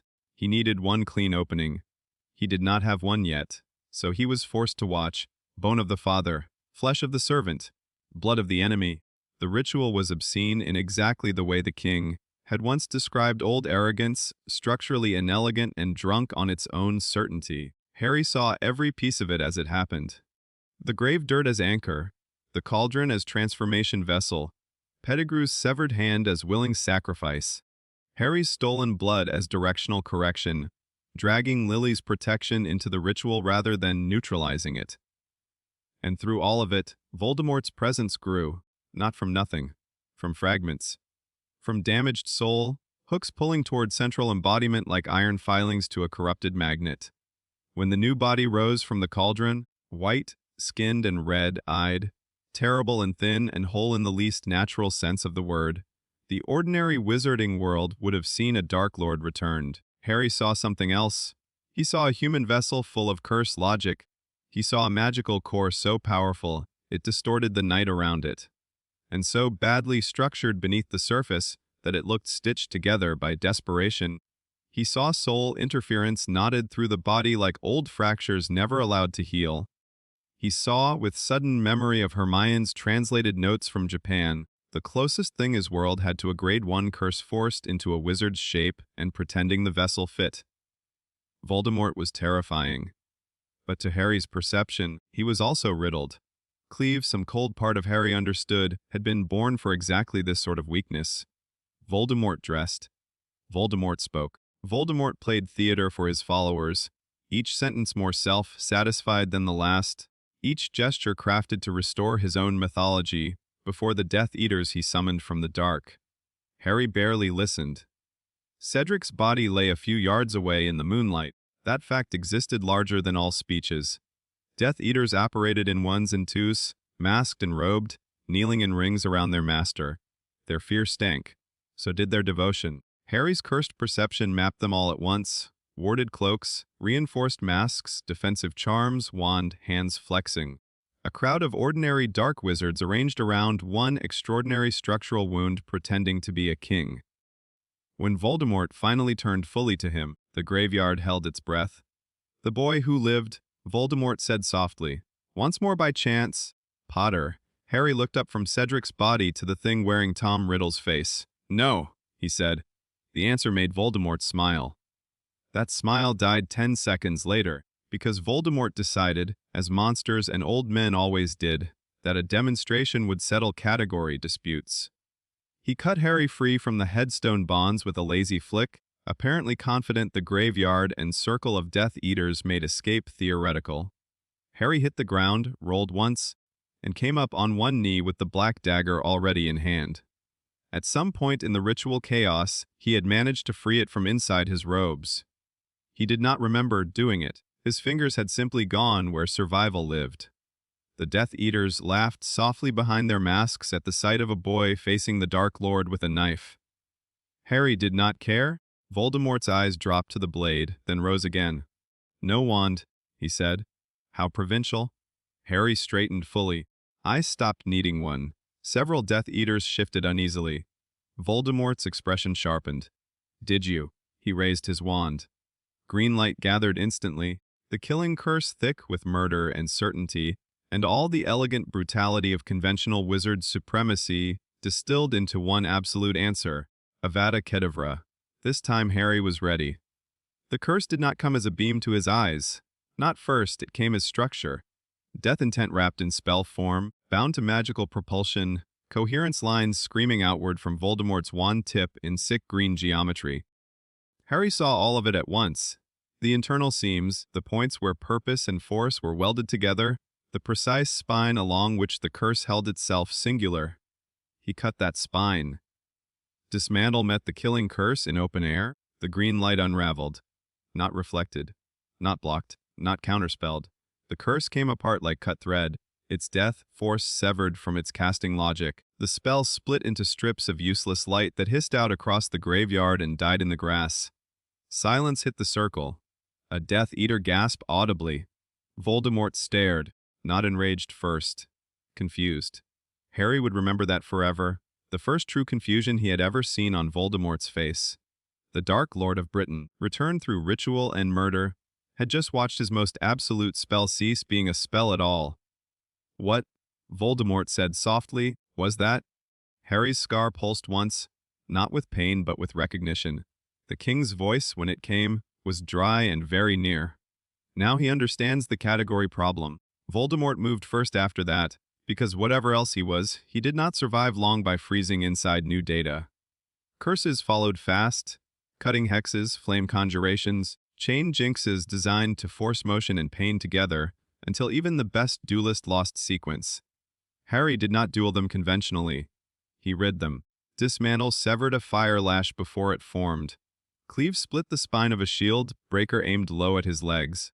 Reinforced movement carried him sideways through the gap between two converging curses and up over a grave marker as stone exploded where he had been standing a heartbeat before. To onlookers, it must have looked like chaos. To Harry, it had become almost calm. Every spell Voldemort cast entered the world with structural honesty. Power, intent, direction, weakness. Harry did not need to overpower them. He only needed to see them before they landed. That difference terrified Voldemort more with every exchange. The Death Eaters felt it too. Harry watched their fear-changing flavor, from certainty of victory into something older and uglier. Superstition, the first shape of mythology forming around an event no one in the graveyard had expected to survive naming. And Cedric's body still lay in the grass. That fact yanked Harry back toward what mattered. He could not stay here trading proofs. Not yet. Not while a portkey waited yards away, and a dead boy's father still thought his son might come home alive tonight. Voldemort must have sensed the shift in Harry's focus, because his lip curled and he stepped back. Enough, he said. That one word released the Death Eaters. They came in a ring, not elegant duelists now, but numbers. Masks, curses, physical crowding, overlapping trajectories. Their strategy changed instantly once Voldemort understood that spell supremacy alone would not pin Harry down. They tried to smother him with volume instead. It was the right tactical choice. Against a wizard. Against Harry, it made them readable. The king had been guiding body reinforcement for months in little corrections and contemptuous observations. Now Harry understood why. Cursed technique was not merely for the hand. It belonged in tendon, knee, breath, turn, impact. He let it flood low through muscle and bone, not enough to tear him apart, enough to make motion exact. The first Death Eater reached him with a binding curse already formed. Harry stepped inside the wand arc and touched the man's forearm. Cleave. Not flesh. Structure. The reinforcement charm on the sleeve. The grip logic between tendon and wand. The magical alignment anchoring wand to cast. The curse failed. The wand dropped from suddenly numb fingers. The man screamed and folded, not dead, simply removed from usefulness. Harry was already moving. A second masked figure tried a physical tackle. Harry pivoted, reinforced shoulder meeting ribs, and let Dismantle cut only the robe ties and wand holster as he passed. The man spun, half blinded by his own collapsing mask. A third aimed low. Harry slashed across the grave marker between them instead, bisecting stone in a white line that dropped the monument sideways into the Death Eater's knees. He was efficient in a way that looked less like battle and more like editing. That was what horrified them. Harry did not rage outward. He moved through the group like a series of decisions already made. One split at the handle. Mask straps parted. Curse chains lost a crucial anchor and went wide. One Death Eater's shield shattered in a spray of hard light. When Cleave adjusted to its layered defensive logic and simply told the barrier it was no longer singular, within seconds the ring had become confusion. Someone shouted, He's cutting the spells! Someone else yelled. Get back! Voldemort's voice cracked over them all. Do not run. But fear had already entered the structure. Harry reached Cedric. For one terrible fraction of a second, he knelt there in the grass, and all the cursed technique in the world meant nothing at all because Cedric Diggory was dead and still and much too heavy with the wrong kind of silence. Harry grabbed the front of Cedric's robes. I'm getting you home, he said, though no answer could exist anymore. The Porky Cup gleamed a dozen yards away near the yew roots. Death Eaters converged again. Voldemort raised his wand for another killing curse. Harry moved, reinforcement through the legs. Cedric dragged with one arm, dagger in the other hand, dismantle snapping out in short brutal lines to open space rather than kill. A wand severed, a robe binding cut. The ground itself scored in two places, leaving white seams that tripped the next attackers as if the earth had chosen sides. A curse caught Harry across the shoulder, spinning him half around. Pain tore through him. Another clipped his thigh. A third burned past his ribs. He kept moving. The Porky was 5 yards away. Then Voldemort stepped directly between him and it. For one instant everything narrowed. Moonlight, grave grass, Cedric's dead weight in Harry's grip, Death Eaters fanning out in a broken ring. The cup beyond, Voldemort ahead, pale and terrible and suddenly no longer confused. Now he looked focused. Now he understood. Not the full truth. Not yet. But enough to know that Harry Potter could not be killed the way ordinary wizards were killed. And Harry, looking at the patched, together horror of Voldemort's embodied soul, understood the answer on his own side too. Voldemort was not a man who could be ended the normal way either. Not while Horcruxes held his structure together elsewhere like hidden rivets in a rotten bridge. They stared at each other for one long, cutting breath. Voldemort lifted his wand. Harry lifted the dagger. Neither moved. Then a Death Eater behind Harry panicked and cast too early. The curse streaked between them. Harry cut it aside on instinct and used the opening to launch forward. Not at Voldemort's throat, not yet, but at the ground to his left. Dismantle tore a seam through the grave earth and up the marble base of a family monument. The stone exploded sideways between Voldemort and the cup, forcing the Dark Lord half a step back. Half a step was enough. Harry lunged through the opening, hauled Cedric's body with everything reinforcement could still force out of his failing legs, and slammed one bloody hand onto the Triwizard Cup. The Porky caught it once. The last thing Harry saw before the graveyard vanished was Voldemort's wand hand. It was trembling, not from injury, from memory, from having felt a cutting force again that did not belong in his world, and did not care that he called himself Lord. Then the graveyard ripped away. They came back to Hogwarts in a crash of light, mud, and horror. The cup spat them into the edge of the maze clearing. Grass tore under the impact. Cedric's body slid half across Harry's lap. The crowd, which had been roaring for the champion's imminent emergence, fell into immediate, incomprehending silence. Then someone screamed. Harry heard the sound as if through water. The maze walls towered around the clearing. The judges' stand blurred. Bagman shouted something useless. People were running. The old world, the school world, the world of points and houses and robes and rules, all came rushing back around the fact of a dead boy on wet grass. Harry tried to stand and nearly failed. Hands reached for him.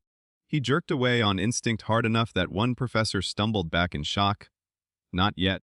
Not while Cedric. Amos Diggory's voice cut through everything. A father's voice. It broke the night open. Harry would remember that sound longer than the graveyard. Dumbledore was there next. Not rushing, not panicking. Arriving with the full force of himself focused into one terrible, controlled presence. He saw Cedric, saw Harry, saw the blood, saw enough. Take Diggory to the castle, he said, voice carrying with command so absolute that even grief had to move around it. No, McGonagall and Snape were already in motion. Others too. Students being pushed back, judges shouting questions, Moody no. Moody's face in Moody's shape, appearing at the edge of the field with a look Harry would later understand differently. Harry barely saw any of them. He was still kneeling in the grass.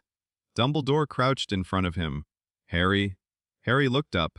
The old wizard's face had gone very still, not unreadable now. Grief and fury stood there plainly, but held under control by something older and harder. Harry's words came out flat and certain before he had fully decided to speak them. "He can't kill me the normal way." Dumbledore did not interrupt. Harry's hand tightened around the black dagger. His other shook beside Cedric's robes. "And I don't think," he said, each word dragging itself up through shock and structural clarity alike, "I can kill him the normal way either." The crowd around them had become noise again, but far away. Harry felt none of it. He had seen Voldemort's body, its fractures, the Horcrux interference. The way the soul sat wrong in the flesh, stabilized by hidden anchors elsewhere. He had seen the killing curse come apart in the air, and understood that severing spells was not the same thing as ending the thing that cast them. Dumbledore's eyes sharpened. Harry finished the thought, because there was no longer any point in hiding from it. "We're going to have to break him." For one breath, the entire world seemed to hold still around that sentence. Then Dumbledore rose. He did not deny it. That, more than anything, told Harry how right he was. Far from Hogwarts, in a sanctuary built from bitterness, blood, and the confidence of men who believed dark knowledge gave them ownership of it, Lord Voldemort stood alone for several minutes after the graveyard failed to keep its prize. His robes had been changed. His face had been cleansed of grave dirt. His followers had been dismissed with punishments deferred only because something else now held his full attention. His wand hand would not stop trembling. He looked down at it with visible disgust. Still it trembled. Not weakness, not uncertainty in the ordinary sense. Memory. The graveyard had given him back a body. Power. Witnesses. His enemy's blood. A crowd of Death Eaters kneeling again in the old circle.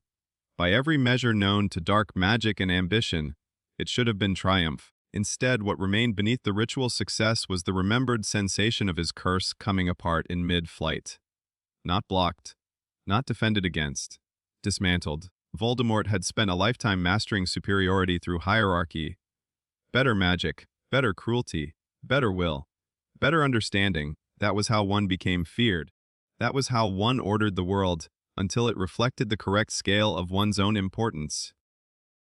Harry Potter's answer to the killing curse had not been better in that way. It had been alien. A cutting force that did not participate in the assumptions of wizarding conflict at all. Voldemort hated alien things when they were not his. He summoned the most learned of his Death Eaters. The man arrived masked despite privacy, knelt, and waited. Years ago, before the fall, he had studied dead languages, foreign burial rites, and the edges of magical systems dismissed by British pure-blood arrogance as irrelevant. Voldemort had once found that useful. Now, usefulness had become urgent again. My lord. Voldemort turned the wand once between his fingers. The hand trembled again. He tightened it into stillness by force. "You saw enough in the graveyard to understand the problem," Voldemort said. The Death Eater did not make the fatal mistake of claiming more certainty than he possessed. "I saw that Potter's technique is not wand magic. No." Voldemort's mouth thinned. "It does not answer to the same laws. It cut the killing curse." The kneeling man kept his eyes on the stone floor. "Yes, my lord." Voldemort studied him for a moment, then asked the question that had waited since Godric's Hollow, and sharpened into necessity the instant Harry Potter unraveled Avada Kedavra under the moon. "What?" he said softly. "It's cursed energy." The chamber did not answer. But for the first time since his return, Voldemort had finally asked the right question. And somewhere, far away in a school full of old stone and unfinished children, Harry Potter lay shaking in a bed that no longer felt like a child's place to sleep, with Cedric Diggory dead, Voldemort alive, and the grave certainty settling into his bones that the war ahead would not be fought on terms either world understood yet. The summer after Cedric Diggory died taught Harry a lesson more nauseating than anything in the graveyard. Monsters were not the only things that could make truth disappear. Sometimes truth was buried by committees. Sometimes it was edited by men with clean cuffs and frightened eyes. Sometimes it was looked at directly, measured, named, and then quietly filed under inconvenient until the people saying it aloud began to sound unstable by comparison. Harry learned that before he turned 15. He learned it in the days immediately after the third task. While Hogwarts reeled, Amos Diggory broke in pieces no one could help him pick back up, and the few adults who still possessed functional moral instincts were forced into immediate war against people who preferred public calm to accurate horror. Dumbledore believed him. McGonagall believed him. Snape believed him, though Snape treated belief like a private vice and concealed it under every available layer of acid. Hermione believed him because she had long ago crossed the threshold beyond which disbelief would have required intellectual self-harm. Ron believed him because he had always believed Harry at the moment that most mattered, which was one of the reasons Harry would have followed him into almost anything. The Ministry, however, believed nothing that disrupted power cleanly, or rather, it believed selectively. It believed Cedric Diggory was dead, because death with a body attached was difficult to reclassify. It believed the third task had gone catastrophically wrong, because hundreds of witnesses had seen 2 champions vanish and only one return alive. It believed Harry Potter was unstable, traumatized, suggestible, and dangerously influential, because those were politically useful beliefs. Everything else it tried to cut away. Not with technique, with narrative. Official statements appeared before the term even fully ended. The Porky contamination was called sabotage by an unknown hostile actor. Cedric's death became the tragic consequence of tournament interference. Voldemort's return, when mentioned at all, was described as massacre, Potter's subjective interpretation of extreme magical stress, and Harry's account of what had happened in the graveyard. The unraveling of Avada Kedavra, the way spells came apart under dismantle, the structural weakness of Voldemort's rebuilt body, the fact that normal dual logic had simply ceased to apply the moment cursed technique entered the field. All of it vanished into a phrase so insulting Harry nearly laughed the first time he saw it in print. Accidental wild magic. That was what the Ministry called it. Hermione, reading the Daily Prophet at Grimmauld Place with a face so cold it could have cracked glass, lowered the paper and said, "They're not just denying Voldemort." Harry looked up from the kitchen table where he had been staring at a wood not hard enough to worry Mrs. Weasley. "No," he said. "They're denying category." Ron frowned. "That sounds like Hermione." "It's true," Hermione said before Harry could. "If they admit Voldemort came back, they have to admit the graveyard happened. If they admit the graveyard happened, they have to explain why conventional magical law didn't survive contact with Harry's account of it." Mrs. Weasley, trying very hard to maintain breakfast as a thing still morally possible in Britain, set down a plate hard enough to make the tea jump. "They don't get to make Cedric's death into paperwork." "No," Sirius said from the doorway, voice low and vicious, "but they will try." Harry did not say much after that. He was learning that grief and fury had become difficult to separate in him. Cedric's death lived in his memory with horrible clarity, not only as loss but as structure interrupted, a presence extinguished, a warm, decent pattern in the world cut away so fast Harry still sometimes woke hearing the impact of the body against graveyard earth. And layered over that was the Ministry's response, which felt like a second violation, not of Cedric, of meaning. The king, who had become quieter since the graveyard in a way Harry did not trust, spoke only once during those first weeks of summer. Harry had been lying awake in Grimmauld Place, staring at the cracked ceiling while old black family darkness pressed at the house from inside its walls, when the voice arrived from the now familiar deep place beneath his scar. "States always prefer magic they can regulate." Harry said nothing. The king continued with dry amusement. "Yours is difficult to license." Harry nearly smiled despite himself. Then the smile died, because even the joke carried truth. The Ministry did not merely fear Voldemort. It feared any language for power it had not been built to own. By the time Harry returned to Hogwarts for 5th year, he understood 2 things with grim certainty. First, Voldemort was alive, rebuilding, and almost certainly learning about cursed energy from people who should never have been allowed near a library. Second, the British magical government would rather accuse a child of delusion than update its worldview under pressure. The train ride north felt unlike every year before it. No sense of beginning, No school year freshness. The students still brought trunks and pets and sweets and nervous conversations, but the current running through all of it was sharper now. Whispers turned political in corridors. The older students argued in compartment doors over headlines and denials and whether Dumbledore had finally gone too far. Some people avoided Harry entirely. Others stared with a hunger that had nothing to do with celebrity and everything to do with crisis.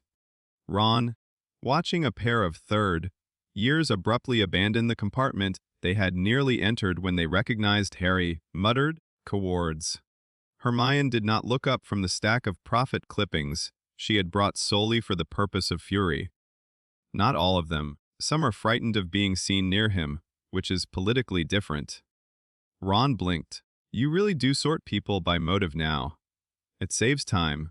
Harry sat by the window and watched fields blur past under a pale, uncommitted sky. He had expected the king to speak more in moments like this.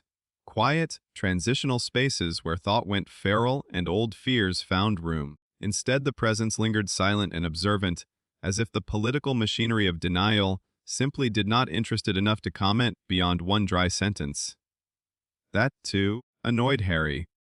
If he had to live with an ancient imprint in his soul, the least it could do was offer better editorial support. The castle greeted them without ceremony. That felt wrong. Hogwarts had been an ally, a witness, a testing ground, a structure too old to fully reject Harry even while it failed to understand him. Now, as the carriages rolled up the drive and students crossed the threshold into the entrance hall, the castle felt watchful, in a tenser way than usual, as if it sensed an intrusion wearing bureaucracy's face. Harry noticed the portraits falling silent sooner than normal when he passed. The staircases moved, but less playfully. The wards in certain corridors carried new ministry signatures layered over the older school magic.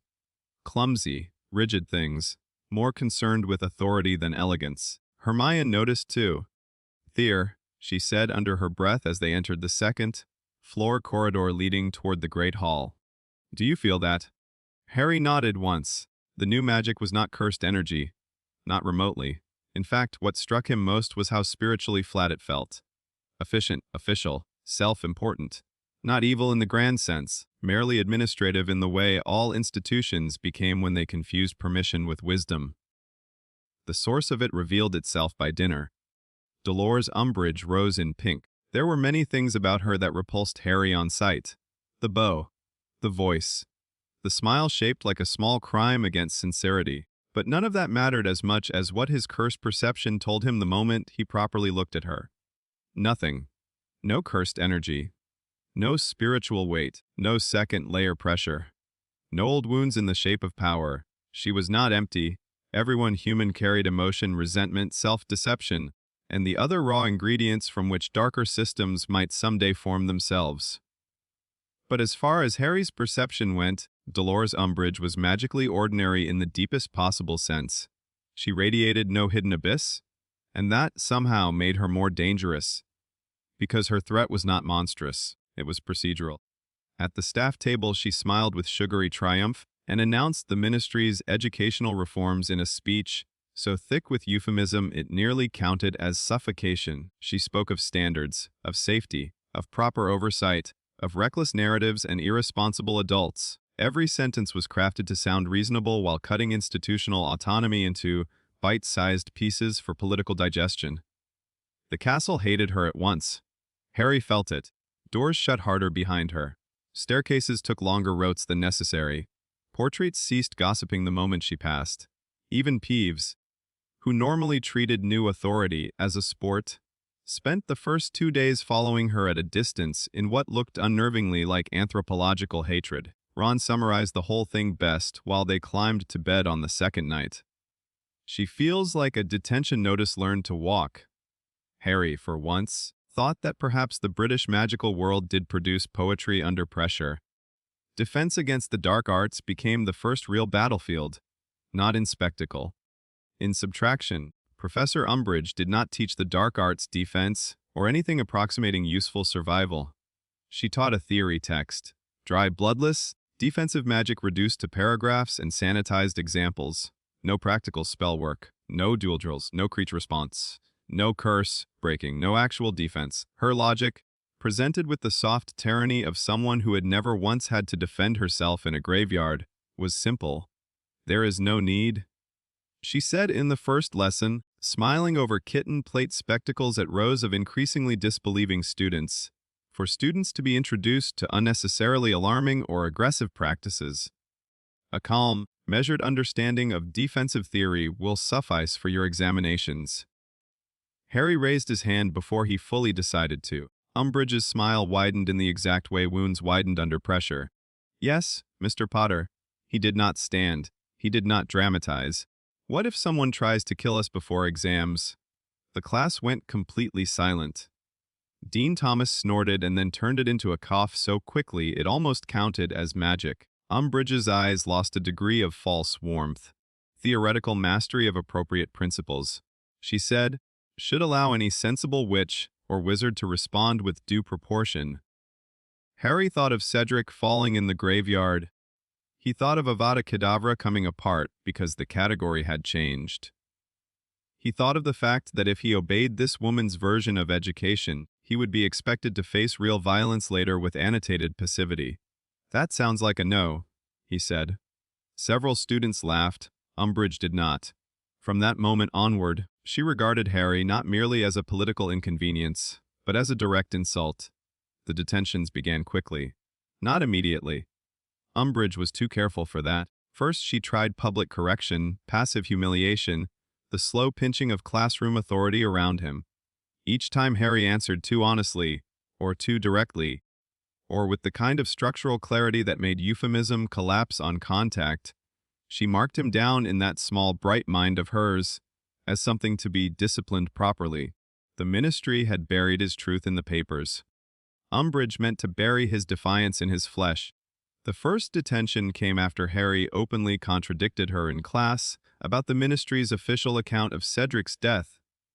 She kept him after dinner in her office.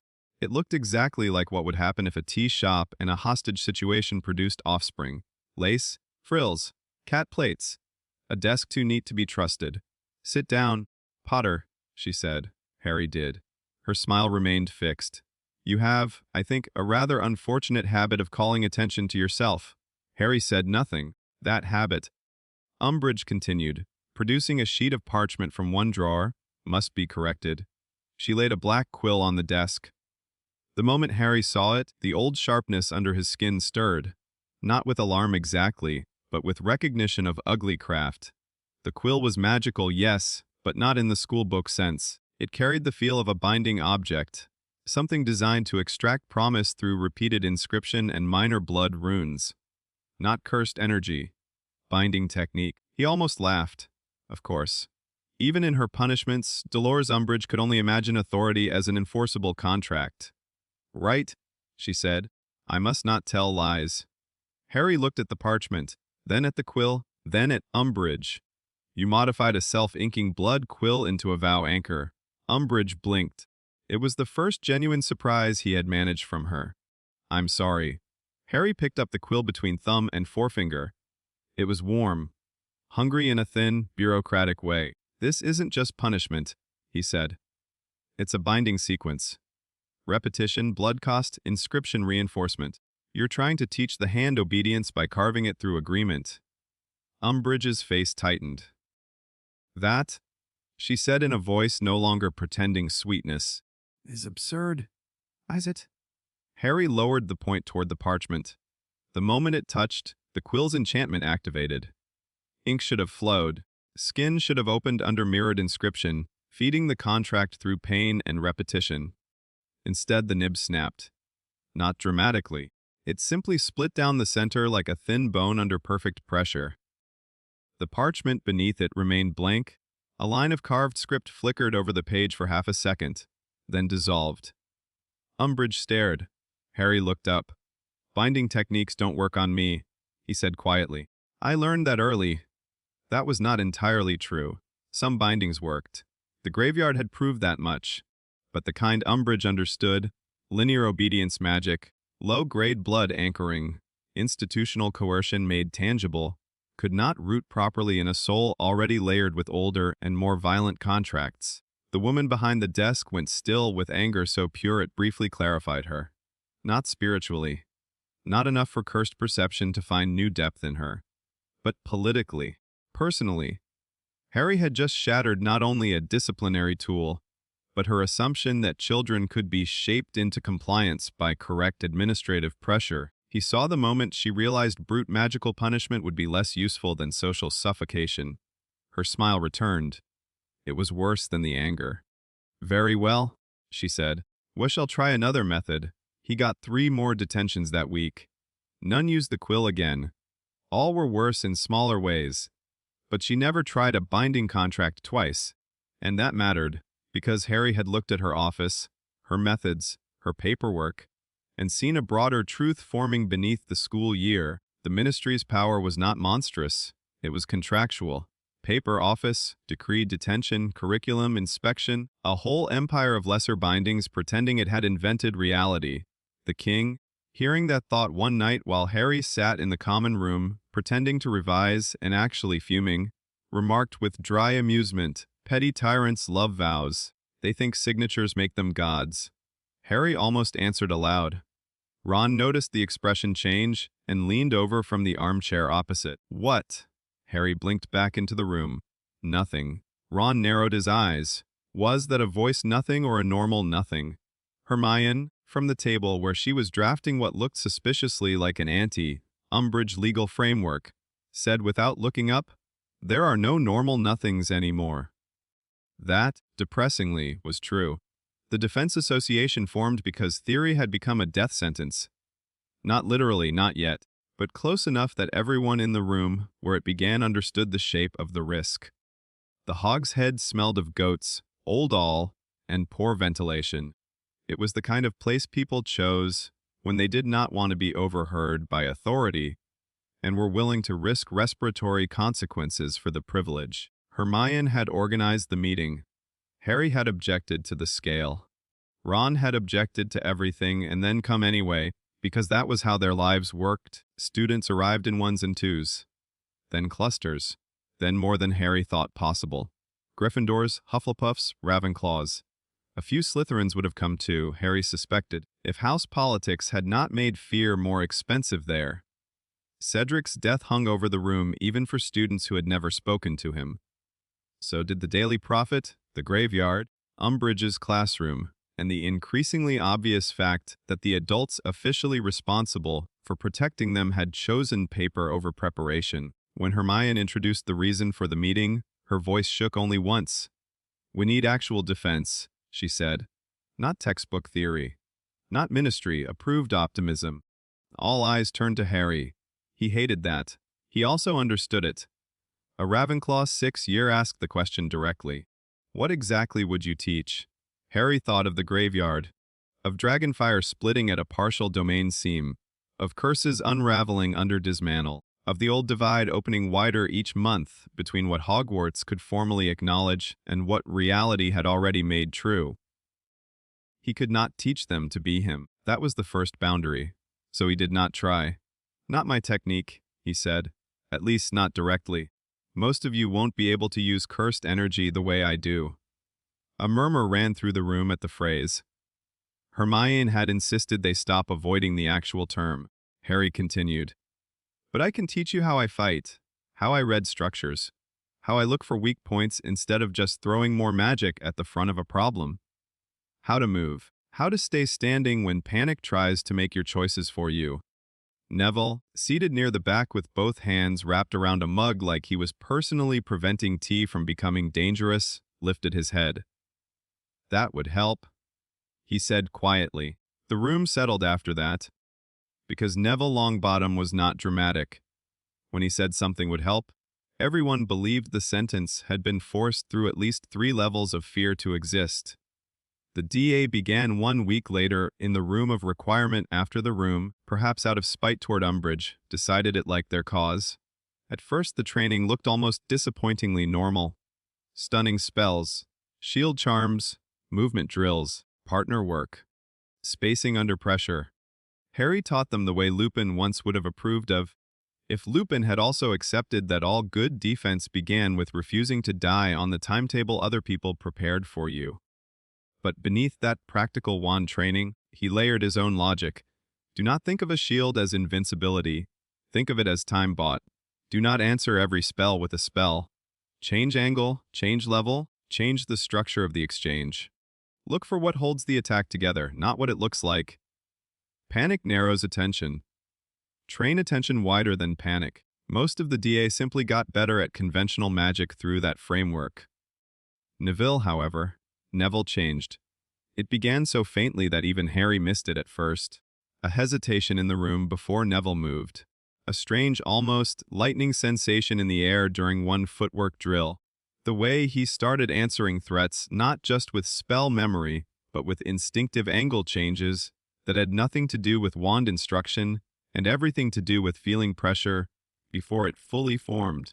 One evening, after a practice sequence where Neville had somehow anticipated a curse, line before the caster finished the incantation, Harry stopped the room. Neville froze. Sorry. Don't apologize. What did you feel? The room went quiet. Neville looked mortified and trapped, and, because he was Neville, it's stupid. Hermione, quill already out, said. Impossible. Go on. Neville swallowed. Sometimes, before people cast, it feels like the air points. Only for a second, Harry's pulse kicked. Hermione's eyes went wide behind her hair. Ron mouthed blimey without sound. The rest of the DA looked confused, interested, or both. Harry stepped closer, careful not to crowd. The air points. Neville nodded miserably. I know that sounds mad. No, Harry said. It sounds like the beginning of perception. Neville stared. Hermione looked moments from spontaneous scholarly combustion. From then on, Harry began isolating some drills for Neville. Not to force cursed energy where it did not naturally belong, but to see whether structure, sense could be cultivated in traces without full technique inheritance. The answer, slowly, was yes. Tiny traces. Nothing like Harry's own reading, but enough that Neville began moving differently under pressure. Less like a frightened boy with a wand, more like someone whose instincts had finally found a language his body liked. It did wonders for his confidence. It also made Umbridge increasingly dangerous, because the DA was no longer just an illegal student club. It was a counter-school, and oppressive systems always noticed the first time students began teaching each other truths the syllabus had banned. The break came in winter, but not because the weather turned, because the ministry did. Propaganda escalated, inspections multiplied. Harry's detentions became administrative rather than magical. Reports, restrictions, humiliations designed to waste hours and isolate him from both training and ordinary friendship. The prophet printed increasingly insulting versions of him each week. Dumbledore's name curdled into scandal in half the wizarding homes in Britain. Umbridge's power expanded. Inquisitorial squad badges appeared. Students began snitching for favor. Every structure Harry hated was tightening at once, which was why the Department of Mysteries felt less like a trap when it came and more like inevitability finally dressed itself honestly. The vision hit him late at night in the common room. Not dream, not sleep.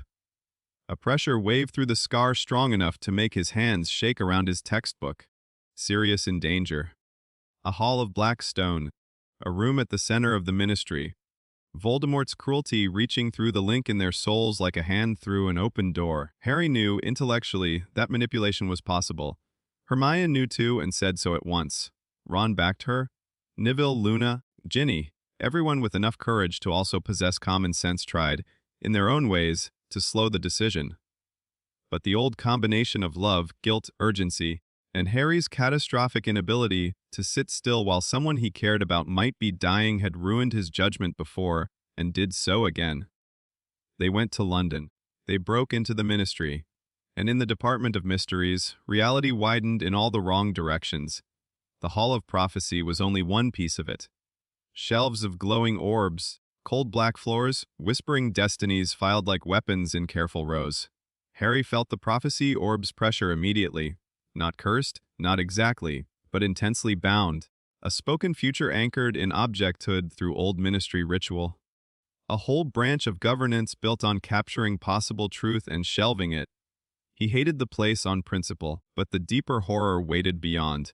The battle began in chaos the moment the Death Eaters arrived, students shouting, curses ricocheting off black stone, broken shelves, prophecy orbs exploding in showers of fragmented futures that filled the air with screams and nonsense.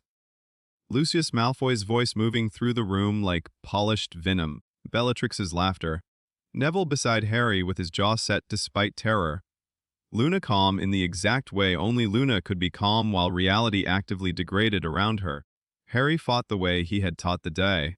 Read structure, move first, never assume the obvious line is the only line. Neville proved the training had mattered. Twice he anticipated curses before the casters fully committed, dragging Ginny out of the path both times by half instinct, and what Harry could only call embryonic cursed perception. But even that battle, students against Death Eaters in a ministry chamber designed by secretive adults for secretive purposes, was not the true revelation of the night. That came when Harry followed a pressure he had never felt in the department before. Not prophecy, not curse combat, something older. Deeper in the maze of rooms beneath the ministry, past a circular chamber of rotating doors, and a room full of clocks ticking like a threat, Harry found a sealed door set into black stone with no visible handle. The others were fighting 2 corridors away. He could hear the duel sounds through turns and walls, hear Hermione shouting an incantation, Ron swearing, Lucius barking orders.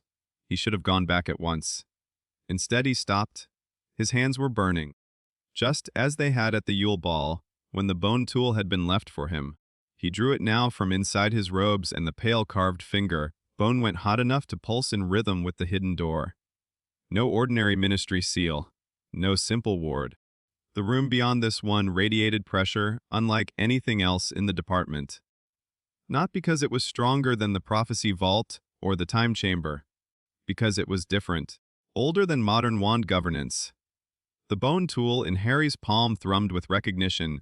He stared at the door, then at the runes cut so faintly into the stone frame they had vanished into decorative geometry for anyone not looking properly. British officials might have thought them ornamental or dead. Harry saw immediately what they were. Concealment over archive, seal over doctrine, a room hidden not from intruders alone, but from the ministry's own official worldview. He put one hand against the stone. The heat flared through his skin, and with it came a flash understanding so complete it almost staggered him. This room had been closed for nearly 2 centuries, not by force, by policy. Records of pre-wand sorcery, Eastern combat frameworks, early British experiments in non-wand curse management. Erased, archived, sealed, not because they had failed, but because wand standardization had won politically, and no ministry liked competing paradigms of power sitting around inaccessible language. Harry's throat tightened. Hermione had been right all year. The ministry did not merely fail to believe in cursed energy. It had chosen, long ago, to stop building the tools required to believe in it properly. The battle sounds drew nearer. He had seconds. Harry reached for dismantle, not to break the whole seal, just to test one anchor. The bone tool flared white, hot in his hand, and the runes under his fingers answered with a pulse so strong it made every line in his palms feel carved from the inside. The stone did not open, but the seal trembled, enough for Harry to see inside for one breathless instant. Shelves, scroll cases, black cloth-bound volumes, old Japanese and Chinese script beside archaic British marginalia, a map of the human body overlaid with cursed channels and wand meridians, a whole room of suppressed history, held in cold storage beneath the government that now called his life accidental wild magic. His hands burned so hard he hissed. Then a curse slammed into the wall above his head, and the moment shattered. Potter! A Death Eater had found the corridor. Harry spun, cleaved the man's shield in one gesture, and rejoined the battle with the image of that hidden room burned into his mind so clearly it might as well have been another prophecy. By the time the order arrived and the department became open war, instead of youthfully doomed resistance, Harry knew one thing with absolute certainty.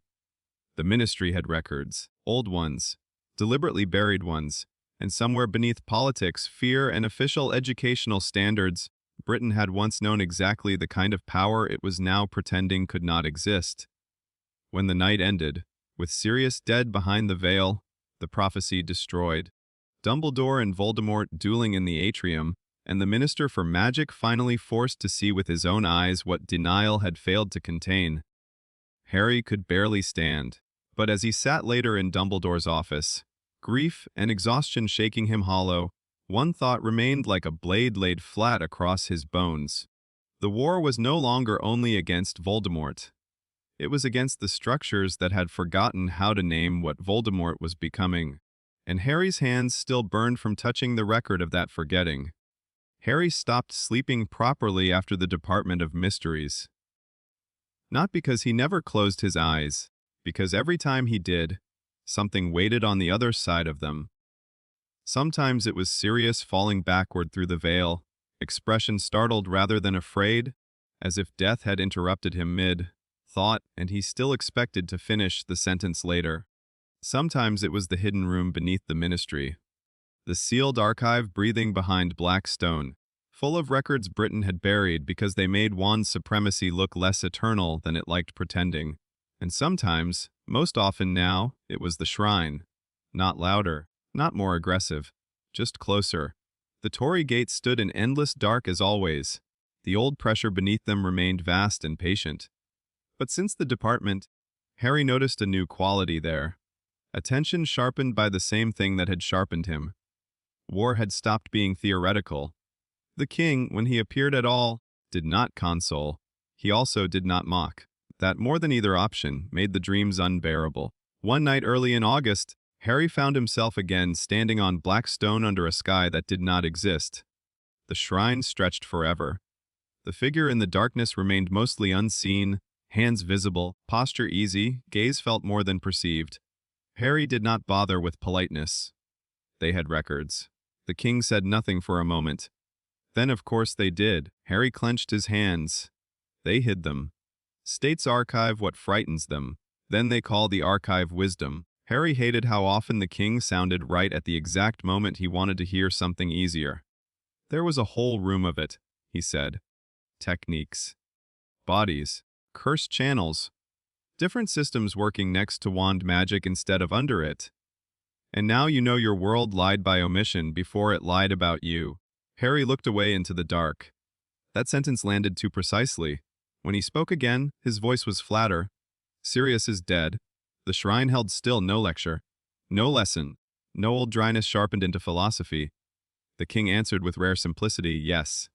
Harry swallowed. I went because I thought I could save him. Yes. He was already gone by the time I understood that. Yes. Harry looked up sharply then, because the repetition hurt worse than comfort would have. Stop doing that. The figure in the dark shifted slightly. You want me to turn grief into doctrine so you can hate the doctrine instead of the grief. Harry opened his mouth and shut it again. The king's voice remained level. I won't. Harry woke angrier than sleep had any right to leave him, but with one more truth lodged under his ribs. Some things in his life had finally become too real even for inherited power to turn into lesson immediately.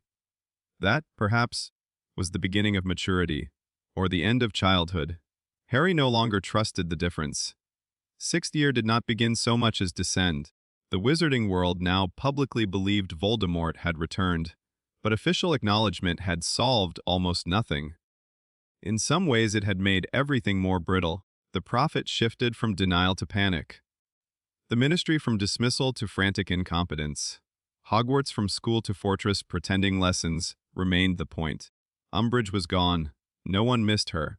The ministry's smaller bindings, however, remained everywhere. New protocols, new patrols, new inspections, new attempts to turn old fear into manageable policy. Harry noticed all of it and cared only intermittently. What mattered more was that Dumbledore had changed.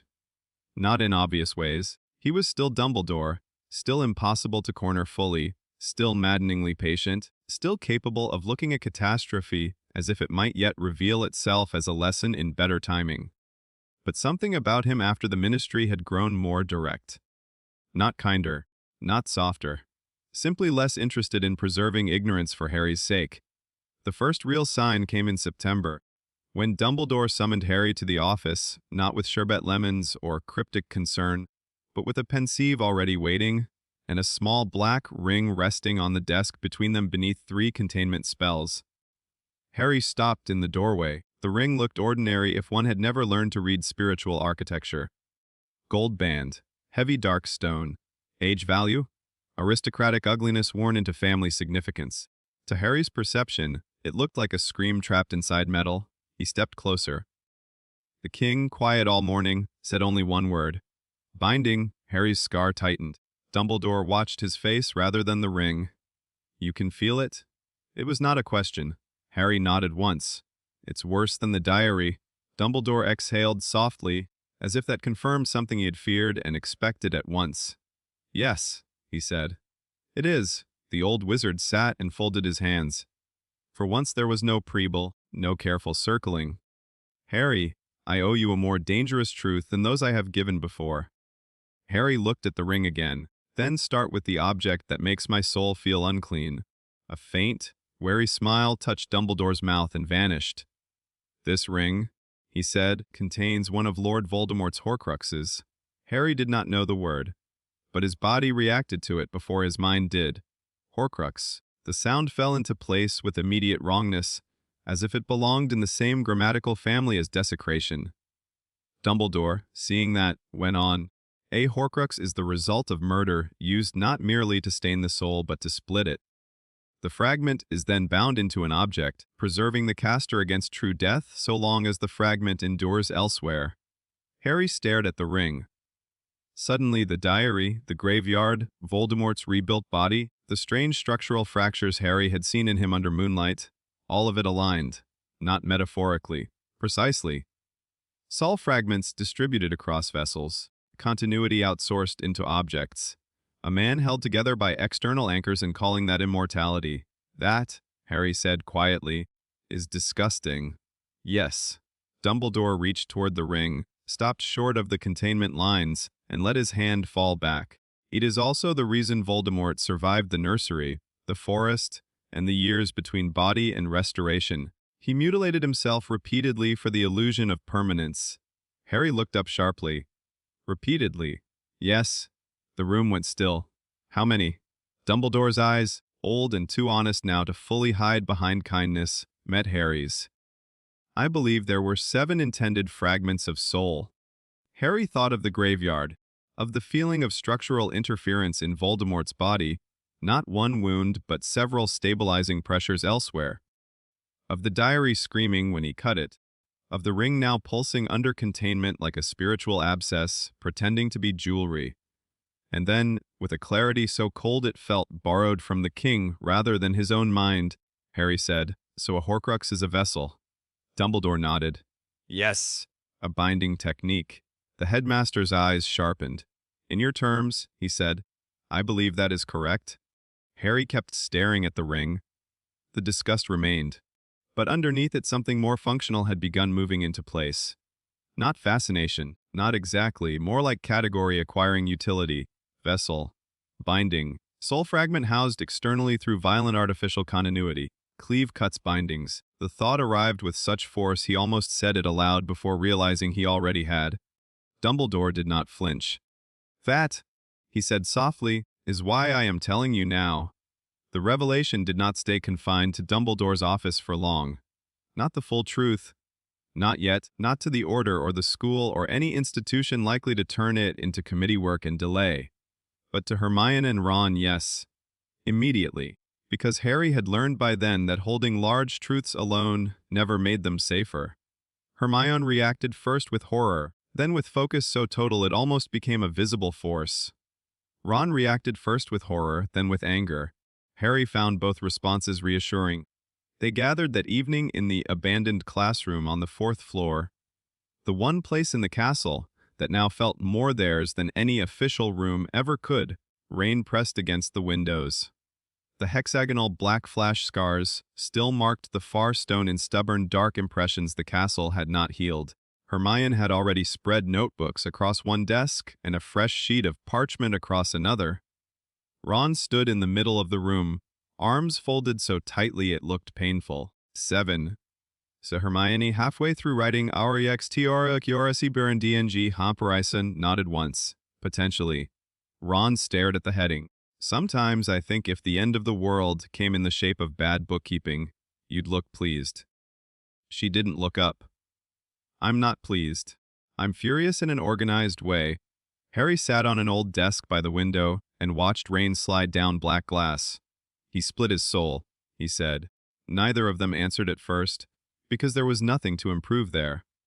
At last Hermione spoke, her voice losing some of its razor edge. Yes. Harry rubbed his scar with 2 fingers. The king had been unusually silent since Dumbledore's explanation. Not absent. Listening.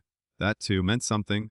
He built himself into a structure, Harry said slowly. Not one body. Not one soul. A central self held together by external anchors. Hermione's head snapped up. Yes, she said. Yes, exactly. She crossed the room in 3 quick steps, seized one of her notebooks, flipped through pages dense with diagrams, and shoved it toward Harry. The page showed concentric circles, line maps, arrows, notes in 2 inks, and at the center the phrase, RCRUXTHEORYEFRC al BNEID Veset Yarkayor. Ron peered over Harry's shoulder.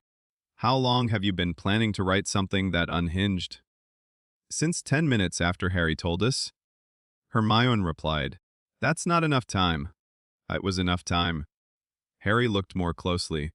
She had cross-referenced the diary, the ring, the graveyard ritual, and what she called Potter, perceived structural weakness signatures.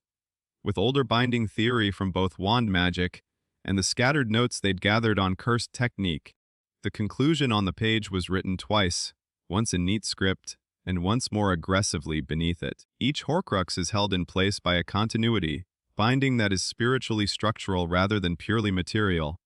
Physical destruction is one path. Direct severance of the binding layer may be another. Harry looked up. Hermione met his eyes. I think, she said, very carefully, that cleave was built for this. The room held that sentence. Ron sat down hard on the nearest chair. You've said more disturbing things, he muttered, but not many.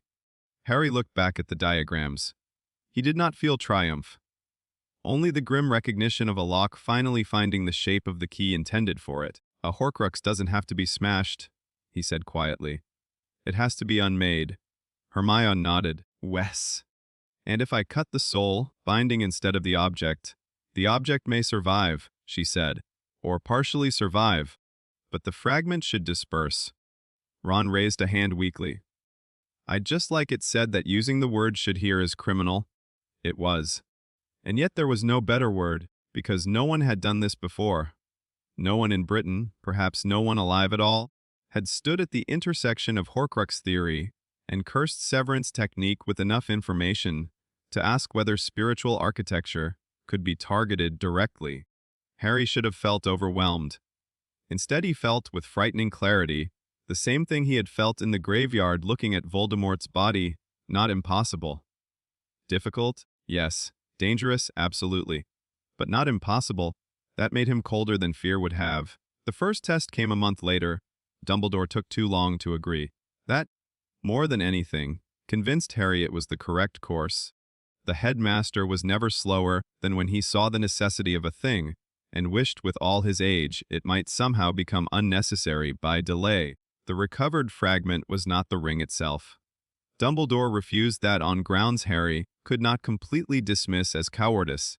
Instead, he provided something taken from the ring's containment work, a sliver of gold shaved from the inner band, while reinforcing the outer spells, carrying enough of the Horcrux's spiritual imprint to function as a weak proxy for experimentation.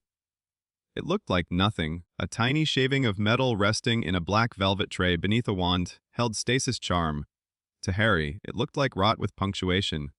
Dumbledore, Snape, Hermione, Ron, and Harry stood in a stone chamber below the headmaster's office for the test. The room had been emptied of everything unnecessary. Wards hummed in layered rings around them. Fawkes perched silently on a high bracket. Snape looked as though he had expected to be offended by the entire concept, and had been further offended to discover it might work. Let us be very clear, Snape said silkily, watching Harry with hooded black eyes. If this chamber ceases to exist because you misjudge scale, I will die irritated." "That is somehow comforting," Ron muttered from the wall. Hermione ignored both of them and focused on the tray in the center circle. Her notes were clutched so tightly the parchment edges had begun to curl. Dumbledore said, "Harry, when you are ready." Harry stepped forward. The sliver lay motionless in the tray, almost laughably insignificant in its physical form. Yet the moment Harry extended his perception toward it, the room changed. He saw the metal first, then the layer beneath. The shaving carried only a trace, but that trace revealed the greater structure by implication. Not a soul in the human sense anymore, not even a coherent personality, a wound fragment, a clinging, continuity forced to remain itself outside its proper habitation by murder, ritual, and obscene intent, vessel architecture, binding. So fine and vilely clever that ordinary destruction alone would always feel excessive or inadequate, never exact. Harry's breath slowed. The king's voice arrived, quiet as a blade laid across stone. There, no more than that. But it was enough. Harry did not draw the dagger.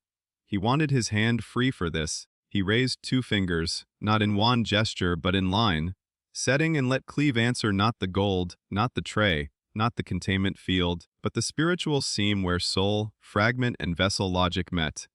At once the room tightened. Hermione made a sound under her breath, half terror, half recognition. Snape's wand was up. Dumbledore's eyes had narrowed to points of blue flame behind the spectacles. Ron stopped breathing entirely. Harry cut. The sliver did not shatter. Instead, the air around it bent inward for one tiny, terrible moment. Then the fragment screamed, not through ears, through bones, through wards, through the scar. The sound was high and human and utterly inhuman all at once. The voice of a thing that had been held in unnatural continuity, suddenly discovering the continuity no longer applied. The tiny gold shaving flashed black-red, then gray, then ordinary again. The stench that burst outward was not fire or rot. It was soul burn. Every candle in the chamber guttered. Hermione flinched. Ron swore violently. Even Snape took one involuntary step back. And inside Harry's scar, the king laughed, short, quiet, satisfied. The sound froze Harry more than the scream had. Not because it was monstrous, because it was pleased in exactly the way a craftsman might be pleased by a cut performed properly after long poor attempts at the same work. Harry lowered his hand. The chamber settled. Dumbledore moved first, stepping into the center ward with a bravery or recklessness that came only to men too old to care about the distinction. He examined the gold sliver, then the tray, then Harry. At length he said, very softly, again, but this time with the ring. Snape turned on him, Albus. Dumbledore did not look away from Harry. We have proof. We have a damage test medium and a room full of people who now smell like desecration. Snape snapped, that is not the same as safety. No, Dumbledore agreed. But neither is delay. Ron looked from one ancient wizard to the other. This is usually the point where someone's sensible objects. Hermione, pale but steady, said, I think he already did. Harry stood in the middle of the warded circle, listening to all of it from a slight distance, because the scream had left something ringing in him, not pain. Afterimage. And beneath that afterimage sat the king's laugh. Harry hated how much that mattered, because he knew now, with perfect certainty, that the old presence did not merely understand Horcruxes. It enjoyed watching them end. That should have repelled him more cleanly than it did. Instead, it made too much sense. A king of severance, a structure breaker, a technique imprint old enough to predate modern moral compartmentalization. Of course, the destruction of soul bindings delighted it. Harry looked down at his own hand. The cut had been his. The satisfaction afterward had not been wholly not his either. That frightened him more than Dumbledore's urgency or Snape's disgust. Hermione saw the thought cross his face. She stepped toward him once the wards had been lowered and spoke low enough that only he heard. You don't have to like being able to do it. Harry's throat tightened unexpectedly. That doesn't stop it feeling right. Hermione did not lie to him. No, she said. But right and good are not always the same. That's why you don't decide alone. It was such a Hermione answer that he nearly laughed. Instead, he nodded once. And the hunt began in earnest. What followed would have looked, from the outside, less like a heroic campaign and more like the world's strangest surgical conspiracy. Dumbledore provided fragments of history and old suspicion. Snape contributed unwilling brilliance, especially where cursed objects intersected with potion traces, ward residues, or bloodline hiding habits. Hermione built maps. Ron made sure the maps, still connected to places one could physically survive traveling through. Harry learned to read Horcrux signatures the way one learned to recognize a smell after too many encounters. Never welcome, but unmistakable. The ring came first. It lay in a ruined shack under enough layered protections to humble ordinary curse breakers and enough family madness to give the protections personality.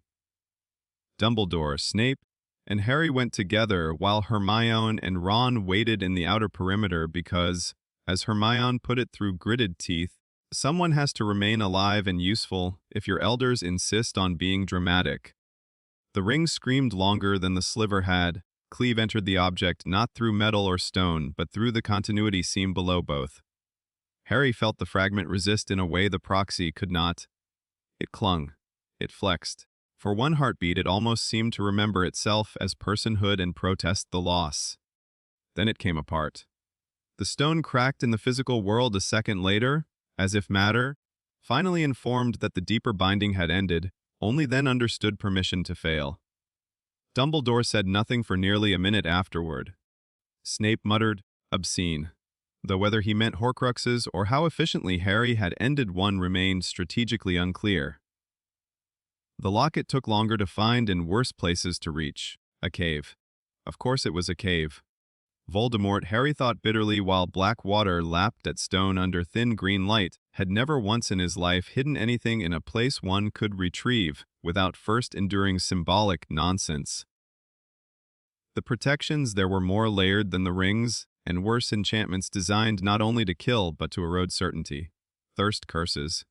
In fairy beneath black water, illusions woven into old rock, a whole defensive environment built to make the intruder not merely weaker, but less coherent.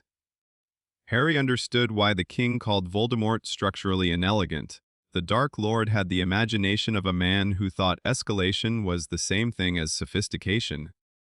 When they reached the locket, Harry was already exhausted and shaking. Dumbledore looked worse. Snape, who had come this time only because no one else in Britain knew enough about potion word interaction to safely navigate the cave's drinkable trap, looked furious enough to outlive everyone. The locket's Horcrux fragment did not scream. It whispered. That was worse. As Harry cut into the binding layer, the fragment tried to speak through memory shapes, through emotional weak points, through the old logic of soul hooks turning pain into leverage. You are not enough. He will leave. They will die because you are unfinished. This is what you are beneath the scar. This is what you wanted in the mirror. Harry's hand almost shook. Then the king said, with contempt so clean it became steadiness, "It is begging in your voice because it has none worth keeping. Cut it." Harry cut it. The whisper ended as if someone had unmade permission to lie. The locket fell open in his hand, suddenly ordinary and hateful in a merely object-like way. The fragment dispersed in a black vapor that smelled briefly of cold iron and wet ashes, then was gone. Harry sat down hard on the cave floor afterward and did not move for a long time. Not because of the fight. Because he had heard the thing imitate his own deepest uncertainties, and had still known, underneath the pain of hearing them, that it was structurally vulnerable. That knowledge made all future Horcruxes feel less like mysteries and more like operations. Necessary, precise, horrible. By Christmas, they had enough evidence to stop calling it theory. The diary, the ring. 3 fragments cut directly at the soul, binding layer and dispersed without requiring fiendfire, basilisk venom, or conventional destruction.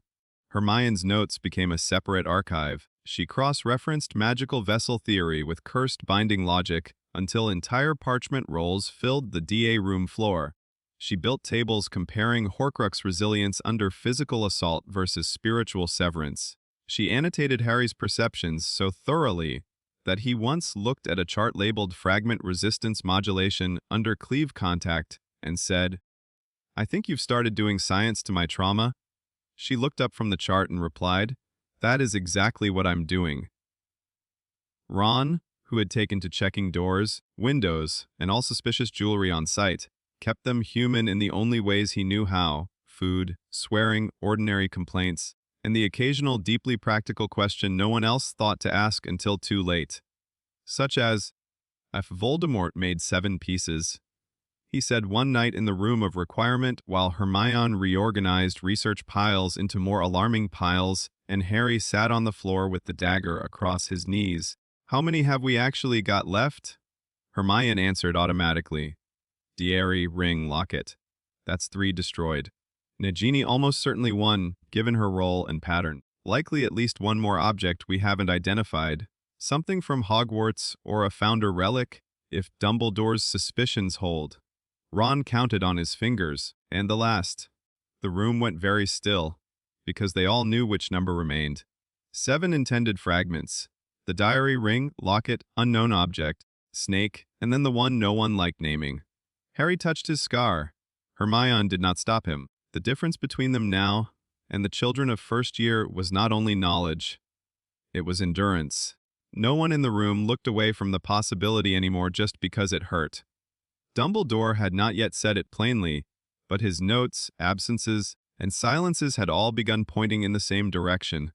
Harry had felt it since the graveyard, since the diaried, since the hat. If Voldemort's soul was as fragmented as all evidence now proved, then there was no reason his accidental nursery contact should have transferred only cursed inheritance and no Horcrux residue.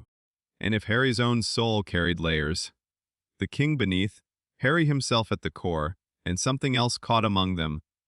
The thought was too precise to call dread anymore. It was architecture. The proof came in February. Dumbledore died before spring had the decency to begin. The details later fractured into too many retellings: tower, betrayal, curses, Snape's spell, the school breaking under shock. Some of that mattered. Much of it did not. What mattered to Harry, in the private logic of his own war, was simpler and crueler. The one adult who had seen enough to stop speaking to him like a child was gone just before the last truth became unavoidable. Grief hit hard, but not stupidly anymore. Harry was learning, perhaps against his own will, to let grief harden into use without letting use erase grief entirely. That felt like the best any of them could do. After Dumbledore's funeral, after the black lake mirrored gray sky, and the whole school moved as though sound itself might crack under too much force, McGonagall quietly told Harry there was something left for him in the headmaster's office. The portraits were awake when he entered. That alone made the room feel wrong. Old headmasters and headmistresses watched him with uncharacteristic restraint. Fawkes was gone. The office seemed larger for the absence and colder for it. At the center desk, standing in his frame at last among the dead, was Albus Dumbledore. Paint and memory. Portrait, not man. And yet when Harry looked at him, the shape of the loss cut all over again. Dumbledore's portrait regarded him with eyes far too alive. Harry. Harry did not sit. You knew. The portraits around the room fell silent enough to hear dust settle. Dumbledore's painted face grew more sorrowful than Harry thought art had the right to manage. Yes, Harry stood rigid.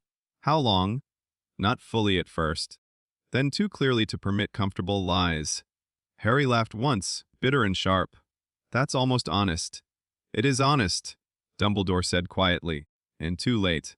That answer disarmed some part of Harry more effectively than defense could have. He had expected portrait evasions. Wise dead man rhetoric. Another careful dance around unbearable things. Instead, Dumbledore reached behind the painted frame and drew out a sealed letter. You were not yet ready while I lived, he said. You may still not be. But readiness is no longer the luxury events have granted us. The letter passed out of the portrait frame and landed on the desk with impossible softness. Harry stared at it, his name in Dumbledore's real hand. He picked it up. The wax seal broke under his thumb. Inside was a single folded sheet. Harry read, and went very still. The letter did not use metaphor. That was the worst kindness Dumbledore had ever offered him. It laid out, with devastating clarity, the architecture Harry had already half built in his own mind and refused to fully name. The Horcrux in Harry was real. Accidental. Not the same as the King's imprint, layered above it. 3 levels in one souled space. Harry at the core. Voldemort's fragment caught like a parasite in the scar layer. The older technique, imprint. Whatever line of inheritance had awakened under the killing curse, beneath, not merged but embedded deeply enough to have become formative, 3 layers. 3 structures sharing one body. The letter ended not with apology. Dumbledore had always been too honest, in his own flawed way, to believe apology could soften architecture. But with instruction, if there is to be any hope of ending Voldemort fully, the fragment within you must be cut away without destroying the soul that carries it. Nothing in wand magic gives me confidence that this can be done cleanly. Your own inherited techniques may. If so, they will require a domain of your own making, one controlled enough to permit internal severance without total collapse. I am sorry that this sentence now belongs to your life. Harry lowered the letter. The room had gone impossibly quiet. Even the portraits looked as though they wished, for once, not to be witnesses. He looked up at painted Dumbledore. You left me homework? Harry said. The portrait's eyes closed briefly. Yes. Harry laughed again, and this time it sounded dangerously close to breaking. Then, before he could stop himself, he asked the question the letter had forced into center stage. Can I cut the Horcrux out of myself without dying? Painted Dumbledore opened his eyes. I do not know, he said, but your other teacher might. Harry stared. Then the weight of the sentence landed. Not Snape, not a book, not the Ministry archive, the king, of course. Because the one presence in his life old enough, blunt enough, and technically intimate enough to answer a question like that was the thing beneath the scar that had watched every severance so far with patient, dissatisfied interest. Harry folded the letter once. Then again, his face had gone very still. The portraits watched him and wisely said nothing. At last he turned and left the office with Dumbledore's last truth in his pocket, and his own future suddenly narrowed to a line so sharp it could only be followed or fled. He knew, with terrible certainty, which he would choose, because Harry Potter had never once in his life been permitted the luxury of ignorance once the architecture revealed itself, and now the architecture pointed inward. Harry locked himself in Buckbeak's room at Grimmauld Place for 3 days. No one called it that aloud. Hermione referred to it as giving him controlled isolation under observation constraints, which sounded better than we are letting our best friend commune with the ancient king, shaped inheritance under his scar, because the alternatives are worse. Ron called it 3 days of nightmare nonsense and probably not enough food. Mrs. Weasley called it absolutely not happening, right up until Harry met her eyes after Dumbledore's funeral, after the letter, after the Horcrux truth, and she saw in his face the same thing the others had already recognized. This was not a tantrum, not even grief in the ordinary sense. It was structural necessity. He had spent years learning the outside of his power, its cuts, its instincts, its terrible elegance in motion. He had learned how Horcruxes behaved under cleave. He had learned how Voldemort's soul held itself together through vessel architecture and distributed continuity. Now the problem had narrowed to the one place no one else could follow him fully. His own body, his own soul, his own layered architecture. And the only entity in the world that could answer whether internal severance was possible with any honesty worth using was the thing he had spent years alternately fearing, resisting arguing with, and accidentally learning from, the king.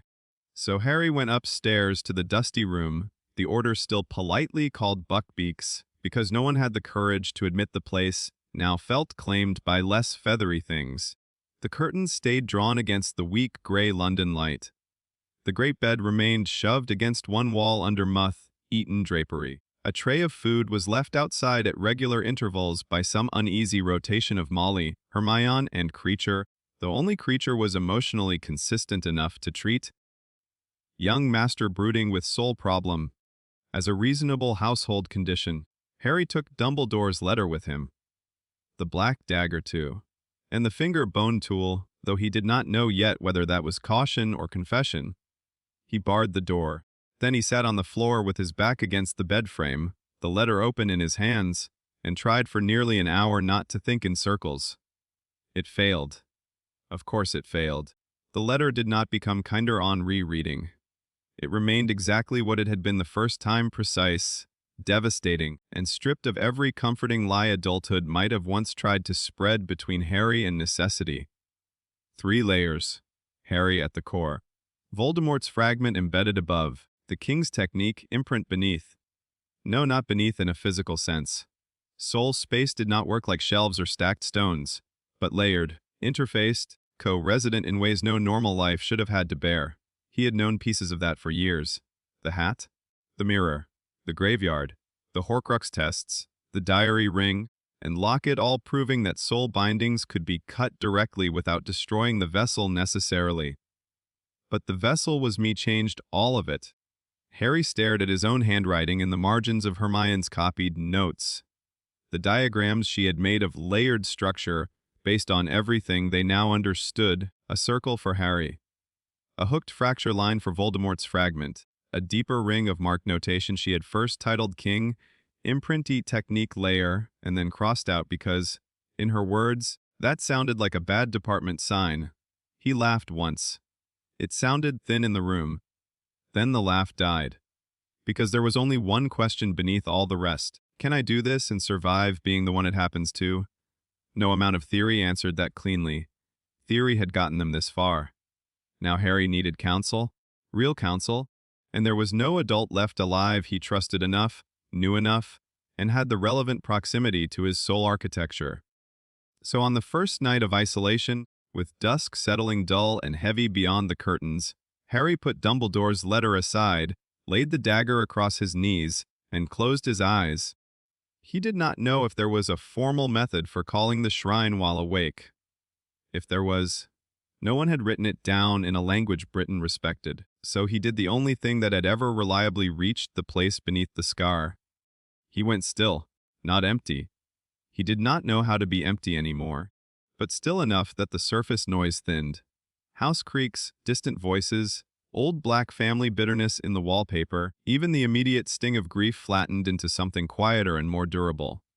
Then he reached inward, past pain, past the scar, past the places where ordinary thought bumped uselessly against itself, toward the old dry pressure that had never once mistaken him for fragile. The shift was immediate. No sleep, no dreamfall. Just a sensation like the room peeling away from him along invisible seams. When Harry opened his eyes, he stood beneath the Tory gates. The shrine stretched black and endless under a sky that was not sky, stone underfoot, gates vanishing into impossible depth. Air dry with old incense, iron, and the memory of cut things staying cut. For a long moment, no one spoke. The king was there. Not hidden this time. Not fully unveiled either, but more present than before, standing a short distance away in dark robes that seemed less worn than generated by shadow itself. Hands visible. Face still partly obscured by the shrine's half-light, though Harry could now make out more shape than ever before. High cheekbones, the suggestion of markings, a mouth built for amusement and judgment in roughly equal measure. The eyes remained hardest to hold. Not inhuman, which was somehow more disturbing. The king regarded him with a patience that implied Harry had arrived later than ideal, but still within tolerances. "You took long enough," he said. Harry would have laughed if he weren't busy trying not to flinch at the fact of finally being here like this. Awake, direct, no dream, distance to soften the encounter. "I had a difficult year?" "That is because you insist on living inside one." Harry exhaled sharply through his nose. "I came for answers." The king tilted his head slightly, then asked better questions than children usually do under stress. Harry almost retorted that he was, in fact, still technically a child. Then he thought of Cedric, of Sirius, of Dumbledore's letter folded inside his jacket pocket even here, though pockets in the shrine obeyed symbolism more than fabric. No, he thought, that excuse is gone too. So he asked the question that had burned since the portrait office. "The Horcrux in me?" Harry said. "Can I cut it out without destroying myself?" The shrine held still. The king did not answer at once, which in itself told Harry the question mattered enough to deserve precision. At last he said, "Yes." The word hit like cold water. Relief arrived first, then mistrust. Too clean. Too easy. Harry's jaw tightened. That was too fast. The king's mouth curved faintly. You asked whether it was possible, not whether it would be simple. Harry folded his arms. Fine. Is it survivable? Another pause, this one shorter.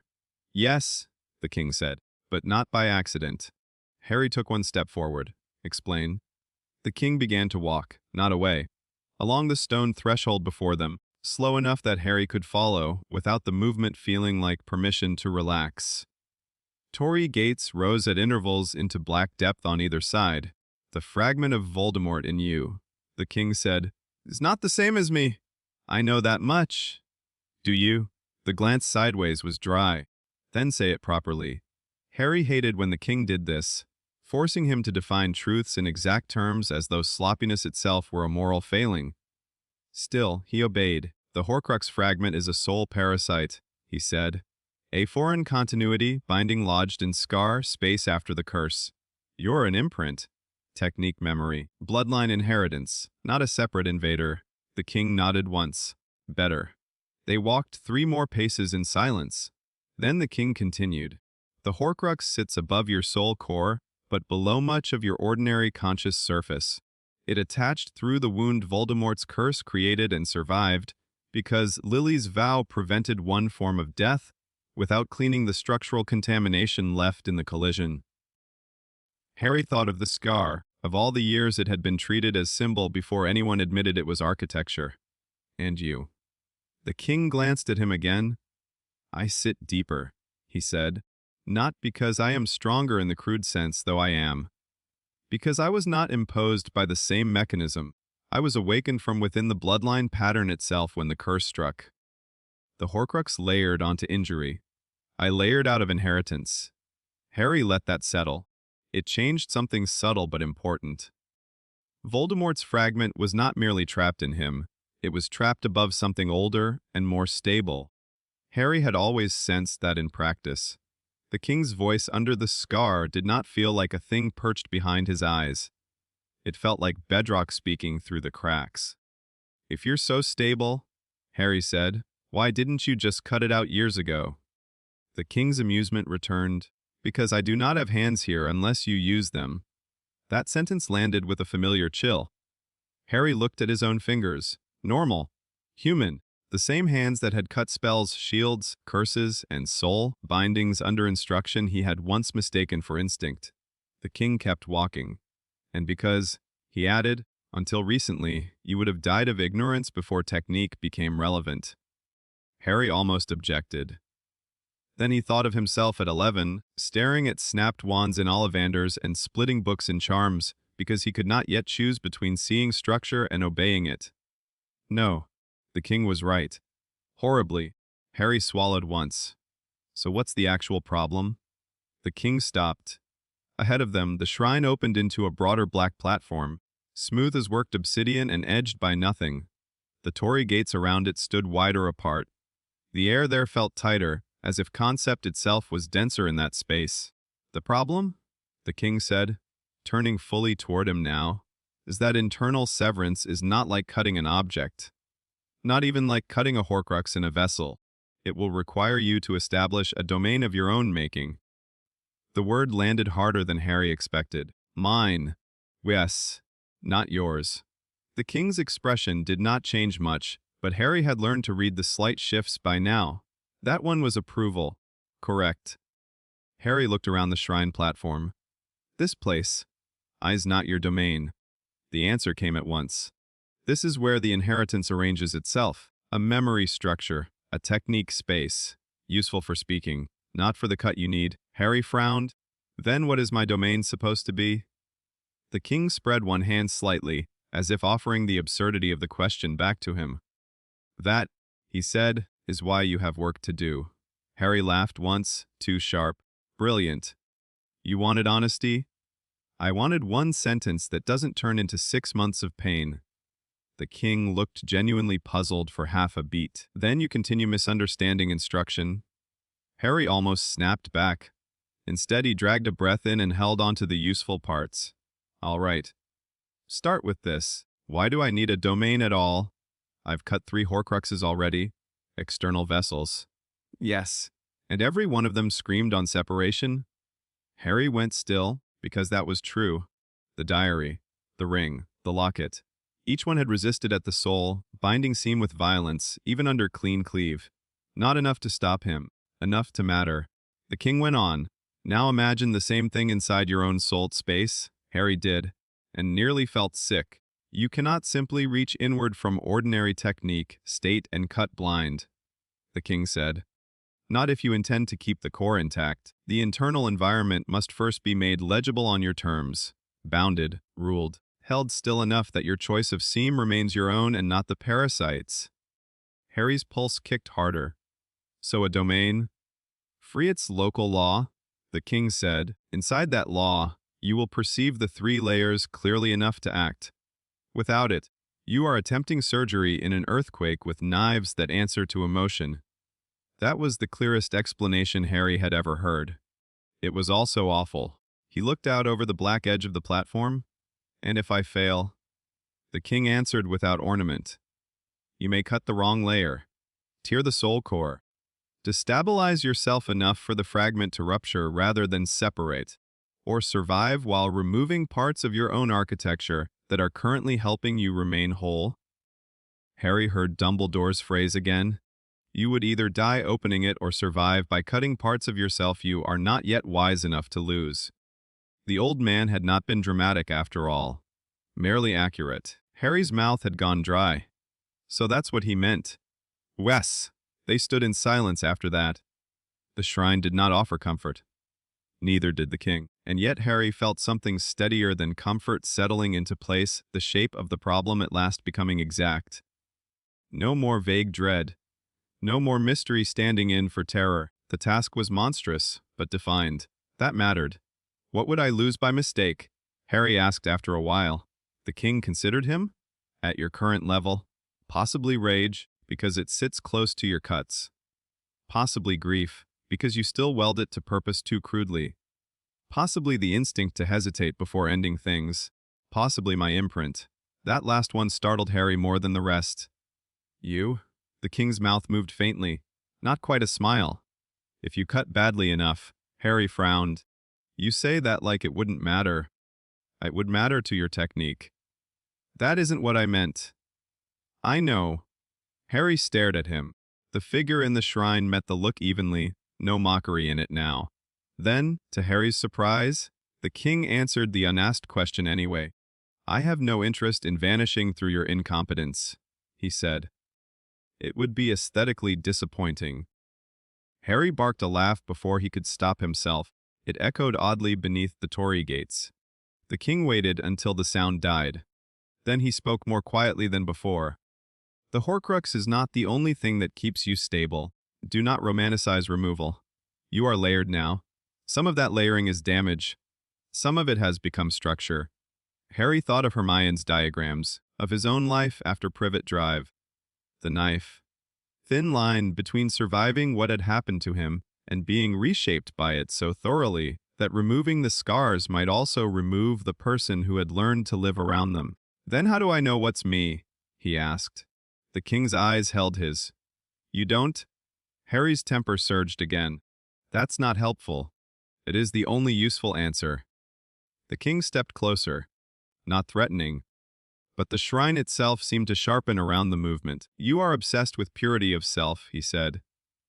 As if the core soul were ever untouched by what happens to it. As if grief, childhood, cruelty, loyalty, fear, love, and power do not all change the architecture every year you continue existing. The question is not how to return to some untouched version of yourself. That child no longer exists. Harry wanted to argue. Could not. Because he knew the cupboard under the stairs had not survived Hogwarts. The boy in the mirror had not remained only boy. Cedric, Sirius, the chamber, the graveyard, Dumbledore, all of it had altered him. Some from injury, some from choice. The king continued, The question is what must remain for you to still be Harry when the cut is done? That sentence went in deeper than the rest. For the first time since Dumbledore's letter, Harry felt something like fear become decision rather than noise. Not can I survive. Not can I cut it. But what do I protect when I do? He looked away, then back. All right, he said. Then tell me what my domain needs. At that, the king's posture changed. Not much, just enough that Harry felt the shift from abstraction into actual instruction. First, the king said, "It must be yours." That's vague. It is exact. Mine is severance without barrier. Yours may not be. Your law will emerge from what you refuse to let collapse. Harry frowned. That sounds like poetry. It is architecture. You only call it poetry when you haven't understood it yet. Harry chose not to dignify that. Second, the king continued, your domain must stabilize perception before it amplifies cut. If the sure hit law comes first, you will slice through everything in range before you identify the internal target. That image was sobering enough to make Harry's bones feel cold, so restraint before lethality. Precisely. Which is not how yours works. Nope. Because you're impossible. Because mine was built by someone with better priorities. Harry narrowed his eyes. The king looked almost pleased by the expression.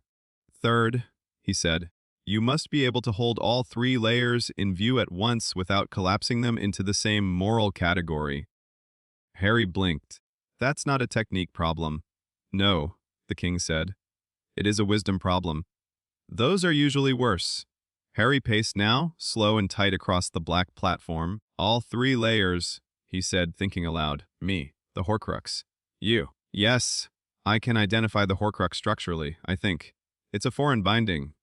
Parasite logic, continuity without rightful habitation? Yes. And you. He stopped. The king waited. Harry looked at him hard.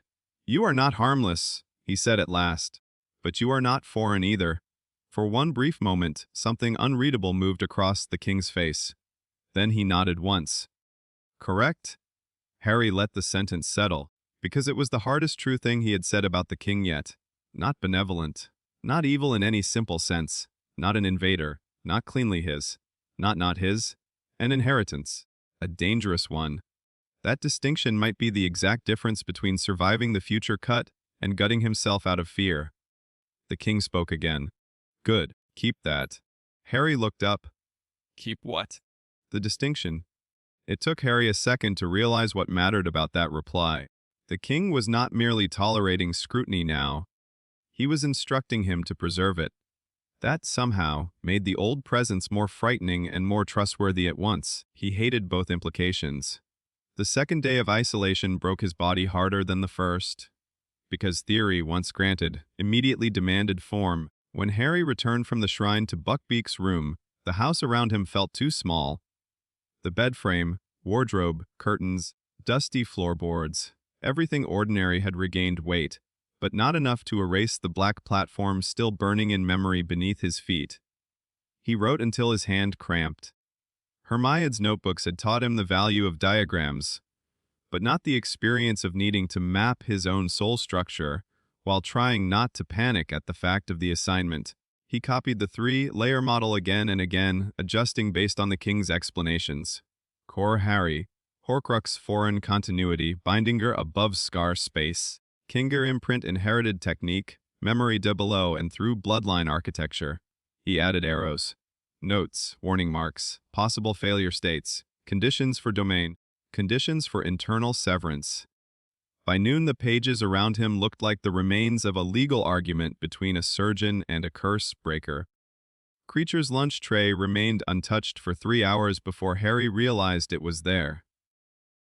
He ate because Hermione would have known whether he hadn't, and he lacked the strength to survive both soul surgery and her disappointment. Then he trained. Not in the room. There wasn't enough space for meaningful physical work, but Buckbeak's room had just enough floor area for stance drills, breath control, output suppression, and the beginnings of something far more difficult, learning to press domain pressure into shape without releasing it. The first attempts were failures so immediate they bordered on insult. Harry would stand in the middle of the room, feel cursed energy gather under skin and scar and deeper than both, and then either nothing happened or far too much happened. The air would tighten for 1 second, then snap back, the edge of the wardrobe would split, a curtain ring would shear itself off the rod. Once, the pattern in the wallpaper along one wall separated into clean geometric strips, as if the room had briefly decided flatness was negotiable. By the 6th failure, Harry was sweating hard enough to sting his eyes. By the 10th, he was angry. By the 12th, the king finally spoke again, not from a full shrine state, but from that close interior place where advice now arrived with humiliating immediacy. You are trying to build a throne room out of panic. Harry slammed one palm against the bedpost and did not care when a hairline seam appeared in the wood. Then tell me how not to. Anchor first. Rule second. That still sounds like riddle, poetry, because you still want instruction to feel easy. Harry closed his eyes, forced himself to breathe once, twice, 3 times. Anchor first. Rule second. What exactly counted as anchor in a soul space domain? Not the shrine, not the king's law, his. What did he refuse to let collapse? Cedric's body on the grass, Sirius falling. Ron stepping between him and danger when he had every right to run. Hermione saying you don't decide alone. Neville's hand shaking and still holding the wand steady. The cupboard. The mirror. The fact that no matter how clean Severance felt, he had always chosen, every single time possible, not to become only what the technique found easiest. Harry's eyes snapped open. The room did not change, but the pressure in it did. Not outward. Inward, coherence gathering around something other than hunger for control. The king, sensing it, said nothing. For the first time, that silence felt like respect instead of withholding. Harry tried again. This time he did not reach first for cut. He reached for boundary, not a barrier. Not defense in the ordinary magical sense. A statement. This remains. This is the center. This does not fall merely because power enters the room. The air around him drew tight. Not violently, not like the dragon task seam field, but in a finer way. Reality seemed to become slightly more exact at arm's length. The bed, the floor, the tray, the warped wardrobe edge all sharpened into cleaner presence, while the edges of the room blurred a fraction out of immediate importance. Harry held it for 3 seconds, then 5, then 8 before the concentration failed and the room dropped back into grim ordinary dust. He sat down hard on the floor, shaking. Not from depletion, from realization. The domain did not begin with destruction, it began with what he kept. That changed the shape of everything. Outside the room, grim old place endured him. Hermione and Ron took shifts, though neither admitted it was a rota until Harry emerged briefly on the second evening for water and found them both in the corridor arguing in whispers about whose turn it had been to pretend not to hover. It's not hovering, Hermione hissed. It's responsible monitoring. It is absolutely hovering, Ron hissed back. Harry leaned against the doorframe. Both froze. He looked worse than either of them had expected. Palaced where he should have had sleep. Hair worse than usual. Ink on one wrist. 2 fresh, shallow cuts across his left knuckles where output control had slipped against the bed frame. Ron recovered first. You look terrible. Thanks. You're welcome. Hermione's eyes went immediately to the cuts. Did you eat? Harry glanced toward the tray. Mostly. She looked at him like a lie detector given educational purpose. Then she stepped closer and lowered her voice. Did you talk to him? Harry hesitated only because saying yes made everything afterward more real. Then he nodded. Ron straightened. He says I can do it? The corridor went silent. Not relieved, sharp. Hermione spoke first. Can or should? Harry let out one humorless breath. There's a very large difference, apparently. He told them enough. Not every word. Some things still felt too raw, too internal, too shrine-shaped to survive full daylight yet. But he explained the 3-layer architecture more clearly, the requirement of a domain, the risk of cutting wrong and surviving badly, the fact that the king could not possess him and never had, the need to define what must remain Harry before the internal severance could ever be attempted. Hermione listened with the kind of concentration usually reserved for equations that might explode if measured. Ron listened like someone trying to keep friendship attached to information too big to comfortably fit inside it. When Harry finished, no one spoke for several seconds. Then Hermione said, very quietly, "That's horrible." Hermione, yes. "And useful?" she added, equally quiet. Yes. Ron scrubbed both hands down his face. "I can't decide whether I'm more upset that the dead king in your soul makes sense, or that he's apparently giving better advice than most adults." That. Harry said, is because he's not pretending to be a good person. Ron looked pained. I hate that helps. Hermione's eyes narrowed in thought. Anchor before rule, she murmured. That fits your training history. It also explains why partial expansions under duress skewed toward survival instead of complete destructive dominance. Ron stared at her. Do you ever feel bad talking like that about your friends? Constantly? Hermione said. It's just not usually relevant. Harry laughed. It hurt. But it was real. And for one vital moment in the corridor outside Buckbeak's room, the problem remained monstrous but shared. That mattered more than any of them said aloud. The third day was the worst because the king became personal, not crueler, more honest. Harry reached the shrine again by noon, this time deliberately and with less disorientation. He found the king seated on the black platform edge, one knee raised, one hand resting loosely over it, as though waiting had not cost him anything, because time in the shrine belonged to categories larger than impatience. Harry did not bother with greeting. What did you mean? He asked. When you said I'd cut away things helping me remain whole. The king looked out over the endless dark. When people are damaged, he said, they build around the damage. Sometimes the building is ugly. Sometimes it is elegant. Often it is all that keeps the structure standing. Harry folded his arms. That's still abstract. The king's mouth moved faintly. Fine, he said. You welded grief to purpose after Sirius. You fused anger to motion after Cedric. You use love as anchor but also as recklessness. You built caution around abandonment. You built speed around fear. You built restraint around the knowledge that severance feels too natural. Harry stood frozen. Because every sentence landed true enough to bruise. The king went on. If you cut internally without understanding which of those adaptations are scaffolding and which are poison, you may remove capacities you mistake for damage simply because they hurt to carry. Harry stared at him. That sounds like therapy. It is better than therapy. That is one of the most disturbing things you've ever said. The king looked almost amused. Then the amusement receded, and he regarded Harry with something far more difficult to survive. Assessment. You still think of yourself as a boy trying not to become a monster. The king said. That is not the wrong fear. It is simply incomplete. Harry's throat tightened. What's the complete version? The answer came cleanly. You are also a weapon trying not to become only a weapon. Harry did not speak. The shrine held still around them. At last he forced out, and if I fail?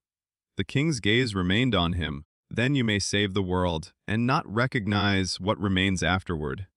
Harry wanted to reject the sentence. Couldn't. Because he had already seen lesser versions of it, in his own hands after battle, in Dumbledore's eyes, in Snape's whole life, in every adult who had survived war by becoming useful in ways peace never fully forgave. The king stood.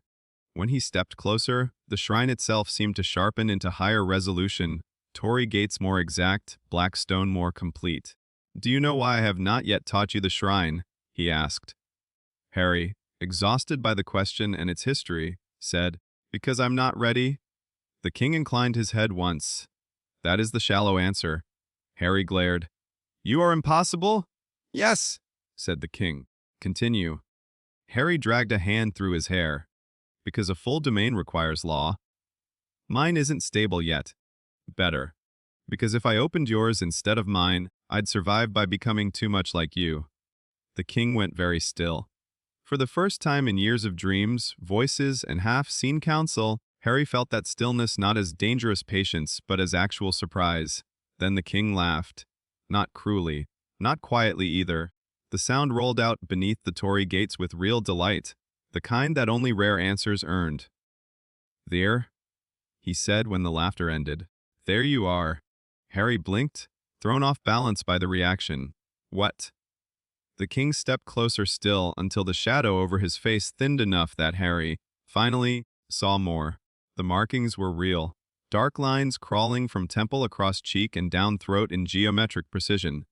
The mouth curved with old amusement. The eyes were wrong only in certainty, too calm, too complete. The eyes of something that had once stood at the center of its own law long enough to forget most people ever needed permission to exist. And yet the face was still, unmistakably, close enough to human that Harry could see his own future in the resemblance if he stopped being careful. That, the king said, is the first answer you've given me that proves you understand the danger properly. Harry's pulse hammered. You're saying I was right? I am saying, the king replied, that if you cannot distinguish inheriting my techniques from surrendering your law to mine, you have no business touching a domain at all. The words landed like iron, not praise. Qualification? Harry looked at the black platform beneath them and understood, perhaps for the first time, that every conversation here had been assessment as much as instruction. The king had not been hoarding the shrine out of cruelty or arbitrary hierarchy. He had been waiting for Harry to develop the one fear more useful than simple self-destruction, the fear of surviving as the wrong version of himself. That fear, terrible as it was, could become a law. Protect what remains, Harry. That was not enough to define the domain fully. Not yet. But it was more than he had yesterday. He looked up again. Then teach me the rest? The king's expression shifted back toward its usual dry distance. No. Harry's temper surged instantly. You just said. I said you asked your first worthy question. The king interrupted. Do not confuse that with completion. Harry made a noise halfway between a laugh and a curse.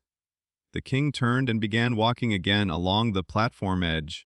You will build the domain through repetition, pressure, restraint, and proper hatred of collapse, he said. You will learn to establish boundary without immediate severance. You will learn to hold law while frightened. You will learn internal perception without cutting what you perceive simply because your instincts itch. That sounds impossible. It sounds unpleasant. The king corrected. Those are not the same. Harry followed despite himself. Then what do I do first? The king did not look back. You leave this room, he said, and train until the air around you can distort without everything in reach becoming subject to your panic. Harry almost laughed again. You make it sound simple? The king finally glanced over one shoulder. I make it sound survivable? When Harry came back from the shrine on the third evening, he did not look calmer. He looked decided. Ron hated that expression on him because it usually preceded plans no sensible family would ensure. Hermione hated it because it often meant Harry had translated unbearable truth into action. Before she could fully annotate the risk, both were waiting outside the room when he opened the door. He looked at them, then at the trays, then at the corridor, then back. I'm done hiding. Ron pushed off the wall first. Excellent. Horrible. What did the Royal Nightmare say now? Harry stepped out into the corridor. That we start training again immediately. Hermione inhaled. Domain work? Not full. Boundary work. Internal perception. Stabilization under pressure. Ron looked between them. You're both speaking like this is a curriculum again. Harry managed a tired half smile. It is now. He expected more argument. There was some. Ron objected to the timeline, the danger, the weather, the psychological content, and several gods no one had invited to the discussion. Hermione insisted on updated notes, revised drills, comparative models, and absolutely no improvisational near transcendence without witnesses. But beneath all of it, they followed him downstairs. To the kitchen first, because Mrs. Weasley threatened physical intervention if the lot of you try soul surgery on an empty stomach. To the drawing room second, where Hermione spread fresh parchment across a table already overcrowded with their lives. To the back garden third, once dark had settled over Grimmauld Place, and warded London air offered the nearest thing available to a place where the sky could survive what Harry was about to do. He stood under weak moonlight on uneven paving stones. The house behind him muttered with old resentments. Ron and Hermione stood 10 feet back, just outside the first chalk boundary Hermione had drawn. The dagger rested at Harry's belt. The finger bone tool hung warm inside his robes. Dumbledore's letter sat folded in his pocket like a contract with the dead. Harry inhaled once, then reached not for cut, for boundary, for the answer he had found in Buckbeak's room. What remains, Harry, does not collapse. The air around him tightened, subtly at first, then more. Moonlight bent fractionally at the edges of a radius no larger than a few feet. Dust lifted from the paving stones and hung. The garden wall looked, for one heartbeat, less like brick and more like an idea of wall held in reserve while something more exact decided whether it was needed. Harry felt the pressure building, but now, unlike before, it had somewhere to go that was not immediate severance. Boundary. Not their hunger. Not inherited law his. He held it. 5 seconds. 10, 12, then the old instinct surged, wanting to turn every defined edge into a cut. Harry forced it down. The radius trembled violently. One paving stone split at the corner. A section of dead ivy along the wall sheared itself into neat strips. Hermione made a sharp noise. Ron swore, but the field held. 15 seconds, then 20. When it finally collapsed, Harry staggered but did not fall. The garden rushed back into normal shape all at once. Moonlight, wall paving, bad London air and all. Ron stared. Hermione's eyes were bright in the dark. Neither spoke immediately. Harry stood breathing hard, the imprint of the field still ringing through his bones. This was not a domain. Not yet. But it was the first time he had held his own law in place without immediately answering every edge with destruction. A beginning. A brutal one? The king's voice, quiet beneath the scar, offered no praise, only one line, less embarrassing than before. Harry laughed out loud. Ron jumped. Was that him? Yes. What did he say? Harry looked at the distorted patch of air where his boundary had just held, then back at his friends, that were making progress. Hermione exhaled slowly, notebook already open in her hands. Ron muttered, "I hate that this is our life." No one disagreed, but when Harry looked out into the London dark, he no longer saw only dread narrowing toward him. He saw work, pain, precision, a domain not yet formed, and somewhere ahead of it, hidden inside the shape of all that suffering, the possibility of one cut made exactly right. Not to become the king. Not to destroy himself cleanly, but to remove what was never his and remain. That, Harry thought, was enough reason to keep going. Even if the path there felt like standing in a shrine and learning from the one teacher in the world too honest to mistake survival for innocence. By the time Harry Potter returned to Hogwarts in his 7th year, he no longer arrived like a student. He arrived like a pressure system. The difference was not visible at first glance. He was still too thin for the robes he wore, still dark-haired, still carrying grief in the set of his shoulders, and too much history in eyes that had no business belonging to someone so young. Ron still muttered under stress. Hermione still looked as if she had declared war on confusion as a personal vocation. To anyone seeing the three of them emerge from the tunnel beneath the Hog's Head into the hidden passage under the castle, they might have looked like the same trio who had once run half, lost through corridors and homework and danger by improvisation alone. They were not. Months on the run had burned the last softness out of all three. The ministry had fallen. The papers had turned from denial into propaganda, with such speed it almost counted as athletic. Voldemort's regime learned quickly what all tyrannies learned quickly, that fear worked best when dressed as law, and law worked best when it had schools to inhabit. Hogwarts had not escaped that. Snape was headmaster now in the official sense, though Harry had long since stopped confusing titles with loyalties. The Carrows taught brutality under the name of discipline. Students vanished into detentions and came back quieter. The DA had become a resistance rather than a club. And somewhere inside the castle, according to everything Harry, Hermione, and Ron had gathered from months of Horcrux work, hidden ministry fragments, Dumbledore's notes, and one maddening conversation with the Grey Lady that had taken entirely too much emotional diplomacy, the last external Horcrux waited. Ravenclaw's diadem. Not the last Horcrux, not the last problem, but the last one that was not breathing or buried in Harry's own soul space. That distinction mattered. It mattered enough to bring them home.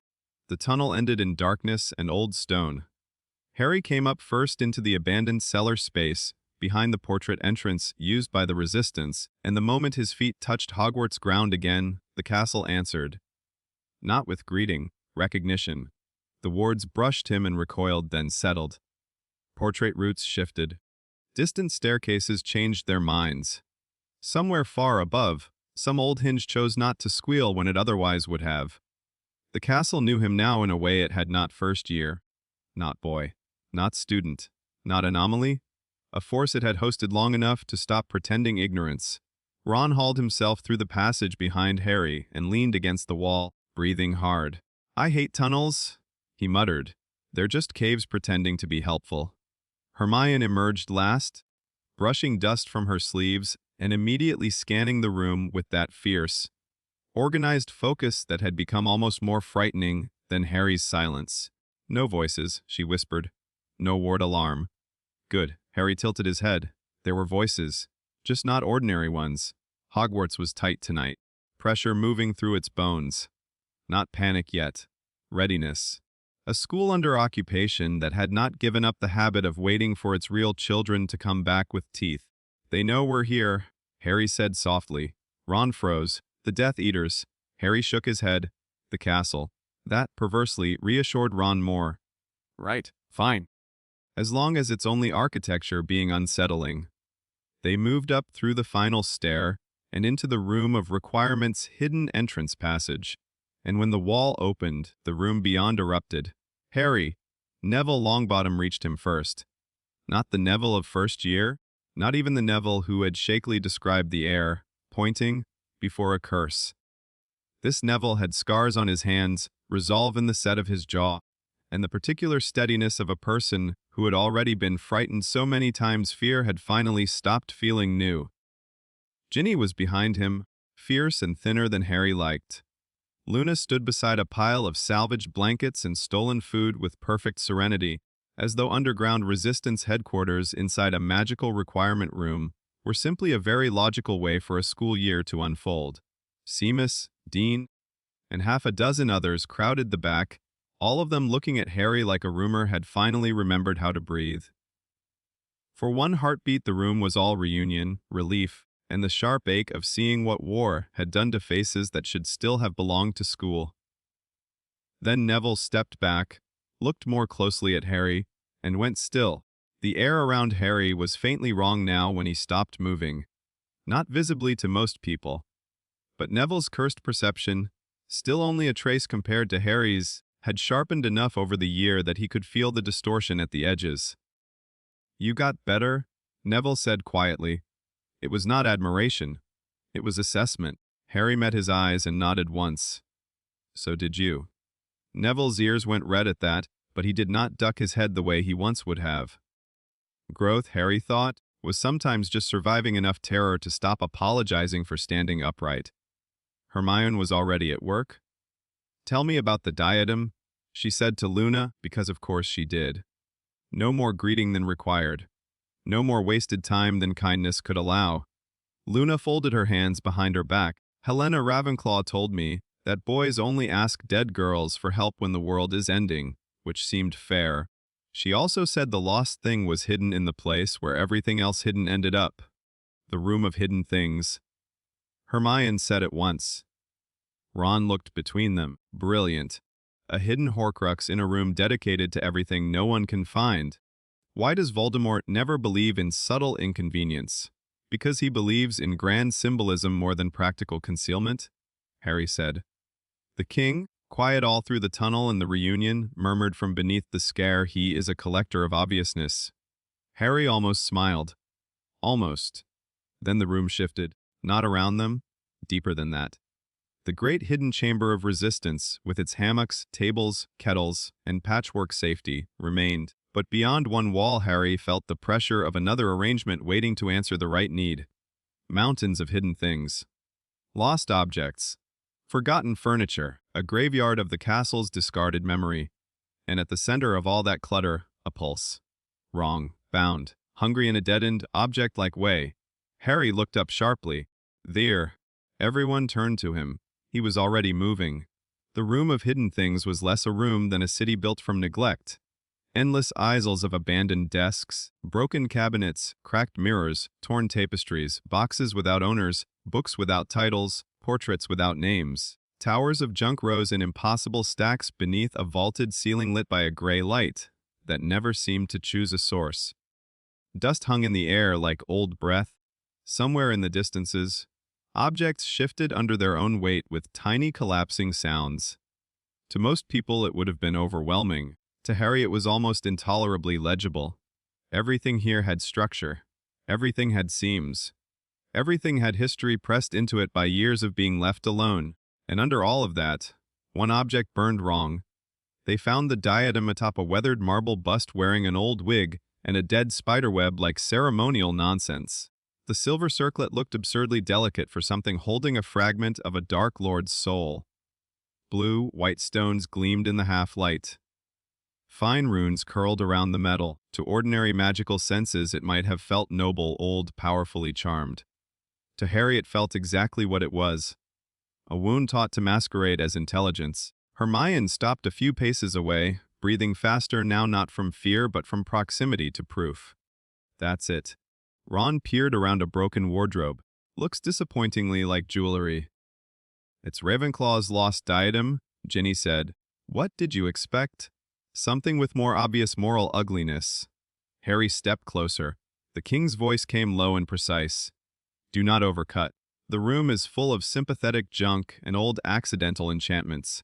If you turn this into spectacle, the castle will remember forever. Harry almost muttered back that the castle already remembered enough, but he understood the warning. The room of hidden things was a structural nightmare. Stacked magical residue, forgotten artifacts, old spells clinging to objects no one had touched in decades. A badly judged cleave here could turn one Horcrux kill into a cascading disaster of released enchantments and collapsing debris. He lifted one hand. The air tightened. Hermione saw it and immediately backed everyone another 3 steps. Neville, arriving with Luna and 2 other DA members just as Harry prepared the cut, did the same without being told. His perception caught the edge of Harry's gathering focus, and he moved on instinct now, not fear. That, more than anything, pleased Harry. The diadem waited. Harry let himself see through it. Not the silver, not the gems, not the proud dead wit of Rowena Ravenclaw's ancient craftsmanship.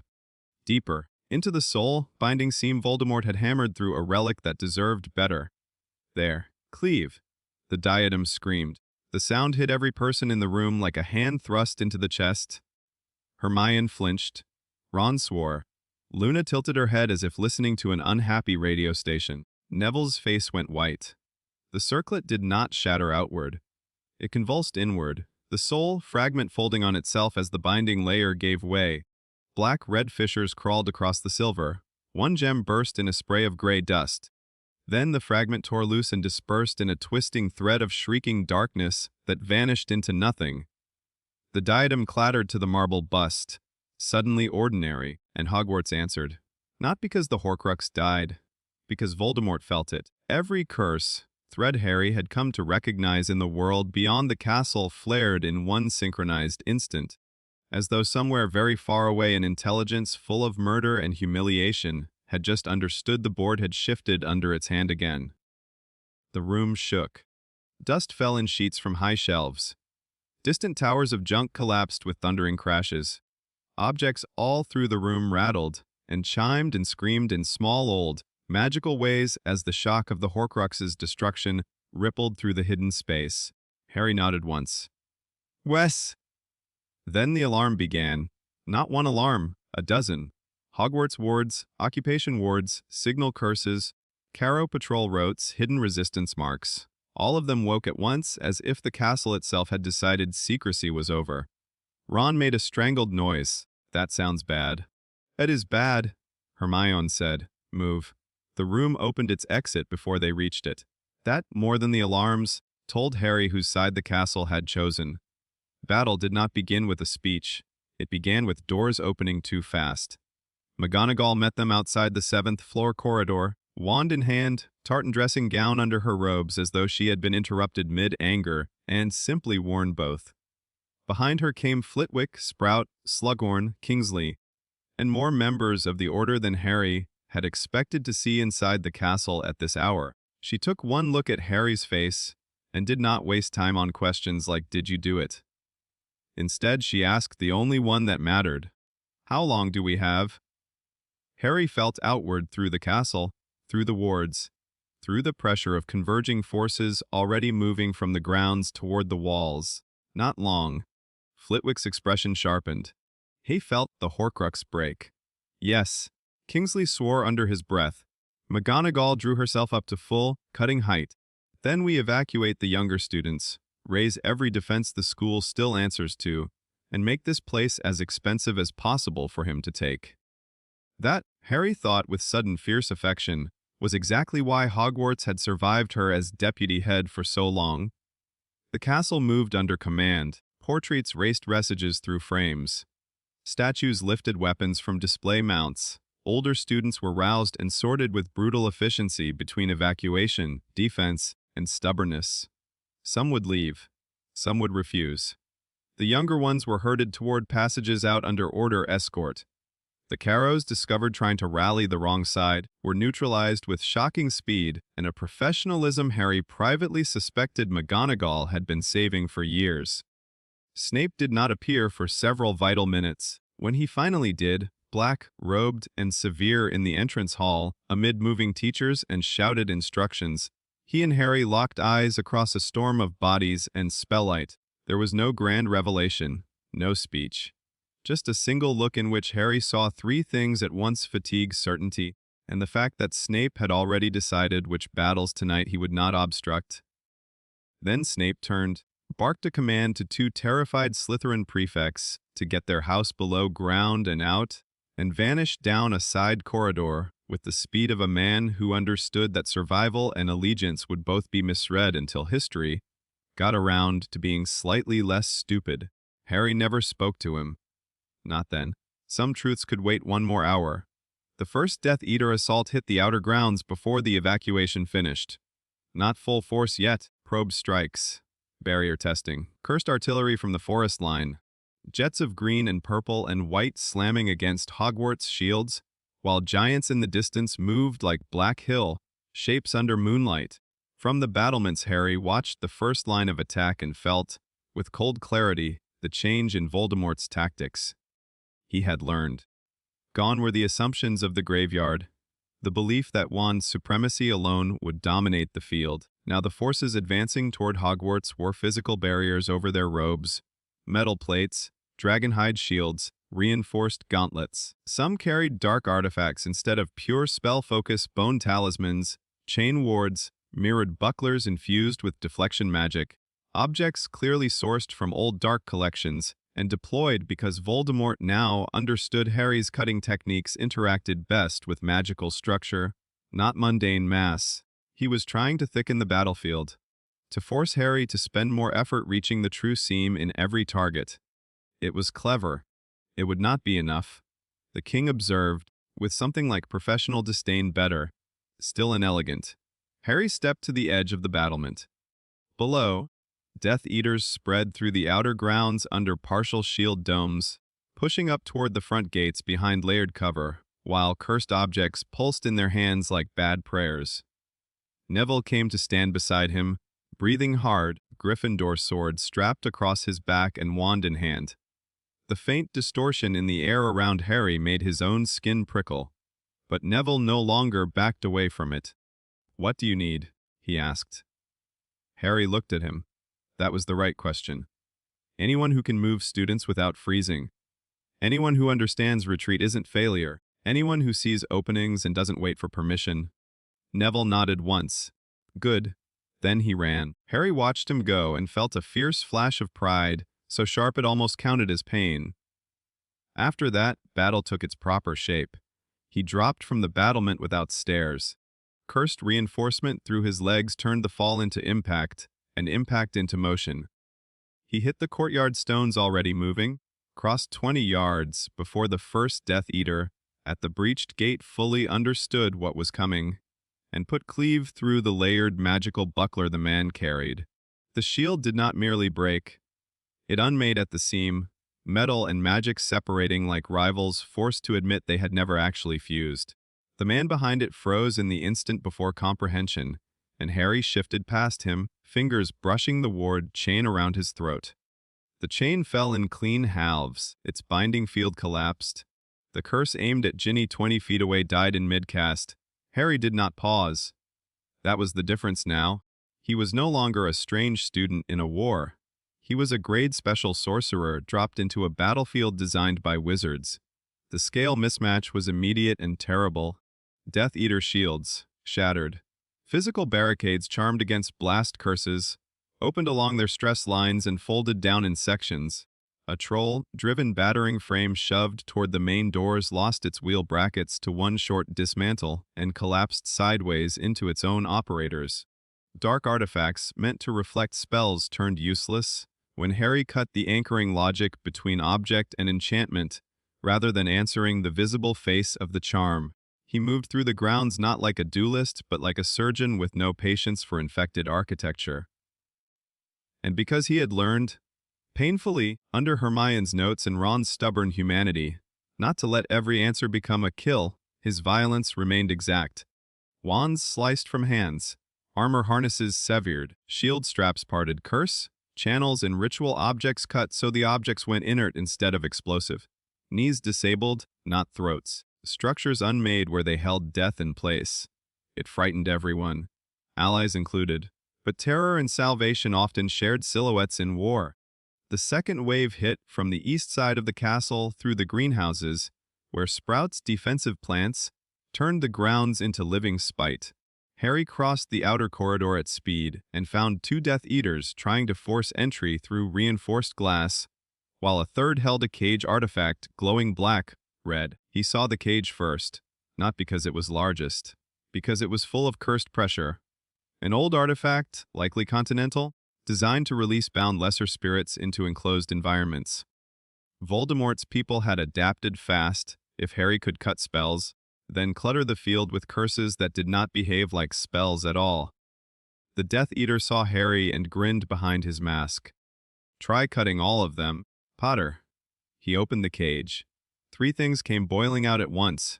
Twisted spirit forms made of hunger and old human panic. 2 malformed to speak, 2 coherent to ignore. They should have scattered into the castle. They didn't. They turned toward Harry.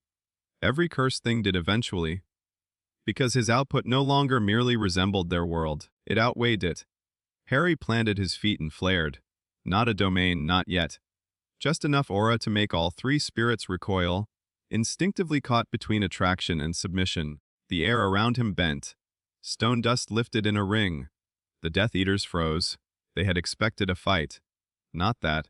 Harry raised one hand and the spirits followed the line of it, drawn by the richer pressure of him, the same way Dementors had once drifted closer in 3rd year when he learned to bait them. Herding curses. One of the masked men whispered, voice suddenly unsure. Harry turned his hand. The spirit slammed sideways into the Death Eater line. Panic exploded. One screamed and fired a curse into his own ally's shield dumb. Another dropped the cage and tried to run. The spirits hit their defenses like acid in reverse, drawn to fear and magical fracture.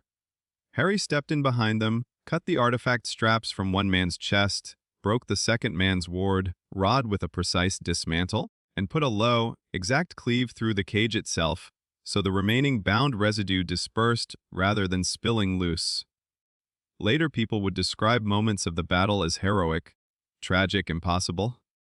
No one would ever quite know how to describe Harry's, because what he did not feel like heroism from inside it. It felt like refusing structure its right to remain unchallenged. The Dementors arrived after midnight, not by choice, by pull. Voldemort had sent them because fear was a weapon, because Azkaban's old horrors still answered his campaign, because most battle lines broke under enough despair. Hundreds of them drifted over the grounds from the tree line and the far hill beyond Hagrid's hut, black forms swallowing moonlight as they came. The defenders of Hogwarts felt them first as cold, then as memory. Students on the upper levels started collapsing to their knees. Teachers locked down corridors to keep panic from becoming stampede. Patronesses burst into being across the battlements. Silver animals, human forms, darts of clean bright magic against a descending sky of ruin. Harry stood in the center courtyard and looked up. 3rd year returned all at once. The train compartment, the freezing dark. The first hungry shape coming at him like kin language. He had spent years since then learning what Dementors really meant in his system. Not cursed spirits exactly, but close enough in behavior to answer similar laws. And more importantly, they answered him. He inhaled once, slow and deep, then he let the cursed output rise. Not enough to split walls, enough to signal. The courtyard air warped around him. Above, drifting dementors faltered. 1, then 3, then dozens. Their faceless heads turned in unison. The entire front wave shifted. From the battlements someone shouted his name. Another voice, Hermione's, shouted something academic and furious at the same time, likely because this counted as both a tactic and an atrocity. Harry did not look back. He stepped forward through the broken gate arch, aura sharpened into lure. The Dementors followed. Not all. Enough. They streamed after him in a black, hissing descent, abandoning cleaner targets in favor of the richer, stranger pressure of Harry's cursed energy. To the Death Eaters trying to press the courtyard line from outside, the effect was immediate and catastrophic. Their own reinforcements of terror and soul, cold turned sideways and drifted into them instead. Masked discipline broke first, then formation. The first screams sounded nothing like curses. Harry cut through the leading edge of the Dementor cluster with controlled dismantles aimed at their densest coherence points, dispersing the nearest into torn black vapor. Others slipped past him, drawn onward into the Death Eater flank where panic now shredded coordination faster than any spell. He did not enjoy it. That mattered, because the tactic worked too well. For several brutal minutes the outer grounds turned into a nightmare of conflicting dark magic. Death Eaters trying to maintain forward pressure, while the very horrors they had summoned fed on their certainty. Patronesses from Hogwarts defenders lancing down to carve silver corridors through the chaos. Harry at the center moving like a black star of pressure and structure, hurting just enough to spare toward the enemy lines to collapse their advance. The king said nothing. It did not need to. The battlefield itself was answering the lesson. Power was never only what you could cut. It was what the world reoriented toward when you walked into it carrying enough of the wrong gravity. Bellatrix Lestrange broke through on the western staircase with laughter. Of course she did. Some people moved through war like they had finally found home. Harry heard her before he saw her. A bright, cracked sound full of worship and appetite, rising above the spellfire on the corridor beyond the Transfiguration wing. By the time he reached the turn, she had already put 2 defenders down, and was dueling 3 more as though dueling were a dance she had personally invented, and everyone else kept performing too timidly. Neville was one of the 3. That stopped Harry colder than anger. Bellatrix saw him across the shattered banister and smiled wider. Ah, she called over the curse fire, the interesting one. Neville, to his everlasting credit, did not look back toward Harry for rescue. He moved. Not beautifully. Neville never moved beautifully. He moved honestly, with everything he had and none of it wasted. Bellatrix's curse missed his throat by inches, because Harry's drills had taught him to drop his center. Before panic decided his height for him, he rolled under the follow-up and came up too close for her preferred range. Bellatrix snarled and kicked him backward. Neville hit a pillar, breath gone. She raised her wand. Your parents screamed better then. Harry was already moving. Then Neville stood. Not quickly. Not dramatically. He just got his feet under him with a steadiness Harry had seen in training, but never under this level of emotional fire. Blood ran from the corner of Neville's mouth. His wand hand shook. His other hand had gone to the floor on impact, and now pressed there for balance. Bellatrix laughed again and stepped in for the killing curse she had already chosen. Neville's eyes changed. Not color. Focus. Harry saw the moment the air pointed for him. The same phrase Neville had once used as a frightened younger boy in the DA. Room returned now, complete and terrible. He saw it. Not enough cursed perception to name all structure, not like Harry, but enough to feel the alignment of Bellatrix's intent, before the spell fully crossed from thought into committed magic.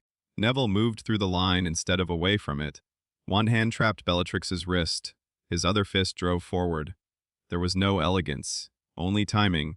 For one beautiful, impossible instant, Neville's fear, grief, rage, loyalty, and all the hard training Harry had hammered into him over years aligned at the point of contact. Black flash, the corridor snapped. Bellatrix's body convulsed as spatial distortion bloomed around Neville's fist in a sharp black, red hexagonal burst. The stone pillar behind her cracked. Her wand flew from numb fingers. She hit the wall so hard one ancestral tapestry tore free beside her. Then she dropped, not dead, unconscious, completely. The entire corridor stopped. Neville stood panting over her, staring at his own fist like it had briefly belonged to a better class of universe.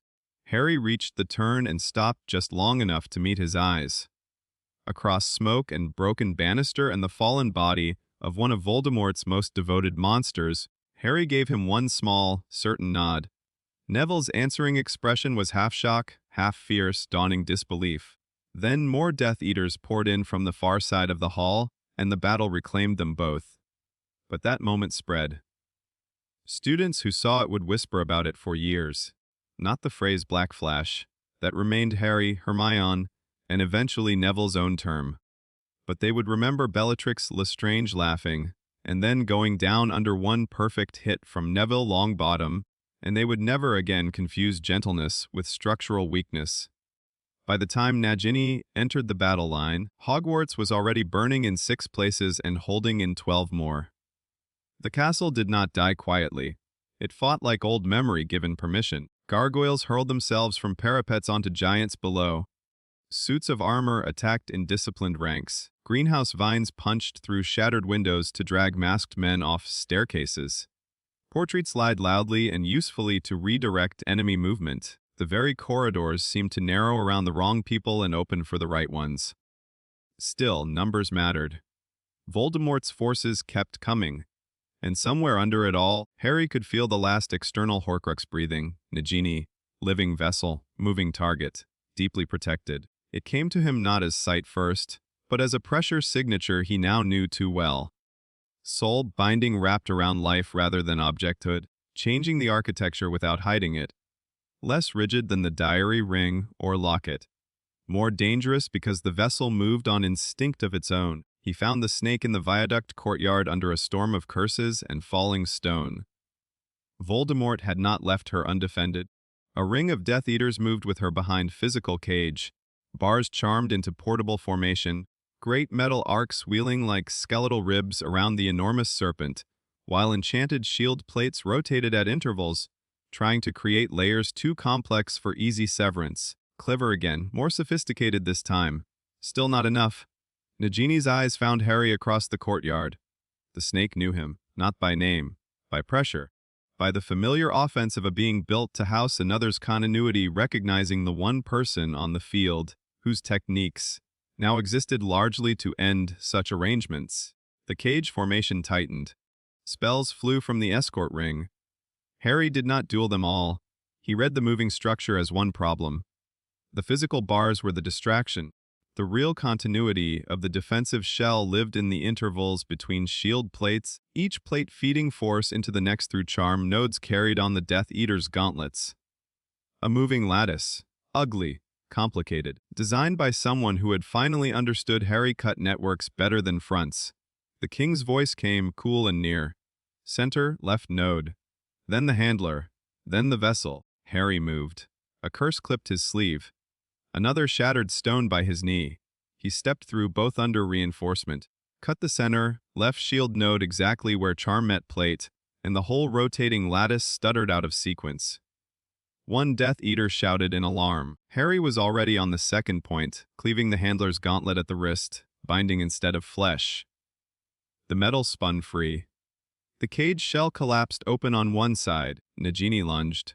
Too fast for anyone but Harry to like. He saw the strike line, the living muscle, the venom path. The Horcrux seemed buried under all of it. For one instant the serpent filled the world.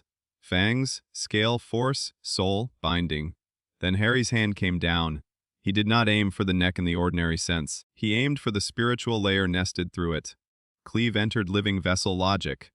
Nagini screamed. The sound tore across the courtyard with none of a normal snake's voice, and all of a soul fragment being ripped out through a seam had believed hidden in flesh. Black energy exploded from the cut line in a shrieking spiral. The serpent's body convulsed, not merely dying, but being relieved of the thing inside it. The Horcrux unraveled out of her as she fell. Harry felt the exact instant it ended. One less anchor in the world. One more piece of Voldemort's impossible continuity gone. The giant snake crashed to the stone. Silence hit the immediate circle of fighters. Then noise came back harder than before. Because everyone near enough had felt it, even if they lacked the language. Something more than a snake had just died. Harry stood over the body, breathing hard, blood on his sleeve, rubble at his feet, and understood with perfect clarity the count that remained. Diary ring. Diadem. Nagini. Gone. Only one Horcrux left. The one inside him. The king did not speak. It didn't need to. Harry looked up. Across the burning grounds and collapsing wards. Across the dead and the wounded, and the defenders still standing. Because standing was all that separated school from slaughter now. Something changed in the air. Every spell on the field seemed to pause on its own edges. The Death Eaters nearest him stopped advancing and turned as one toward the far end of the grounds. The defenders felt it too. Heads turned. Wands lowered half an inch. Even the castle's own sounds seemed to draw in around the shift. Pressure. Not like his. Not precise. Not architectural in the same intimate, cutting way. This was a storm front. A sovereign malice entering range personally after delegating for too long. Voldemort had come. The outer doors of the Great Hall, visible through the smoke and broken archways from where Harry stood in the ruined courtyard, swung open inward with slow, impossible inevitability. Inside, beyond fallen benches and shattered flags, and the gathered defenders trying to catch one breath before the next atrocity, the air began to change. Harry started walking, alone, not because no one would follow, because the next shape of the war had narrowed to the kind of architecture only one person on the field could fully read. Behind him, Hogwarts held. Ahead of him, the Great Hall waited. And somewhere beneath the pulse in his scar, the boundary work of the last months pressed against reality like something ready to become law. The battle had begun. Now the shrine was coming to school. The Great Hall was full of survivors pretending they were still defenders. There was a difference. Harry felt it the moment he crossed the ruined threshold from the outer courtyard into the hall's broken light. Smoke hung under the enchanted ceiling in slow black drifts. Half the house tables were splintered. Banners had burned into ribbons. Blood marked the flagstones in dull, ugly streaks. Teachers and students stood in uneven clusters among overturned benches and shattered shields, breathing hard, hands still wrapped around wands, swords, or whatever pieces of courage had not yet been knocked loose by the night. Some were ready to fight.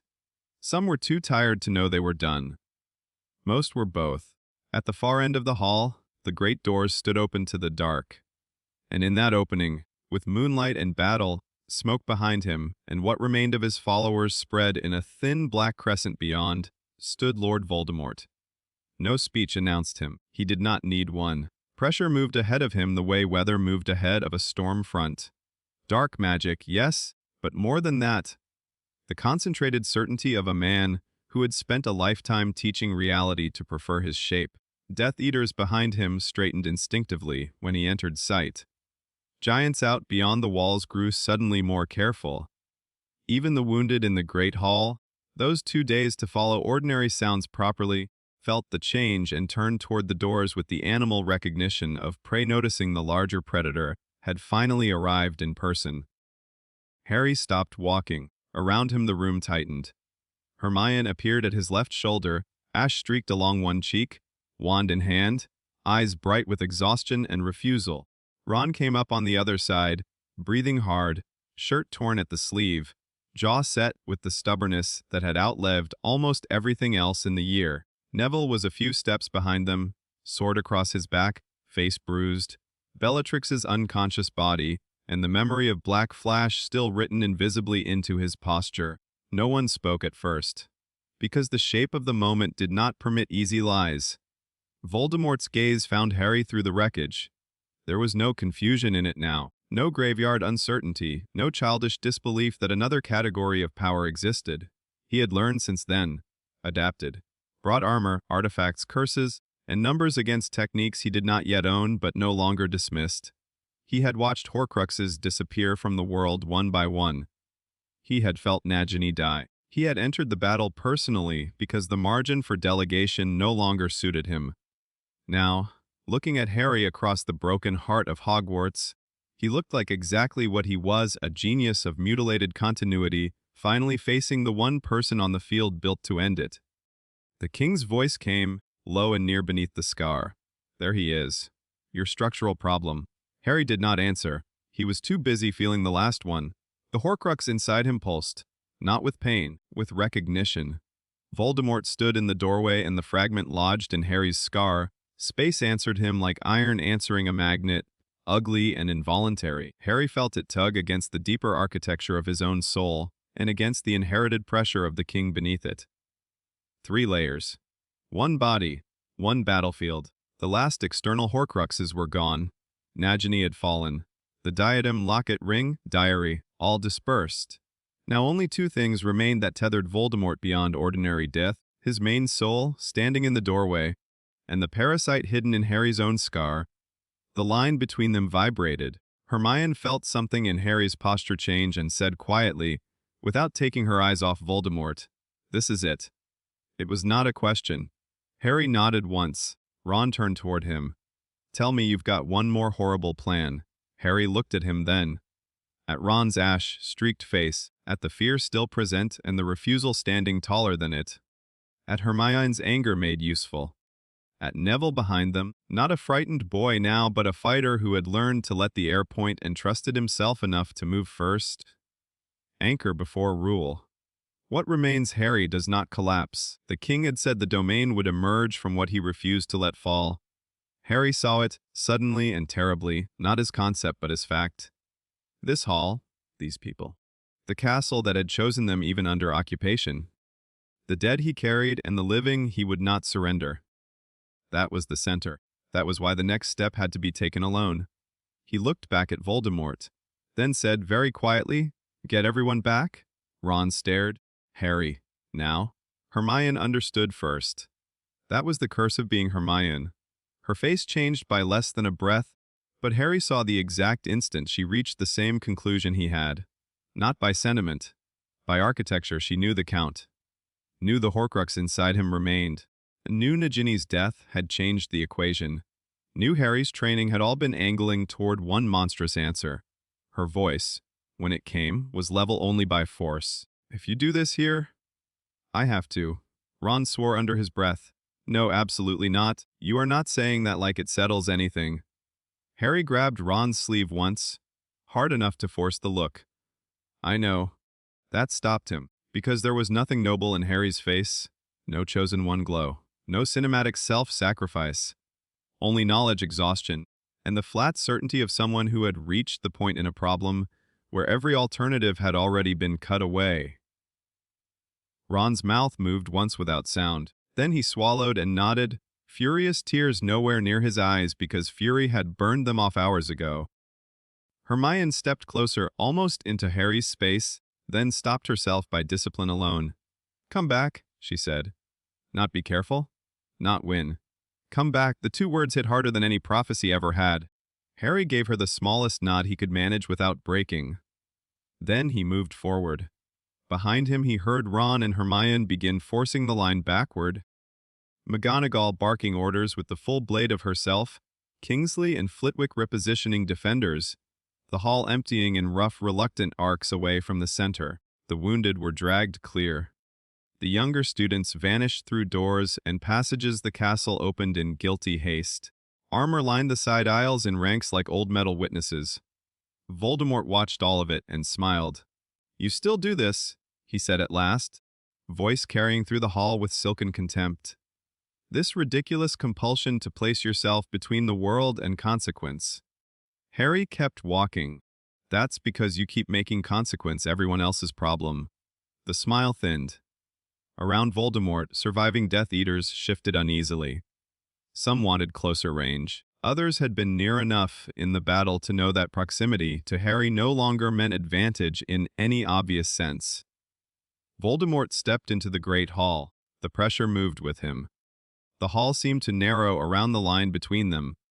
"I have watched you grow stranger every year," Voldemort said softly. "At first I mistook it for accident. then for contamination, then for some bastard little discipline from the East clinging to a boy who should have died before meaning anything. His eyes gleamed red in the smoke dark. But now I understand. You are not merely using the inheritance. You are being shaped by it. Harry stopped in the center of the hall. His boots stood on cracked stone between the broken house tables. Smoke moved under the enchanted ceiling like drifting black water. The scar pulsed once. The Horcrux inside it answered Voldemort's nearness with a sick little pull. The king stayed silent. Harry lifted the black dagger. Voldemort's gaze dropped to it briefly, then returned. You still think a blade matters against me? Harry looked at him and did not bother with drama. No, he said. I think structure does. The first curse left Voldemort's wand before the last word fully landed. Not Avada Kedavra. Not yet. Something more exploratory and far crueler in shape. A chained black, red lash that split itself into 3 vectors mid-flight, each one designed to force a different defensive answer. Shield high, dodge low, counter to center. A duelist's trap. Harry did not defend the way a wizard would have. He moved. Reinforcement hit tendon, calf, hip, shoulder. His body answered with terrifying precision, sliding through the first vector, dropping under the second, and cutting the structural spine of the third in passing, so the curse came apart into strips of filthy light that hissed across the floor and died under a Hufflepuff bench. Voldemort's wand turned again. A spray of glass, sharp force bloomed from the broken stone behind Harry. Environmental transfiguration hooked to hidden detonation charms. Harry pivoted, cleaved through the anchor spell at the wall, and the entire curse? Web collapsed before the shards could launch. From the side aisles the watchers could only have seen fragments. Harry's body crossing impossible angles, curses dying mid-flight, chunks of the Great Hall losing faith in their own integrity under precise, invisible lines. Voldemort advanced. He had abandoned theatrical pacing. Now he fought like what he had always been beneath rhetoric, a brilliant killer with a scholar's cruelty and too much experience ending other people's arguments by force. Fire came next, not ordinary flame. Serpentine dark fire braided with corpse smoke and venom green sparks, too structured to be mere conjuration, and too viciously hungry to be normal fiend fire. It twisted through the hall toward Harry in layered mouths. Harry's left hand opened instinctively, ready for dismantle, then checked. Too broad. Too risky with defenders still at the edges of the room. Instead he cut the floor. A short, exact line, one stone seam under the leading mouth of the conjured fire. The enchanted flagstone split and shifted half an inch. That was enough. The fire, serpent-struck broken geometry, its own structure skewed, and Harry stepped through the resulting misalignment under reinforcement, while the spell devoured a fallen Slytherin banner instead. Pain hit his side an instant later, a delayed curse. Voldemort had layered one behind the visible fire. Harry twisted too late. The second spell opened a bloody line across his ribs and sent him sideways into a shattered table. The hall gasped. Harry hit the floor hard enough to taste iron. Voldemort's mouth curled. "Thir," he said softly. "A body after all." Harry rose anyway. Blood ran warm under torn robes.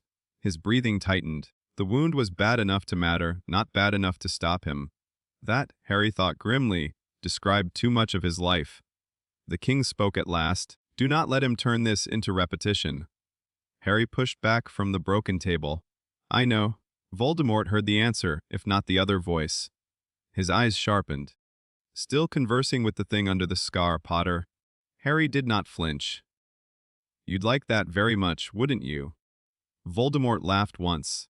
I would like to know whether it speaks to you as a servant or a host. Nether. That, more than anything, seemed to irritate him. The next exchange ceased pretending to be a duel.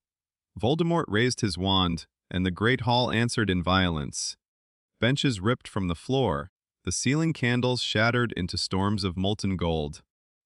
Carved gargoyles from the side galleries wrenched free and launched like artillery. Every old protection spell embedded in the architecture was twisted, bent, or forced to choose a side under dark pressure. Harry met him in kind. Not by overpowering every piece, by unmaking relationships. Dismantle severed the Transfiguration's spine holding the first 2 benches airborne, and they crashed harmlessly aside.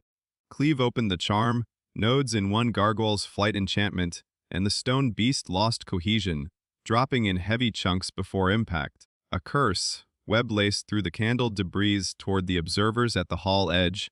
Harry slashed low across the floor again, cutting the lattice point where the spread pattern held itself coherent.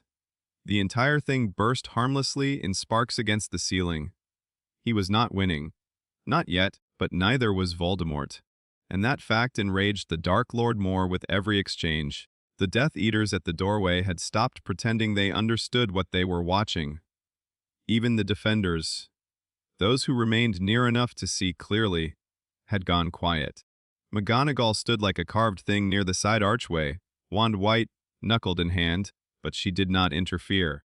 Hermione and Ron had reached the outer boundary of the hall and stopped there together, because both knew the line had become too precise for intrusion now. Harry could feel their presence even without looking. Anchor. The wound in his side bled more freely. Another curse clipped his shoulder. A splintered stone edge sliced his palm when he steadied himself against a pillar. Voldemort's magic was adapting every second, shifting away from clean-line spells into layered ambient pressure. Room-wide jinx matrices, floor hexes, anti-movement fields, indirect environmental kill zones. He had realized Harry rid visible structure too well, so he made the entire room the weapon. It was the right answer. A wizard's answer. And it was going to work, eventually, if Harry stayed in the Great Hall as merely a sorcerer fighting in someone else's architecture. The king's voice came again, nearer than before. Enough corridors. Harry's breath shuddered in and out. He knew. He had known for the last 5 exchanges, perhaps longer. Normal technique would not finish this before someone else paid for the delay. Voldemort's body remained too well armed, too well practiced, and, until the final Horcrux inside Harry was removed, too structurally buffered by continuity beyond mortality. That was the core truth. Harry could cut every curse Voldemort cast, break every shield, ruin every artifact, bleed him, break him, throw him across the hall, and still not end it. Not the normal way. The pulse in Harry's scar grew stronger. The Horcrux inside him answered Voldemort's proximity with desperate magnetic hunger now, tugging against the deeper layer where the king's imprint rested. Harry felt the friction between them like a splinter buried in live wire, the boundary work of the past months pressed at the inside of his ribs. Not a technique. A law waiting to become visible. Voldemort saw something change in Harry's face and misread it as fatigue. Good. He lifted his wand high. Avada Kedavra. The killing curse crossed the Great Hall in a single perfect line of green death. Every person watching froze. Because some spells did not merely threaten. They announced endings. Harry stopped moving. No dodge, no cut, no reinforcement shift, just stillness, not surrender. Anchor. What remains Harry does not collapse. Cedric in the grass. Sirius beyond the veil. Dumbledore's letter. Ron's hand on his sleeve. Hermione saying come back. Neville rising under Bellatrix's wand. Hogwarts choosing them. The cupboard. The mirror. Every year of refusing to become only what Severance found easiest. The green curse reached him. Harry opened his domain. The words came from him and through him at once. Inheritance and ownership meeting in the exact center where fear ceased being useful. Domain expansion, he said. The hall vanished. Malevolent shrine. Reality changed its grammar. The Great Hall did not break. It ceased to be the relevant space. One heartbeat there was smoke, stone, torches, broken tables, witnesses at the edges, curse, light, and ruin and school architecture straining under war. The next there was darkness without ceiling, an infinite black plane of shrine, stone beneath a horizon made from torii gates receding into all directions at once. No walls, no roof, no ordinary distance. Just endless boundary marked by gates older than the school, older than Britain's educational confidence, older perhaps than the categories Voldemort trusted to make his supremacy legible. The killing curse reached the domain boundary and came apart. Not explosively, not even dramatically. Its death, force severed from intent, its structure stripped of singularity, Avada Kedavra collapsed into harmless green ribbons that spiraled away into the black air and disappeared between the gates. The Great Hall's watchers were not gone, precisely. Harry had not cut them into the shrine. That was the difference. This domain bore the inherited name, but not the king's old law whole and unmodified. Harry had built his anchor into it. What he chose to keep beyond collapse remained beyond the sure, hit field. At the edges of the transformed space, the defenders of Hogwarts existed behind a pressure-bound threshold like figures seen through thick dark glass, spared by definition, held outside the range where severance became universal. Only Harry and Voldemort stood fully within the core. And inside the domain, every point in range answered to cut. Voldemort stared. For one instant, just one, true fear broke clean through him.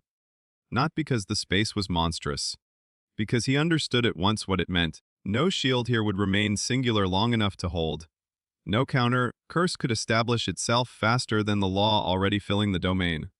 No barrier, no redirection, no clever layering of defensive magic could take precedence over a field where every inch of distance belonged first to severance. Harry felt the shrine as pressure through bone and blood and soul, space all at once. It was too much. It was also right. The king's voice came very near, but for the first time it no longer felt like a teacher standing apart. It felt like inheritance passing the blade into a steadier hand. Hold the law. Do not let awe become panic. Harry took one step forward. Invisible cuts whispered through the domain air. The ground beneath Voldemort's feet scored itself with white lines. The sleeve of his robe opened at the seam without Harry having to gesture. A shield began to rise around him on reflex, and was sliced into dispersing panes before it fully formed. Voldemort backed up. Impossible, terrifying, perfectly human. What is this? He hissed. Harry kept walking. Blood still ran from his side. Sweat cooled on his face. He was exhausted enough that ordinary movement should have hurt more than it did. But inside the domain, body and technique stood in the same law together. Not invincible, not untouched, simply aligned. You built your immortality on binding techniques, Harry said. His own voice sounded different in the shrine, not deeper, clearer, as though the domain had cut away every tone not useful to truth. Voldemort cast again and again while Harry spoke. Lances of black force, shield webs, spatial warping curses, the sure, hit field of the shrine answered all of them before they could finish becoming themselves. Spells shredded. Barriers split. Curse, matrices died as lines in open air. Cleave cuts bindings, Harry said. A Tory gate half a mile away, and somehow right beside them at once, thrummed with the statement. That's all it does. Voldemort's eyes widened, because he felt it now. Not metaphor, not rhetoric. The exact way his own body, soul, and surrounding magic had always depended on continuity, anchoring preservation, stolen permanence. Harry's domain was built to end those things. That's all it ever needed to do. He stopped 3 paces from Voldemort, close enough now to see the details. The white skin, the red eyes, the patchwork elegance of the restored body, the minute instability in the left hand from graveyard memory. The soul fractures under the flesh, no longer buffered by other Horcruxes in the world. Only one external continuity remained to him now, the fragment inside Harry. Voldemort felt it too. He looked not at Harry's face, but at the scar, at the final tether. And in that instant Harry understood something terrible and almost pitiful. Voldemort had spent his whole life treating immortality like property. Now, he could feel the last piece of it living in his enemy's body. And he was afraid of being dispossessed. The king spoke. Now, the shrine shifted, not outward, inward. Harry felt the domain's law turn toward the soul space under his skin. The black plane and Tory gates remained around him and Voldemort, but another geometry overlaid it. A threefold structure visible now in impossible clarity because the domain had made all internal architecture legible under Harry's own rule, at the center himself. Not abstract soul, light, or sentimental essence, but Harry as continuity, burden, choice, memory, loyalty, fear, love, and all the hard scaffolding grief had built around him. Above and hooked through the scar space the Horcrux fragment, a black, screaming sliver of foreign continuity, clinging like a parasite to wound, made access in centuries of evil technique. Below and through the deeper bloodline architecture the king's imprint. Vast, marked, dangerous, not foreign. A seated pressure beneath foundation. All 3 visible, all 3 distinct. The sheer clarity of it almost knocked Harry apart. Voldemort must have sensed the change, Because his face altered. No, he whispered. Harry heard the panic beneath the refusal. Good, he raised his left hand. Not the one holding the dagger, the other, the human hand scarred by kitchens and school and fighting and ink, and turned the cut inward. Pain detonated. Not physical, not exactly. Every nerve in Harry's body lit at once as the shrine's sure, hit law allowed internal severance to become possible without immediate collapse. The temptation was to cut broad, to answer the screaming black parasite with the same merciless clean line he had used on the diary, the ring, the locket. The king's voice cracked through the agony like iron. Not rage, not grief. Not me. The hook. Harry held the line. He saw it. A single continuity hook driven through scar space into the outer layer of his soul, the Horcrux fragment held there not by right but by old violence and opportunistic attachment. He cut that hook. The world turned white-black. Harry screamed. So did the fragment.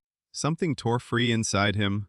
Not his core, not the king, not the accumulated scaffolding of being himself, but the foreign shard alone, ripped intact out of the place it had clung for years. When vision returned, Harry was standing in the shrine with a piece of screaming darkness in his fist. Not metaphor, not hallucination, a shred of Voldemort's soul externalized into the domain air, writhing above Harry's palm like black glass made from hatred and pain. It screamed in the high impossible voice all Horcruxes shared when continuity failed. This close, this exposed, it looked smaller than Harry had expected. Smaller. Pathetic. Voldemort saw it and broke. Not physically first. Structurally. His whole posture lurched toward the fragment with an instinct so naked it stripped away all lordly performance. For one horrifying second, he looked not like a dark lord but like an addict seeing the last vial of immortality held out of reach. No, he said again, and this time the word was torn raw. Give it to me. Harry looked at the thing in his hand. At the black shard that had lived under his scar for years, twisting pain and prophecy and destiny into categories large enough to threaten everyone he loved. At the last external lie of immortality left to Voldemort. Then he closed his fist. The shrine consumed it, not with fire, with law. The fragment came apart under pressure too exact to dignify with violence. The screaming cut off mid-needle, black-light blood between Harry's fingers, and then vanished as if the domain had simply corrected a grammatical error in reality. Across from him, Voldemort staggered. Every line in his body changed. Not because Harry attacked him directly. Because the universe no longer had any obligation to keep pretending he was more than mortal. The false continuities failed all at once. The old graveyard body, the stitched soul, the years of external anchors. Suddenly there was no distributed permanence left to support the lie. Harry saw the change hit Voldemort through his cursed perception with unbearable clarity, the magical core still vast, the skill still terrifying, the body still powerful. But now every weakness was simply weakness. No buffer, no escape clause, no hidden object elsewhere waiting to say death had not meant death after all. Voldemort understood too. That was the final cruelty. He knew exactly what had just been taken. He raised his wand for one last curse, not because it would save him, but because power like his could not accept ending without one more attempt to impose itself. The shrine answered before the spell finished forming. The wand split, not down the middle, at the relationship between handle, wood, core, and allegiance. It came apart into useless pieces in Voldemort's hand. His eyes widened. He took one step backward, then another. His body, no longer held in false continuity, hit the full truth of what remained. A mortal man standing inside a domain whose every point belonged to severance. Harry did not need another gesture. The sure, hit law was already there. It took everything in Voldemort that had been relying on stolen permanence and removed the support. Not flesh cut to ribbons. Not spectacle. Something far more humiliating. Failure. The repaired body shuddered. Cracks of black, red light flashed briefly under the skin where old soul fractures had once been held stable by Horcrux logic. They went dark. His knees hit shrine, stone with a sound smaller than anyone had expected from Lord Voldemort. He looked up at Harry from there. No grandeur left, only hatred, only disbelief, only the sudden impossible fact of mortality. Then he fell. The body hit the black stone of the shrine and did not rise. No prophecy thundered. No heavenly light acknowledged it. The greatest dark wizard of the age lay dead in the law of a boy he had failed to understand quickly enough. The shrine held for one heartbeat longer. Then another. Harry stood over Voldemort's body, blood on his side, hands still clenched where the Horcrux had disappeared, and felt the domain begin to tremble around the edges. The cost was coming. He knew it. The king said nothing now, not because there was nothing left to say, because the cut had been made. What remained would belong to Aftermath. The Tory gates stretched forever in the dark, and then the Great Hall began to come back. The Great Hall returned like a wound remembering the body around it. One instant there was only shrine stone, infinite darkness, and Tory gates receding into impossible distance. The next, Harry was on his knees on cracked Hogwarts flagstones with blood running down his ribs and the wreckage of battle breathing around him. The transition was not gentle. Sound hit first. 1,000 noises slamming back into place at once. The hiss of distant fire, shattered glass settling, someone sobbing near the side aisle, armor shifting where pieces of it still stood ready for commands that no longer mattered. The rough breathing of exhausted defenders who had just watched the center of the hall cease being the Great Hall for several heartbeats and had no language for what they'd seen in its place. Light came next. The enchanted ceiling above the hall had broken in patches during the battle. Through those fractures Harry could see the real night sky and the false one overlapping, storm clouds and floating embers and dawn still hours away.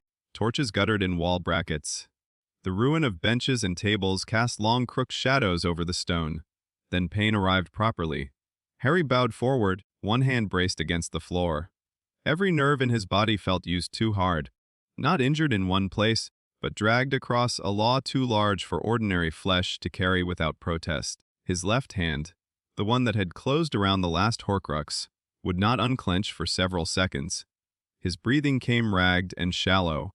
The cut across his side burned. His head rang with the aftermath of too much precision, too much pressure, too much soul space held open all at once. He heard someone shouting his name. Then several voices. Ron, Hermione, McGonagall, Kingsley. The sounds reached him through a strange delay, as though distance still meant something slightly different after the domain. Harry lifted his head. Voldemort's body lay only a few yards away. That, more than the pain, made everything else real.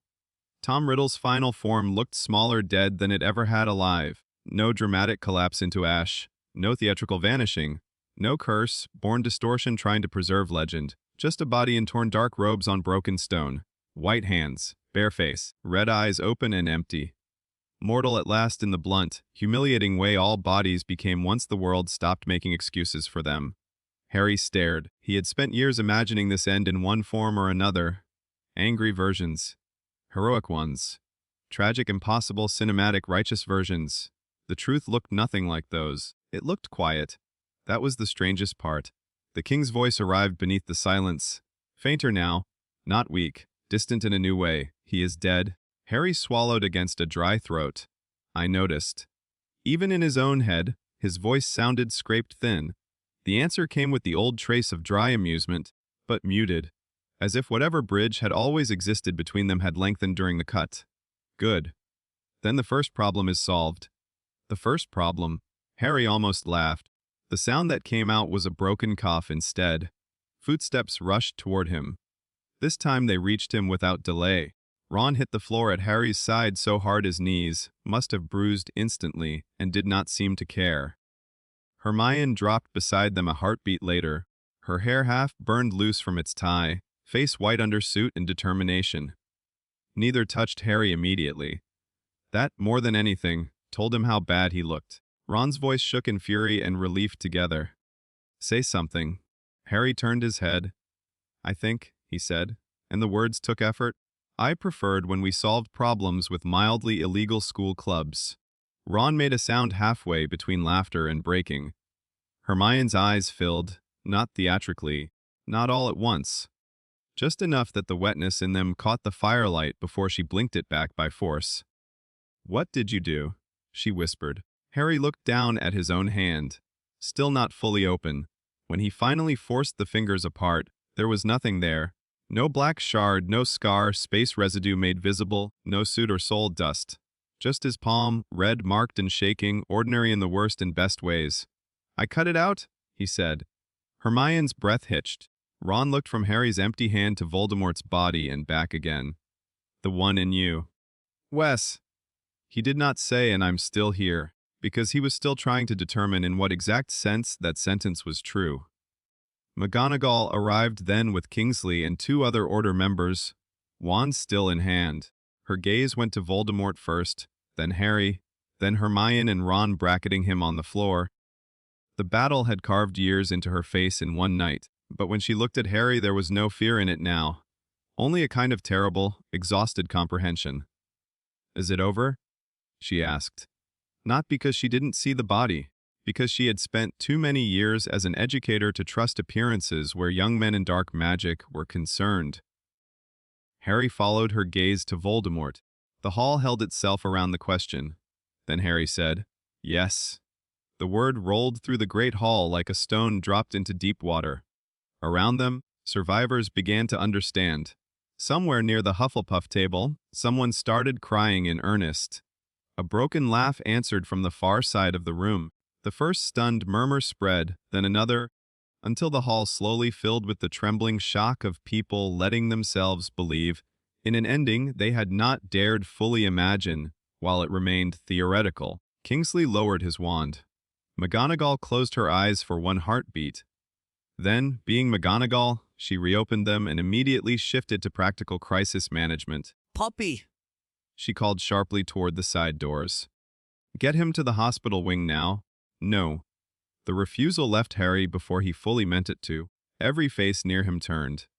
He was still on one knee, bloodied and visibly half-broken, but the word had carried with enough structural finality to halt even McGonagall. Harry looked at his hands, at Voldemort, at the floor where the shrine had overlaid itself on Hogwarts stone, then up at the woman who had taught him the discipline of exactness long before he knew how much he would need it. "The scar," he said. For a second no one understood. Then Hermione saw it first. Her eyes widened. "Harry." He lifted one shaking hand to his forehead. The skin there was smooth. No lightning bolt. No white line. No raised old wound catching torchlight. Just skin. Normal, unmarked, painfully ordinary skin where history had once branded him from infancy onward. Ron's breath left him all at once. "Blamey." McGonagall stared. For perhaps the first time in her professional life, she forgot the existence of decorum entirely. Hermione's fingers rose as if to touch his forehead, then stopped inches away, asking permission even now. Harry gave the smallest nod. Her fingertips brushed the skin gently. Nothing burned. No cursed pressure flared beneath the contact. No old link answered from deeper layers. No parasite hooked itself through scar space because scar space no longer existed as wound.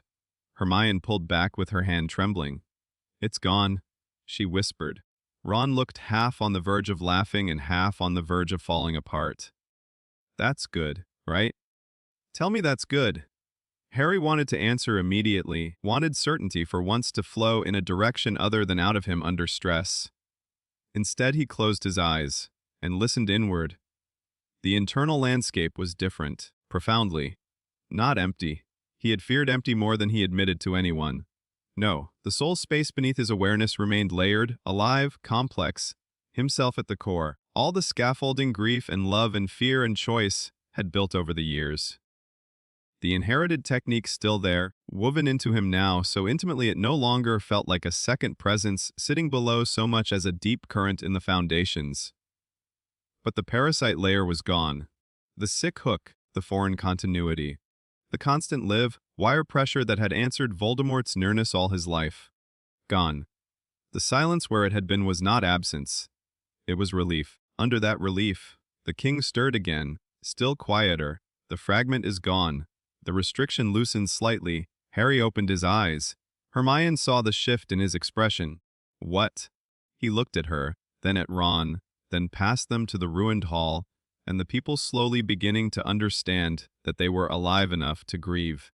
"The Horcrux is gone," he said. "And?" He hesitated, because the sentence that followed felt absurd after everything else. "He says I'll be able to hold a wand now. If I want. Ron blinked. That's what the soul king decides to mention after the apocalypse. Despite everything, Hermione made a noise suspiciously close to laughter. Harry almost smiled too. The king, hearing Ron's phrasing, replied with old dryness worn thin by distance. I also said I would not recommend it. Your technique is cleaner without one. Harry let out a breath that shook on the way out. He also says I shouldn't. Ron squinted at him. I can't decide if that's comforting or insulting. Probably both, Hermione said automatically. That steadied them all a little. McGonagall, who had stood through this exchange with the strained patience of a woman adding, "Post-victory metaphysical debrief," to a list already too long, said, "Whatever else is or is not true, Mr. Potter, you are still badly injured." That, Kingsley said, is the first ordinary sentence spoken in 10 minutes. Harry looked down at the blood on his robes and conceded the point. When Madame Pomfrey arrived at last through the side doors, fury and purpose wrapped into one tiny, unstoppable healer, everyone else instinctively got out of her path. She took one glance at Harry, one at Voldemort's body, one at the gathered order, and said with terrible calm, "If anyone in this hall tries to explain what happened before I stop the bleeding, I shall start hexing survivors on principle." No one argued. Ron and Kingsley got Harry to his feet between them. His legs nearly failed at once. That, more than anything, frightened Hermione. Harry saw it in her face and tried for reassurance. "I'm all right. You are standing up out of spite," she snapped. "Still counts." "No, it doesn't." Madame Pomfrey marched them out of the great hall, while the castle behind them shifted from battle posture into aftermath. Students were being separated from the dead. Teachers were already organizing triage by house, because even in war Hogwarts could not quite stop thinking in house lines. Portraits whispered reports frame to frame. Somewhere lower in the castle, captured Death Eaters were being secured under every restraint Britain still trusted. And through it all, Voldemort's body remained in the Great Hall under watch, forcing the world to look at mortality without metaphor. The hospital wing became a camp, a morgue, a confessional, and a place of stubborn life all at once. Beds filled, emptied, filled again. Healers moved in blurs of potion steam and command.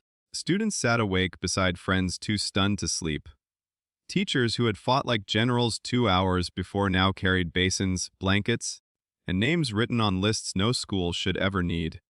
Harry was patched, bandaged, forced to drink 3 potions that tasted progressively worse, and finally confined to a bed near the far windows under threat of full body binding if he attempted to leave before morning. Ron and Hermione occupied the chairs at either side of him with the moral authority of a small siege. "You don't both need to." Harry began. "Yes, we do," Ron said. Hermione nodded without looking up from the parchment in her lap. Harry stared. "Are you taking notes right now?" She looked offended, obviously. Ron leaned back in his chair. She started before Pomfrey finished threatening the room. "I am documenting the largest magical event of our lives." "We are the largest magical event of our lives," Ron said. "I'd like one evening off." Hermione's mouth twitched. That tiny, almost smile did more for Harry than most medicine. The hospital wing windows were open a crack to let out smoke and old curse residue. Through them Harry could see the first color beginning to touch the horizon over the Black Lake. Not sunrise yet, just the earliest, thinnest surrender of night. He should have slept. His body wanted it. His mind refused. Too much had changed. He reached once more inward. The king remained. That itself was a relief he had not expected to feel so sharply. But the presence had altered. Where once it had sat beneath everything like a waiting sovereign, broad and clearly apart from Harry's own sense of self, it now felt distributed. Not weaker exactly. Less singular. More like a set of deep structures Harry could inhabit directly without needing the same degree of mediated counsel. When the voice came again, it sounded farther down a long hall. "You're quieter," Harry said inwardly. The king's answer held the old amusement, but thinly. "The fragment is gone." The arrangement changes. Harry lay still under the blankets while Ron and Hermione pretended not to watch his face for signs of impossible conversations. "Are you leaving?" This time the answer took longer. That frightened him for reasons he would have struggled to explain an hour earlier and could not explain now either. At length the king said, "I was never here in the way you mean." Harry frowned. "That sounds like one of those answers I'm supposed to hate." "You may hate it later. Listen first." So Harry did. "I was the echo of a technique imprinted on a bloodline and awakened in violence. A memory of law, a standard, an old set of hands offered before yours were ready to become their own." The words settled through him slowly. Not possession, not companion exactly, not ghost, not second soul in the ordinary sense, despite how the world around him had needed that phrase to survive ignorance for a while. An echo, an inheritance learned so intimately it had seemed to speak because Harry had not yet fully internalized what it meant to wield it. "You spoke to me," Harry said. That was more than an echo. Yes. There was no apology in the reply. Because you needed a voice until you could hear the law without one. Harry stared up at the white canopy of the hospital bed. The room around him blurred slightly, not because he was crying, because exhaustion and realization and relief were proving difficult to sort cleanly from each other. So what happens now? The king was silent for several breaths. Then, now you stop mistaking guidance for ownership. You learned the techniques. You built the domain. You made the cut. It became yours. That is all. Harry swallowed. That doesn't answer whether you're staying. At that, something almost like warmth passed through the old voice, for the first time in all the years Harry had known it. Not affection exactly. Recognition. Not as before. The answer hurt more than he expected. He hated that too. The king continued, fainter now, as though the distance between them widened with each sentence.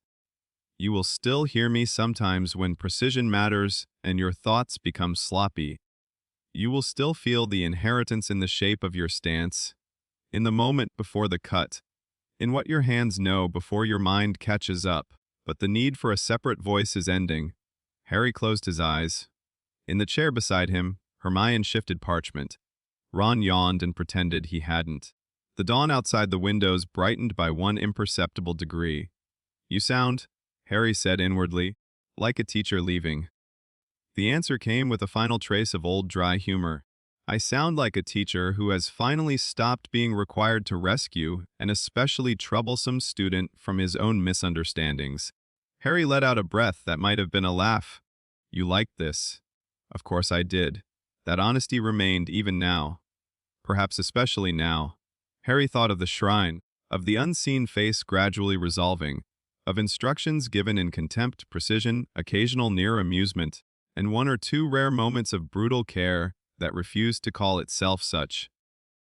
Then he asked the question that mattered more than he wanted. Why help me at all? The king was quiet for so long Harry thought perhaps the answer had gone with the old arrangement already. Then, faintly, I told you before. I don't help, I assess. Harry almost smiled. That's not the whole answer. No reply. He waited. At last the voice returned, softer than ever before. You were by a significant margin the most interesting vessel I have ever been attached to. That made Harry laugh for real.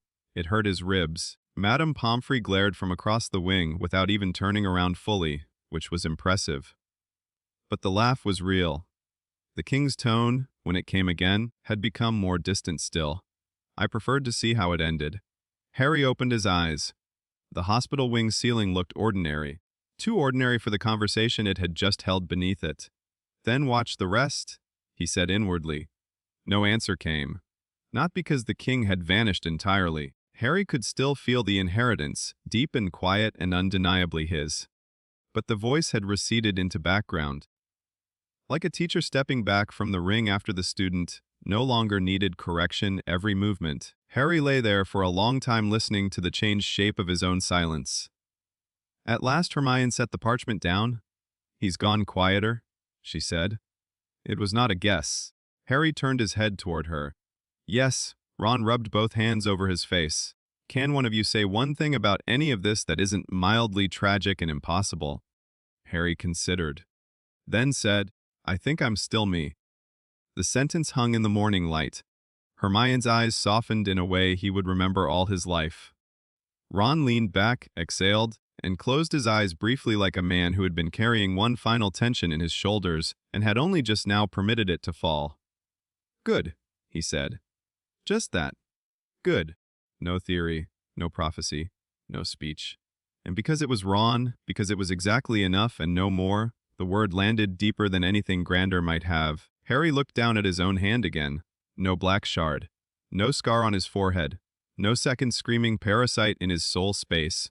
Just himself, changed but not lost. The cost of the shrine had been immense. Pain, blood, nearly everything. But the thing he had feared most, the possibility of surviving as someone no longer recognizably Harry, had not come to pass. Not this night. Not yet. Outside, sunrise finally touched the windows. The war was over. The grief was not. The rebuilding had not begun. The dead remained dead. The broken castle still smoked in places. And the wizarding world, when it woke properly, would have no framework for what it had witnessed in the great hall beyond awe, fear, denial, reinvention, and the eternal human instinct to reduce impossible things into digestible stories. That could wait until tomorrow. For now there was breath. Ron in the next chair, Hermione with too many pages of notes and not enough sleep, a smooth forehead, a quieted king, and the first morning Harry Potter had ever lived through without feeling someone else's soul caught in his scar like a splinter under the skin of fate. That, he thought, was enough to survive until breakfast. War ended loudly. Peace did not. The first weeks after Voldemort's fall were not made of triumph so much as sorting. Bodies from rubble, names from lists. Survivors from the stunned silence in which they kept expecting the next curse to arrive, because every nerve in them had forgotten how to believe in after.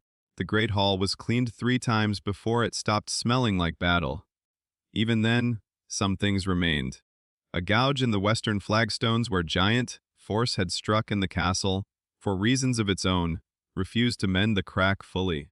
A blackened pillar near the center, where one of Harry's early exchanges with Voldemort had gone wrong before the domain made architecture temporarily negotiable. A stretch of wall along the side aisle, where the floating suits of armor had slammed 2 Death Eaters hard enough that their outlines remained faintly impressed in the stone, if the afternoon sun hit it from the right angle. And, more subtly, the feeling of the room itself. The Great Hall had always been the heart of Hogwarts in the school story sense. Feasts, sortings, speeches, ceremonies, rumors. The 4 tables pretending division was the same thing as identity. After the battle, it became the heart in a more honest way. A place that remembered. Students lowered their voices there without being told. Teachers paused for half a beat longer before beginning term, end notices, or post-war assemblies. The castle had chosen a side in that room, and everyone who survived it seemed to understand that school architecture was never entirely innocent again. Harry spent the first several days moving through that new world like someone wearing his own skin carefully. The hospital wing released him only after Madame Pomfrey had exhausted every threat in her vocabulary and accepted, with profound resentment, that much of his healing no longer obeyed entirely conventional timelines. Ron and Hermione got out earlier, though not by much. Neville refused bedrest in the particular stubborn way only Neville could, which meant he mostly sat upright in a chair beside other injured students offering tea, bad sympathy, and the quiet proof that surviving terror did not have to make a person cruel. Funerals came, not one grand collective rite, several, some public, some private, some held in courtyards, some in ruined homes, some by the lake under gray weather and old grief. Harry attended all the ones he was asked to attend, and some he was not, because saying no to mourning felt impossible now that he understood too clearly the shape of absence. Fred Weasley's funeral felt like trying to watch laughter itself being buried. Remus and Tonks made the sky seem too large. Colin Creevy's age sat over everything like a curse. No one could dismantle because reality had already chosen the ugliest line. Even those Harry had not loved directly had become impossible to file under numbers. He had seen too much structural truth to accept abstraction now. Every dead witch or wizard had been a continuity, a warm, specific pattern in the world. War cut those patterns fast, and no later speech, no matter how moving, ever restored the original seam. He stood beside Ron through Fred's burial and understood in a new and terrible way why Ron had spent years turning fear into jokes. He stood beside Teddy Lupin's guardian circle and understood why adults kept failing children in wars and still somehow expected children to carry the world afterward with grace. And he stood one quiet afternoon under a sky too clear to be kind at Cedric Diggory's grave. That visit he made alone. The Diggorys did not stop him. Imos looked older than grief should have been allowed to make a man in so short a span of time. But when Harry arrived, he only nodded once and stepped away. It was not forgiveness. Harry would never insult either of them by pretending the thing between them could be simplified into that. It was recognition that Cedric belonged, now, to everyone who had lost futures in that war. Harry stood before the grave and put down no flowers. Cedric had never felt like flowers. He felt like clean effort, honest competition, the decency of someone who could have made cruelty easy and simply hadn't. "I brought you home," Harry said after a while. The wind moved through the cemetery grass. No answer, of course, but the sentence mattered not because it solved anything, because it was true. He stayed until the sky dimmed toward rain. Then he went back to Hogwarts, where rebuilding had finally started with the chaos of people who had never been trained for peace and were doing it anyway. The wizarding world did what all surviving worlds did after catastrophe. It argued over the story. The Daily Prophet changed its tone so fast, it nearly snapped its own spine. The same writers who had called Harry disturbed, unstable, dangerous, and manipulated now discovered courage, sacrifice, and the remarkable reliability of having always asked serious questions. Rita Skeeter attempted 2 separate pieces about the secret Eastern death magic behind Voldemort's fall, and was personally threatened by Hermione with such clinical legal destruction that even Rita's sense of self-preservation briefly overcame her greed. Kingsley Shacklebolt became the kind of minister Britain needed precisely because the old ministry had spent too long preferring itself to reality. He did not fix everything. No one man could have. But he began with the correct instinct: fewer speeches about stability, more admissions of structural rot. Trials followed. Some were just, some were political, some were both. Some were postponed because Britain had never once in its history managed to separate vengeance from administration cleanly. The biggest fight, however, did not happen first in the courts. It happened in language. What exactly had happened in the Great Hall? That question infected newspapers, ministry reports, private letters, international OWL correspondence, Wesinghamot hearings, and academic circles at speed bordering on panic. Some insisted Harry had used a lost form of battle magic from Japan, and that was the end of it. Some insisted Voldemort's own damaged state had made him uniquely vulnerable, and no broader conclusions should be drawn. Some insisted Dumbledore had hidden experimental pre-1 disciplines from the public for decades and the true scandal lay there. Some, often the same people who had denied Harry's graveyard testimony, simply tried a new euphemism and called the entire thing extreme wandless defensive rupture. Hermione nearly burned a copy of that phrase into a ministry archivist's desk.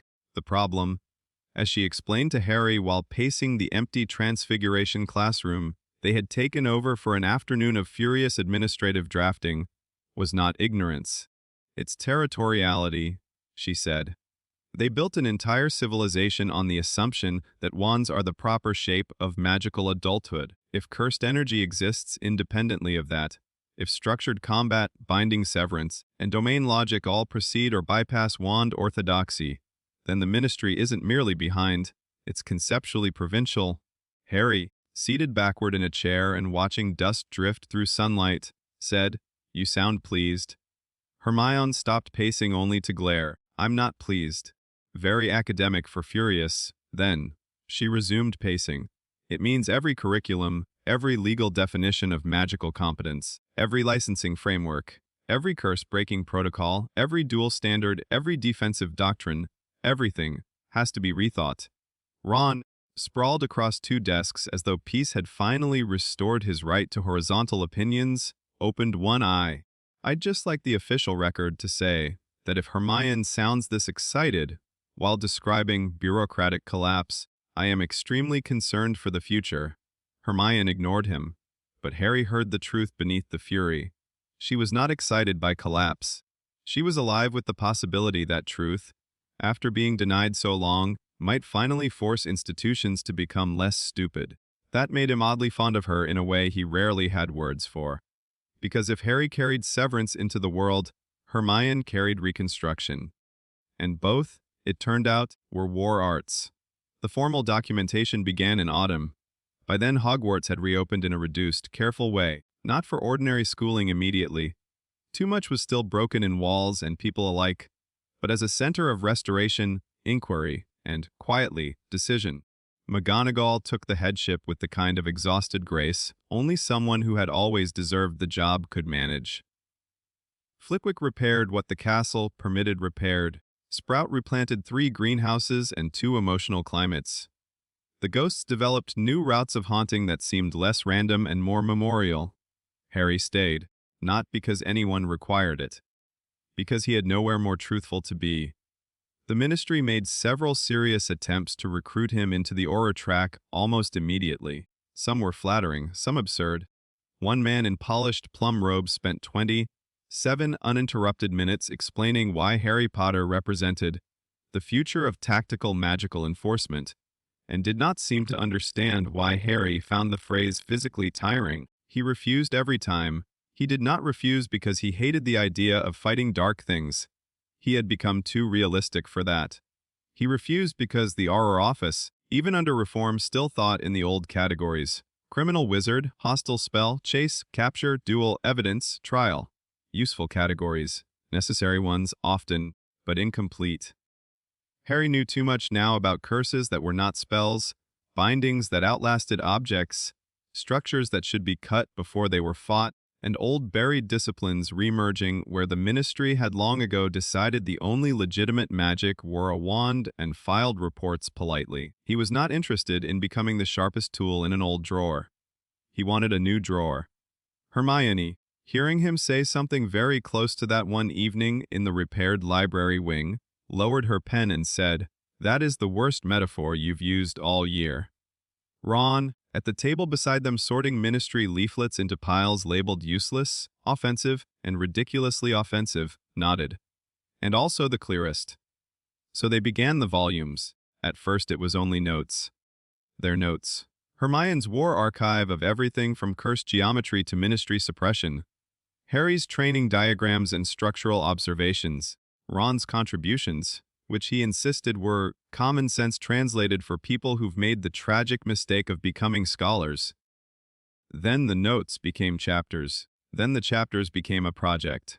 Then the project became 4 leather-bound volumes so dense, careful, and infuriatingly necessary that the magical world would spend the next 20 years either citing them, arguing with them, or pretending they had not quietly changed everything. Hermione wrote like a woman waging moral war against vagueness.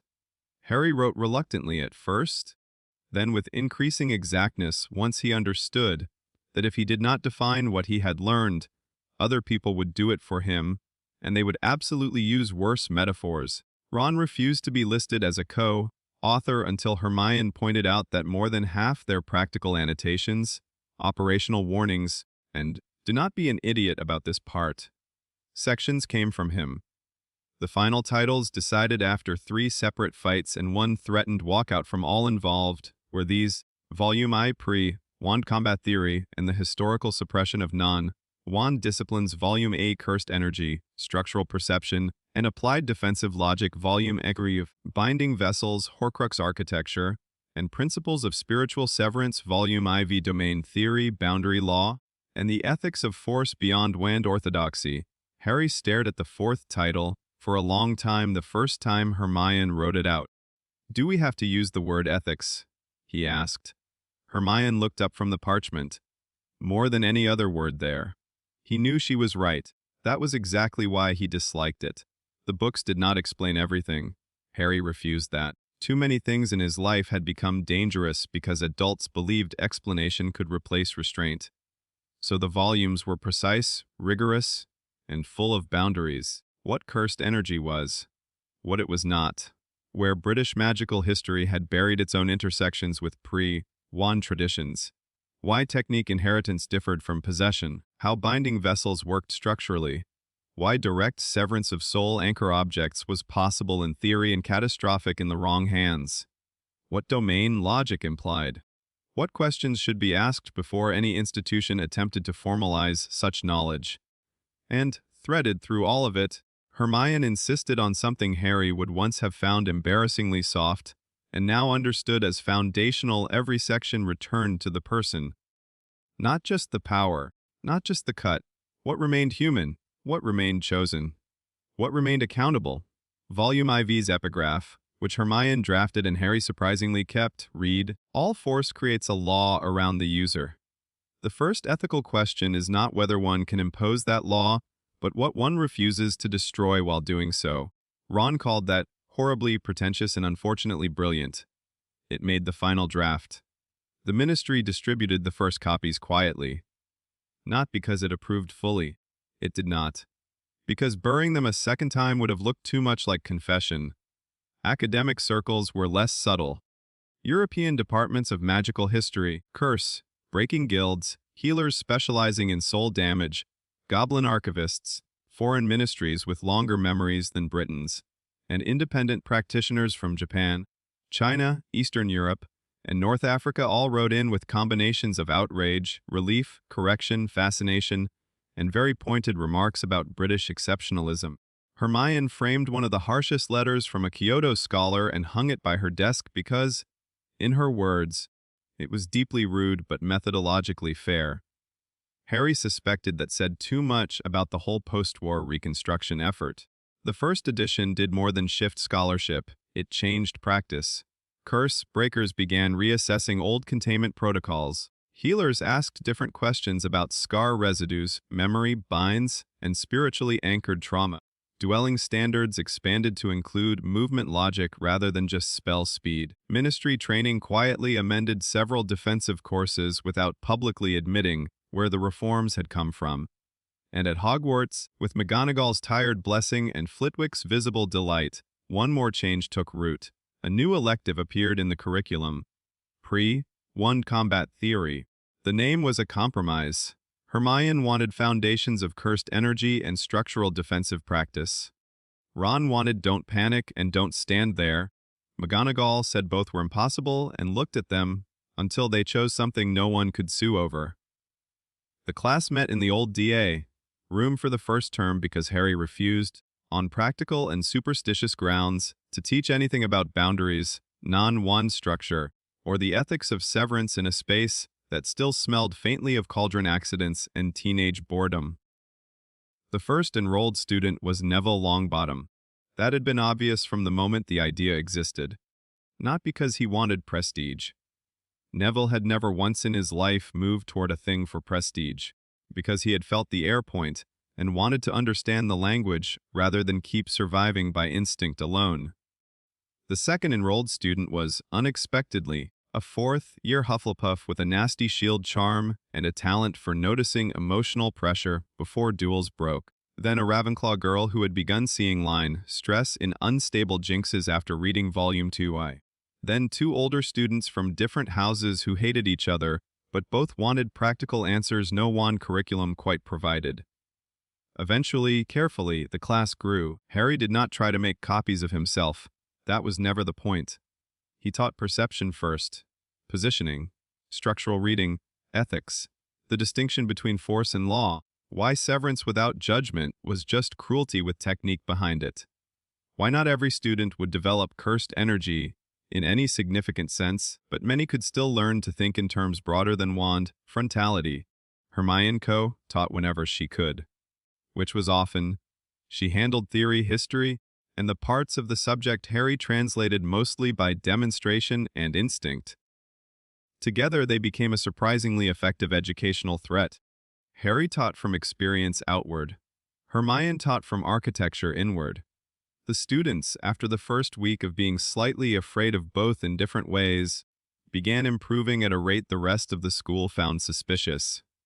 McGonagall pretended not to notice that half the practical defensive scores in the castle rose within a year. The third lesson of the first term became legend. Neville was in the ring with Harry, Not dueling full force, but running a pressure, sequencing drill they had developed for students hovering at the edge of line, sense without formal cursed output. 4 movement points, 2 false spell cues, 1 physical feint, 1 committed strike if and only if the pattern aligned honestly rather than theatrically. Harry circled left, Neville shifted. Hermione, at the side table, had just begun to note that Neville's breathing rhythm was less catastrophically self-interruptive than usual when the room changed. Not much. Just enough. The students watching felt at first as anticipation. Harry saw the exact instant Neville saw the line. Not with his eyes. With the whole body. He stepped through Harry's false shoulder cue, cut his angle instead of retreating, and landed 1 clean, desperate, perfectly timed hit to the padded chest plate Harry wore for exactly this reason. The air snapped. Black flash. The class screamed. Harry rocked back 1 full step, more from surprise than force, though the force was certainly there too. A black, red hexagonal distortion flared at the point of impact and vanished into the room with the unmistakable signature of impossible alignment. Neville froze.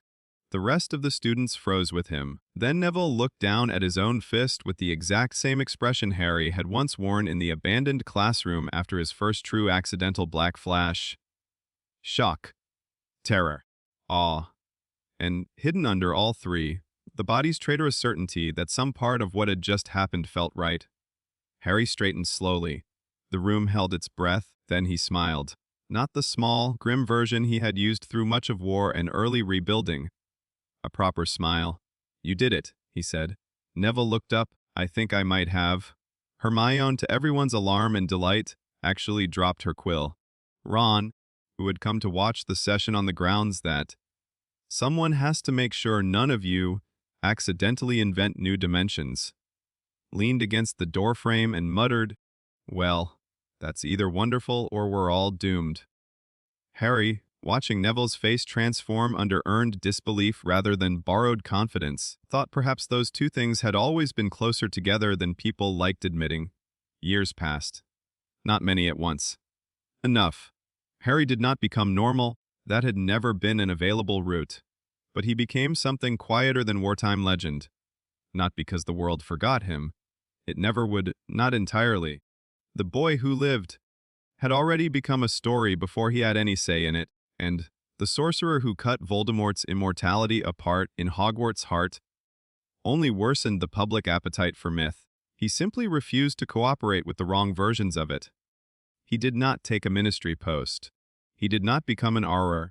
He did not attach himself to public office or symbolic reform commissions or any of the ceremonial structures eager to adopt him, once they stopped trying to discredit him. Instead, he became the kind of name passed from frightened office to frightened office when a problem no longer yielded to ordinary methods. A cursed inheritance in a coastal manor no healer could stabilize without causing 3 more hauntings. An old battlefield in Wales where severed oaths had reawakened under construction work. A soul-bound artifact ring recovered from a collector's vault, too dangerous to smash and too structurally intelligent to leave intact. A collapsed ritual chamber under a ruined priory where 3 kinds of magic had fused into one locked knot, and anyone entering with a wand alone came back missing time and portions of confidence.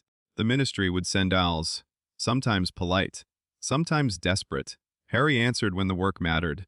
Sometimes he went alone. More often he took Hermione if the problem required theory and documentation, Ron if it required practical pressure, and making sure overthinking did not eat the mission before cursed objects could, and occasionally Neville if the work touched line, sense, emergent perception, or frightened students who needed proof that courage did not always arrive looking like certainty. Over time, Britain invented a title for him because bureaucracies could not tolerate useful people without labels. None of the official ones stuck. Curse consultant sounded like a pamphlet job. Special investigator made him sound like he should carry forms and a less morally offensive hat. Wizengamot external advisor lasted 3 weeks before Harry told one undersecretary that if they ever introduced him that way again, he would start charging extra for structural honesty. In the end, the world settled into the simplest functional truth. When something could not be solved with a wand, they called Harry Potter. That was not a title. It was better. The castle changed too. Not all at once. Hogwarts never did anything all at once unless something had gone badly wrong, but slowly the old institution admitted its own survival required adaptation. The new elective stayed, then expanded, then split into two tracks: General Pre, Wand Combat Theory, an advanced structural defense seminar for older students with sufficient discipline and no obvious death wish. The restricted archives began reopening under absurdly careful supervision. Goblin copies were finally solicited rather than politely ignored. International scholars visited. McGonagall developed a polite, but visibly lethal patience for anyone who tried to romanticize the old ways, without also respecting the ethics Harry and Hermione had placed at the center of the field. The Room of Requirement kept choosing students who needed it. The Great Hall never quite lost the memory of battle, but it stopped feeling only like loss. First, years returned. New laughter entered the room. Sorting nights became possible again without everyone hearing ghost echoes under the applause. Still, some things remained altered in ways no term could smooth away. The house rivalries softened at the edges. Not gone, Hogwarts was still Hogwarts, and children remained structurally committed to tribal nonsense where available. But different. Students now grew up in a school whose recent memory included armor fighting for them, portraits lying to invaders, Hufflepuffs carrying wounded Slytherins down hidden passages, Ravenclaw's cross-indexing resistance rotes, and Neville Longbottom knocking Bellatrix Lestrange unconscious in a corridor where terror had once ruled him. The stories they inherited had become less tidy. That was good. Tidy stories made obedient adults. True stories made difficult ones. Hogwarts needed more of the latter. 1 year after the battle, on a night clear enough that the stars looked almost argumentative in their sharpness, Harry climbed the astronomy tower alone. Not because he was lonely, because epilogues he had learned rarely happened in crowds. The castle below him breathed in its old stone way. Windows glowed warm. Somewhere far down in the grounds, a group of older students were absolutely violating curfew with enough laughter that the portraits in the nearest corridor had likely already filed opinions. The lake held the sky in broken silver. The forbidden forest stood black and patient beyond. Harry reached the top and stopped by the parapet. Wind touched his hair. For a long while he did nothing. No meditation, no dramatic stare into destiny, no careful summoning of inherited law. Just stood, breathed, listened. The silence inside him was different now than it had ever been before. Not empty. Never empty. The inheritance remained. He could still feel the deep architecture of technique in his stance, his breath, the way the world subtly sharpened around anything too proud of its own structure. The king's voice surfaced rarely now, and when it did it came as the faintest edge of correction, rather than a second presence sharing the road. A step angle adjusted before Harry thought it. A warning not to overcut some cursed hinge 2 months earlier in Bristol. One dry remark last week when a ministry official called a blood-bound manuscript. Basically a difficult book. But mostly the voice remained background. Not gone. Integrated. Part of the law Harry now carried in his own name. He touched his forehead. Smooth. No scar. That still startled him sometimes in mirrors. He had expected, perhaps, to miss it differently. To feel untethered or less himself without the mark by which the world had known him too early and too poorly. Instead he found that the absence felt honest. The scar had always been wound first, symbol second. Now the wound was gone. The symbol belonged to history, where it could do less harm. Harry lifted one hand. Not high, just enough.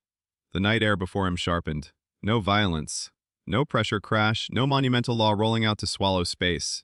Only a small, precise cleave. A line appeared in the air. Clean, bright, edged, so fine it might have been mistaken for moonlight caught wrongly by anyone not looking directly. The seam remained visible for one breath, then two, then closed softly as if the world, informed of one exact correction, had accepted it and continued. Harry lowered his hand. There was no euphoria now. No addictive snap like Black Flash. No awful strain like opening the shrine. Just control. That, more than raw power ever had, made him feel the full distance between the boy in the cupboard and the man on the tower. The tower glass beside the stairwell door caught his reflection. He turned toward it. Black hair, glasses, face older than 17 in some lights and exactly 17 in others. No scar, no second pupils, no shrine smiling through the mirror, no foreign soul, hook lodged under skin and history, just Harry. Changed, yes. Layered absolutely. Not innocent, not untouched.